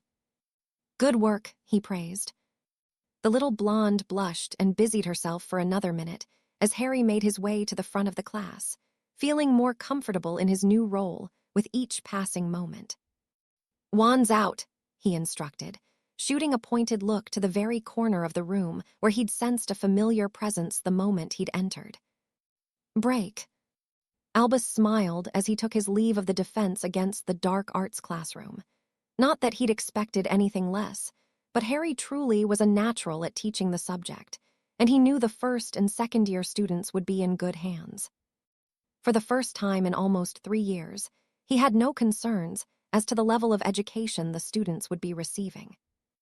With Severus teaching the older students, and Horace having been convinced to return to the castle, all was well with the school. Thoughts of the potions Professor did, however, cause his brow to crease in a frown. Horace had not been pleased to see him at first, and the man was being especially guarded, or perhaps obtuse around him. Albus had no doubt that he knew something, even if he was unaware of the significance of it. How he would get Horace to talk was another matter entirely, but one he would need to broach. The sooner, the better. He'd once been close to Tom Riddle, close enough that the Dark Lord would have considered him a confidant in his formative years. Yes, if anyone knew anything about a young Voldemort's ambitions, it would be Horace Slughorn. Extracting information from him would not be easy, and Albus was rather it was done in a mutually agreeable way. He could likely overpower Horace and force what he needed from him, but that would not do. No. Horace was a sentimental man if nothing else, and though he was reluctant to ask for Harry's assistance once more, it could prove to be inevitable. Lily Potter had been one of Horace's favorites throughout his first and lengthy stint at Hogwarts. So much so, he'd tendered his resignation upon hearing what had happened to her. It was only the mention of Harry being a student that had finally convinced him to return, so it only grew more likely that Albus would find himself relying on the boy to obtain what they needed.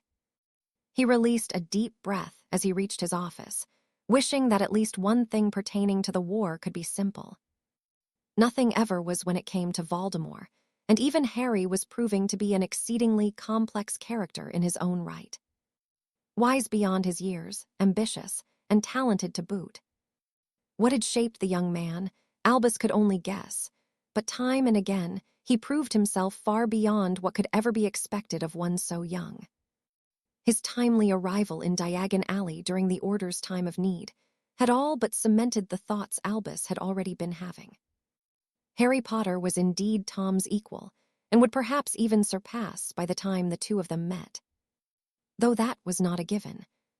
Tom Riddle had done things that no other could even conceive, had carved an unforgivable path, and delved into magics that ought not to be explored. Nonetheless, there was no denying that Harry possessed his own talents, magic that none had been able to understand, despite their best efforts. Albus had his own thoughts on tea, his own inklings, and it all stemmed from the boy's heritage. Peveril. Harry possessed the cloak and the stone, the latter of which he strongly suspected being responsible for the ghostly figures he often employed.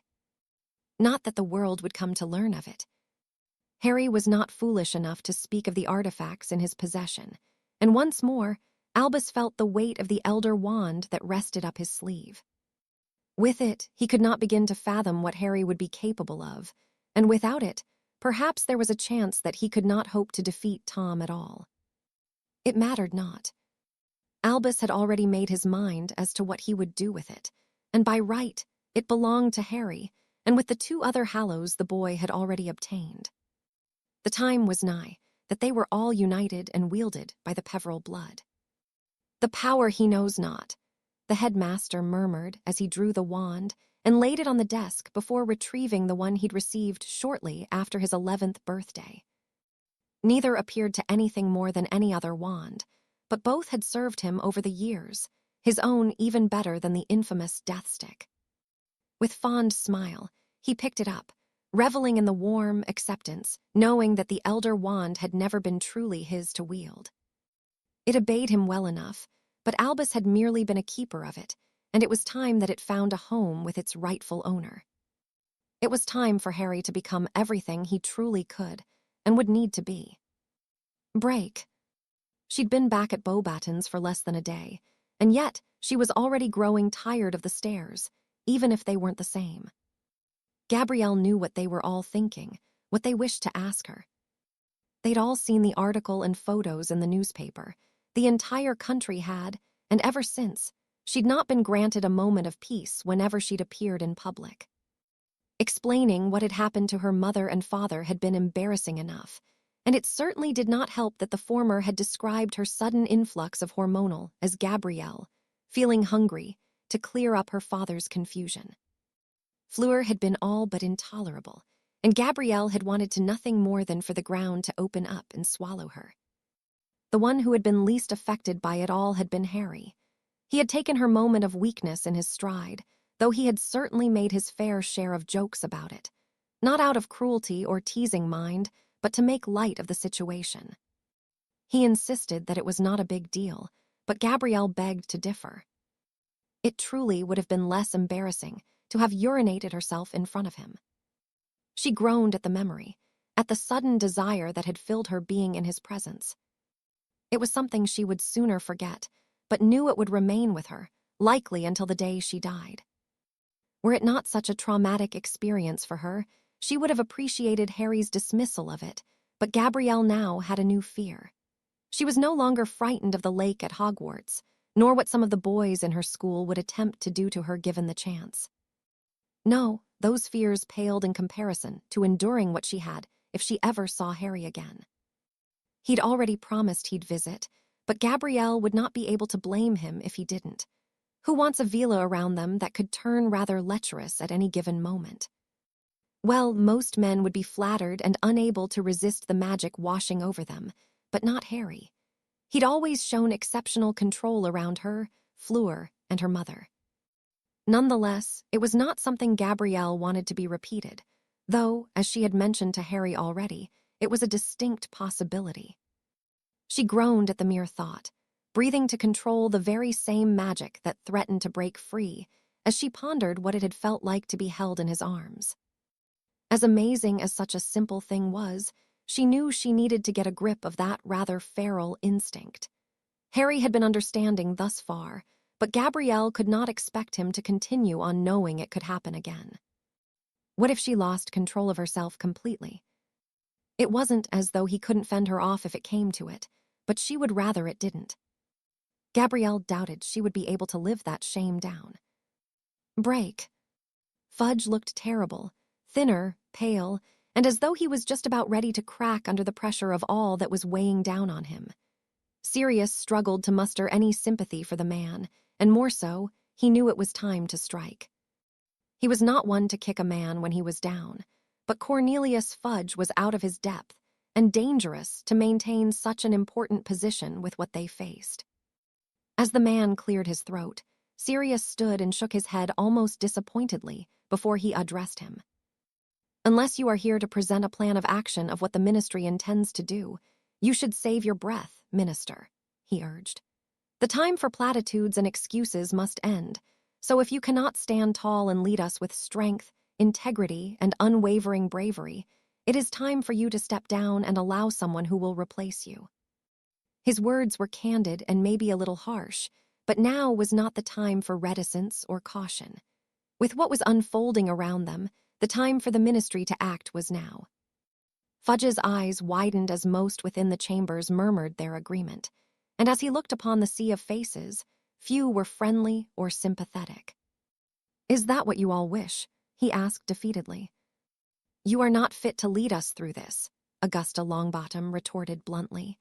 "You have hidden and denied what we have known for some time now, Cornelius. If you were able to face him, you would have heeded the warnings months ago." There was no witty reply from the minister, nor any harsh reprimand or bravado. Instead, he simply nodded. "Very well," he sighed, almost relieved.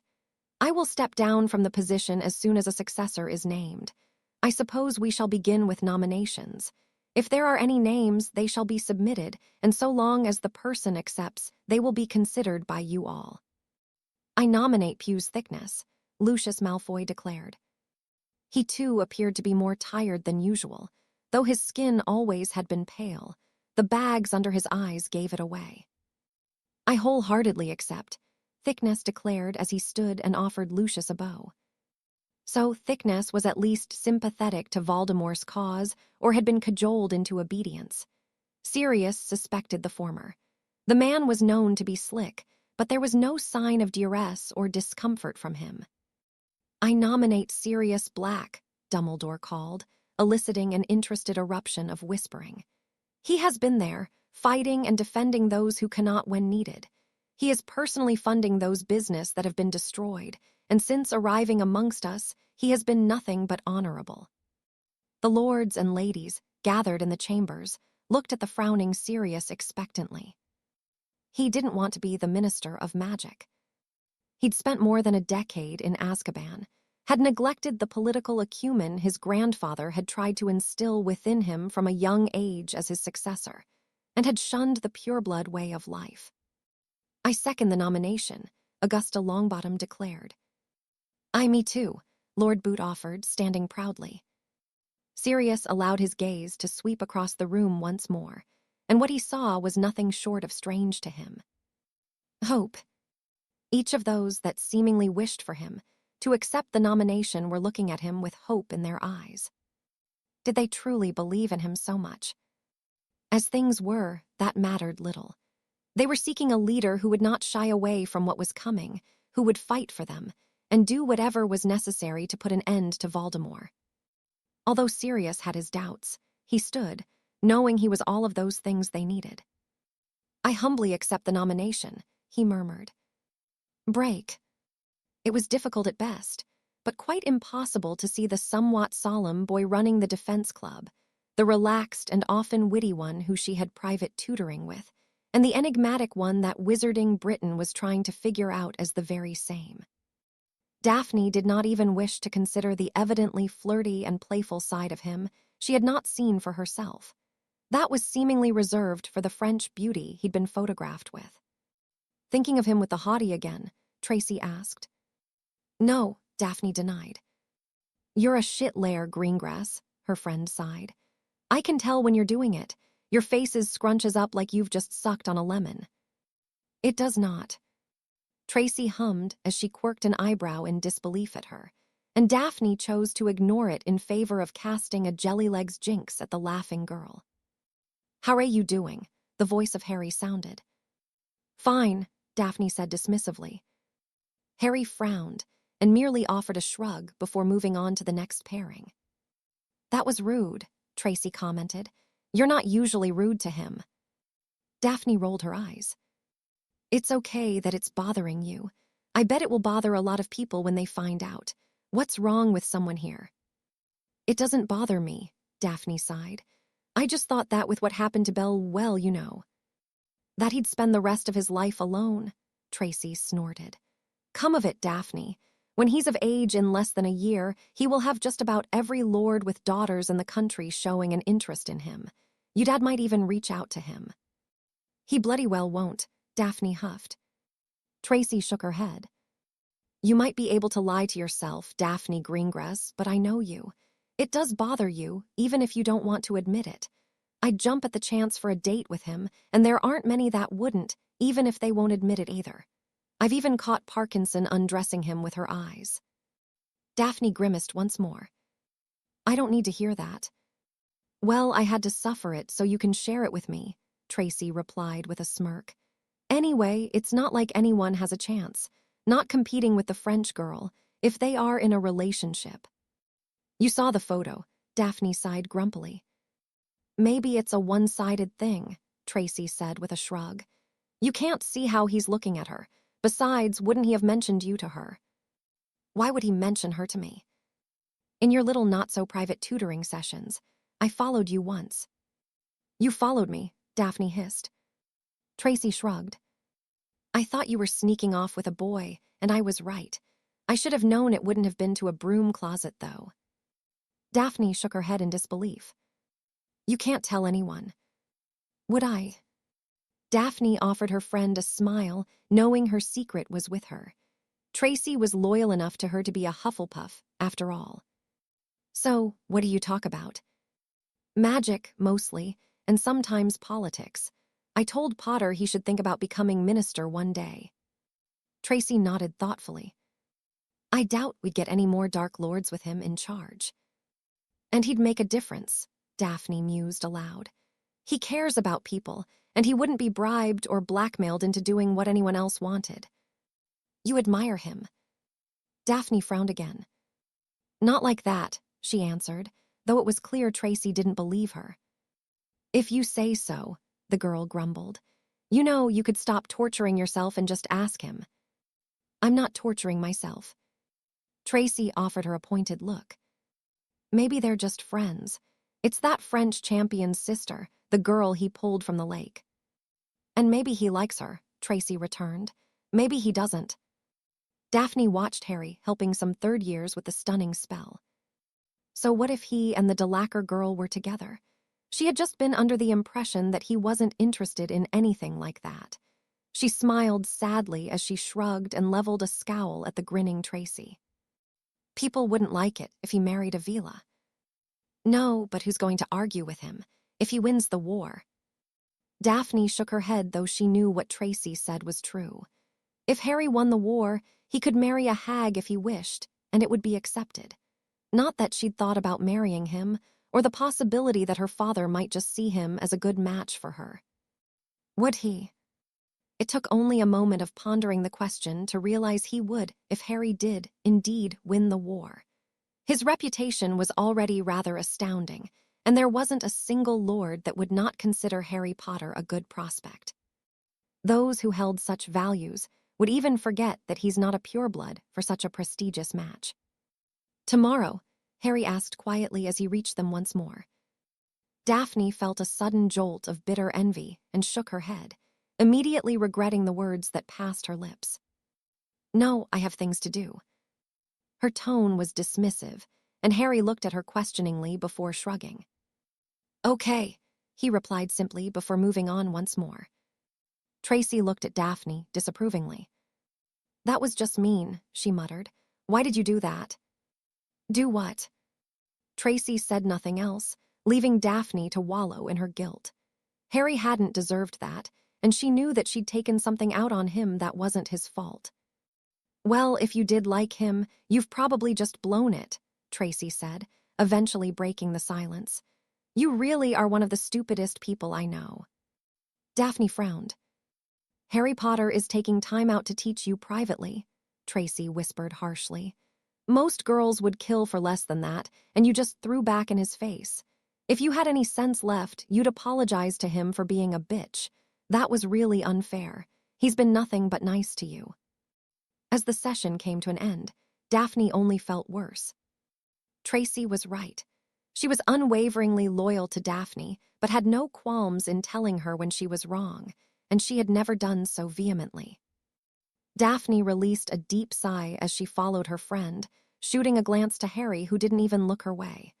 Why would he when she'd been so petty? She wasn't one to swallow her pride and apologize, but she knew she would have to if she wanted to make this right.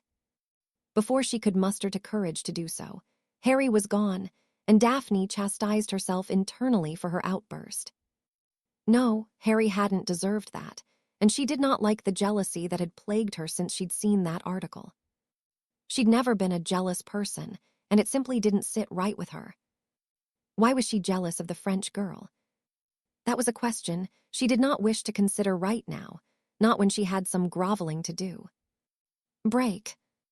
Harry laughed, more so than he could remember doing over the past year, as Sirius explained what had happened in the Wisengamot meeting.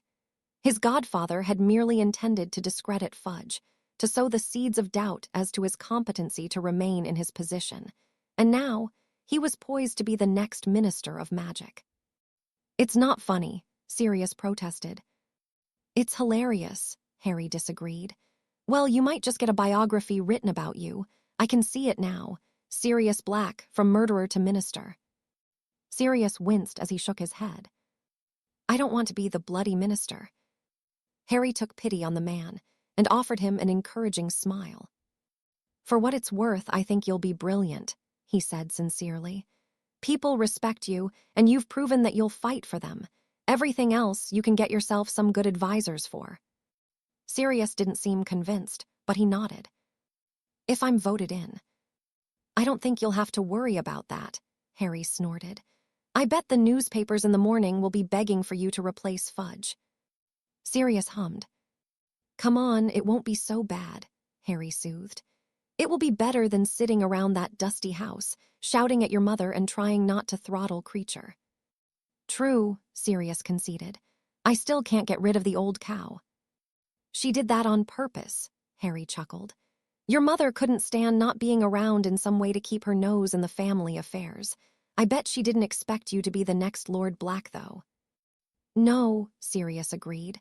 I must admit, I do take a lot of pleasure in rubbing it in her face. The house wouldn't be the same without her. Just wait until she hears about you being the minister.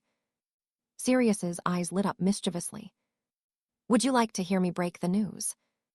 Harry nodded, and Sirius lowered the mirror as he left the study he'd been in.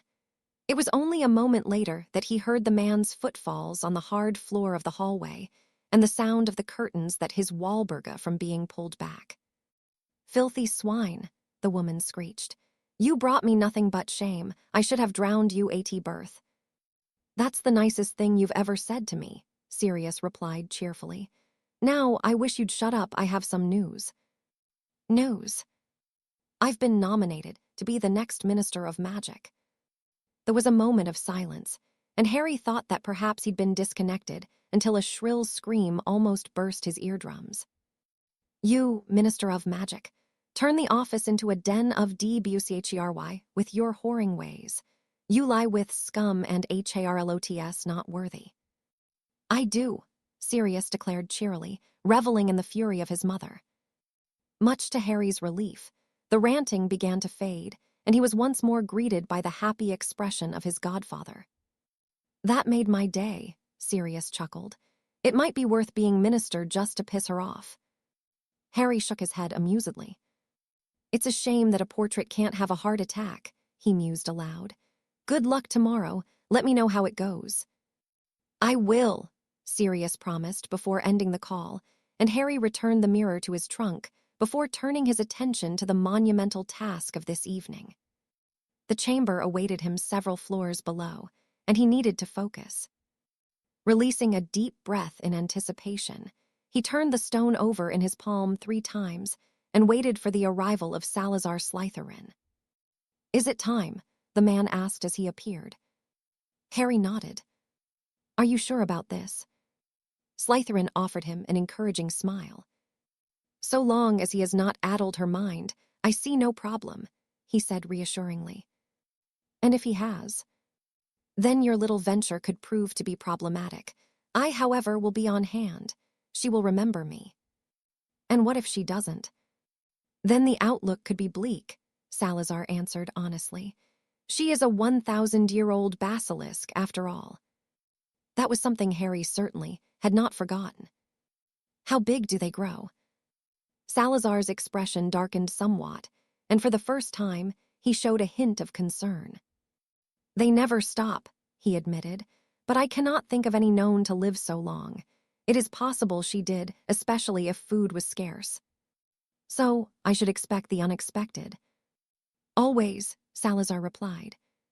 It was with the ominous warning ringing in his ears that Harry covered himself in his cloak after releasing the man back to his place of rest, temporarily, of course. It was a foolish endeavor, and he would be reluctant to even attempt it without his guidance. Taking his leave of the room on the 7th floor, he pondered the various outcomes.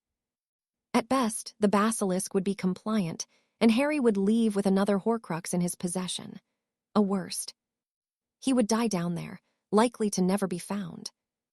He knew which one he preferred, but as ever, he did not expect all to go to plan without a hitch. Nothing ever did for him, and there were so many things that could go wrong. Nonetheless, he steeled his resolve as he checked the map, ensuring the bathroom on the 2nd floor was empty before entering and making his way towards the sinks. Etched into the tap of one of them was a serpent that none would pay any mind to. Not that they would see it behind the fitting. Even if they did, the chamber would be inaccessible to them. "Open," he hissed, stepping backwards as the sink began to descend into the floor. And once again, Harry found himself releasing another breath in anticipation for what was to come. Lighting the tip of his wand, he shook his head at the foolishness he was displaying, but he knew it was something that was no longer avoidable. "Come, death, come," he murmured, knowing that a Horcrux could be within his reach, and that if the worst were to happen, Voldemort would have a significant weapon in his arsenal in the form of an exceedingly dangerous creature. With that on the forefront of his mind, Harry entered the tube, sliding meter after meter until he was deposited into a small cavern filled with a myriad of animal bones. Standing, he remained still, listening for any sign of movement ahead. When he was certain nothing was lurking in the shadows, he summoned Salazar once more. "Good," the man whispered. "I'm afraid it only get riskier from here. Come, let us not stand on ceremony. Harry nodded and led the way, pausing a short way down the adjoining tunnel as he came upon something that gave him second thoughts. The shed skin was not so old, and as he scooped a section of it into his arms, even Salazar appeared to be concerned. "It can't be any more than a few years old," he murmured. "You should keep that. Basilisk skin is very useful and exceedingly valuable. Well, it was in my time."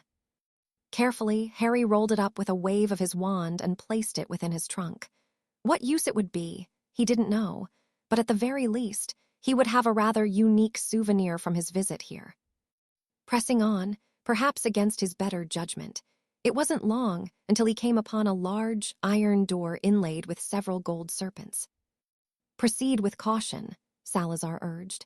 If she was not confined to her lair, she could be on the other side. Nodding and resigning himself to that very possibility, Harry opened the door, closing his eyes once he had ensured he was wrapped in the confines of the cloak. He wasn't sure what, if any, protection it would afford him, but he somehow felt more comfortable within the folds of it. Much to his relief, and that of Salazar's, the large chamber was empty save for some statues that ran the length of the walkway, and the sound of gently flowing water. "She is in her lair," the founder confirmed, pointing to the large wall at the end of the room. It was carved in the shape of the man's face, though it was rather unflattering. "I am no sculptor," Salazar defended, answering the unasked question. Harry said nothing as he began the long walk towards the carving, listening for any sound other than the water. "I suppose any hidden room here would be." "Through her lair," Salazar confirmed. "If by some chance someone found the chamber, it is unlikely they would have reached my inner sanctum." "You really didn't want anyone down here, did you?" Harry grumbled. The man grinned as he shook his head. "So, I'm going to have to open that door." "It is inevitable," Salazar sighed. "Perhaps you should speak with her first. She already knows we are here." "How do you?" His words were cut off as he heard what appeared to be something large being dragged across the stone floor on the other side of the carved wall, and Harry took a step back with his wand raised. "Who's there?" The voice was haunting, with no small amount of threat in the tone. "It is Salazar," the founder declared fondly. "It was I that rescued you from the poachers and brought you to the castle. You were just a hatchling and liked to rest at my feet whilst I worked in the study you guard." "Salazar." This time the voice spoke wistfully, as though the basilisk was attempting to remember the man and the times they'd shared together some 1,000 years ago. "I used to feed you pigs. They were your favorite." All was silent for several moments. "No, my Sal left me long ago," the voice eventually replied sadly. "He promised he would return." "I died," Salazar said apologetically. "I did not intend on being absent for so long, and I died." "I didn't. The magic here keeps me alive, even when I no longer wish to be." Salazar appeared to be heartbroken. "Do you wish to die?" "Mostly," the basilisk answered. "He stopped coming too." "Hey." "The other Slytherin, the one who called himself Tom, he left me too." "He was a bad man," Salazar grumbled. "Tom is of my blood, but he is not my heir. I have another with me of my blood, a good man who wishes to take care of you." "He is like you." Salazar peered at Harry for a moment, scrutinizing him carefully. "He is like me in many ways, but better. He will not abandon you." Harry frowned at the statement. The last thing he needed was the responsibility of looking after such a creature, and yet he could not ignore the pleading look of Salazar Slytherin, nor the hopeful voice the basilisk spoke in. "He will stay." Salazar continued to stare at Harry, who found more than a little ounce of empathy within him. The man had clearly cared for the basilisk, and he could not deny the snake was fond of him. How could he deny either? What choice did he truly have? "I will care for you," he promised. "I will bring you food and anything else you need." The basilisk hissed incoherently. "I would like that. I would like to share a bond once more." Harry breathed a sigh of relief at the sincerity in the voice, and even Salazar deflated. "You can set her free, Harry Potter," he assured him. She means us no harm, and you may have just gotten a most loyal ally. Harry eyes the carved wall with trepidation and readied himself for what was on the other side. Open, he whispered, knowing he was putting a lot of faith in Salazar Slytherin. The mouth of the carving opened with an unpleasant grinding sound, and the sound of movement from within the cavern came almost immediately, though nothing could have prepared him for what emerged. Bloody hell, Harry whispered fearfully as the enormous serpent slithered into the chamber. He'd never seen anything so imposing. Not even the dragon during the first task of the tournament could compare. At around 60 feet and capable of swallowing him whole, the basilisk's mouth was full of fangs that would pass through him without resistance. She looked around curiously, her large, blue eyes coming to rest on them, and Harry had never felt so vulnerable in his entire life. If it came to it, he didn't fancy his chances in a fight with the magnificent creature, but as the expression softened, he knew it wouldn't come to that. She looked upon the ghostly form of Slytherin with such a tenderness that he would not have believed possible, and then at him almost hopefully. "This is Harry Potter," Salazar introduced. "He is my grandson many times over." Harry froze as the basilisk extended its thick, muscular neck until the nose was barely an inch from him. She sniffed deeply before nudging him and retreating. "He is like you, but different," she declared. "Harry will care for you."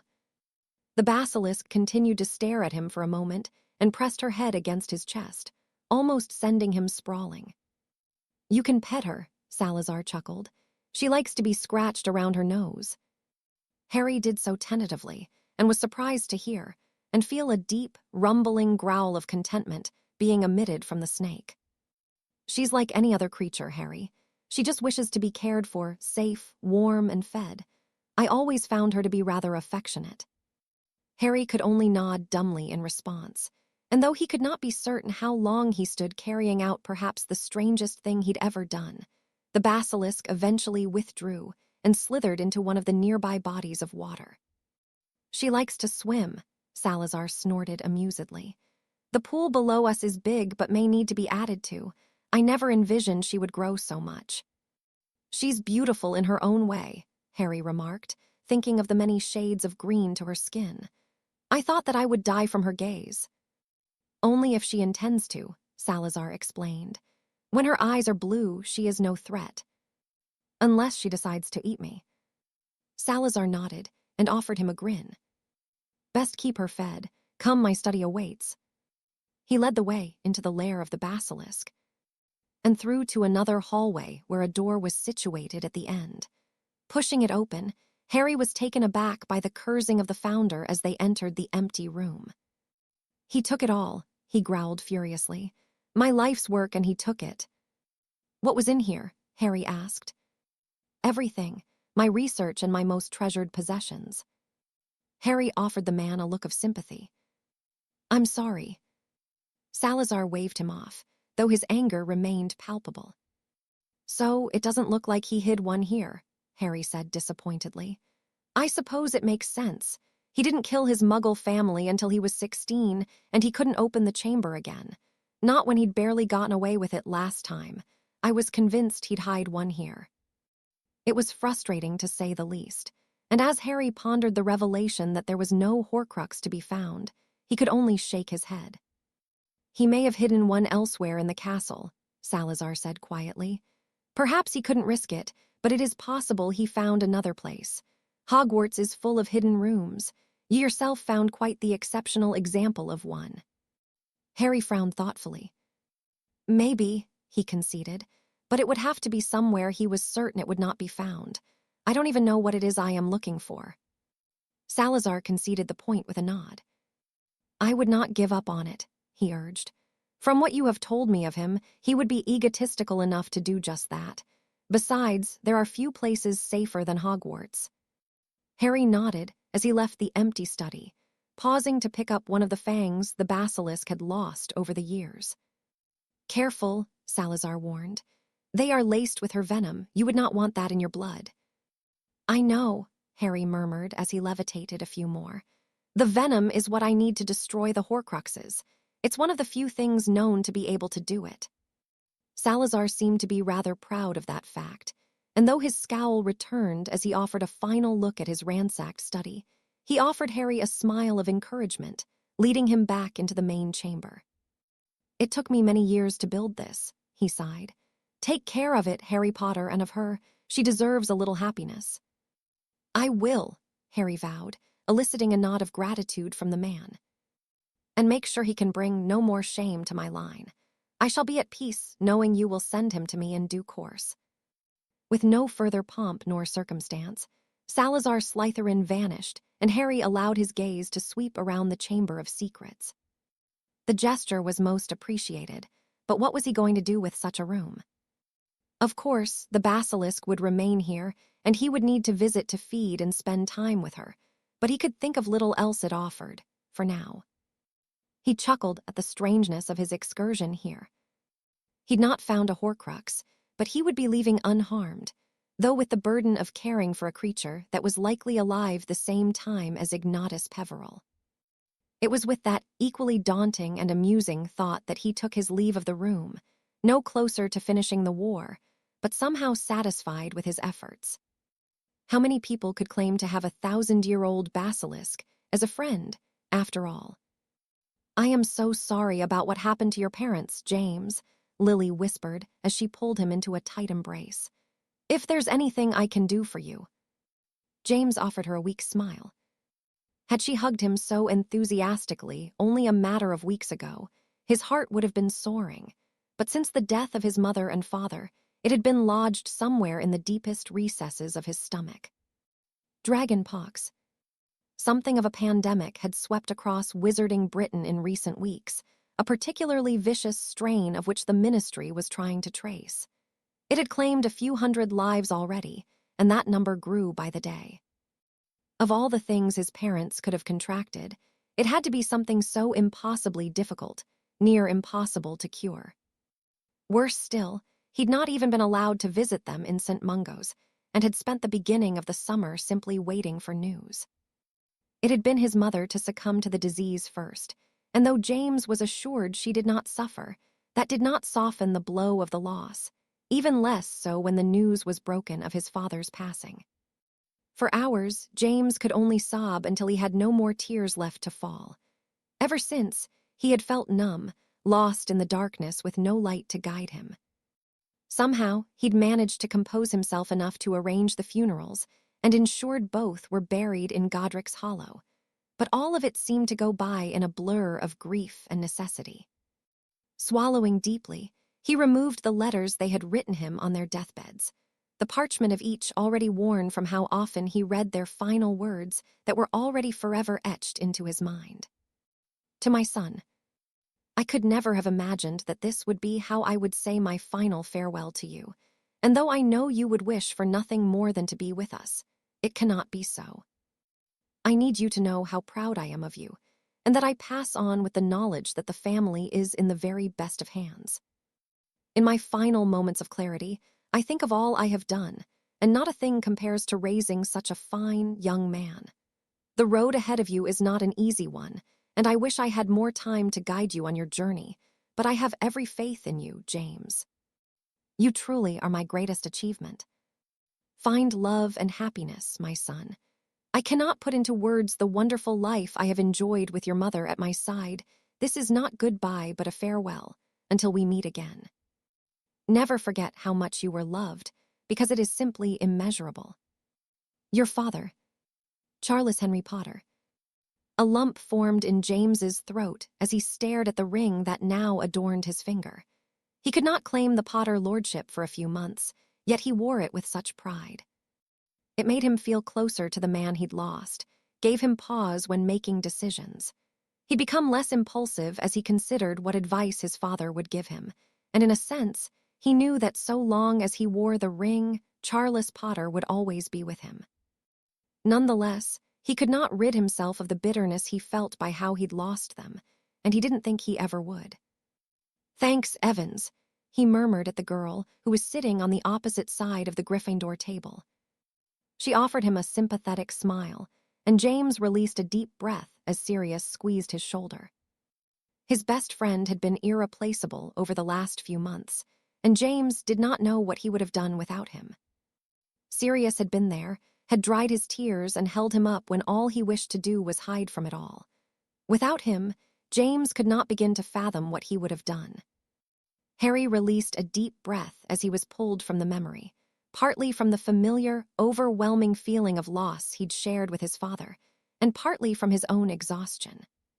He'd been training when the cloak had deemed fit to share that vision with him, and he'd yet to physically recover. It was strange to see the usually vibrant James Potter in such a deplorable state. Harry had watched him grow from the moment he was born, seen him take his first steps, and even obtain his wand from Ollivander before attending Hogwarts. From there, he'd been in awe at his father's ability in transfiguration, and how he'd managed to not only become an animagus at the age of 14, but had even taught his friends how to do it. It was an astounding achievement for anyone, let alone one so young. The death of his parents had changed him, however, the same way that the deaths Harry had experienced had changed him. It wasn't only grief that plagued James Potter, but a maturity beyond the simple life of pulling pranks he'd lived thus far. It was a harsh lesson, and Harry had no doubt it had remained with him until he had met his own untimely end. "Such a waste," he whispered sadly as he removed the cloak and readied himself to leave the room on the 7th floor. The Christmas holidays had finally arrived, the first few months of the school year having passed him by quickly. With teaching, the defense club, his own studies, and the eerily inactive war, he'd been kept more than busy enough. Adding the time he spent in the Chamber of Secrets with the basilisk, he felt as though he had barely a moment alone to breathe without having somewhere else to be. Perhaps he'd taken on too many commitments, but Harry knew he would simply find other things to occupy his free time, though he was looking forward to stepping away from the castle for a while. This year, he would be spending Christmas with Sirius, a decision he was glad for upon viewing the most recent memory. Harry had never thought of all that Sirius and his father had done for one another, the trials and tribulations each had faced throughout their teenage years abundant between them. It made him appreciate that he still had his godfather, even if the man was just as busy as him now. Minister Black. His nomination had resulted in nothing short of a landslide, and his appointment had been welcomed by the public at large. Only a few months ago, the very thought had been amusing, but his godfather was taking his posting seriously, with his primary focus on the war, despite the silence from Voldemort. Other than werewolf attacks on the full moons that followed the one on Diagon Alley, nothing had been seen nor heard of from the Death Eaters. The Dark Lord was seemingly planning something, which in many ways was worse. It ensured Harry was one edge, though it could be that Tom was now exercising caution. His inner circle had been depleted, and with Sirius at the helm, he could be in no doubt that he would face considerable resistance. Already the man had given the Department of Magical Law Enforcement a significant budget increase, and had reached out to retired Aurors to return to their posts on a temporary basis. Recruitment posters could be seen on every building in Diagon Alley and Hogsmeade, and even a volunteer corps had been created. Whatever else the ministry was up to, the public had not been made privy to, but Sirius had assured them all he was doing everything within his power to combat the Dark Lord and his followers. Coupled with his other duties, it left little free time for the man, though he seemed to be in his element. Nevertheless, Voldemort's silence was unsettling to say the least, and as Dumbledore had pointed out, the Dark Lord was always doing something, even when he appeared to be doing nothing. Still, Britain now had a competent leader in place, one that would not shy away from the impending explosion of violence that would sweep across the country. With that in mind, Harry checked his watch and nodded to himself. He'd promised the students a final defense club before they left the castle for the Christmas break. The progressive they were making both inside and out of the classroom was rather astounding, and they took on board every lesson, even those that were not necessarily combat-related. Harry had begun teaching them a slew of defensive charms to protect their homes and belongings, and detection charms to test their food for poisons and any other unpleasant additions. The latter shouldn't be necessary, but with enemies in the castle, it was. Inevitably, his thoughts drifted to his own predicament. Thus far, Malfoy had seemingly done nothing in his bid to gain some foolish glory for his master, not outwardly, at least. Harry had been watching the blonde and not closely, and though they could often be seen together on the map, nothing else had been amiss. Still, he kept his wits about him and knew he needed to intervene soon. He would do so as a priority when they returned to Hogwarts. Harry wanted to help Isabella, if he could, and his best bet would be when her brother would have no need to return home until the end of the school year. Perhaps it was against his better judgment, but Theo could not be suspected of neglecting his task, for now. Harry rubbed his eyes tiredly as he cast a few cleansing charms on himself and took his leave of the room. He'd already fed the basilisk for the final time before he would be leaving in the morning with the rest of the students, and had already completed his shopping for the holidays, much to his relief. When he left, he would have no need to visit Diagon Alley, so he could continue avoiding the press and any other who was still determined to garner his attention. If he was fortunate, it would be a peaceful Christmas, though there was always the lingering threat of something happening to intrude upon that. Break. She hadn't gotten round to apologizing. Almost a fortnight had passed after Daphne had been rather short with Harry that they had spoken next, and he seemed to have forgotten about it altogether. Daphne hadn't. Whenever he would come to her and Tracy during the defense club to help, she remembered how rude she had been. Even when she'd asked him to resume their private tutoring, he had simply agreed to it. Harry hadn't mentioned it, but even now, things weren't the same as they had been before the summer break, not since she'd seen the article. They didn't trade playful barbs, nor did they discuss anything other than what he was teaching her. He couldn't have missed the change in the dynamic, could he? Did he just not care about it? Whenever he was noticeably absent from the castle, Daphne found herself wondering if it was because he was visiting the French girl, the very thought souring her mood. Tracy didn't miss that, and it didn't help that the girl took no small amount of joy in teasing the already sullen Daphne. Still, she felt guilty for how she had snapped at Harry. He hadn't deserved it. "How's it going?" the very boy she was pondering asked Tracy as he approached. Daphne watched as he corrected her stance, taking her friend by the wrist and guiding her through the wand movements of a particularly nasty searing curse. She frowned as Tracy blushed and had the audacity to offer her a grin. Harry seemed oblivious to this as he instructed her to attempt the spell, praising her efforts when she was successful. "Thanks," Tracy beamed, her cheeks still a little red. Harry nodded and turned towards Daphne expectantly. She cast the spell without his help, and he nodded once more before stepping by her, only to pause as, much to her own surprise, Daphne took him by the arm. "Would you have time to help me with something after?" "Of course," he replied with an easy smile. Daphne released him and ignored the questioning look Tracy aimed towards her. What was that about? Daphne didn't have an answer for her as she racked her brains for something Harry could help her with. She could think of nothing, but didn't like that he was just going to leave without saying a word to her. Where had that come from? Daphne shook her head and continued with the session, trading spells with Tracy and ignoring the smirk the girl wore. It only served to irritate the blonde. When the session did come to an end and Harry bade them farewell, wishing them a safe and happy holiday, Daphne waited for Harry to come to her, and when he did, it was with his usual guarded smile in place. "Go away, Tracy," Daphne pleaded. "Oh, it's like that, is it?" Tracy murmured amusedly. "I know when I'm a third wheel. Are you going to kiss him?" Daphne felt her own cheeks redden slightly as she pushed the giggling girl away. Tracy offered her a wave, and Daphne got the sudden urge to curse her. "What do you need help with?" Harry asked as he reached her, frowning at the retreating, laughing Tracy. "I was wondering if we'd start working on the Patronus after Christmas."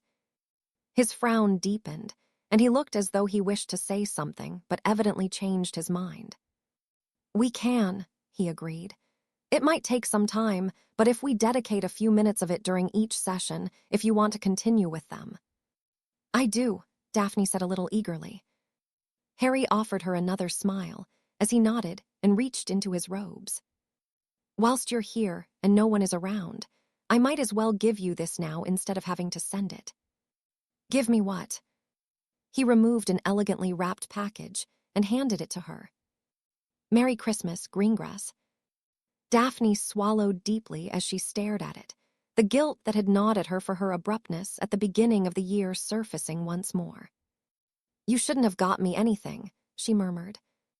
I can always take it back, he quipped, reaching for the present only for Daphne to pull it towards her chest protectively. I thought not. Daphne scowled at him playfully. Thank you, Harry. You're welcome, he replied with a more relaxed smile. Have a good Christmas, Daphne. With that, he was gone before she could offer an apology, and Daphne could only stare at the gift he'd given her. Not wanting to wait until Christmas Day, she carefully opened it and removed the accompanying note he had written. Your wand should always be within reach. This will ensure you're never without it. It's enchanted to bond with your wand, so whenever you are not using it, it will be in here. P.S. I thought the basilisk skin was apt for a Slytherin like you. Hey. Basilisk skin. Removing the tissue paper, Daphne was greeted by the sight of a wand holster made from a thick skin comprised of many shades of green. Basilisk skin was an exceedingly expensive commodity in itself, but making a holster from such a complex material was another matter entirely. It must have cost a small fortune. The guilt she felt only worsened, and Daphne knew she would need to come up with something good to even come close to this, and everything else Harry had done for her. No, he truly had not deserved how she had treated, and she didn't feel worthy of the gift he'd bestowed upon her. With a sad smile, she looked towards the castle. Even if Harry was dating the French girl, that didn't mean Daphne had any right to be as unpleasant as she had been, not when he had been nothing but kind and thoughtful towards her. Break. Sirius waited impatiently for the meeting of the Order of the Phoenix to end, his eyes drifting towards the clock sporadically. It was only a few days until Christmas, and with this being the first he would spend with Harry, he was keen to see that all went well. Somehow, between running the country and cleaning up the mess left behind by Fudge and his establishment, he'd managed to complete his shopping, with considerable help from the ever-reluctant creature. Now, he just needed to stop the drunken Fletcher from spouting his drivel, get through one last day of work, and then he would finally be granted a few days of respite, so long as nothing occurred that required his immediate attention. Severus, Albus prompted. Sirius fought the grimace that threatened to form at the sight of the man, still unable to trust Snape as far as he could throw him, despite Albus's faith in him. With the change in power, the Dark Lord remains cautious, the sallow man informed them for the dozenth time in as many weeks. He is undoubtedly planning and is often away for days at a time. There is, however, something I have learned from Nott. The giants are unable to be moved. It is unclear what has happened, but most have fallen unwell in recent weeks. I have not been asked to look into it thus far, but I expect that will change when there is use for them. Sirius' gaze drifted to his grinning godson. Harry, Dumbledore pressed. I've been poisoning their water supply, the boy explained. I didn't it had worked. Have any of them died? No, Snape said with a frown. What have you been using? Aconite. Severus's eyes widened as he nodded, and the gathered members began murmuring amongst themselves. I expect it would take considerable quantities of it to affect them adversely, he mused aloud, but it is undoubtedly working. I do not expect it will kill them, however. Shame, Harry muttered. Weakening them is a smart move, especially if it remains undetected. Harry nodded. If they're sick, they can't do much, he said with a shrug. Even if they try, they'll be easier to stop. Sirius nodded. He had designated a team of Aurors to be an emergency response to any possible giant attack, and also had the Obliviators at the ready, though if the creatures were already weakened, perhaps a more proactive approach could be taken. A discussion with Harry would be best on that front. He knew of their location and was in the best position to make such a decision. He would raise it when they were alone over the holidays. Albus nodded thoughtfully, evidently pondering the very same potential advantage. Sirius, do you have anything else to add?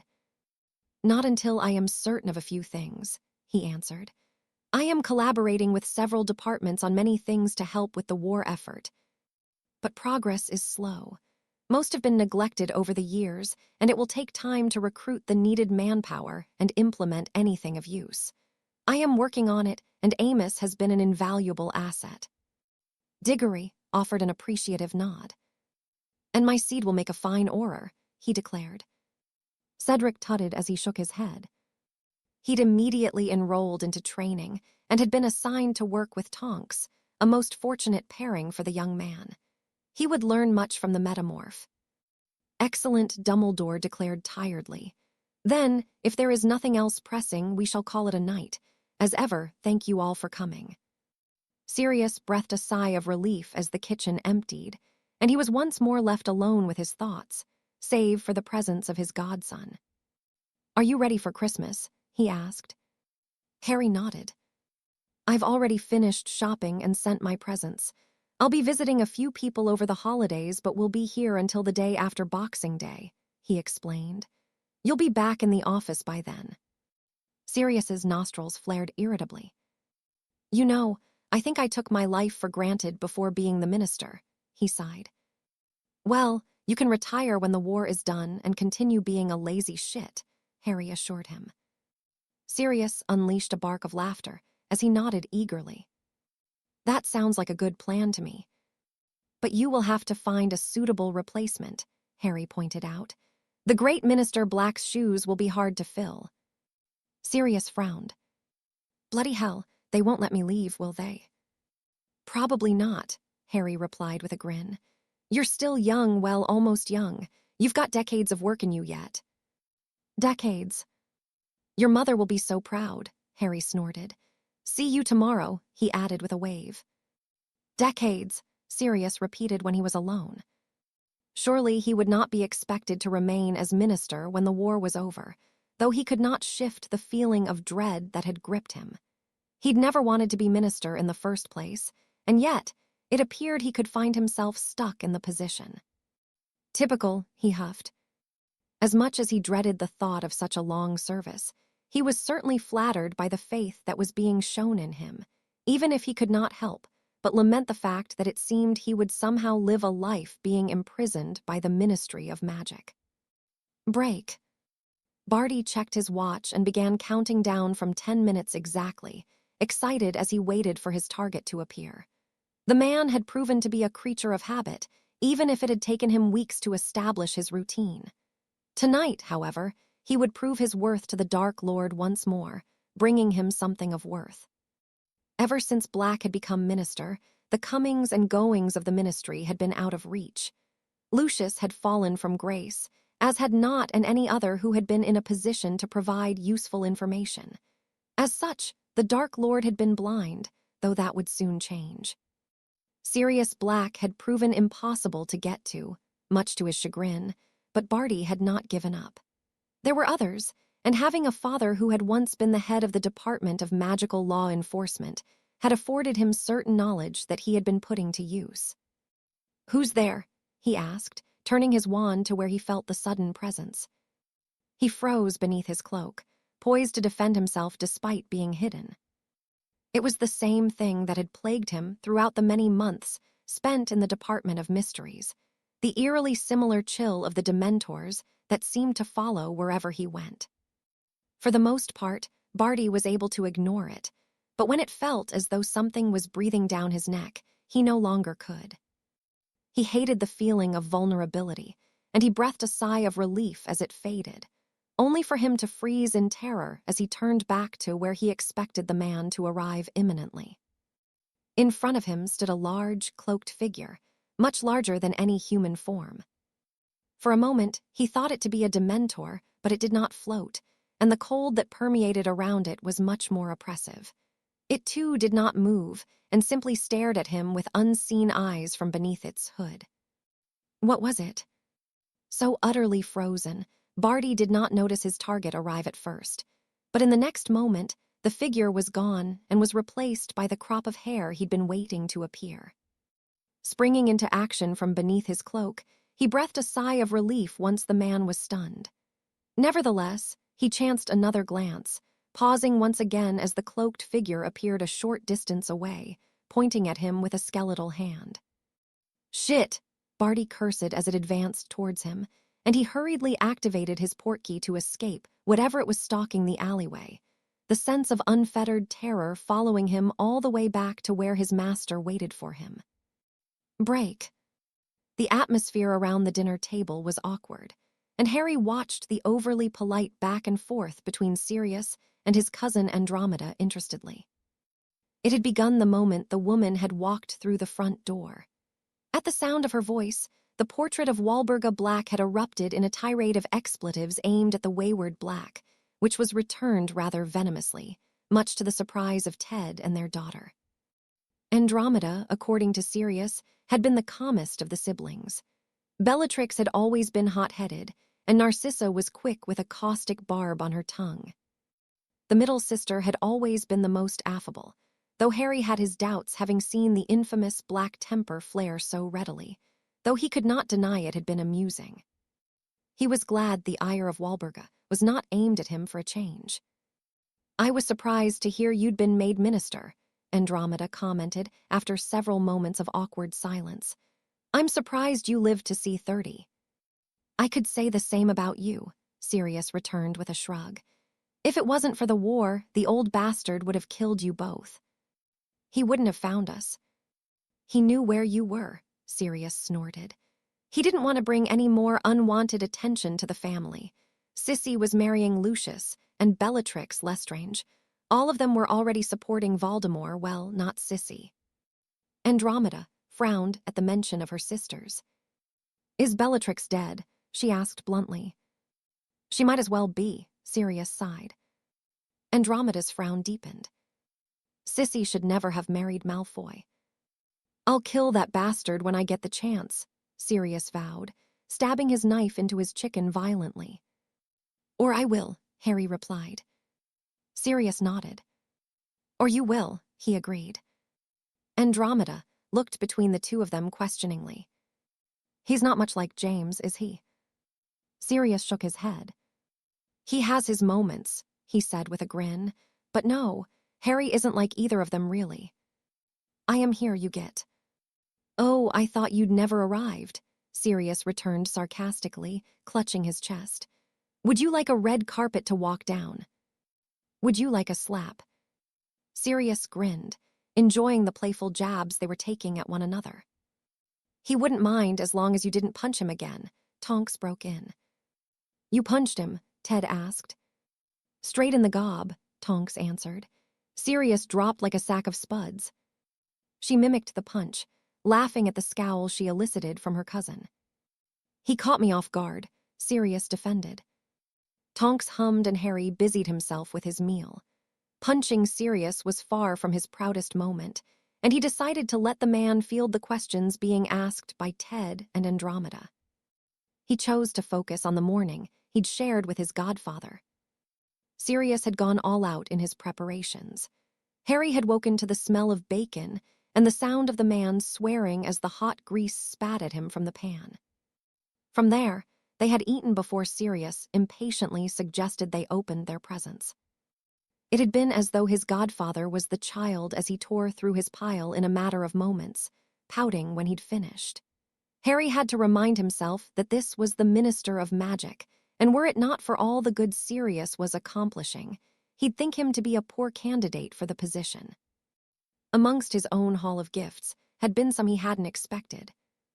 Sirius had of course bought Harry everything he'd thought he could ever need, from potions, ingredients to underwear.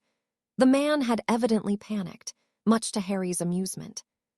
He would be visiting the Flamels in the coming days, where they would share gifts, and the Delacours had already sent theirs to them in anticipation of him being there over the holidays.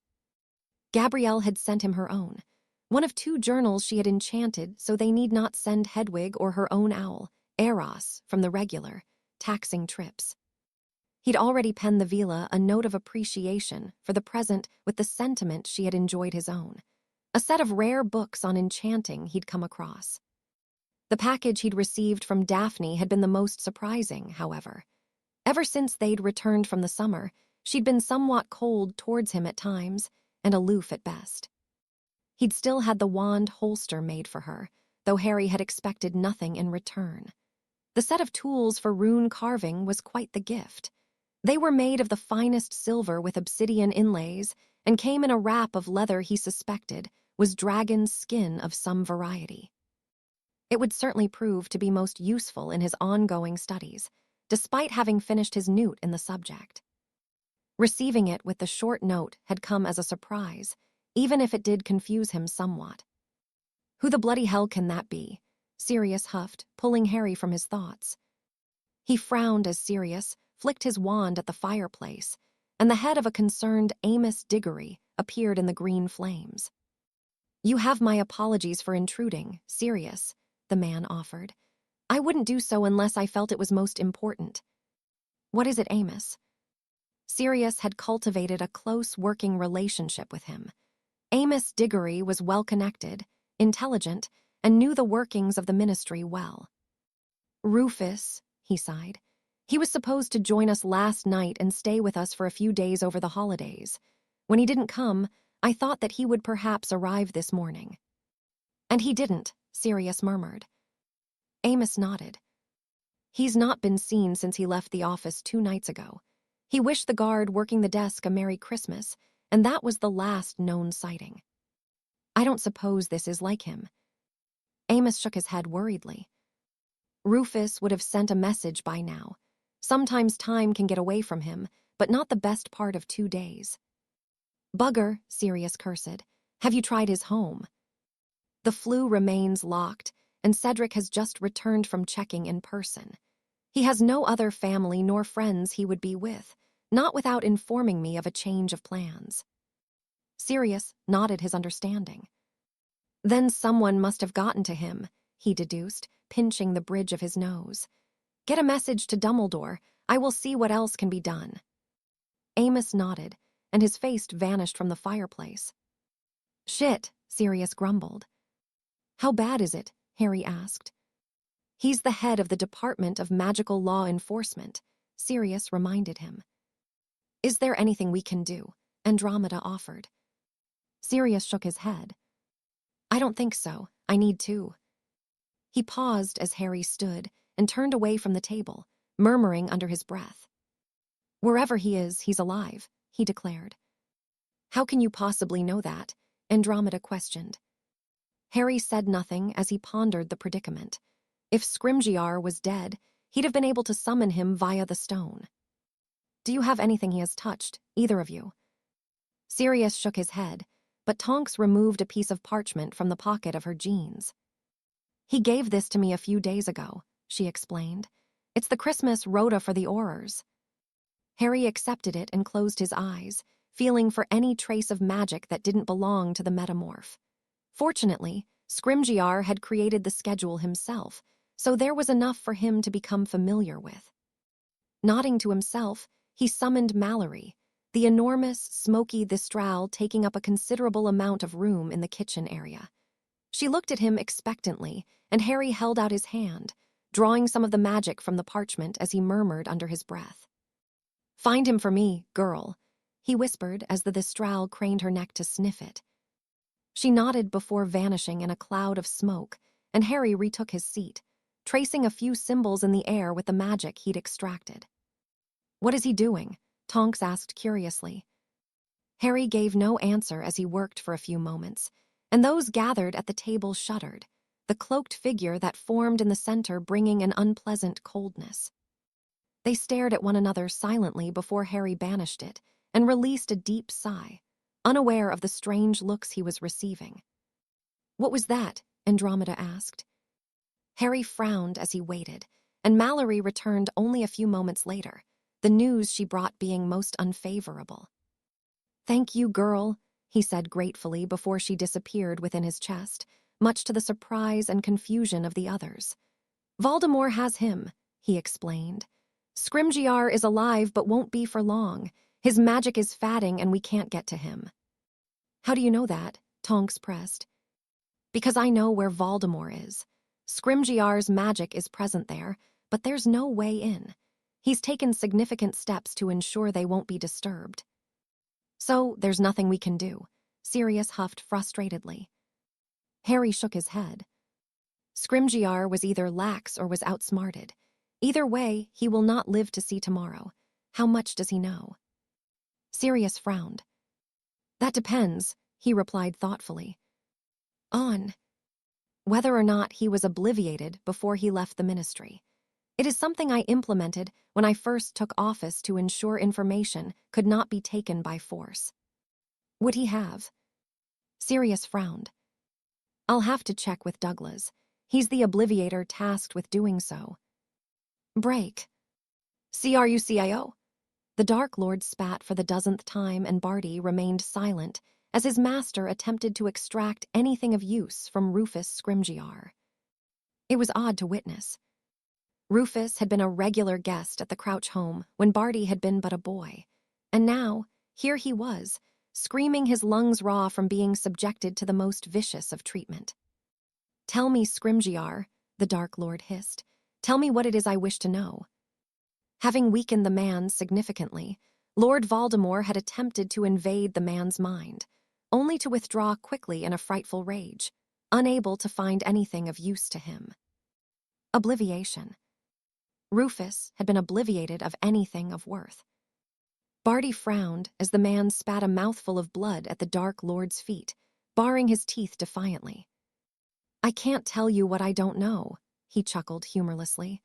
Do you think we hadn't prepared for this eventuality? You'll get nothing from me, you bastard.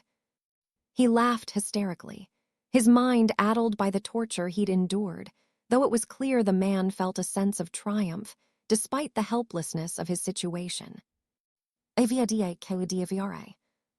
It had only been a matter of time before the Dark Lord lost his temper, and Barty would not help but think Scrimgeour had gotten off lightly in comparison to others he'd seen in the same position.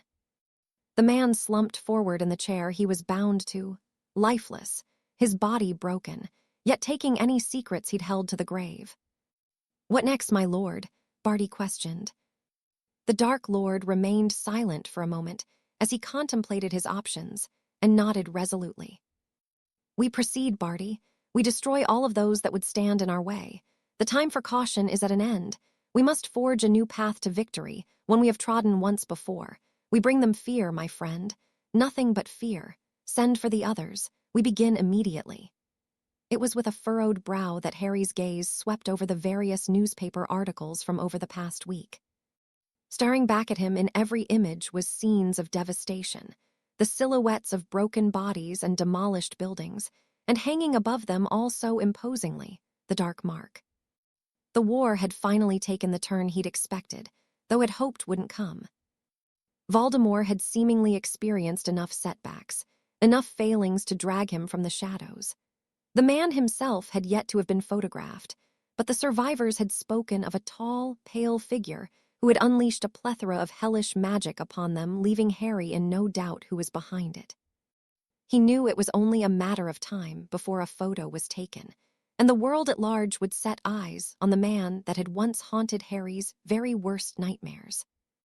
Despite the unpleasant attacks that had followed, and perhaps selfishly, it was something of a relief that the war was no longer so clandestine, that the lines had been drawn. Those that could would err on the side of caution, remaining out of the conflict as best they could, some with the intention of only choosing a side when and if the outcome was clear. There would be those that would flit between the two from a distance, and those who would ultimately choose the losing side and claim they had always supported the victors. So much to consider, and yet there was much more to come before any of that truly mattered. No, there were many battles to be fought, blood to be shed and lives to be lost before any of that would become important. Harry released a deep breath as he took in each scene. It had become a nightly occurrence now, ever since Rufus Scrimgeour had vanished.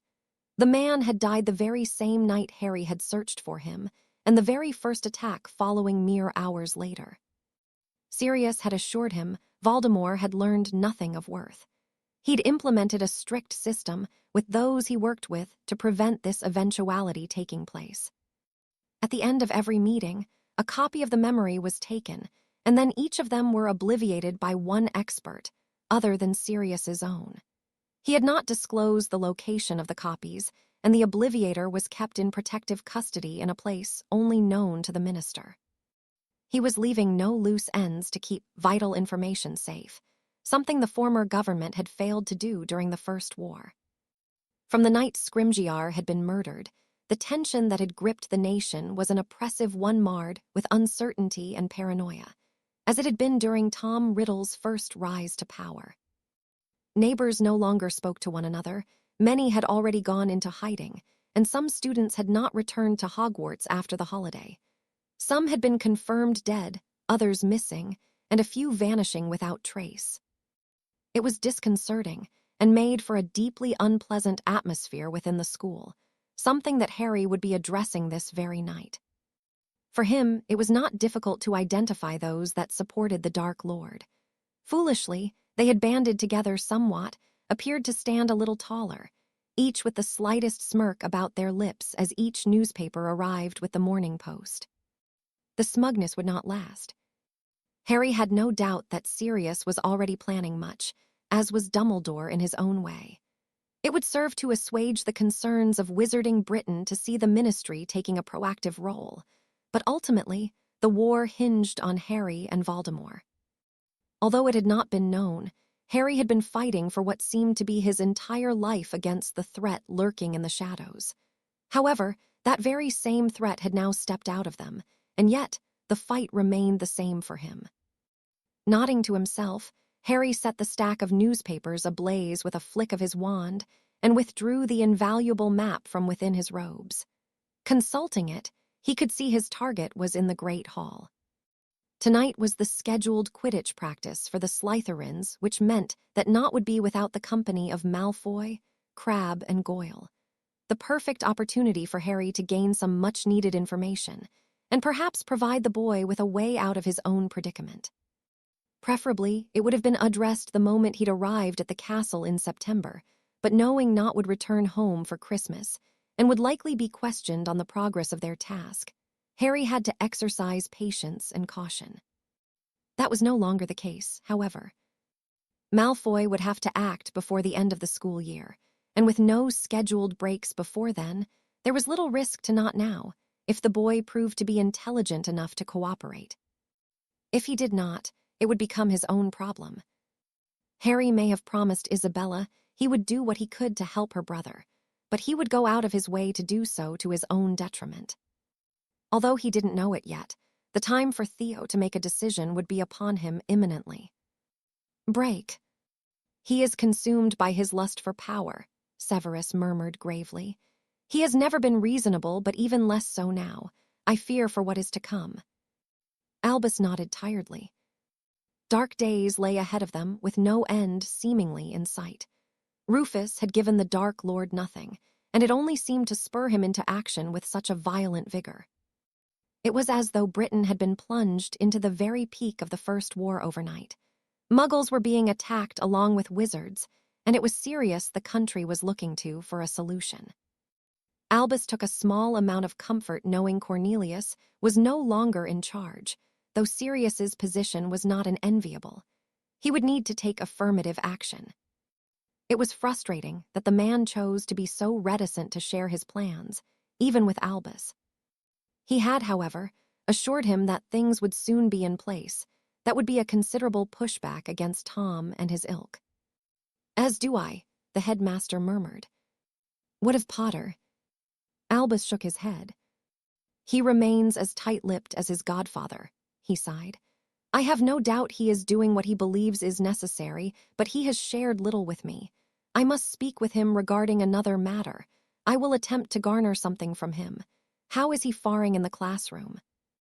The students have nothing but praise for him, Severus admitted begrudgingly. And he will be able to fill in for you if necessary. Need you ask?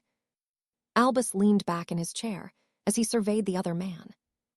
For one only in his 30s, Severus looked older than his years, the task bestowed upon him a burdensome one at best. If it is too much, Severus held up his hand. Nothing is too much to see the end of him, he said firmly. I will never be absolved of my own guilt for all that has happened, but I would see it done with Albus. Then let us hope it is not a drawn-out affair. Potter is not ready, not yet. The war will not end as quickly as you hope. Albus deflated as he nodded his agreement. Then we continue on, he offered. Severus seemed to have been hopping for some assurances from him, but Albus had none to give. It was the harrowing truth. The war would not end quickly, and Tom would not face Harry until he absolutely had to. He would see the boy suffer through the trials and tribulations ahead, before granting what he believed would be the mercy of death for Harry. If only he knew, he whispered, his hand closing around the handle of the elder wand that would no longer be in his possession shortly. If only he knew, Severus asked confusedly. Just a thought, Albus said dismissively. Any word on Mr. Malfoy? Severus's expression darkened. He met with the Dark Lord, he revealed. I do not know what was said, but Draco did not leave the meeting in good health. He will be desperate now. Albus nodded his understanding. Unless he can be deterred, I fear there is little I can do for him. Harry will not wait much longer to act against him in whatever way he sees fit. I will no longer be able to dissuade him. I am surprised he has held off this long, Severus replied.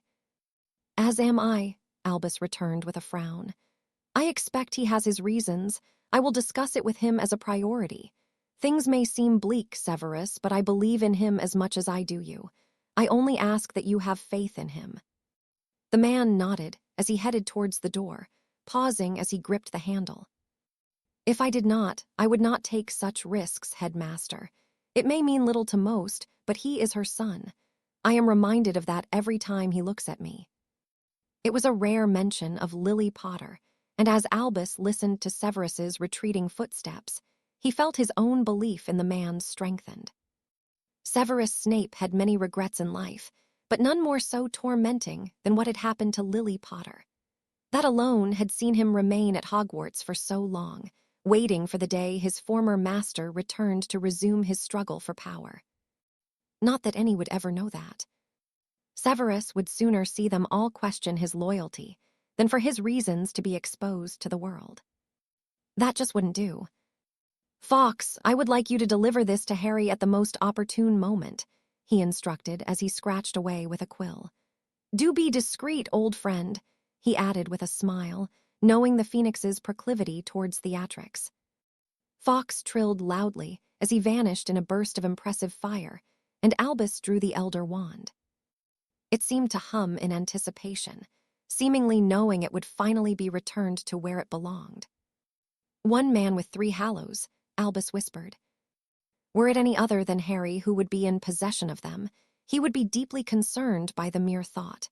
However, he felt something of a compulsion to give the young man the wand, to witness the deathly hallows be united as one with the blood they were created for.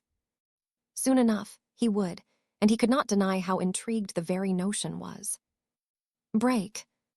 Theo could not help but notice that Draco looked as unsettled as he felt himself, paler and even sickly.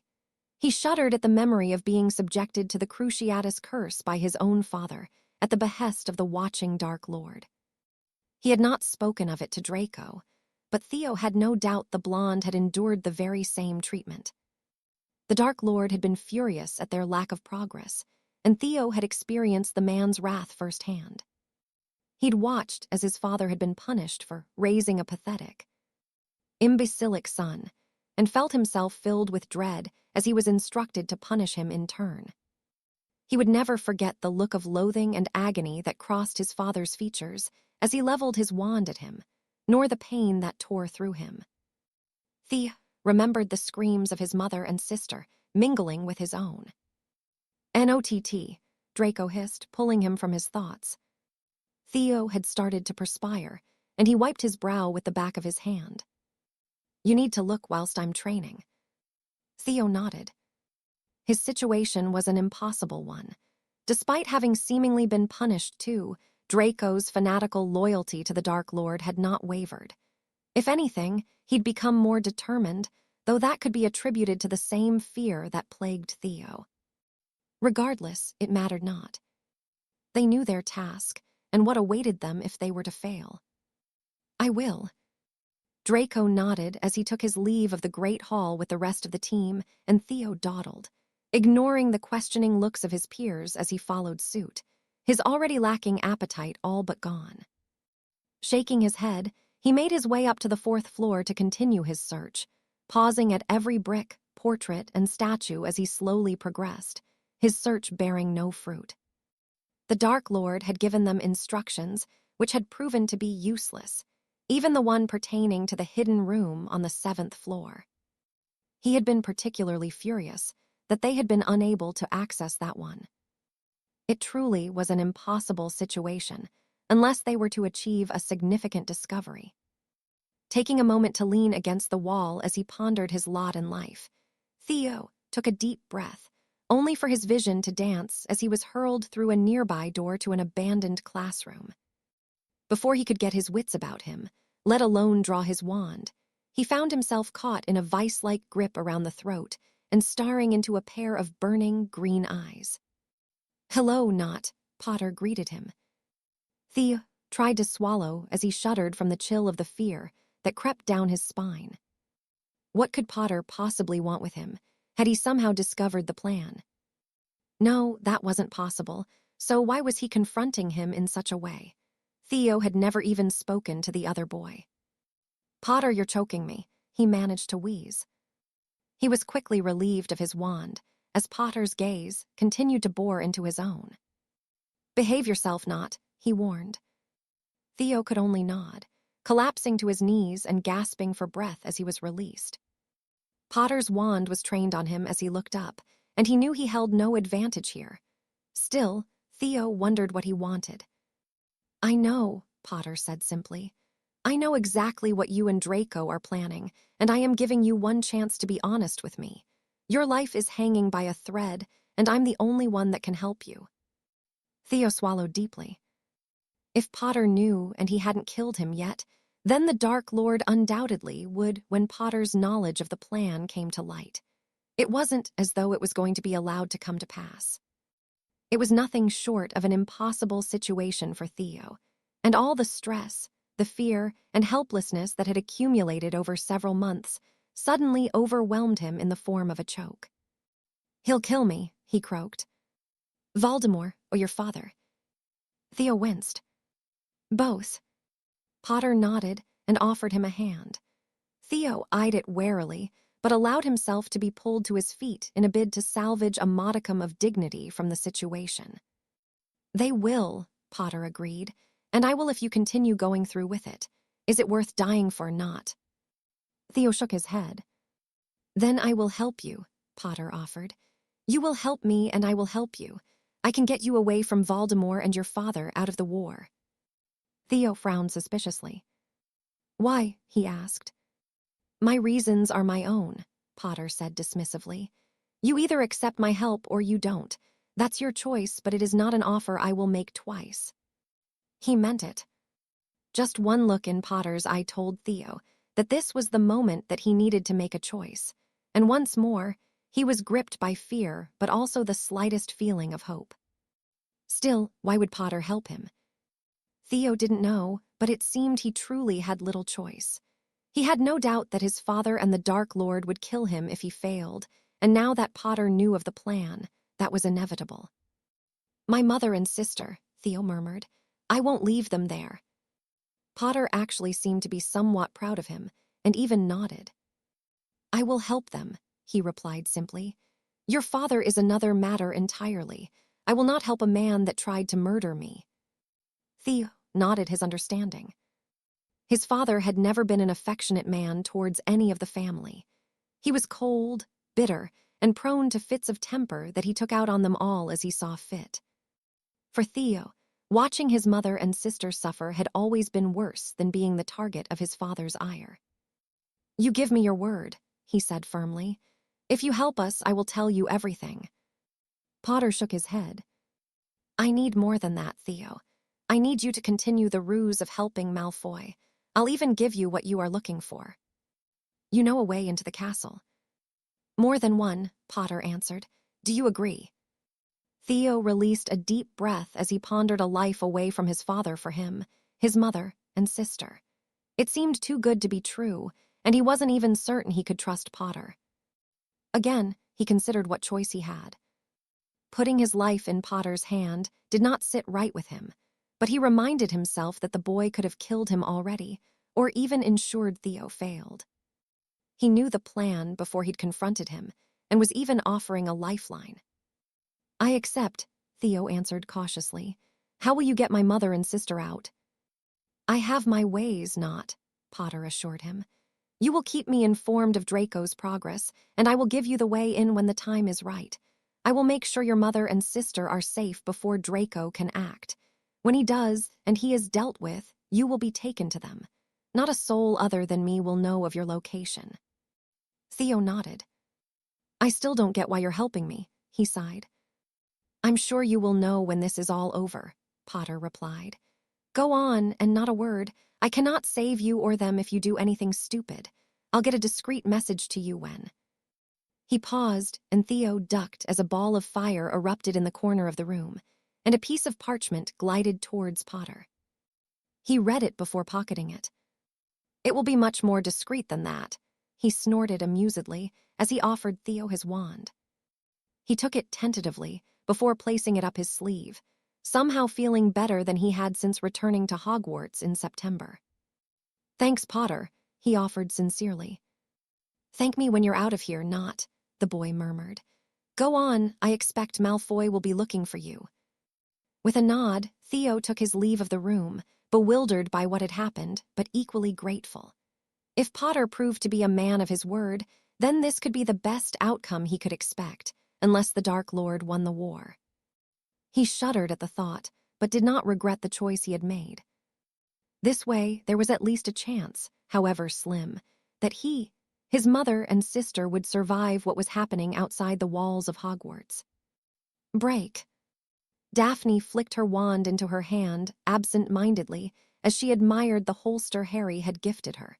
It truly was as beautiful as it was thoughtful, and she only took it off whilst showering.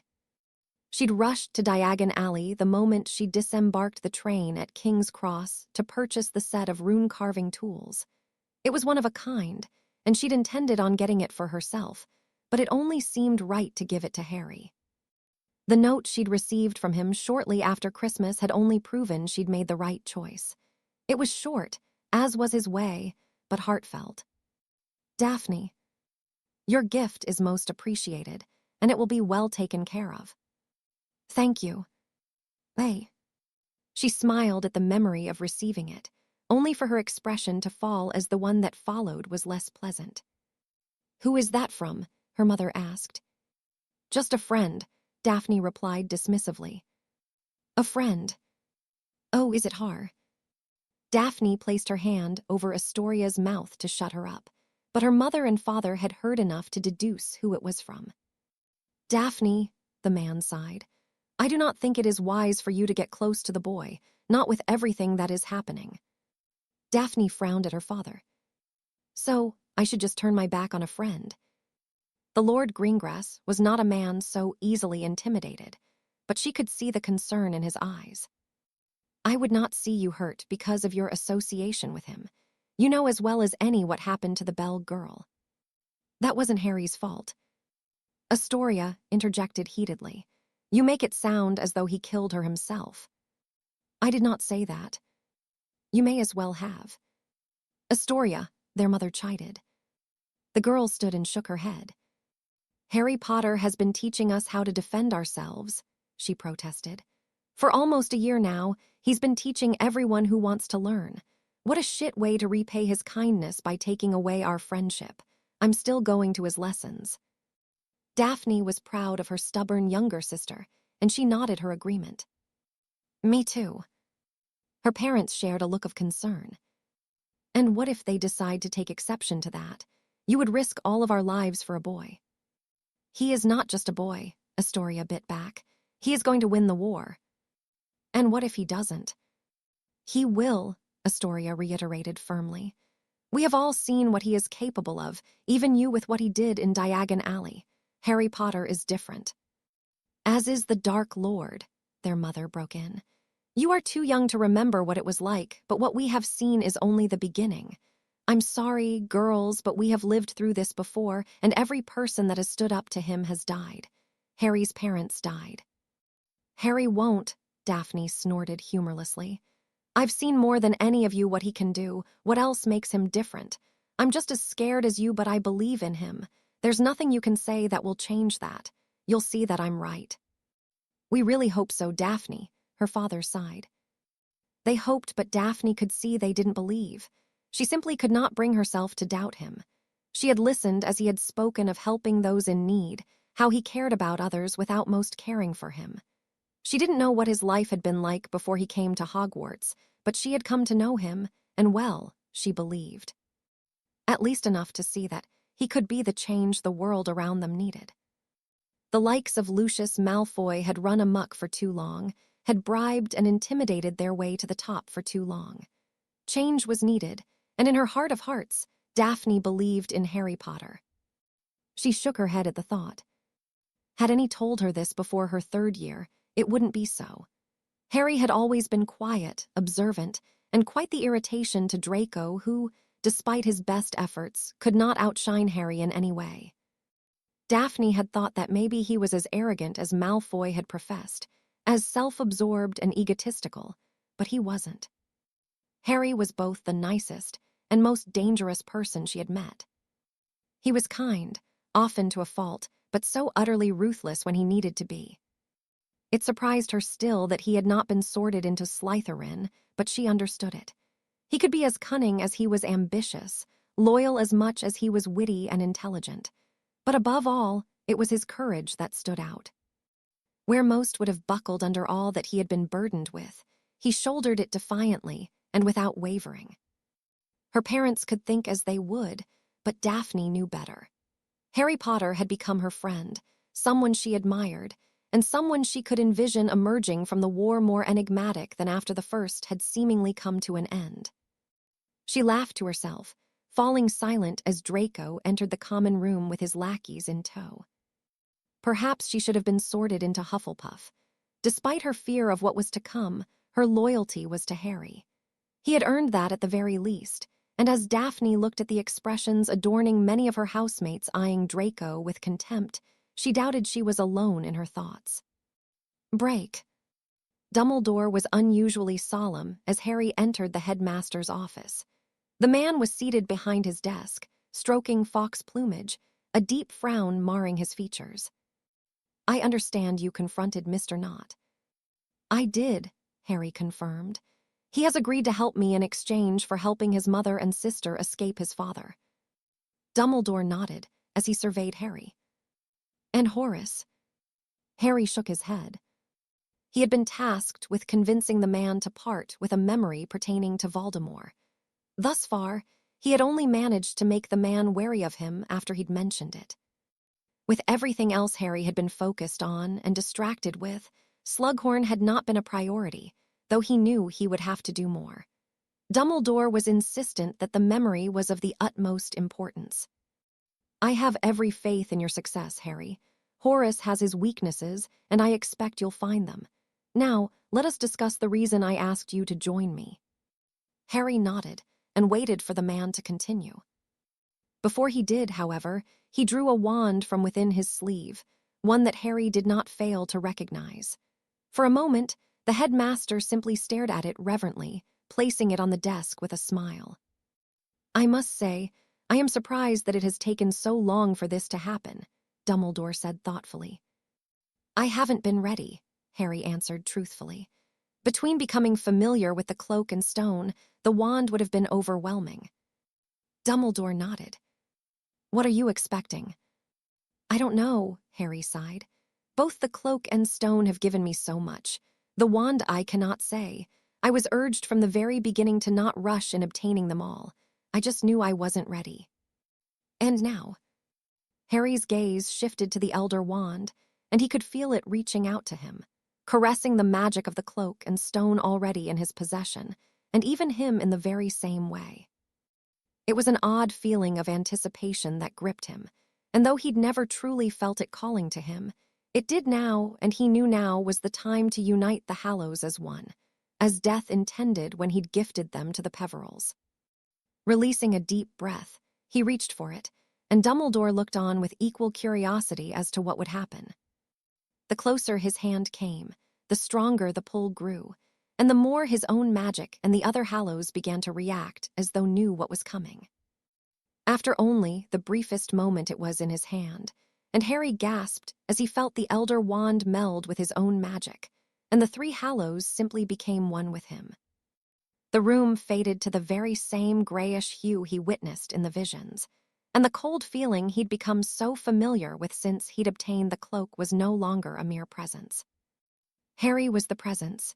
He was the cold, the absolute manifestation of death amongst the mortals of the world.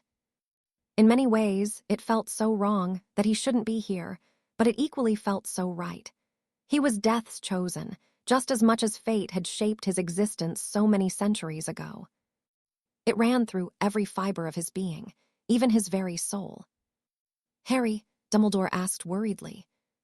He looked at the headmaster, the man's own power radiating in the rippling air surrounding him, and though it was a power most men could only dream of, it was still the power of but a man.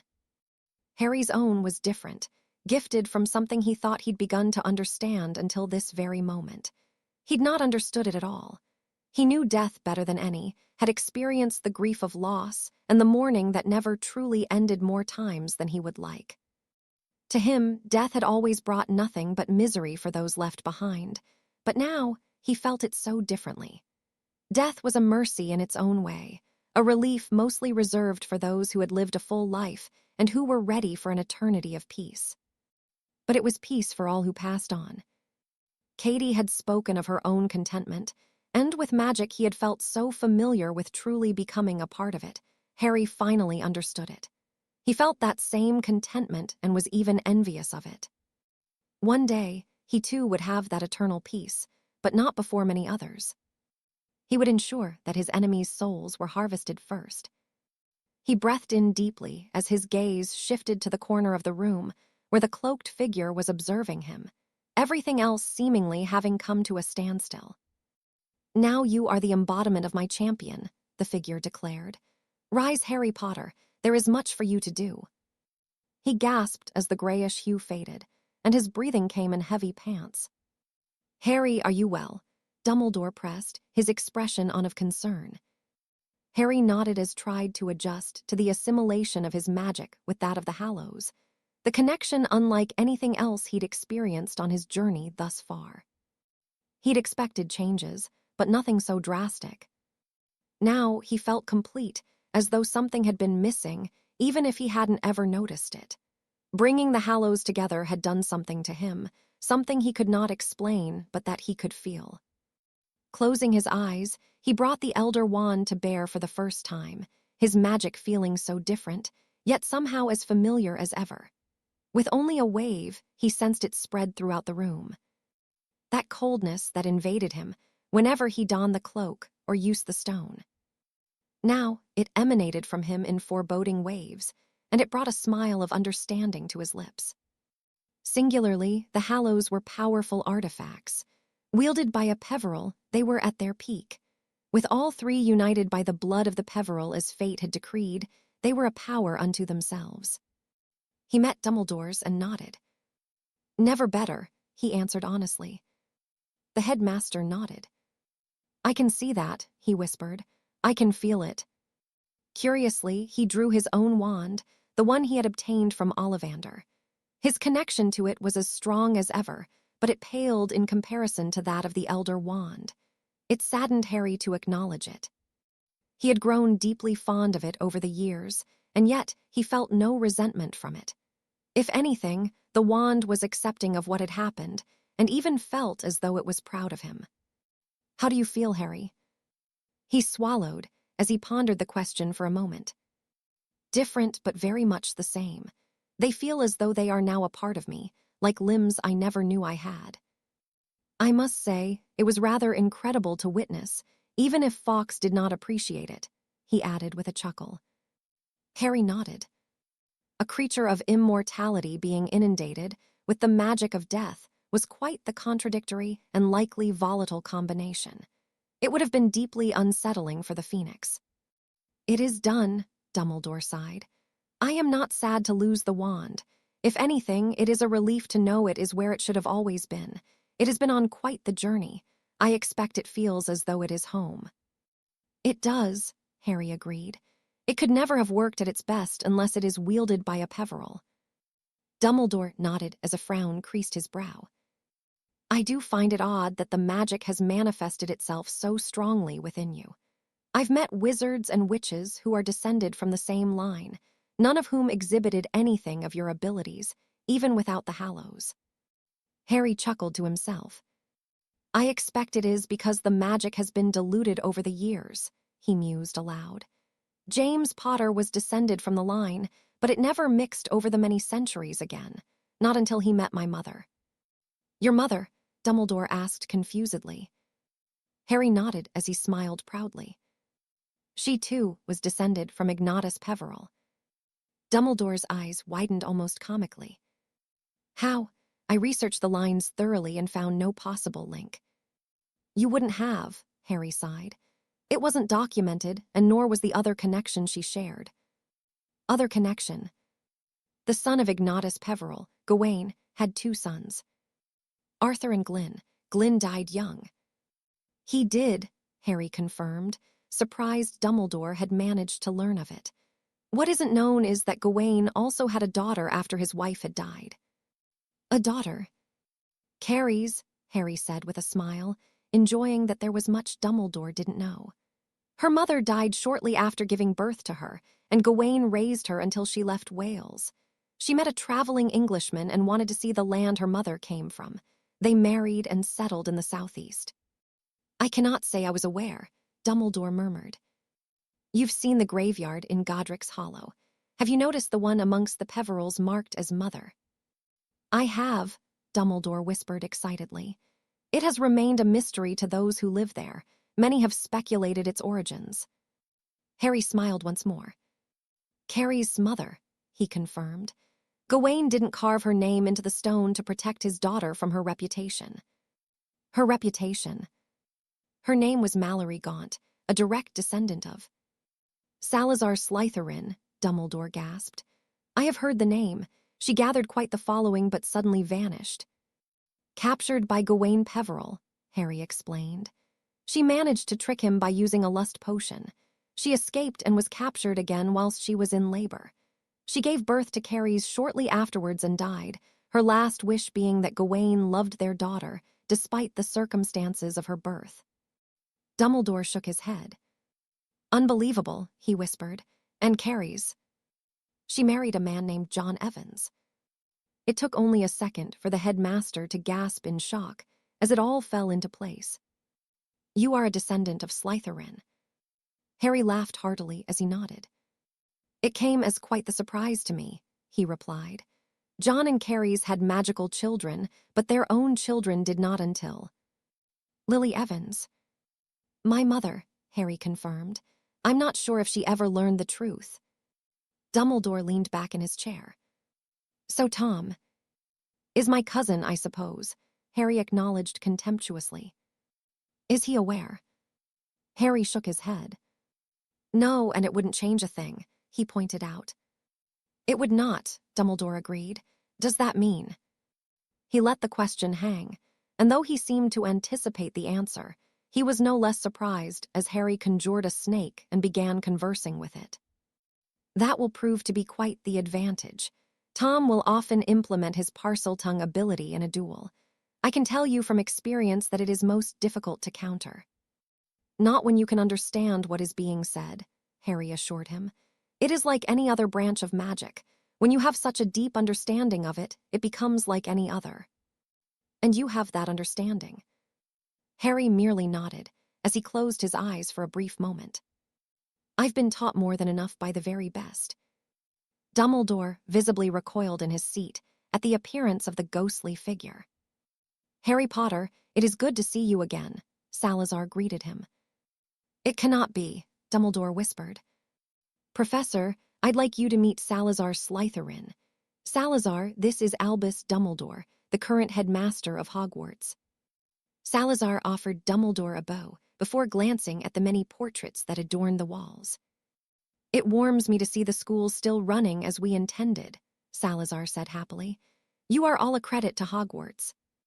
The headmasters and headmistresses of the past were as in awe as Dumbledore, each lost for words at the appearance of the founder. As you can see, there is much more to the Hallows than is known, Harry spoke, having returned Salazar back to whence he came. Dumbledore nodded somewhat dumbly, and Harry chuckled at the unusually overwhelmed countenance of the man. I do not suppose you will share. Harry shook his head. The secrets of the Hallows are mine to keep. Even if I was inclined to, I do not think I could begin to explain. Death gifted them to the Peverils as both a blessing and a punishment. Both are equally my burdens to bear. Then I will respect that, Dumbledore replied, inclining his head towards Harry. Perhaps they are the power the Dark Lord knows not. Maybe, Harry conceded, but I do not think so. The Hallows are powerful, but only as much as the person that wields them. He marked me as his equal, he pointed out. Maybe I would have grown to be powerful enough without that, maybe not. I suppose we will never know. The important thing is whether I can defeat him or not. That is far from a given. He has done things to gain his own power. When I fought him in the graveyard, it was not even close. He was better than me in every way. Even now, the gap is likely considerable, but I will get there. When the time comes for us to meet at the very end, we will truly be equals. Fate will see to that, and it will be death who will claim the spoils. You seem rather accepting of that. What choice do I have? Harry sighed. No matter what I do, it will come down to me and him. I'd rather be ready, and if I die, I will do so knowing I did all I could. That is all anyone can ask of you, Harry. Harry nodded as he stood, feeling as though he was whole for the first time in his life. Come, death, come, he murmured, eliciting a questioning look from Dumbledore. He offered no explanation and chose to take his leave from the office. His grip tightening around the elder wand, he was keen to begin putting to use. It was odd for Harry to witness the changes within his father. Before the death of his parents, James lived purely for whatever fun and mischief he could find in life. The argument could be made that James Potter was often cocky and rather arrogant in his ways, something that did not endear him to many. That had changed almost overnight.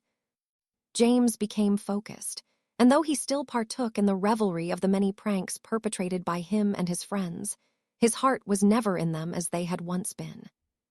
Harry wondered if he would have been like James had the man lived long enough to raise him. Although he felt guilty for it, a part of him was glad that he wasn't.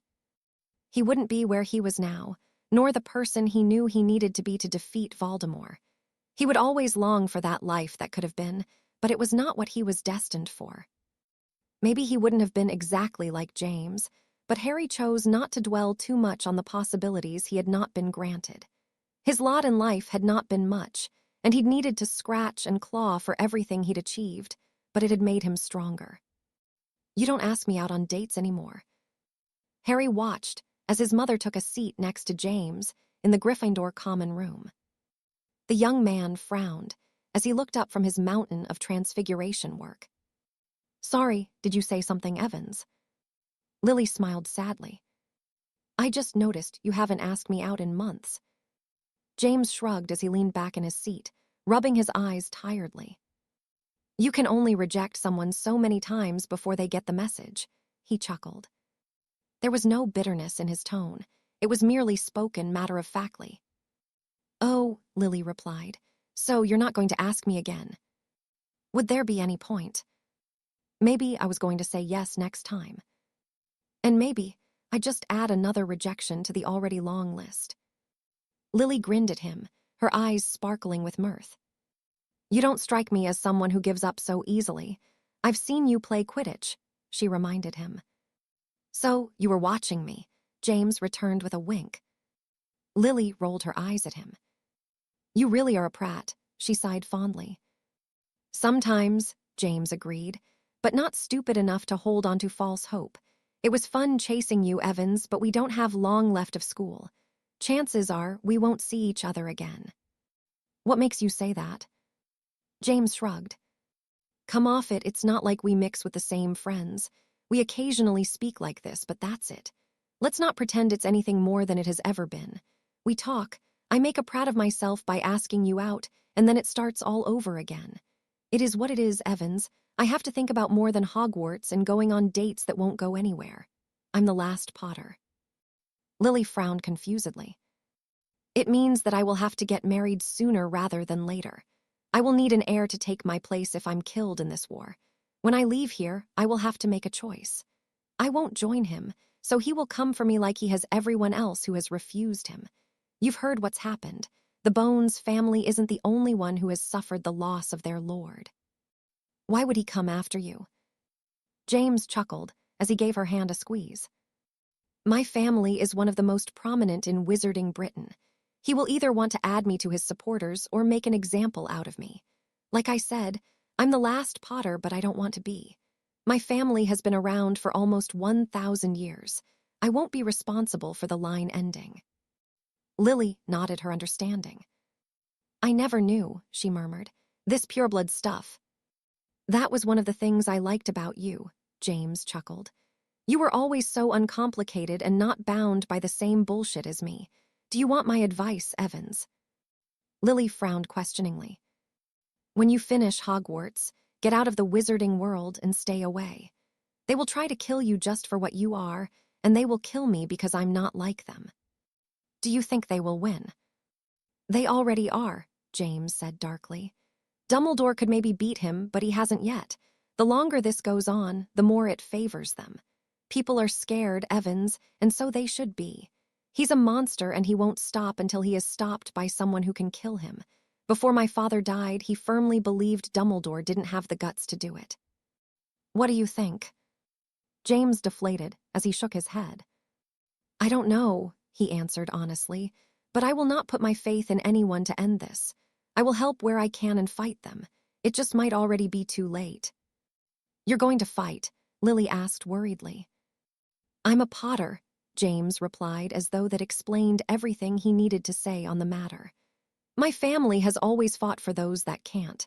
For almost 1,000 years, the Potters have fought when we were needed. Lily worried her bottom lip and wiped an unexpected tear from her eye. This wasn't how I expected this conversation to go, she snorted humorlessly. I thought I could convince you to ask me out just once more. I didn't think of all of this. The death of my parents and the war has changed things, James sighed. Does it have to change everything? James offered her a sad smile. I wish it didn't, he said truthfully. I suppose sometimes the choices we want to make for ourselves are taken away from us. I just have to accept that. Why? Because life is rarely kind, James answered. If it was, my parents would still be here. I wouldn't be out of my depth with everything I have to do, and there wouldn't be a war to contend with. Lily nodded as she stood. For what it's worth, I would have said yes, she murmured. Even now, if you asked me, I'd still say yes. Why? Lily shrugged as a grin tugged at the corner of her lips. Maybe you wore me down enough, she quipped. Or maybe I realized that I've missed you asking. I think it's that I see you for who you are, James Potter.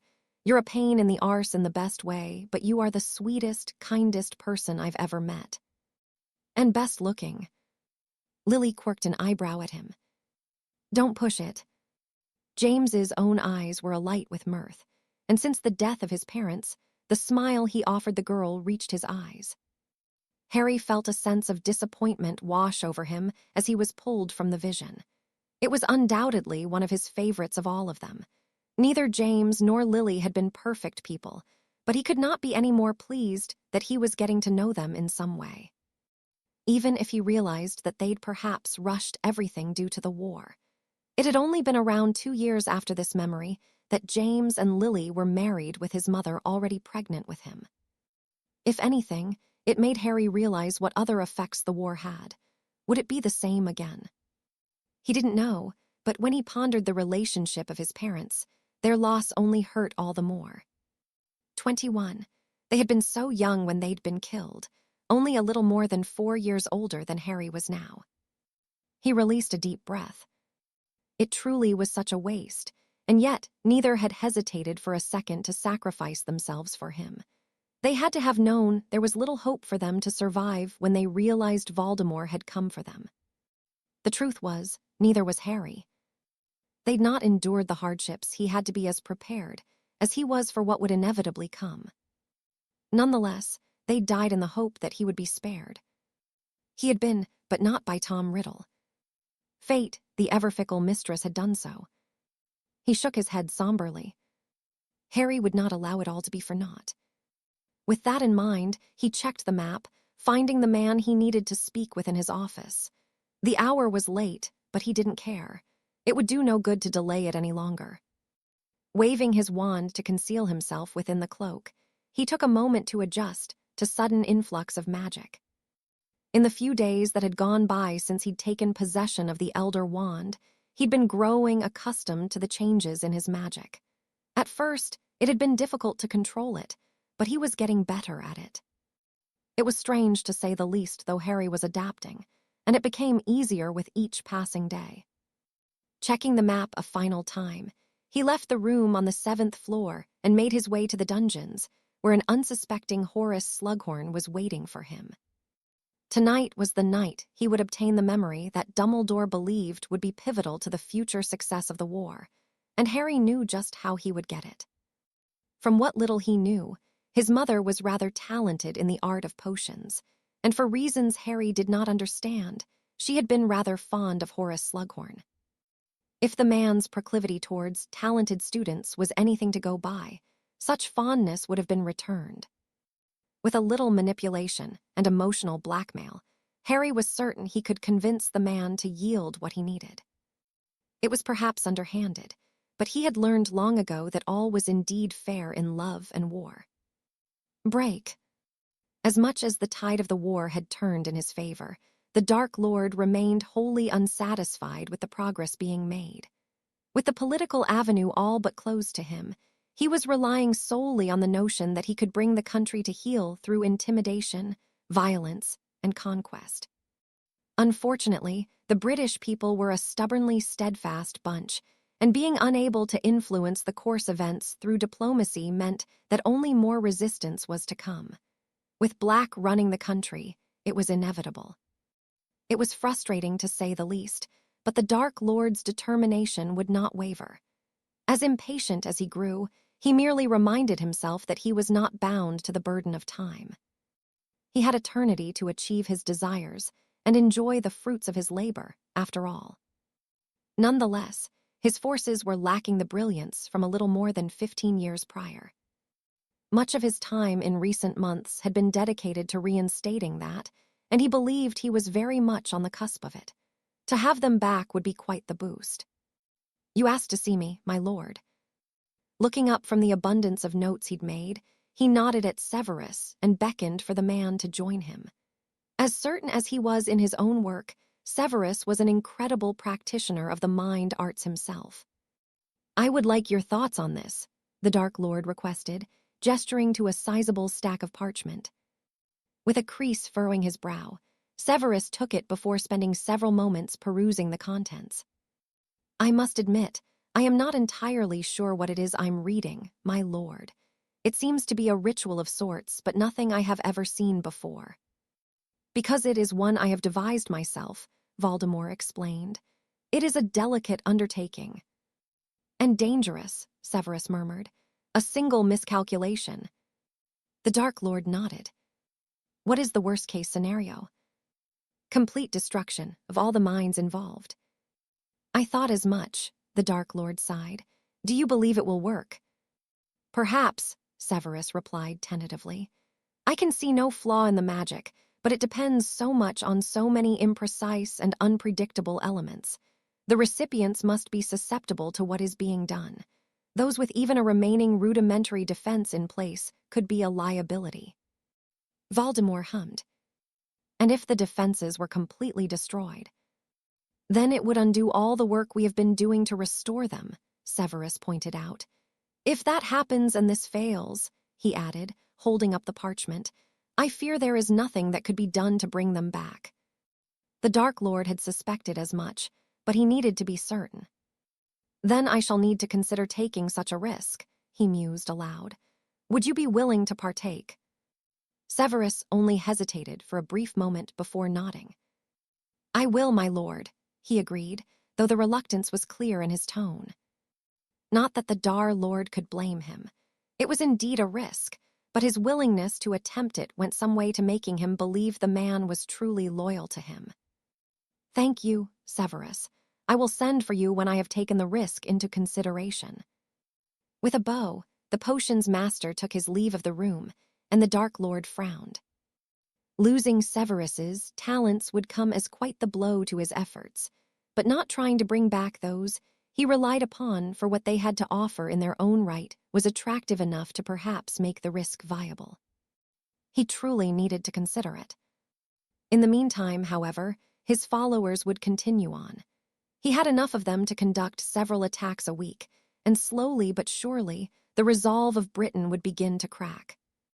No matter what, he would emerge victorious. There was not a thing that would stop him. He paused as the face of the boy glided across the forefront of his mind. Potter, the prophecy. The Dark Lord shook his head of the thought. Not even Potter with the intervention of an obscure branch of magic, such as divination, would be enough. No, it could never be.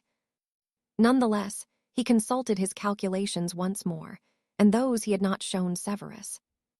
Perhaps the second option would prove to be more fruitful. He'd undoubtedly lose his followers as they had once been, but the potential to gain much more was rather enticing. Break. Horace closed the door behind Harry Potter as he took his leave of the office, shaking his head as he poured himself a generous measure of a particularly fine whiskey he'd been gifted for Christmas. It wasn't often he would drink whilst within the walls of the castle, but what he had relived this night called for it. Tom Riddle. Of course, he remembered the boy well, remembered his fascination with magics that should not be delved into. Horace, however, could never have anticipated what the boy would go on to become. He saw young Tom as his greatest failing. If only he would have chosen to put his talents to better use. Horace grimaced as the alcohol burned his throat, though it did not deter him from pouring another, picking up the photo he'd been so pleased to share with Harry. Lily Evans had been a breath of fresh air for him, an incredibly talented girl in the art of potions who had not had the benefit of a magical upbringing. Such raw ability was rare indeed, and Horace had done his utmost to nurture it. Her death had changed something within him. The desire he'd always possessed to pass on his learning to the young had evaporated, and Horace knew his time at Hogwarts was done. He'd intended to see out the rest of his years in peace, and perhaps write a book or two.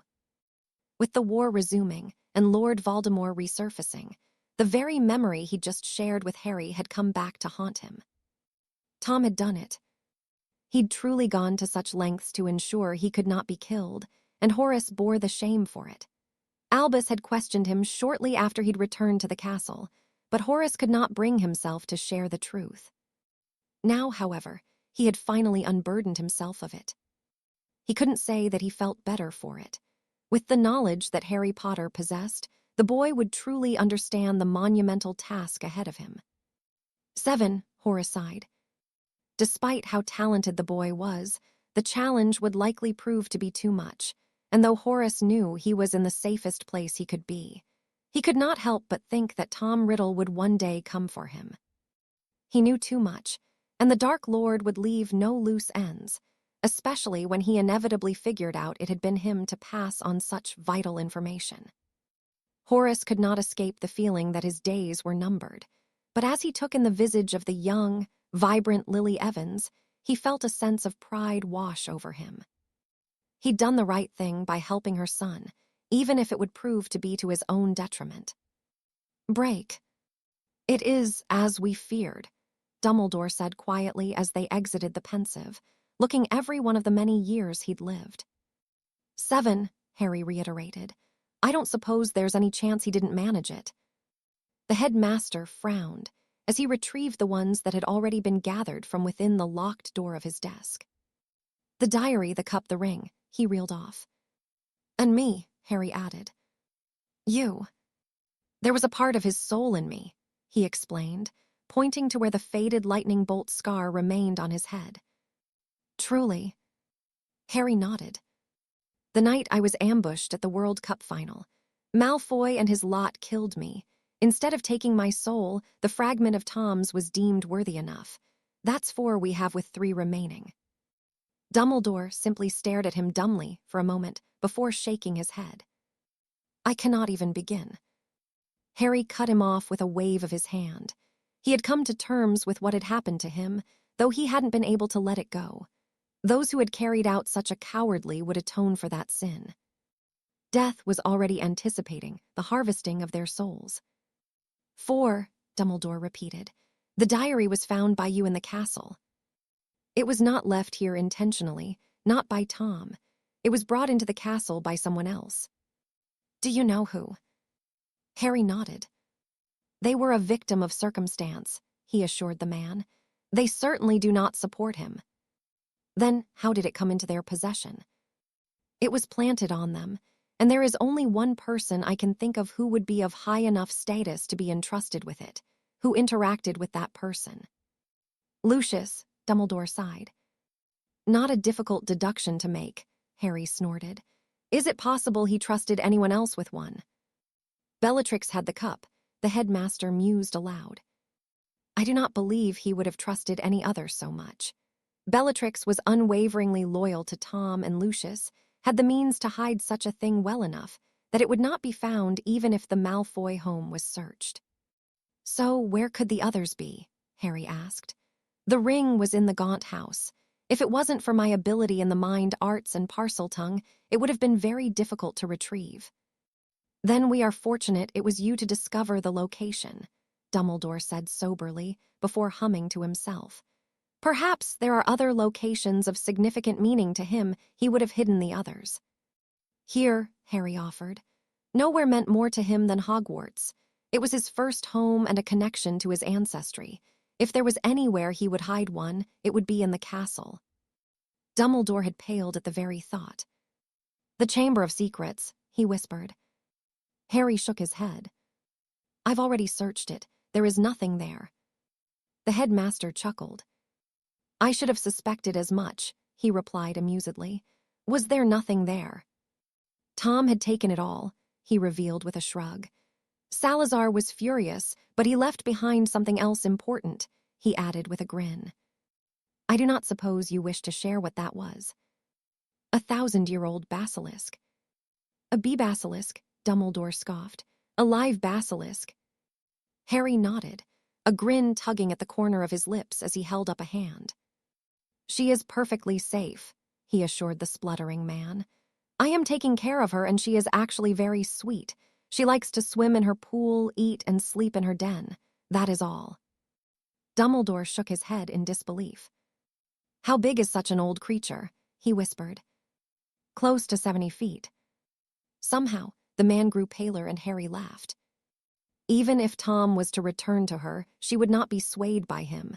Her job is to protect the castle. When I am finished, I will see if she wishes to come and live with me. She is no threat to anyone here. Dumbledore nodded reticently. I must say, you have an ability to surprise me more than anyone else I have met, Harry, he murmured. I am undecided if that is a good thing. Maybe a bit of both, Harry returned. Can you think of anywhere else he may have hidden one? Not off the top of my head, Dumbledore answered. I will ponder it. What about other places? I suppose checking the orphanage he grew up in would be as good a place as any, the headmaster mused. Other than that, I am at a loss, I'm afraid. It is something I will look into with haste. Perhaps there is something I have missed from some of the memories I have been gathering. I shall revisit them. I will begin searching the castle floor by floor, Harry decided. If he hid one here, I will find it. Maybe it would help if we knew what we were looking for. Dumbledore nodded. Well, the cup once belonged to Helga Hufflepuff. Maybe he sought out other items belonging to the founders, he offered. Do we know of any of these items? Harry questioned. Tom wouldn't waste him time chasing things that he wasn't certain existed. He would not, Dumbledore agreed. Well, we have the sorting hat to begin with. It was Gryffindor's own. He would not have been able to obtain it. It was Harry's turn to be surprised. He had not known that snippet of information. Is there anything else of Gryffindor or Ravenclaw he may have known of? Dumbledore scratched his beard. There is a sword that belonged to Gryffindor. It is featured in every known portrait of the man, but it has not been seen since Godric died. He does not possess the sword, Headmaster. The hat suddenly spoke. Dumbledore turned towards the hat. You are certain? Completely. You know where it is, Harry said accusingly. I do, and I will not share that information, the hat replied stubbornly. Only a true Gryffindor in need can retrieve it. It fell silent once more, and Dumbledore turned back towards Harry, a glint of amusement in his eyes.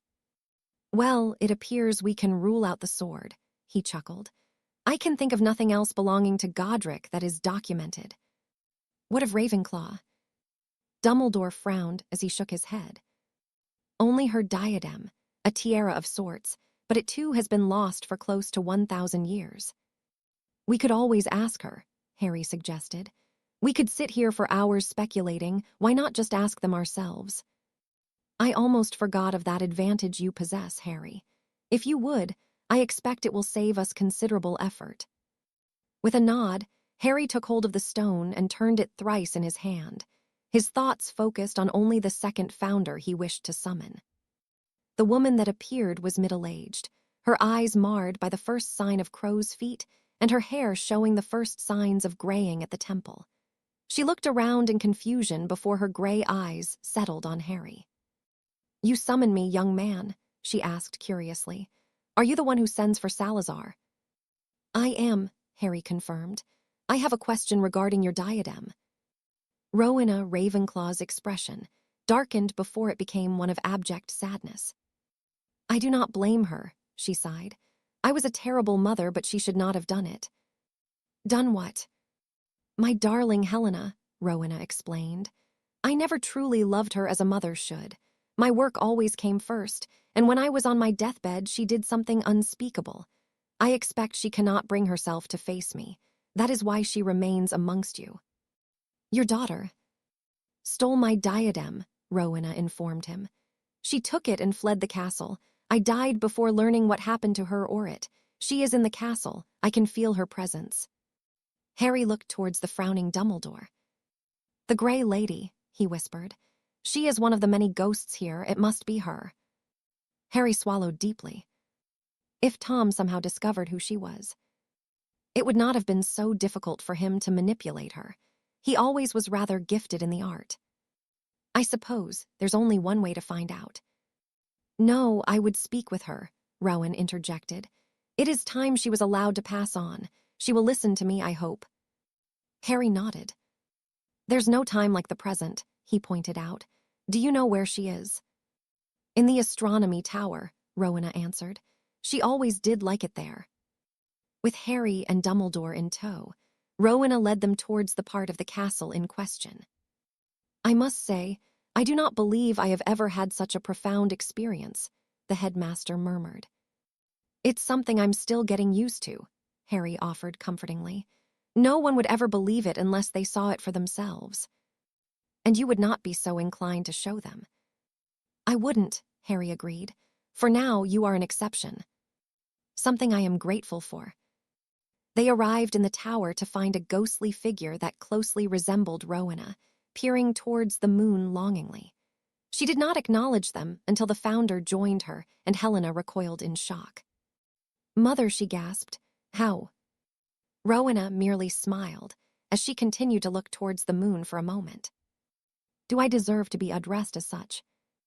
Helena was fixated on the apparition, in a state of disbelief. How? She repeated. I was summoned, Rowena answered, nodding towards Harry. The young man requires our assistance. Our assistance? Rowena nodded. If you help him, he will help you pass on. He can do that. I can, Harry answered. You just need to tell him what you did with the diadem. I am not angry with you, Helena. This is of the utmost importance. It's because of him, isn't it? Helena asked bitterly. Tom Riddle. The mask of fury that adorned the ghost was an unpleasant expression, the loathing she felt towards Voldemort apparent for all to see. He promised he would return it to the castle. I told him where he could find it, and he perverted it. He turned it into a Horcrux, Dumbledore interjected. Helena nodded. I trusted him. He was so nice and he wanted to help me. I thought he wanted to help me, she added angrily. He took advantage of you, Rowena comforted. He manipulated you and used your guilt. It is not your fault. Helena smiled sadly as she shook her head. I never did inherit your wisdom, she chuckled humorlessly.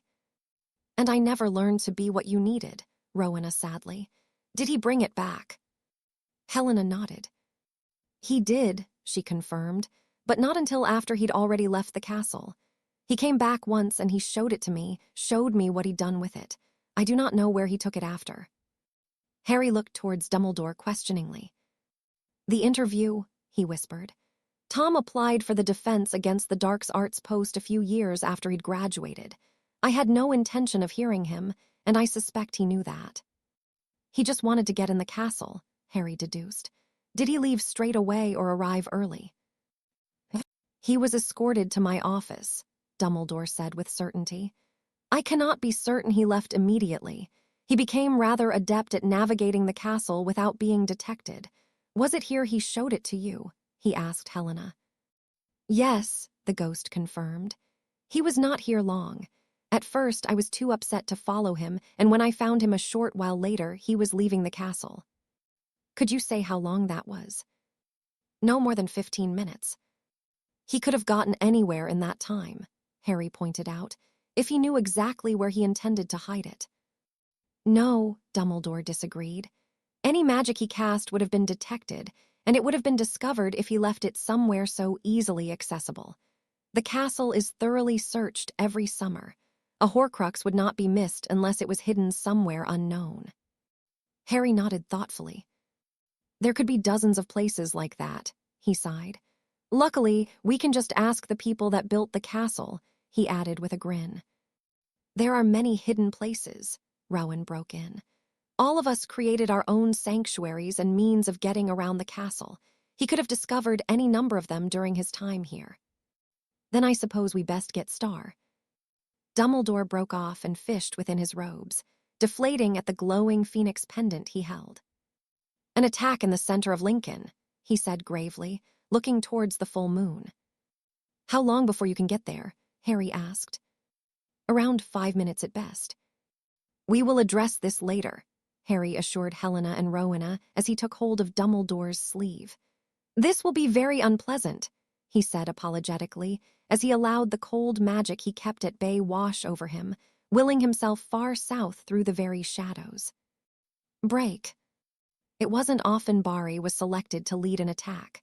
For the most part, he much preferred to remain within the confines of the home the Dark Lord was making use of. There, he wasn't subjected to the appearances of the cloaked figure that he had yet to convince himself wasn't a figment of his imagination. Tonight, however, with the werewolves being let loose, he had been chosen as one of several Death Eaters to accompany them, mostly to shepherd the feral creatures away when the inevitable cavalry arrived in the form of the Aurors and Dumbledore's pathetic group. It was at a casual pace that Barty ambled down the high street, breathing in the fresh air, and listening to the cacophony of agonized screams, snarling, and other sounds of the ensuing chaos. It truly was music to his ears, and it had been so long since he'd been able to enjoy it. A smirk tugged at Barty's lips as he spotted a woman cradling a child, sprinting away from one of the werewolves that was toying with her. She was crying, whimpering as she fell and shielded the child with her body beneath the dark mark that had been conjured. Barty watched as the wolf slowed to a walk, licking its chops hungrily as it too seemed to enjoy the fear emanating from his fallen prey, only for it to stop suddenly as it sniffed the air. Barty felt it too, and he stiffened as he raised his wand. The cold, that damned cold, had followed him here, and yet he was not the only one aware of it. An eerie silence fell over the streets as the intensity of the cold increased, until Barty began to shudder uncontrollably. "Aurors!" A shout sounded in the distance, but it was barely heard over the din. Barty was too distracted by the sudden appearance of Harry Potter only a few dozen feet away, and how, with a single spell, he ripped the lower jaw of the werewolf away from its face. The screeching of the beast was blood-curdling, though it fell silent as another spell tore through it, leaving behind only a few blackened limbs. From every side street and alleyway, werewolves answered the frantic wailing of their packmate, pausing briefly as they took in its scattered remains strewn around them. Almost as one, they took in the sight of Harry Potter and Albus Dumbledore, and Barty took the opportunity to retreat behind some nearby shrubbery to watch the impending confrontation. When transformed, werewolves seldom understood the threat before them, their bestial nature overriding any common sense they may possess. As expected, they charged, and Barty looked on in horror as Potter reacted, a thick cloud of black fog spewing from the tip of his wand. For a moment, he could see nothing, but when it cleared, he could only scoff at the sight that greeted him. The werewolves were gasping for breath, doing their utmost to crawl away from the boy who was stalking them. Barty looked on as a gout of equally black flame cascaded over most, but the wolves did not burn as he'd anticipated. What did remain was a morbid collection desiccated skeletons. The wolves that had escaped such a fate began howling fearfully as they continued to crawl away. Barty balked at what was unfolding before him. He'd never seen anything like it, not even the Dark Lord. He shook his head of the disloyal thought that threatened to enter his mind as he watched Potter banish one of the wolves into a nearby building before summoning the disorientated creature back towards him. He seized it by the throat, and Barty froze as Potter's eyes came to rest on him, bringing an even more intense coldness to settle in his very core. What shook him from his stupor was the pathetic whimpering of the wolf Potter was holding, and try as he might, Barty could not tear his gaze away. He grimaced as Potter's gaze continued to burn into his own as the werewolf fell silent. With a violent, sweeping gesture of his wand, the still werewolf was flung towards Barty, and it skidded to a halt barely a few feet away. It was dead, its expression one of abject fear, and Barty could only gape dumbly at the beast. Potter had killed it with his bare hands, had seemingly sucked the life out of the werewolf as though it was nothing. Tearing his eyes away, Barty caught sight of the boy walking towards him, his wand a blur as he continued his onslaught against anything that attempted to hinder him. Judging by the plethora of colors of flashing lights he could see, other reinforcements had indeed arrived for Potter and Dumbledore, and Barty decided it would be best to take his leave. He needed to report what he'd witnessed to the Dark Lord, and if truth be told, every instinct in his body was urging him to flee for all he was worth. His intention all along whilst stationed at Hogwarts was to turn Potter into a monster. He'd achieved that, but now it seemed the monster was determined to hunt him down along with any other who followed the Dark Lord. Barty could not help but think that his plan had severely gone awry, and as he activated his portkey to take his leave, he got the impression that it would be foolish to hope this would be the last he'd see of Harry Potter.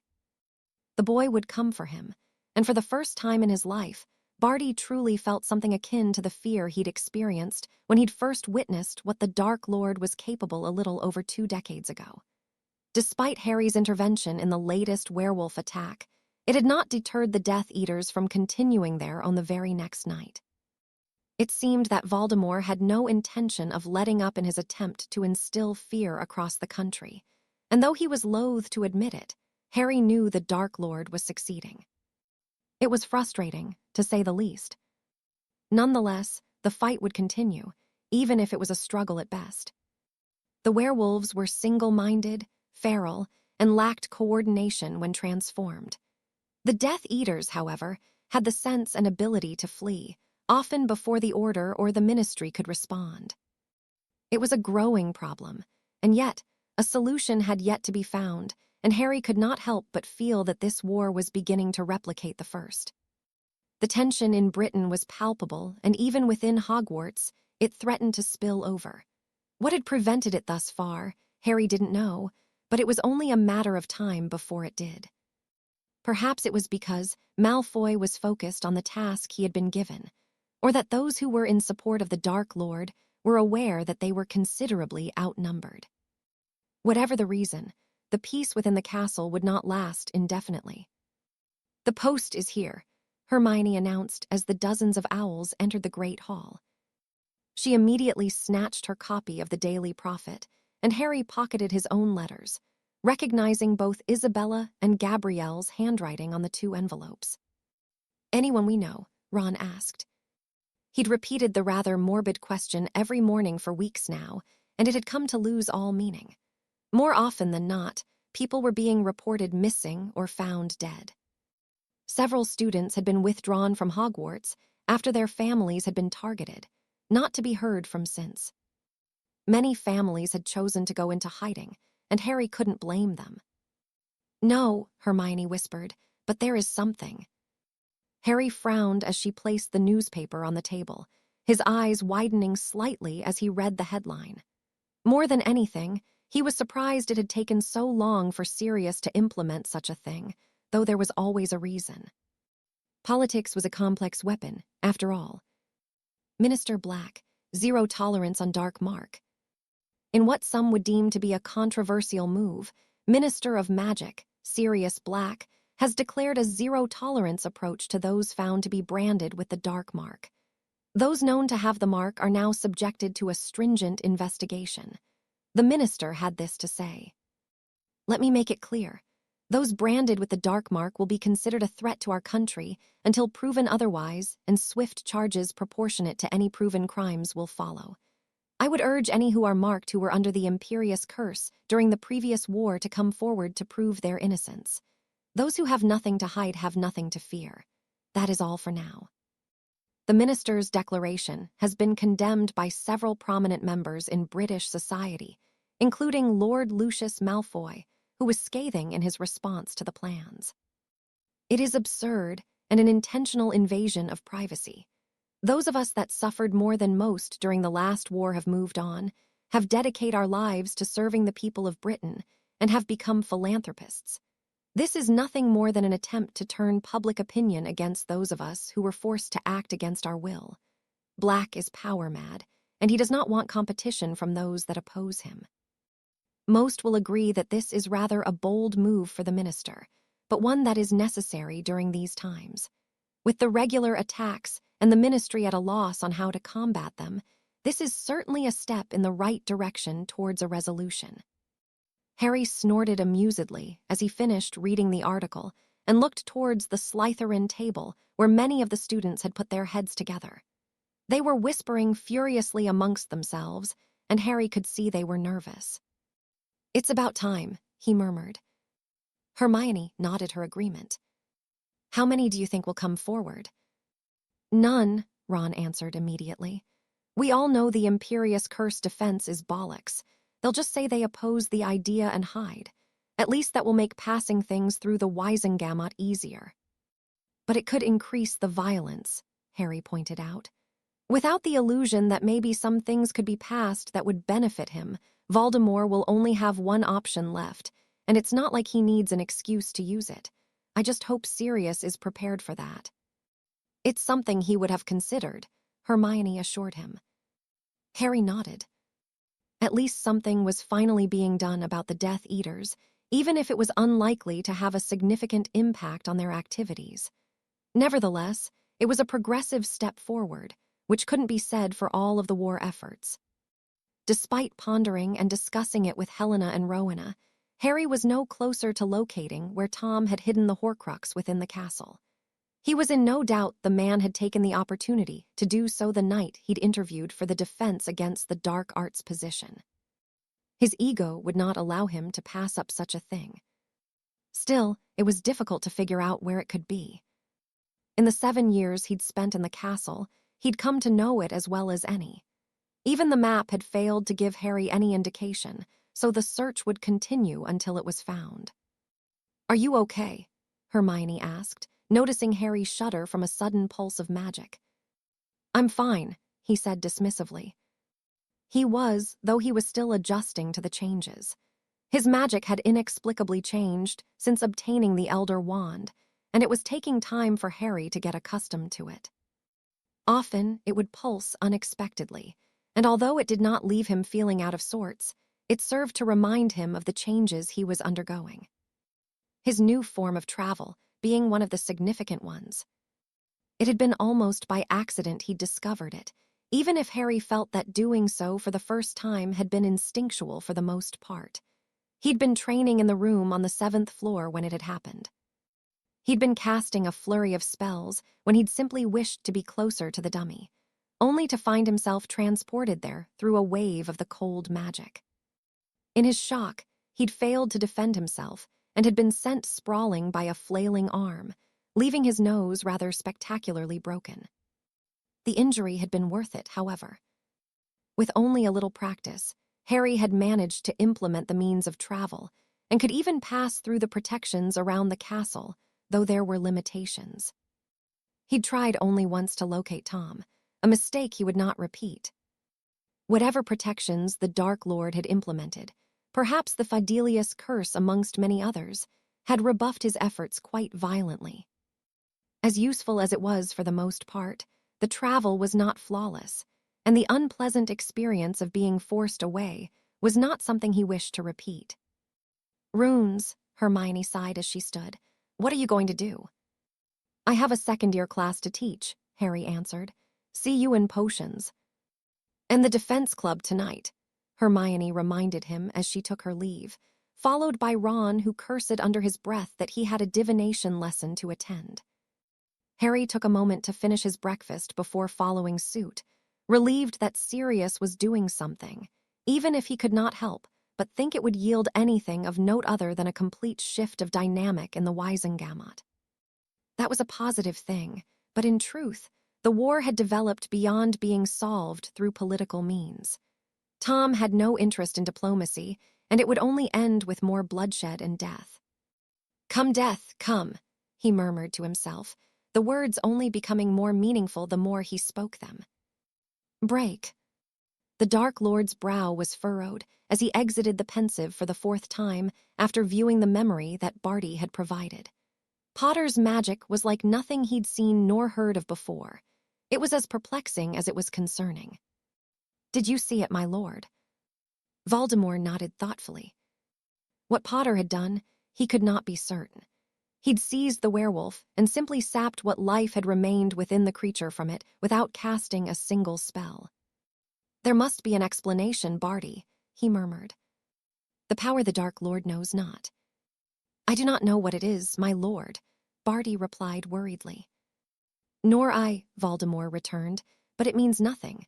Potter will die, Barty. Rest assured he will die soon enough." Now more than ever, he found himself relying on Lucius's son to provide the needed access. He had to catch Potter unaware, for the boy to be vulnerable when they met again. For that, he needed his very best, and though he had taken great pain in his consideration, and the risks involved, ultimately, he knew they would be worth it. Now, he merely needed to begin his preparations. "Send for Severus," he instructed. "I will have need of him." Barty nodded and left to carry out his instructions, and the Dark Lord took a seat as he continued to ponder his foe. Potter had undoubtedly inherited a power of sorts, one strong enough that the werewolves were of little concern to him. It was of no real consequence, however. The werewolves were of little threat to any who knew how to defend themselves adequately, and Potter had proven that time and again. When the boy was faced with the true threat that hung over him, the outcome would not be the same the werewolves had faced. No, the outcome would be as the Dark Lord had expected all along. Harry Potter would die, and Lord Voldemort would emerge triumphant, with none to stand in his way. Without their savior, Wizarding Britain would see that their resistance was futile, that the Dark Lord was the true power amongst them. Potter was a mere man, and he was so much more. More than any could hope to comprehend. They would be reminded. Every day until Potter fell, they would all be reminded of the power wielded by Lord Voldemort. "Break." "Have you found anything?" Draco whispered. Theo shook his head. I don't think there is anything here. They were currently on the 5th floor of the castle, searching every brick, nook, and cranny they came to in a bid to find a passageway that would lead them out of the castle, and in turn, allow them to return the same way. Come on, Not, we're running out of time. Draco was becoming as desperate as Theo had felt before Potter had accosted him. How long the boy planned to wait before putting an end to this misery? Theo could only guess. The longer it was drawn out, the worse Draco was becoming. He'd never admit it, but Theo was certain he'd heard the boy crying in his bed only a few nights prior. He understood what awaited them should they fail. The Dark Lord had made the consequences clear. Neither would live to return to Hogwarts after the summer break if they did not find a way into the castle from the outside. I'm going to check the 7th floor again, Draco sighed, his hair looking lank in the torchlight of the corridor. Theo said nothing, merely pleased to be out of his presence, though he once more found himself wishing that Potter would find him again and tell him that his living nightmare was over. He snorted at the thought. Theo could scarcely believe his life was in Potter's hands, and yet he often found himself dwelling on how they had been discovered and why the Gryffindor was so willing to help him. Was it a trick? It mattered not. Regardless, at worst, Theo would either be killed by the Dark Lord or by Harry Potter if the boy did not remain true to his word, neither outcome being particularly appealing to the Not heir. Break. Albus peered over the top of his spectacles at the man sitting opposite him. Severus had always prided himself on maintaining his composure, even in the most dire of circumstances. In this moment, however, he could barely do so, his eyes filled with concern as he shifted uncomfortably in his chair. There is no good to come from this, he murmured. What he is planning. He broke off as he shook his head. Do you believe it will work? Albus asked. I cannot say, but he is willing to risk it, which means he is quietly confident. Even if it fails, he has his second option. Both will yield unpleasant consequences. Albus nodded. Then perhaps it is time for you too. No, Severus cut in firmly. No, I must see this through. Albus wished the man would see reason, but it would not be so. Severus was set on following the path he had embarked on some 15 years ago and would not be deterred from it. What are the possible outcomes? Severus released a deep breath. If the first ritual works as intended, he will have them back, he answered simply. If it fails, they cannot be brought back as they were. That is when he will attempt the second. I have yet to decide which would be worse. And what of you? I am to be used as a conduit to link all of our minds. If the first ritual goes wrong, I do not know what will happen to me. I expect I will become like them. And if it does work, then it is possible they will have had unfettered access to my memories, and the Dark Lord will kill me. Albus shook his head. Severus, what choice do I have? Albus offered the man a look of sympathy. You can stop. We both know that I can't. He will find a way to get to me. Not if you flee, Severus. I have no doubt you could do so successfully and remain hidden. And live as a coward. No, I won't do that. You would sooner die. If necessary, Severus answered. I made a promise to myself that I would do whatever it took to end this, to see that she gets her justice. I could not bring myself to face her if I did not keep my word. Albus nodded his understanding. The raw emotion Severus spoke with leaving no room for compromise. What do you think is going to happen? Severus shook his head.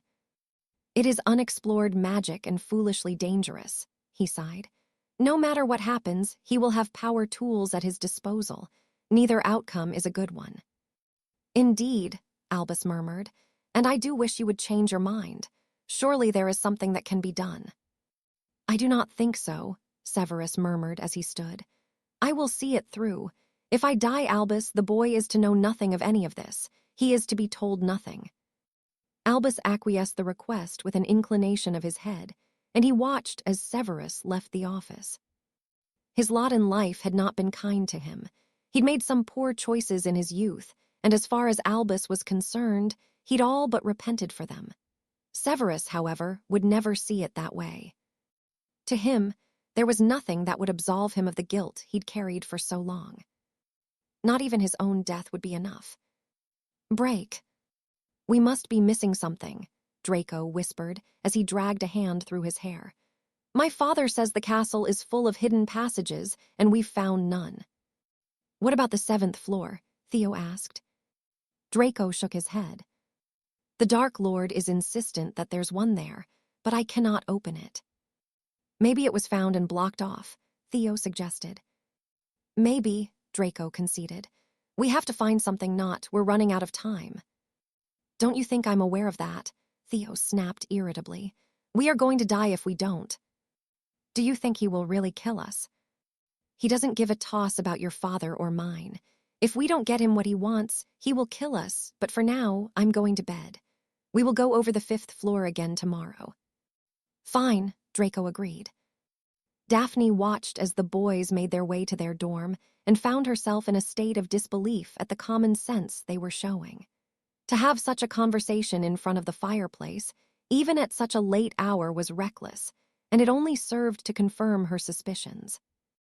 Draco and Not were up to something on behalf of the Dark Lord, which involved finding a hidden passage within the castle. Such a revelation did not bode well for any, and Daphne knew it was not something she could keep to herself. Potter. The only person she could trust with the information was Harry Potter. He would ensure she was not dragged into a mess she did not wish to be a part of. Still, it was concerning, to say the least. There was only one reason the Dark Lord would require a way into the school, and that was to use it for his own nefarious deeds. No, that couldn't be allowed. The very thought of the man roaming the halls here filled Daphne with dread, and as far as she knew, she was the only one aware of the ploy to see that happen. "Break." "Good work," Harry praised as the rest of the team landed around him. "That will do for tonight. Get yourselves showered. I'll clean this lot up." The others didn't need telling twice. Despite the worst of the winter weather having passed for the year, it was still wet and muddy, and would be for a few weeks yet before spring finally came. Nonetheless, it was much better than the perpetual snow showers and icy conditions they'd had to contend with prior to the Christmas break. Why the Quidditch season began in October, Harry didn't know. With a shrug, he set about the task of gathering and cleaning the equipment the team had been using for their drills, and by the time he was done, the others had finished, leaving him alone to shower in peace. Quidditch truly was one of the few things he was able to enjoy in life, and he was pleased he'd chosen to continue playing the previous year. It would have been so easy to walk away after Katie had been killed, though the girl would have been furious for him doing so.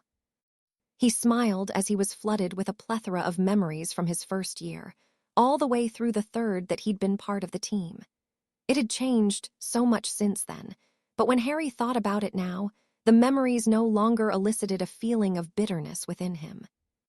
Playing with Wood, the Chasers, and the twins were amongst the best times of his life and memories he would always cherish.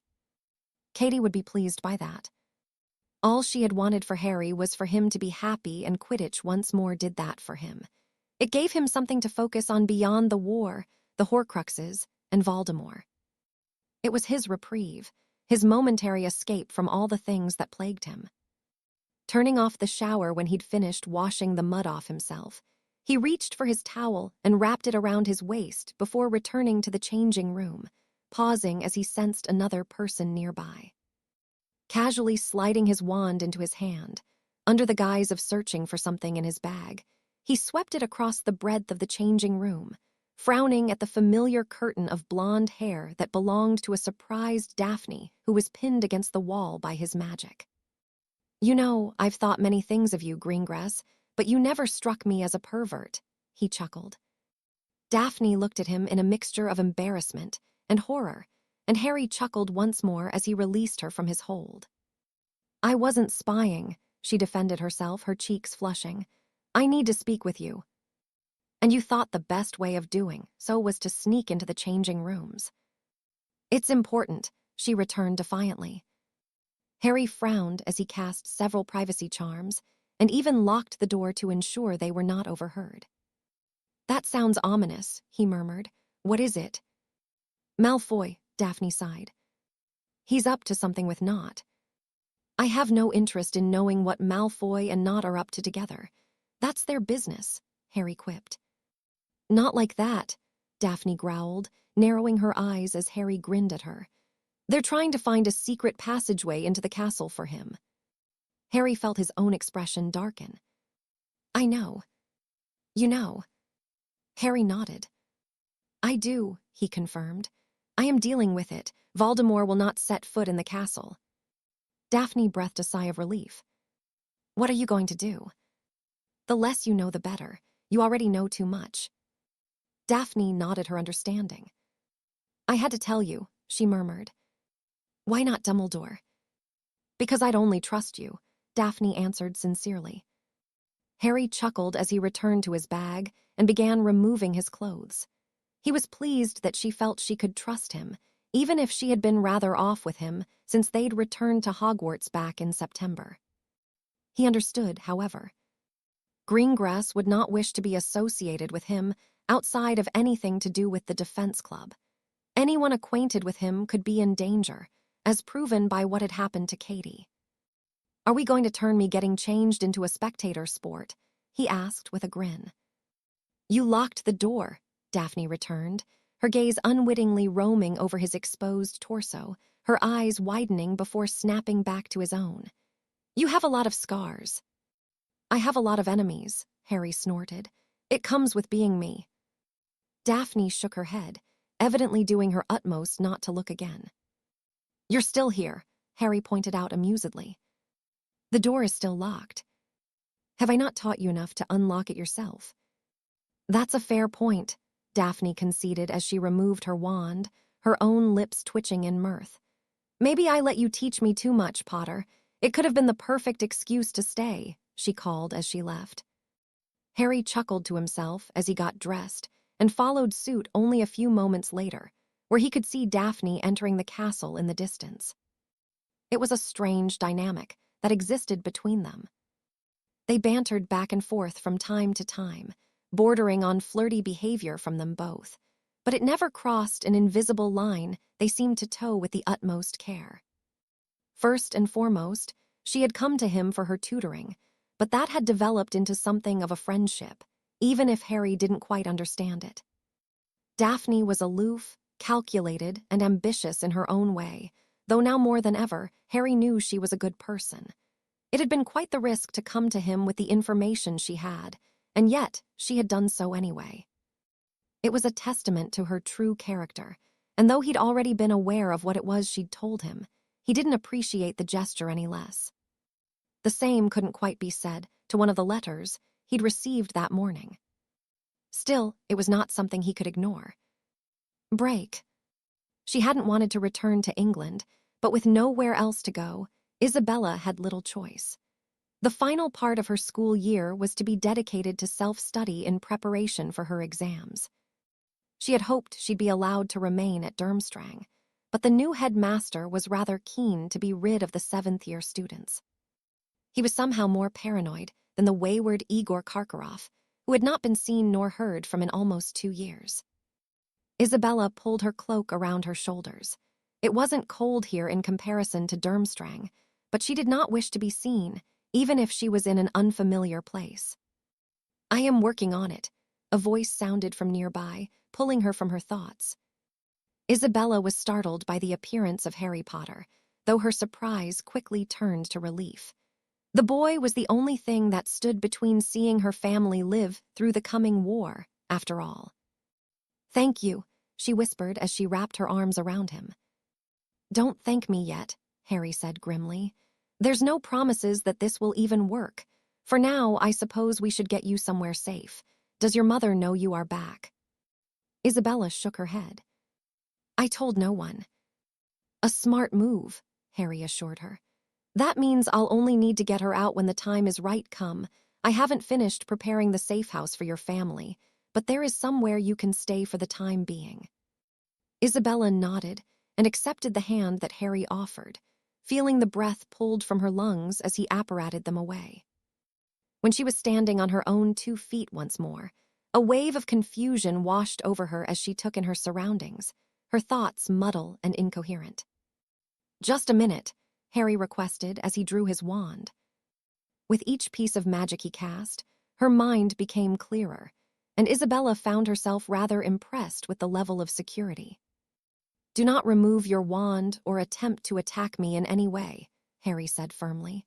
"The protections here will not take too kindly to that." "Why would I want to attack you?"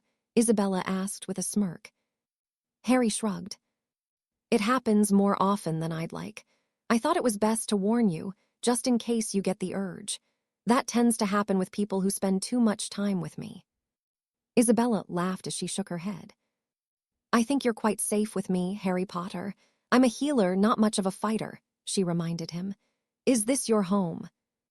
"It is," Harry confirmed. "It's very nice," Isabella complimented, "and by the sea. I'd love to live by the sea," she added with a longing smile. "Well, you will be for the foreseeable future," Harry replied, joining her as she gazed out of the window. Isabella nodded, sniffing suddenly as a tear broke free. The past several months had been trying at best. She'd spent her days worrying about her mother and brother, and whether it would be too late to save them.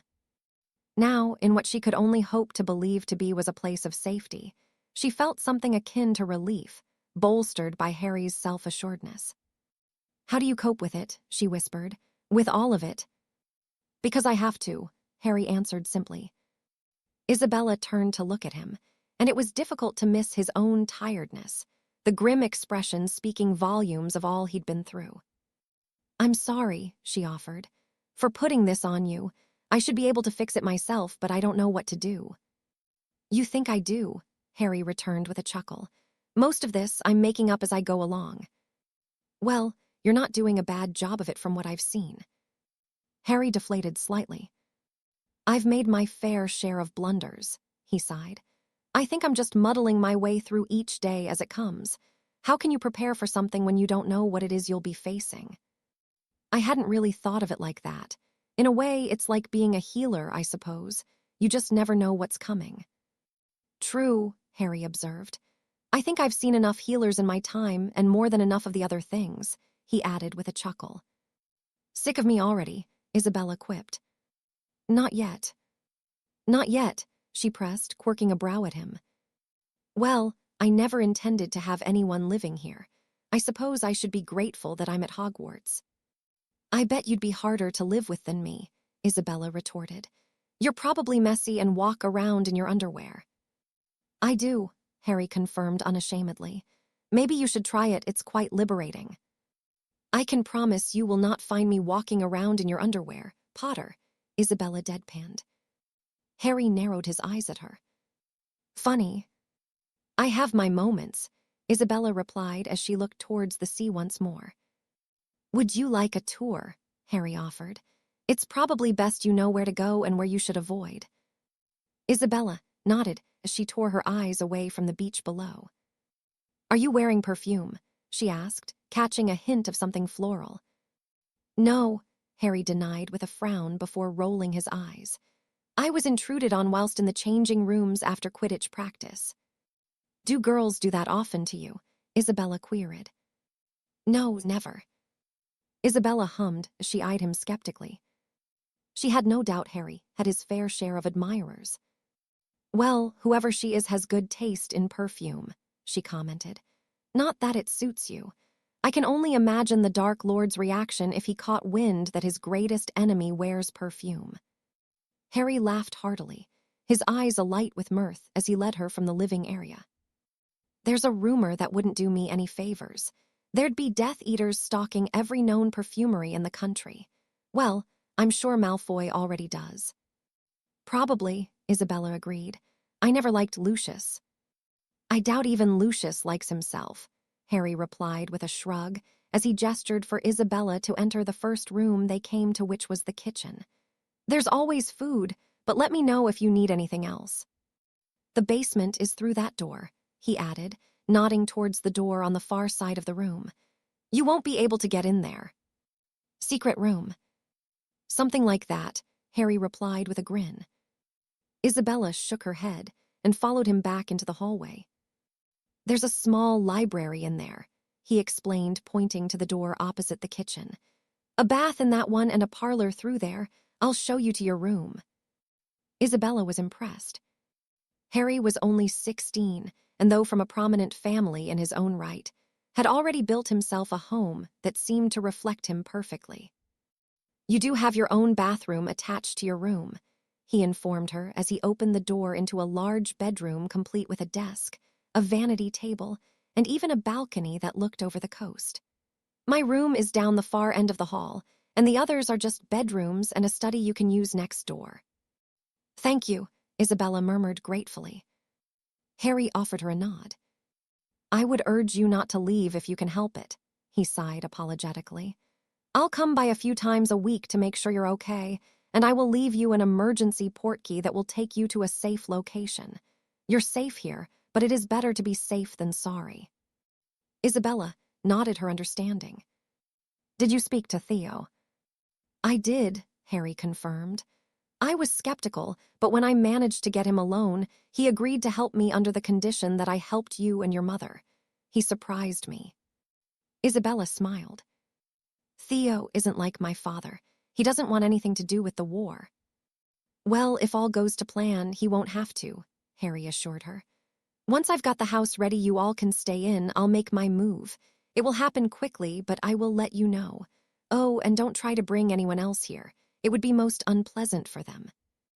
I have no intention to, Isabella promised. I'm just so relieved and grateful you're helping me, even if I can't work out why. You helped me, Harry reminded her. The night we met in Nocturne Alley. That was nothing. Well, when you meet so few people willing to help you, it means a lot, Harry countered. I wasn't in a good place then and acted quite stupidly. I think you handled what you were going through quite well, Isabella returned. You could have just given up and then, well, I don't know what the state of the country would be. It's you who is making the difference where it matters, Harry. It's me he wants, Harry chuckled humorlessly. Speaking of which, I'd best get back to Hogwarts. I have to teach in the morning. Is there anything you need? Isabella shook her head. No, I'll be fine until you come back, she assured Harry before pulling him into a tentative embrace. Thank you, she whispered, for everything. He offered her a final smile before he vanished in a cloud of black smoke, and Isabella shook her head. Harry was so casually brilliant. Even at the age of 14 and fighting fully grown witches and wizards on the underground dueling circuit, he'd been brilliant. He was simply one of those rare talents who was unwaveringly dedicated to magic, and it was something that Isabella admired. She may not be much like her father, but she admired ambition as much as any in her family. Nonetheless, it was strange to find herself here. She and Harry had been writing to one another regularly enough over the past couple of years, but to find herself living in his house was an odd outcome she had not expected. Break. Are you ready, Severus? He nodded, clearing his mind as best he could as he glanced around the room before peering into the enchanted mirror in front of him. The mute and unresponsive Death Eaters had been carefully assembled, they too having been placed before a mirror that was connected to his own.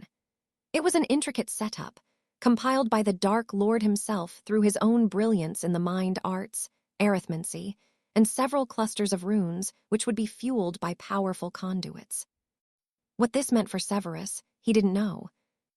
It truly was an untested ritual he would be undergoing, and that alone made him nervous. Releasing a deep breath, he nodded as he uncorked several potions he had painstakingly brewed for this very purpose.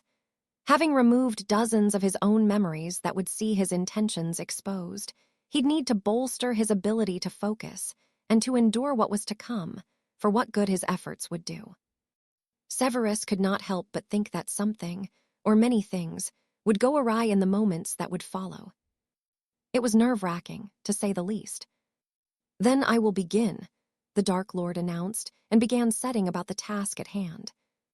It was several moments of murmured incantations, and the activation of the many runes carved into the wall and floors before Severus felt something, though when he did, it quickly became burdensome.